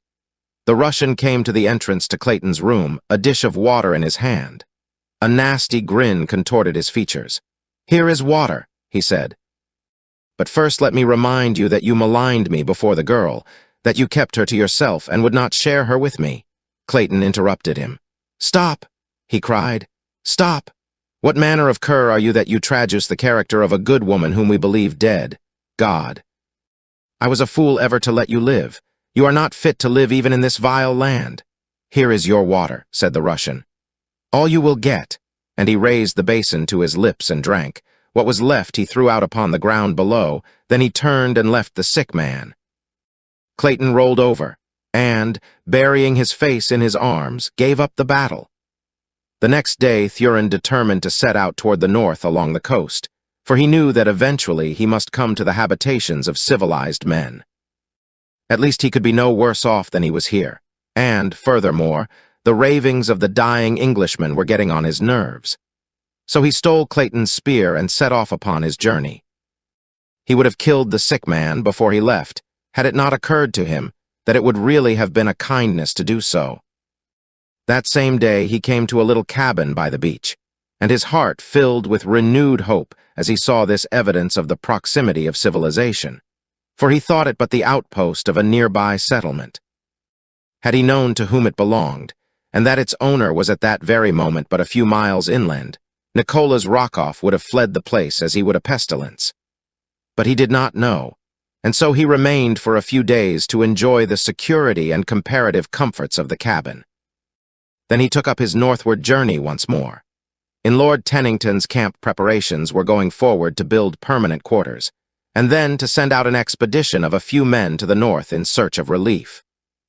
As the days had passed without bringing the longed-for succor, hope that Jane Porter, Clayton, and Monsieur Thurin had been rescued began to die. No one spoke of the matter longer to Professor Porter, and he was so immersed in his scientific dreaming that he was not aware of the elapse of time. Occasionally, he would remark that within a few days they should certainly see a steamer drop anchor off their shore, and that then they should all be reunited happily.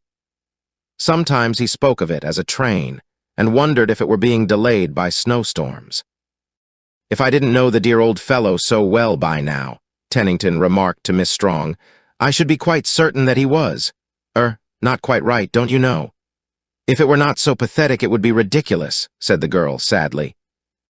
"I, who have known him all my life, know how he worships Jane, but to others it must seem that he is perfectly callous to her fate. It is only that he is so absolutely impractical that he cannot conceive of so real a thing as death unless nearly certain proof of it is thrust upon him." "You'd never guess what he was about yesterday," continued Tennington. "I was coming in alone from a little hunt when I met him walking rapidly along the game trail that I was following back to camp. His hands were clasped beneath the tails of his long black coat, and his top hat was set firmly down upon his head, as with eyes bent upon the ground he hastened on, probably to some sudden death had I not intercepted him. "Why, where in the world are you bound, Professor?" I asked him. "I am going into town, Lord Tennington," he said, as seriously as possible, "to complain to the postmaster about the rural free delivery service we are suffering from here. Why, sir, I haven't had a piece of mail in weeks. There should be several letters for me from Jane. The matter must be reported to Washington at once.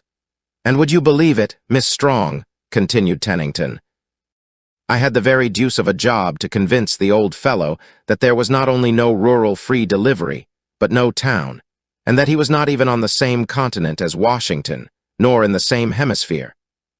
When he did realize, he commenced to worry about his daughter. I think it is the first time that he really has appreciated our position here, or the fact that Miss Porter may not have been rescued." "I hate to think about it," said the girl, "and yet I can think of nothing else than the absent members of our party. Let us hope for the best."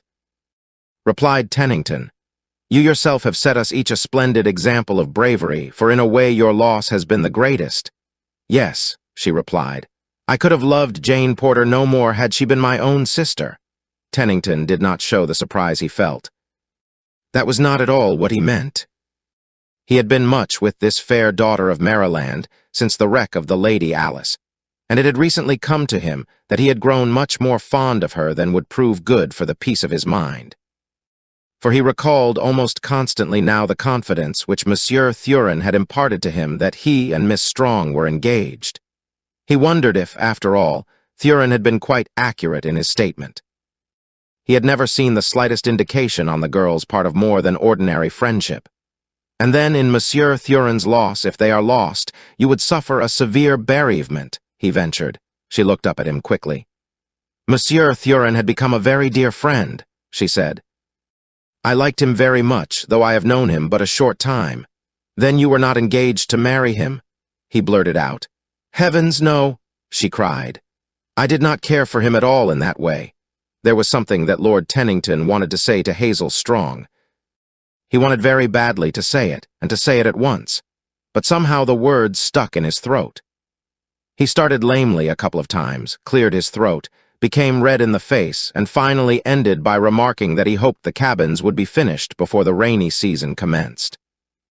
But though he did not know it, he had conveyed to the girl the very message he intended, and it left her happy. Happier than she had ever before been in all her life.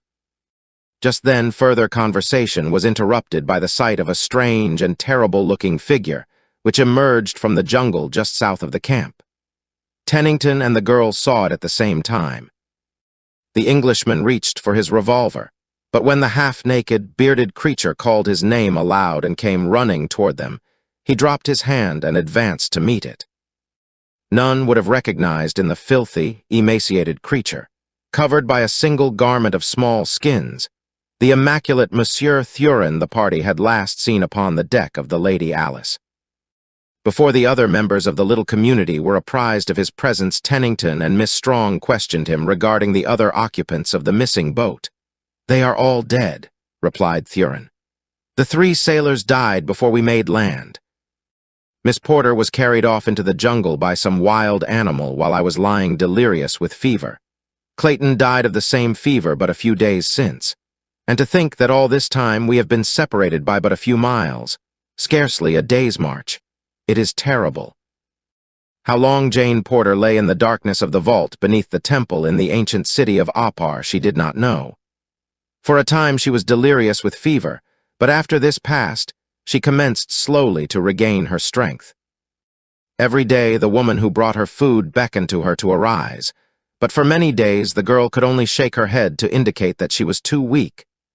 But eventually she was able to gain her feet, and then to stagger a few steps by supporting herself with one hand upon the wall.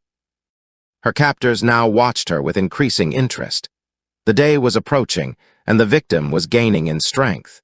Presently the day came, and a young woman whom Jane Porter had not seen before came with several others to her dungeon. Here some sort of ceremony was performed.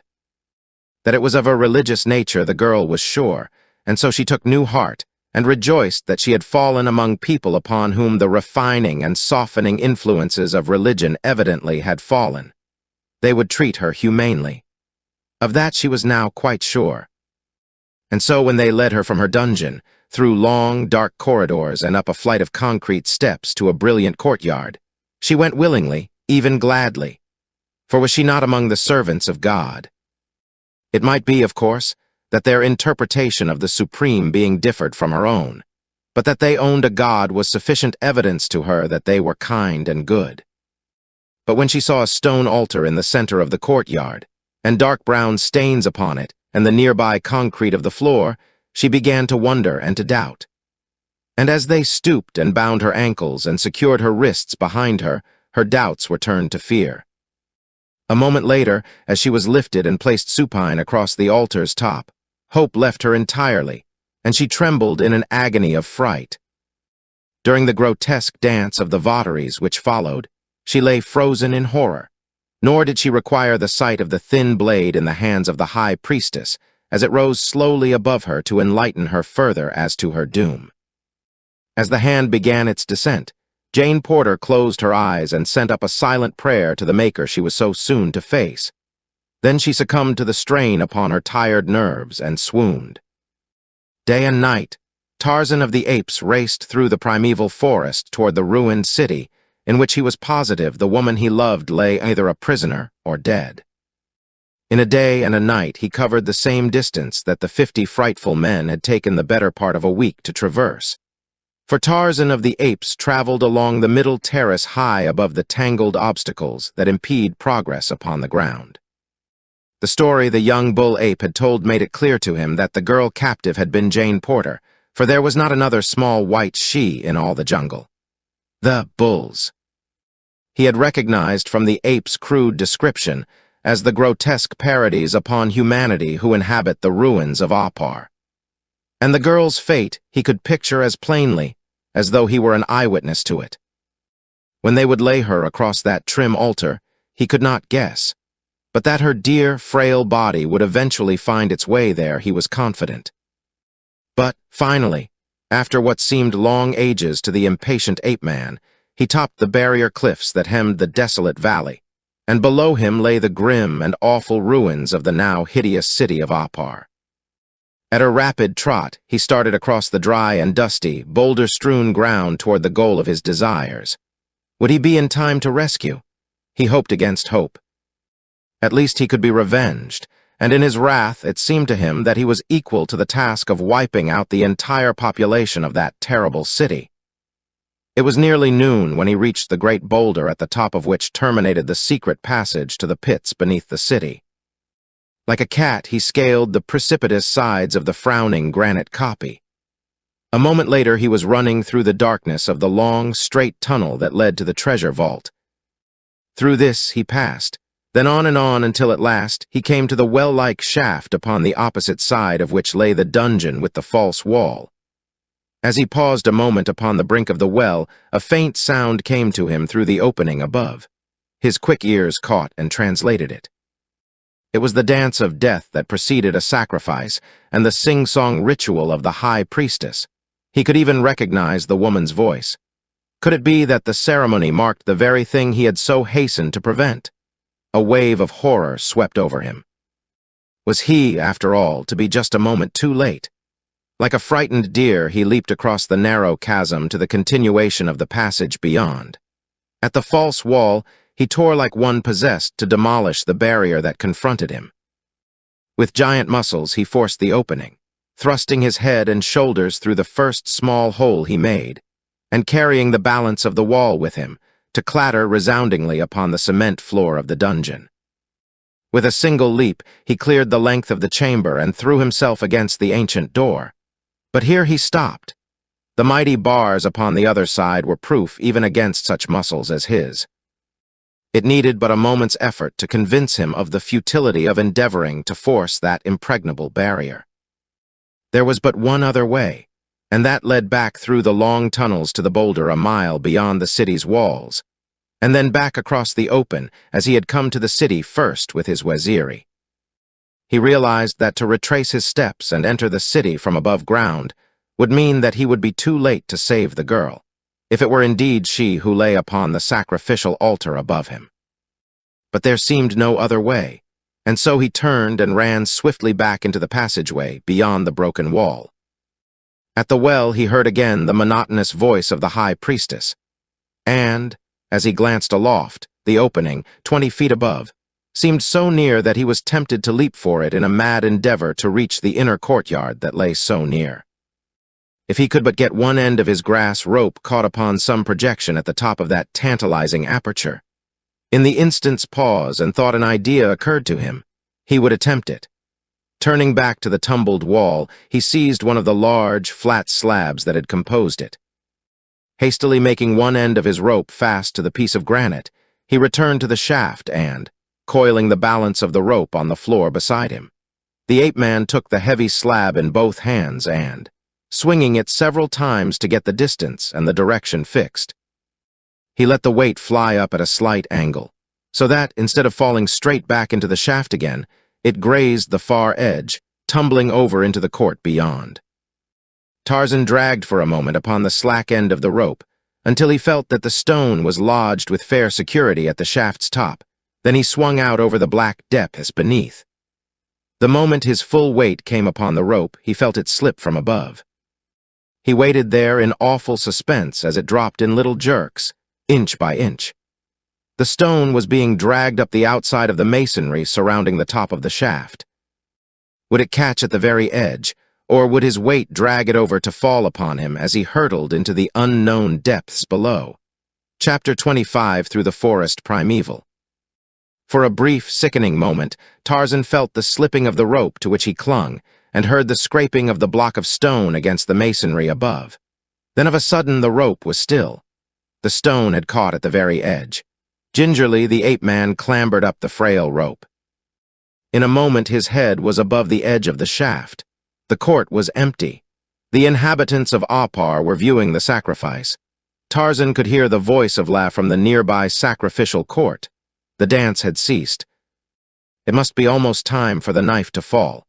But even as he thought these things, he was running rapidly toward the sound of the high priestess' voice.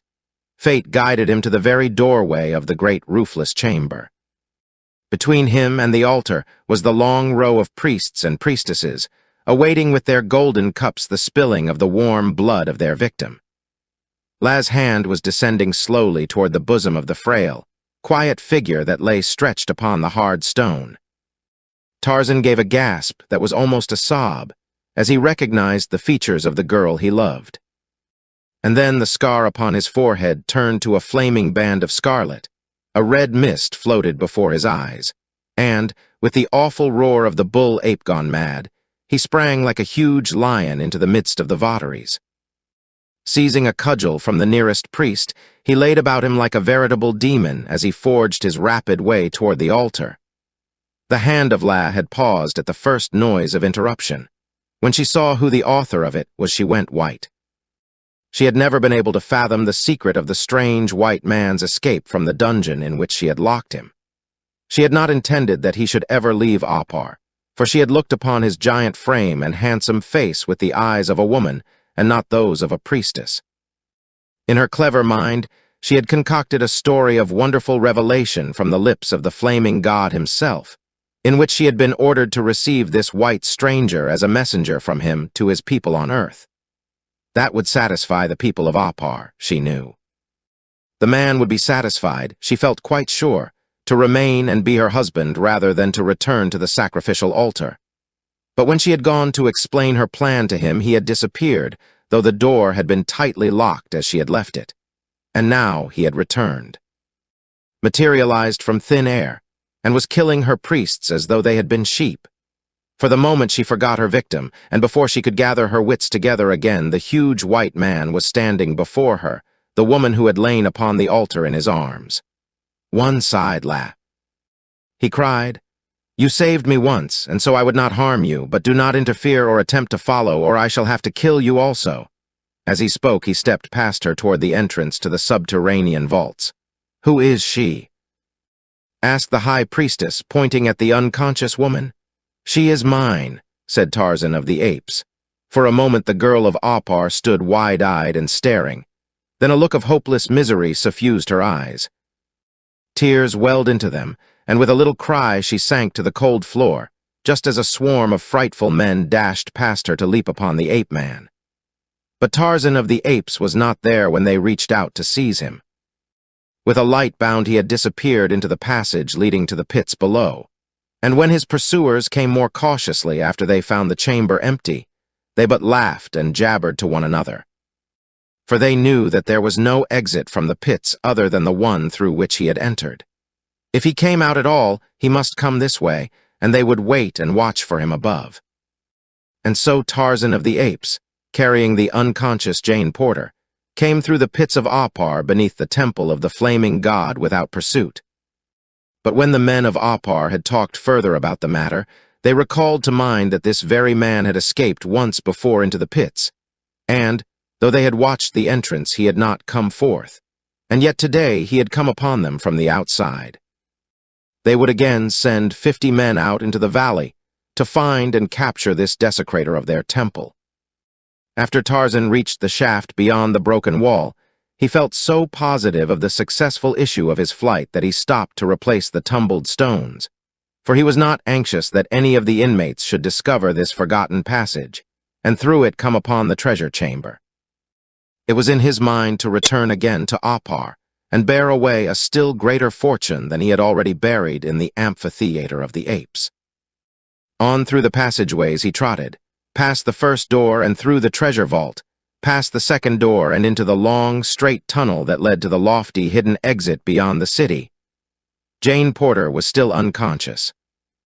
At the crest of the great boulder, he halted to cast a backward glance toward the city. Coming across the plain, he saw a band of the hideous men of Apar. For a moment he hesitated.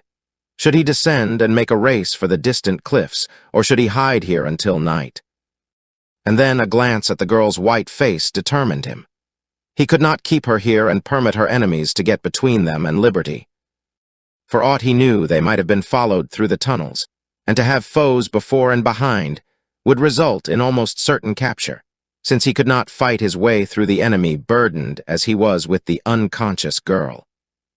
To descend the steep face of the boulder with Jane Porter was no easy task, but by binding her across his shoulders with the grass rope, he succeeded in reaching the ground in safety before the Aparians arrived at the great rock. As the descent had been made upon the side away from the city, the searching party saw nothing of it, nor did they dream that their prey was so close before them. By keeping the copy between them and their pursuers, Tarzan of the Apes managed to cover nearly a mile before the men of Apar rounded the granite sentinel and saw the fugitive before them. With loud cries of savage delight, they broke into a mad run, thinking doubtless that they would soon overhaul the burdened runner. But they both underestimated the powers of the ape-man and overestimated the possibilities of their own short, crooked legs. By maintaining an easy trot, Tarzan kept the distance between them always the same. Occasionally, he would glance at the face so near his own. Had it not been for the faint beating of the heart pressed so close against his own, he would not have known that she was alive. So white and drawn was the poor, tired face. And thus they came to the flat-topped mountain and the barrier cliffs. During the last mile, Tarzan had let himself out, running like a deer that he might have ample time to descend the face of the cliffs before the Aparians could reach the summit and hurl rocks down upon them. And so it was that he was half a mile down the mountainside ere the fierce little men came panting to the edge. With cries of rage and disappointment, they ranged along the cliff top, shaking their cudgels and dancing up and down in a perfect passion of anger. But this time they did not pursue beyond the boundary of their own country. Whether it was because they recalled the futility of their former long and irksome search, or after witnessing the ease with which the ape-man swung along before them and the last burst of speed, they realized the utter hopelessness of further pursuit. It is difficult to say. But as Tarzan reached the woods that began at the base of the foothills which skirted the barrier cliffs, they turned their faces once more toward Apar. Just within the forest's edge, where he could yet watch the cliff tops, Tarzan laid his burden upon the grass, and going to the nearby rivulet brought water with which he bathed her face and hands. But even this did not revive her and, greatly worried, he gathered the girl into his strong arms once more and hurried on toward the west. Late in the afternoon, Jane Porter regained consciousness. She did not open her eyes at once. She was trying to recall the scenes that she had last witnessed. Ah, she remembered now. The altar, the terrible priestess, the descending knife. She gave a little shudder, for she thought that either this was death or that the knife had buried itself in her heart, and she was experiencing the brief delirium preceding death. And when finally she mustered courage to open her eyes, the sight that met them confirmed her fears, for she saw that she was being borne through a leafy paradise in the arms of her dead love. "If this be death," she murmured, "thank God that I am dead." "You spoke, Jane?" cried Tarzan. "You are regaining consciousness?" "Yes, Tarzan of the Apes," she replied, and for the first time in months a smile of peace and happiness lighted her face. "Thank God!" cried the ape-man, coming to the ground in a little grassy clearing beside the stream. "I was in time, after all." "In time? What do you mean?" she questioned. "In time to save you from death upon the altar, dear," he replied. "Do you not remember?" "Save me from death?" she asked in a puzzled tone. "Are we not both dead, my Tarzan?" He had placed her upon the grass by now, her back resting against the stem of a huge tree. At her question, he stepped back where he could the better see her face. "Dead?" he repeated, and then he laughed. "You are not, Jane, and if you will return to the city of Apar and ask them who dwell there, they will tell you that I was not dead a few short hours ago. No, dear, we are both very much alive. But both Hazel and Monsieur Thurin told me that you had fallen into the ocean many miles from land." She urged, as though trying to convince him that he must indeed be dead. "They said that there was no question but that it must have been you, unless that you could have survived or been picked up." "How can I convince you that I am no spirit?" he asked with a laugh. "It was I whom the delightful Monsieur Thurin pushed overboard, but I did not drown. I will tell you all about it after a while, and here I am very much the same wild man you first knew, Jane Porter." The girl rose slowly to her feet and came toward him. "I cannot even yet believe it," she murmured. "It cannot be that such happiness can be true after all the hideous things that I have passed through these awful months since the Lady Alice went down." She came close to him and laid a hand, soft and trembling, upon his arm. "It must be that I am dreaming, and that I shall awaken in a moment to see that awful knife descending toward my heart. Kiss me, dear, just once before I lose my dream forever." Tarzan of the Apes needed no second invitation. He took the girl he loved in his strong arms and kissed her not once, but 100 times, until she lay there panting for breath. Yet when he stopped, she put her arms about his neck and drew his lips down to hers once more. "Am I alive and a reality, or am I but a dream?" he asked.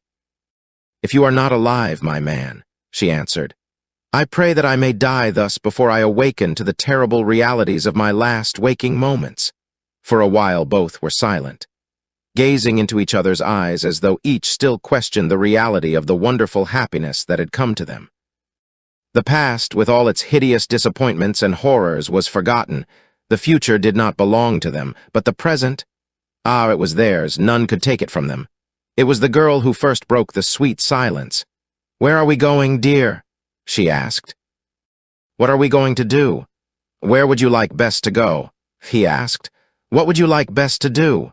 "To go where you go, my man, to do whatever seems best to you," she answered. "But Clayton," he asked. For a moment he had forgotten that there existed upon the earth other than they two. "We have forgotten your husband?" "I am not married, Tarzan of the Apes," she cried. "Nor am I longer promised in marriage. The day before those awful creatures captured me, I spoke to Mr. Clayton of my love for you, and he understood then that I could not keep the wicked promise that I had made. It was after we had been miraculously saved from an attacking lion." She paused suddenly and looked up at him, a questioning light in her eyes. "Tarzan of the Apes," she cried. "It was you who did that thing. It could have been no other." He dropped his eyes, for he was ashamed. "How could you have gone away and left me?" she cried reproachfully. "Don't, Jane," he pleaded. "Please don't. You cannot know how I have suffered since for the cruelty of that act, or how I suffered then, first in jealous rage, and then in bitter resentment against the fate that I had not deserved. I went back to the apes after that, Jane, intending never again to see a human being." He told her then of his life since he had returned to the jungle, of how he had dropped like a plummet from a civilized Parisian to a savage Waziri warrior, and from there back to the brute that he had been raised. She asked him many questions, and at last fearfully of the things that Monsieur Thurin had told her, of the woman in Paris. He narrated every detail of his civilized life to her, omitting nothing, for he felt no shame, since his heart always had been true to her. When he had finished, he sat looking at her, as though waiting for her judgment and his sentence. "I knew that he was not speaking the truth," she said. "Oh, what a horrible creature he is!" "You are not angry with me, then?" he asked. And her reply, though apparently most irrelevant, was truly feminine. "Is Olga de Coude very beautiful?" she asked, and Tarzan laughed and kissed her again. "Not 1/10 so beautiful as you, dear," he said. She gave a contented little sigh and let her head rest against his shoulder. He knew that he was forgiven. That night Tarzan built a snug little bower high among the swaying branches of a giant tree, and there the tired girl slept, while in a crotch beneath her the ape-man curled, ready, even in sleep, to protect her. It took them many days to make the long journey to the coast. Where the way was easy, they walked hand in hand beneath the arching boughs of the mighty forest, as might in a far-gone past have walked their primeval forebears. When the underbrush was tangled, he took her in his great arms and bore her lightly through the trees, and the days were all too short, for they were very happy. Had it not been for their anxiety to reach and succor Clayton, they would have drawn out the sweet pleasure of that wonderful journey indefinitely. On the last day before they reached the coast, Tarzan caught the scent of men ahead of them, the scent of black men. He told the girl and cautioned her to maintain silence. "There are few friends in the jungle," he remarked dryly. In half an hour they came stealthily upon a small party of black warriors filing toward the west. As Tarzan saw them, he gave a cry of delight. It was a band of his own Waziri. Busuli was there, and others who had accompanied him to Apar. At sight of him they danced and cried out in exuberant joy. For weeks they had been searching for him, they told him. The blacks exhibited considerable wonderment at the presence of the white girl with him, and when they found that she was to be his woman, they vied with one another to do her honor. With the happy Waziri laughing and dancing about them, they came to the rude shelter by the shore. There was no sign of life, and no response to their calls. Tarzan clambered quickly to the interior of the little tree hut, only to emerge a moment later with an empty tin. Throwing it down to Busuli, he told him to fetch water, and then he beckoned Jane Porter to come up. Together they leaned over the emaciated thing that once had been an English nobleman. Tears came to the girl's eyes as she saw the poor, sunken cheeks and hollow eyes, and the lines of suffering upon the once young and handsome face. "He still lives," said Tarzan. "We will do all that can be done for him, but I fear that we are too late." When Busuli had brought the water, Tarzan forced a few drops between the cracked and swollen lips. He wetted the hot forehead and bathed the pitiful limbs. Presently Clayton opened his eyes. A faint, shadowy smile lighted his countenance as he saw the girl leaning over him. At sight of Tarzan, the expression changed to one of wonderment. "It's all right, old fellow," said the ape-man. "We've found you in time. Everything will be all right now, and we'll have you on your feet again before you know it." The Englishman shook his head weakly. "It's too late," he whispered. But it's just as well. I'd rather die. Where is Monsieur Thurin? Asked the girl. He left me after the fever got bad. He is a devil. When I begged for the water that I was too weak to get, he drank before me, threw the rest out, and laughed in my face. At the thought of it, the man was suddenly animated by a spark of vitality. He raised himself upon one elbow. Yes.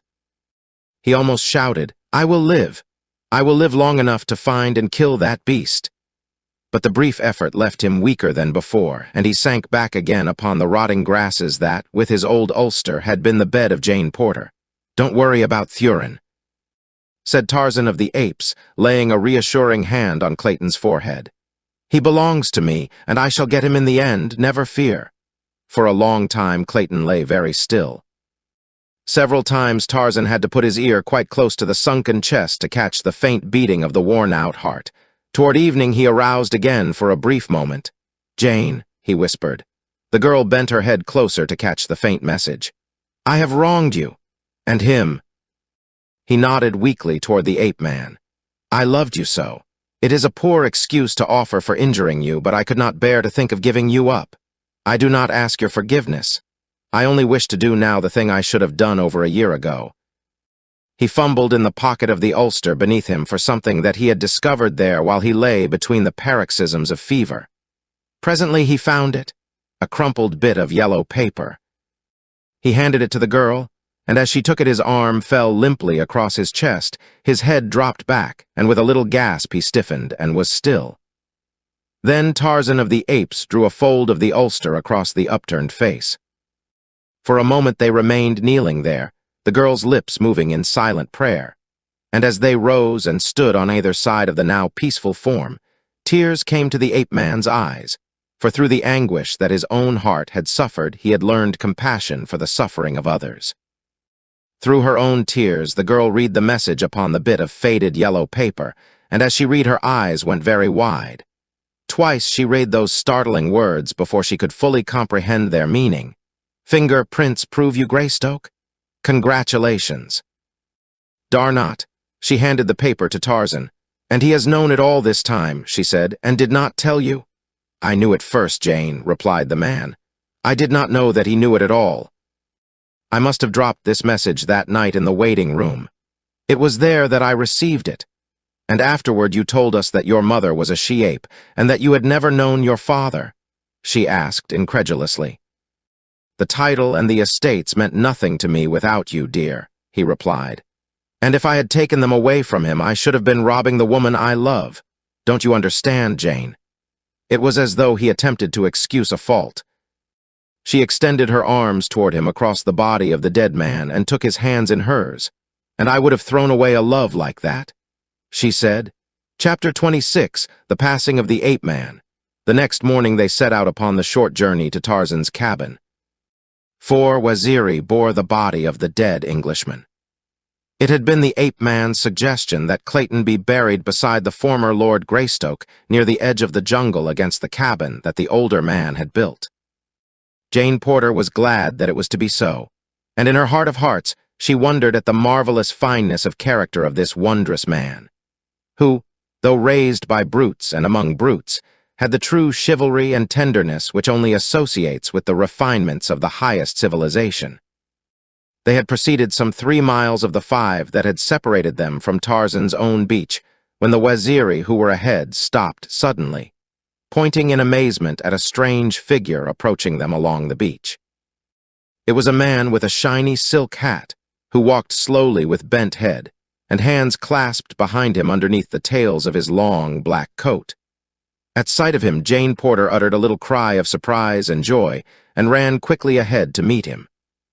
At the sound of her voice, the old man looked up, and when he saw who it was confronting him, he, too, cried out in relief and happiness. As Professor Archimedes Q. Porter folded his daughter in his arms, tears streamed down his seamed old face, and it was several minutes before he could control himself sufficiently to speak.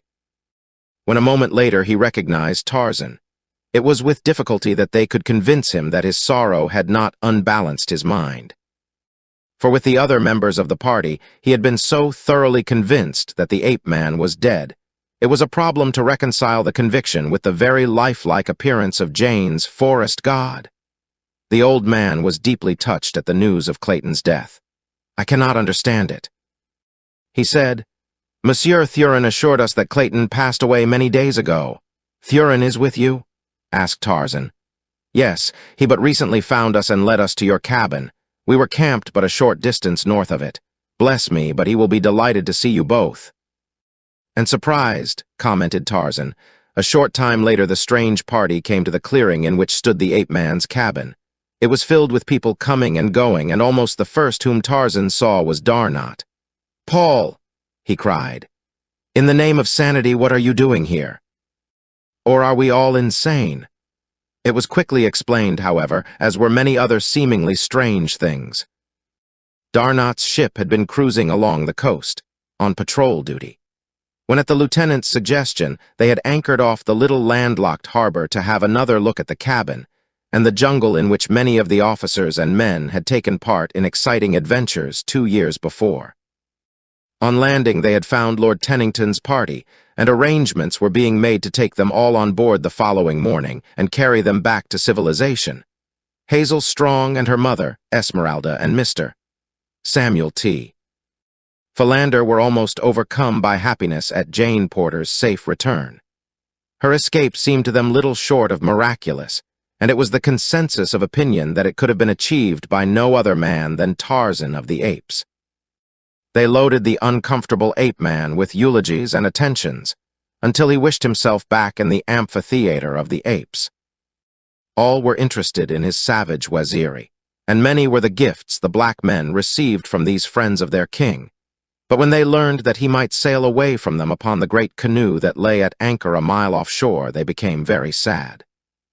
As yet the newcomers had seen nothing of Lord Tennington and Monsieur Thurin. They had gone out for fresh meat early in the day and had not yet returned. "How surprised this man, whose name you say is Rockoff, will be to see you," said Jane Porter to Tarzan. "His surprise will be short-lived," replied the ape-man grimly, and there was that in his tone that made her look up into his face in alarm. What she read there evidently confirmed her fears, for she put her hand upon his arm and pleaded with him to leave the Russian to the laws of France.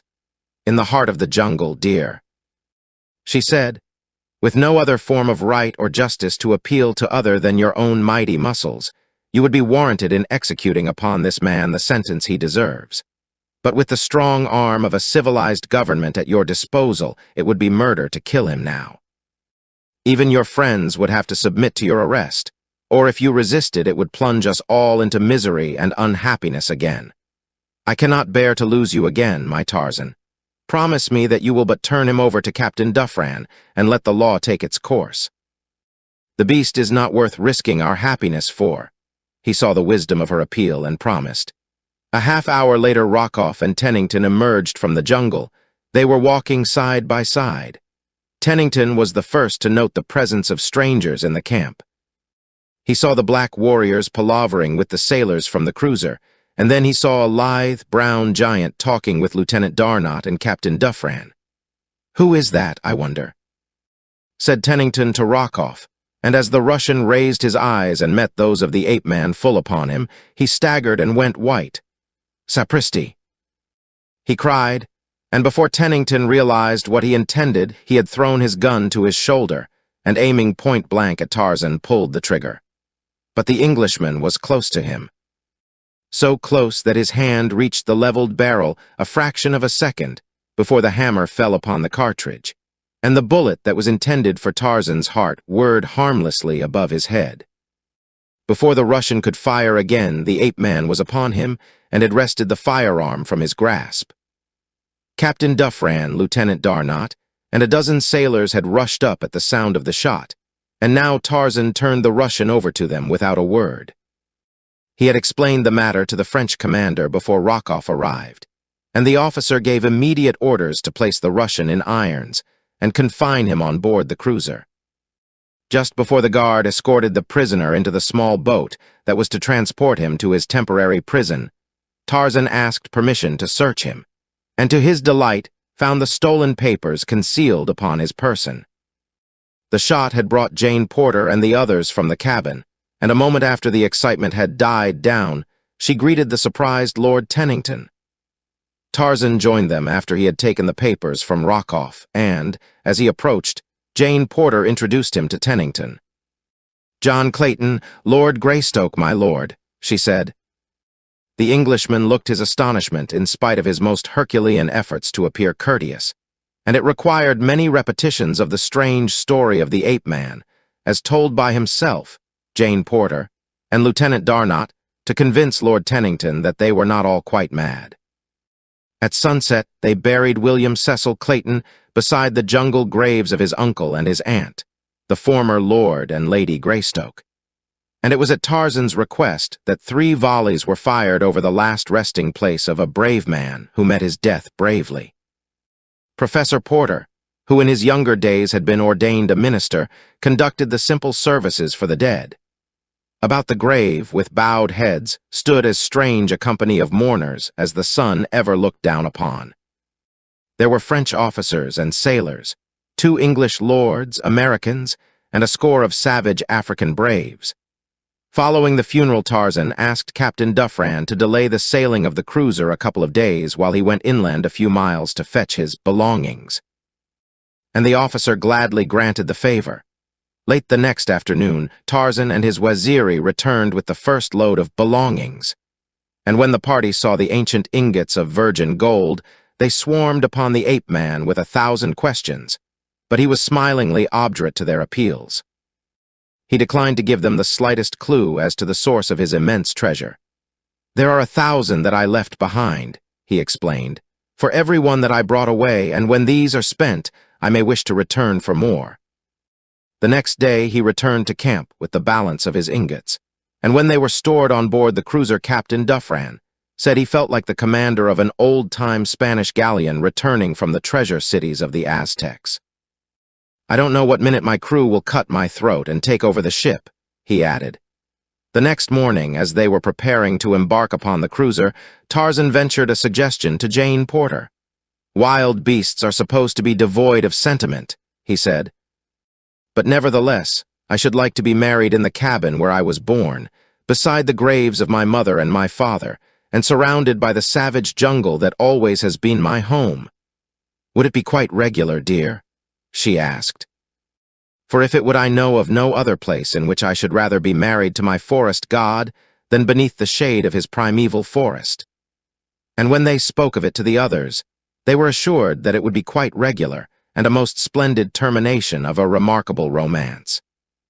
So the entire party assembled within the little cabin and about the door to witness the second ceremony that Professor Porter was to solemnize within 3 days. Darnot was to be best man, and Hazel strong bridesmaid, until Tennington upset all the arrangements by another of his marvelous ideas. "If Mrs. Strong is agreeable," he said, taking the bridesmaid's hand in his, "Hazel and I think it would be ripping to make it a double wedding." The next day they sailed, and as the cruiser steamed slowly out to see a tall man, immaculate in white flannel, and a graceful girl leaned against her rail to watch the receding shoreline upon which danced 20 naked black warriors of the Waziri, waving their war spears above their savage heads, and shouting farewells to their departing king. "I should hate to think that I am looking upon the jungle for the last time, dear," he said, "were it not that I know that I am going to a new world of happiness with you forever." And, bending down, Tarzan of the Apes kissed his mate upon her lips.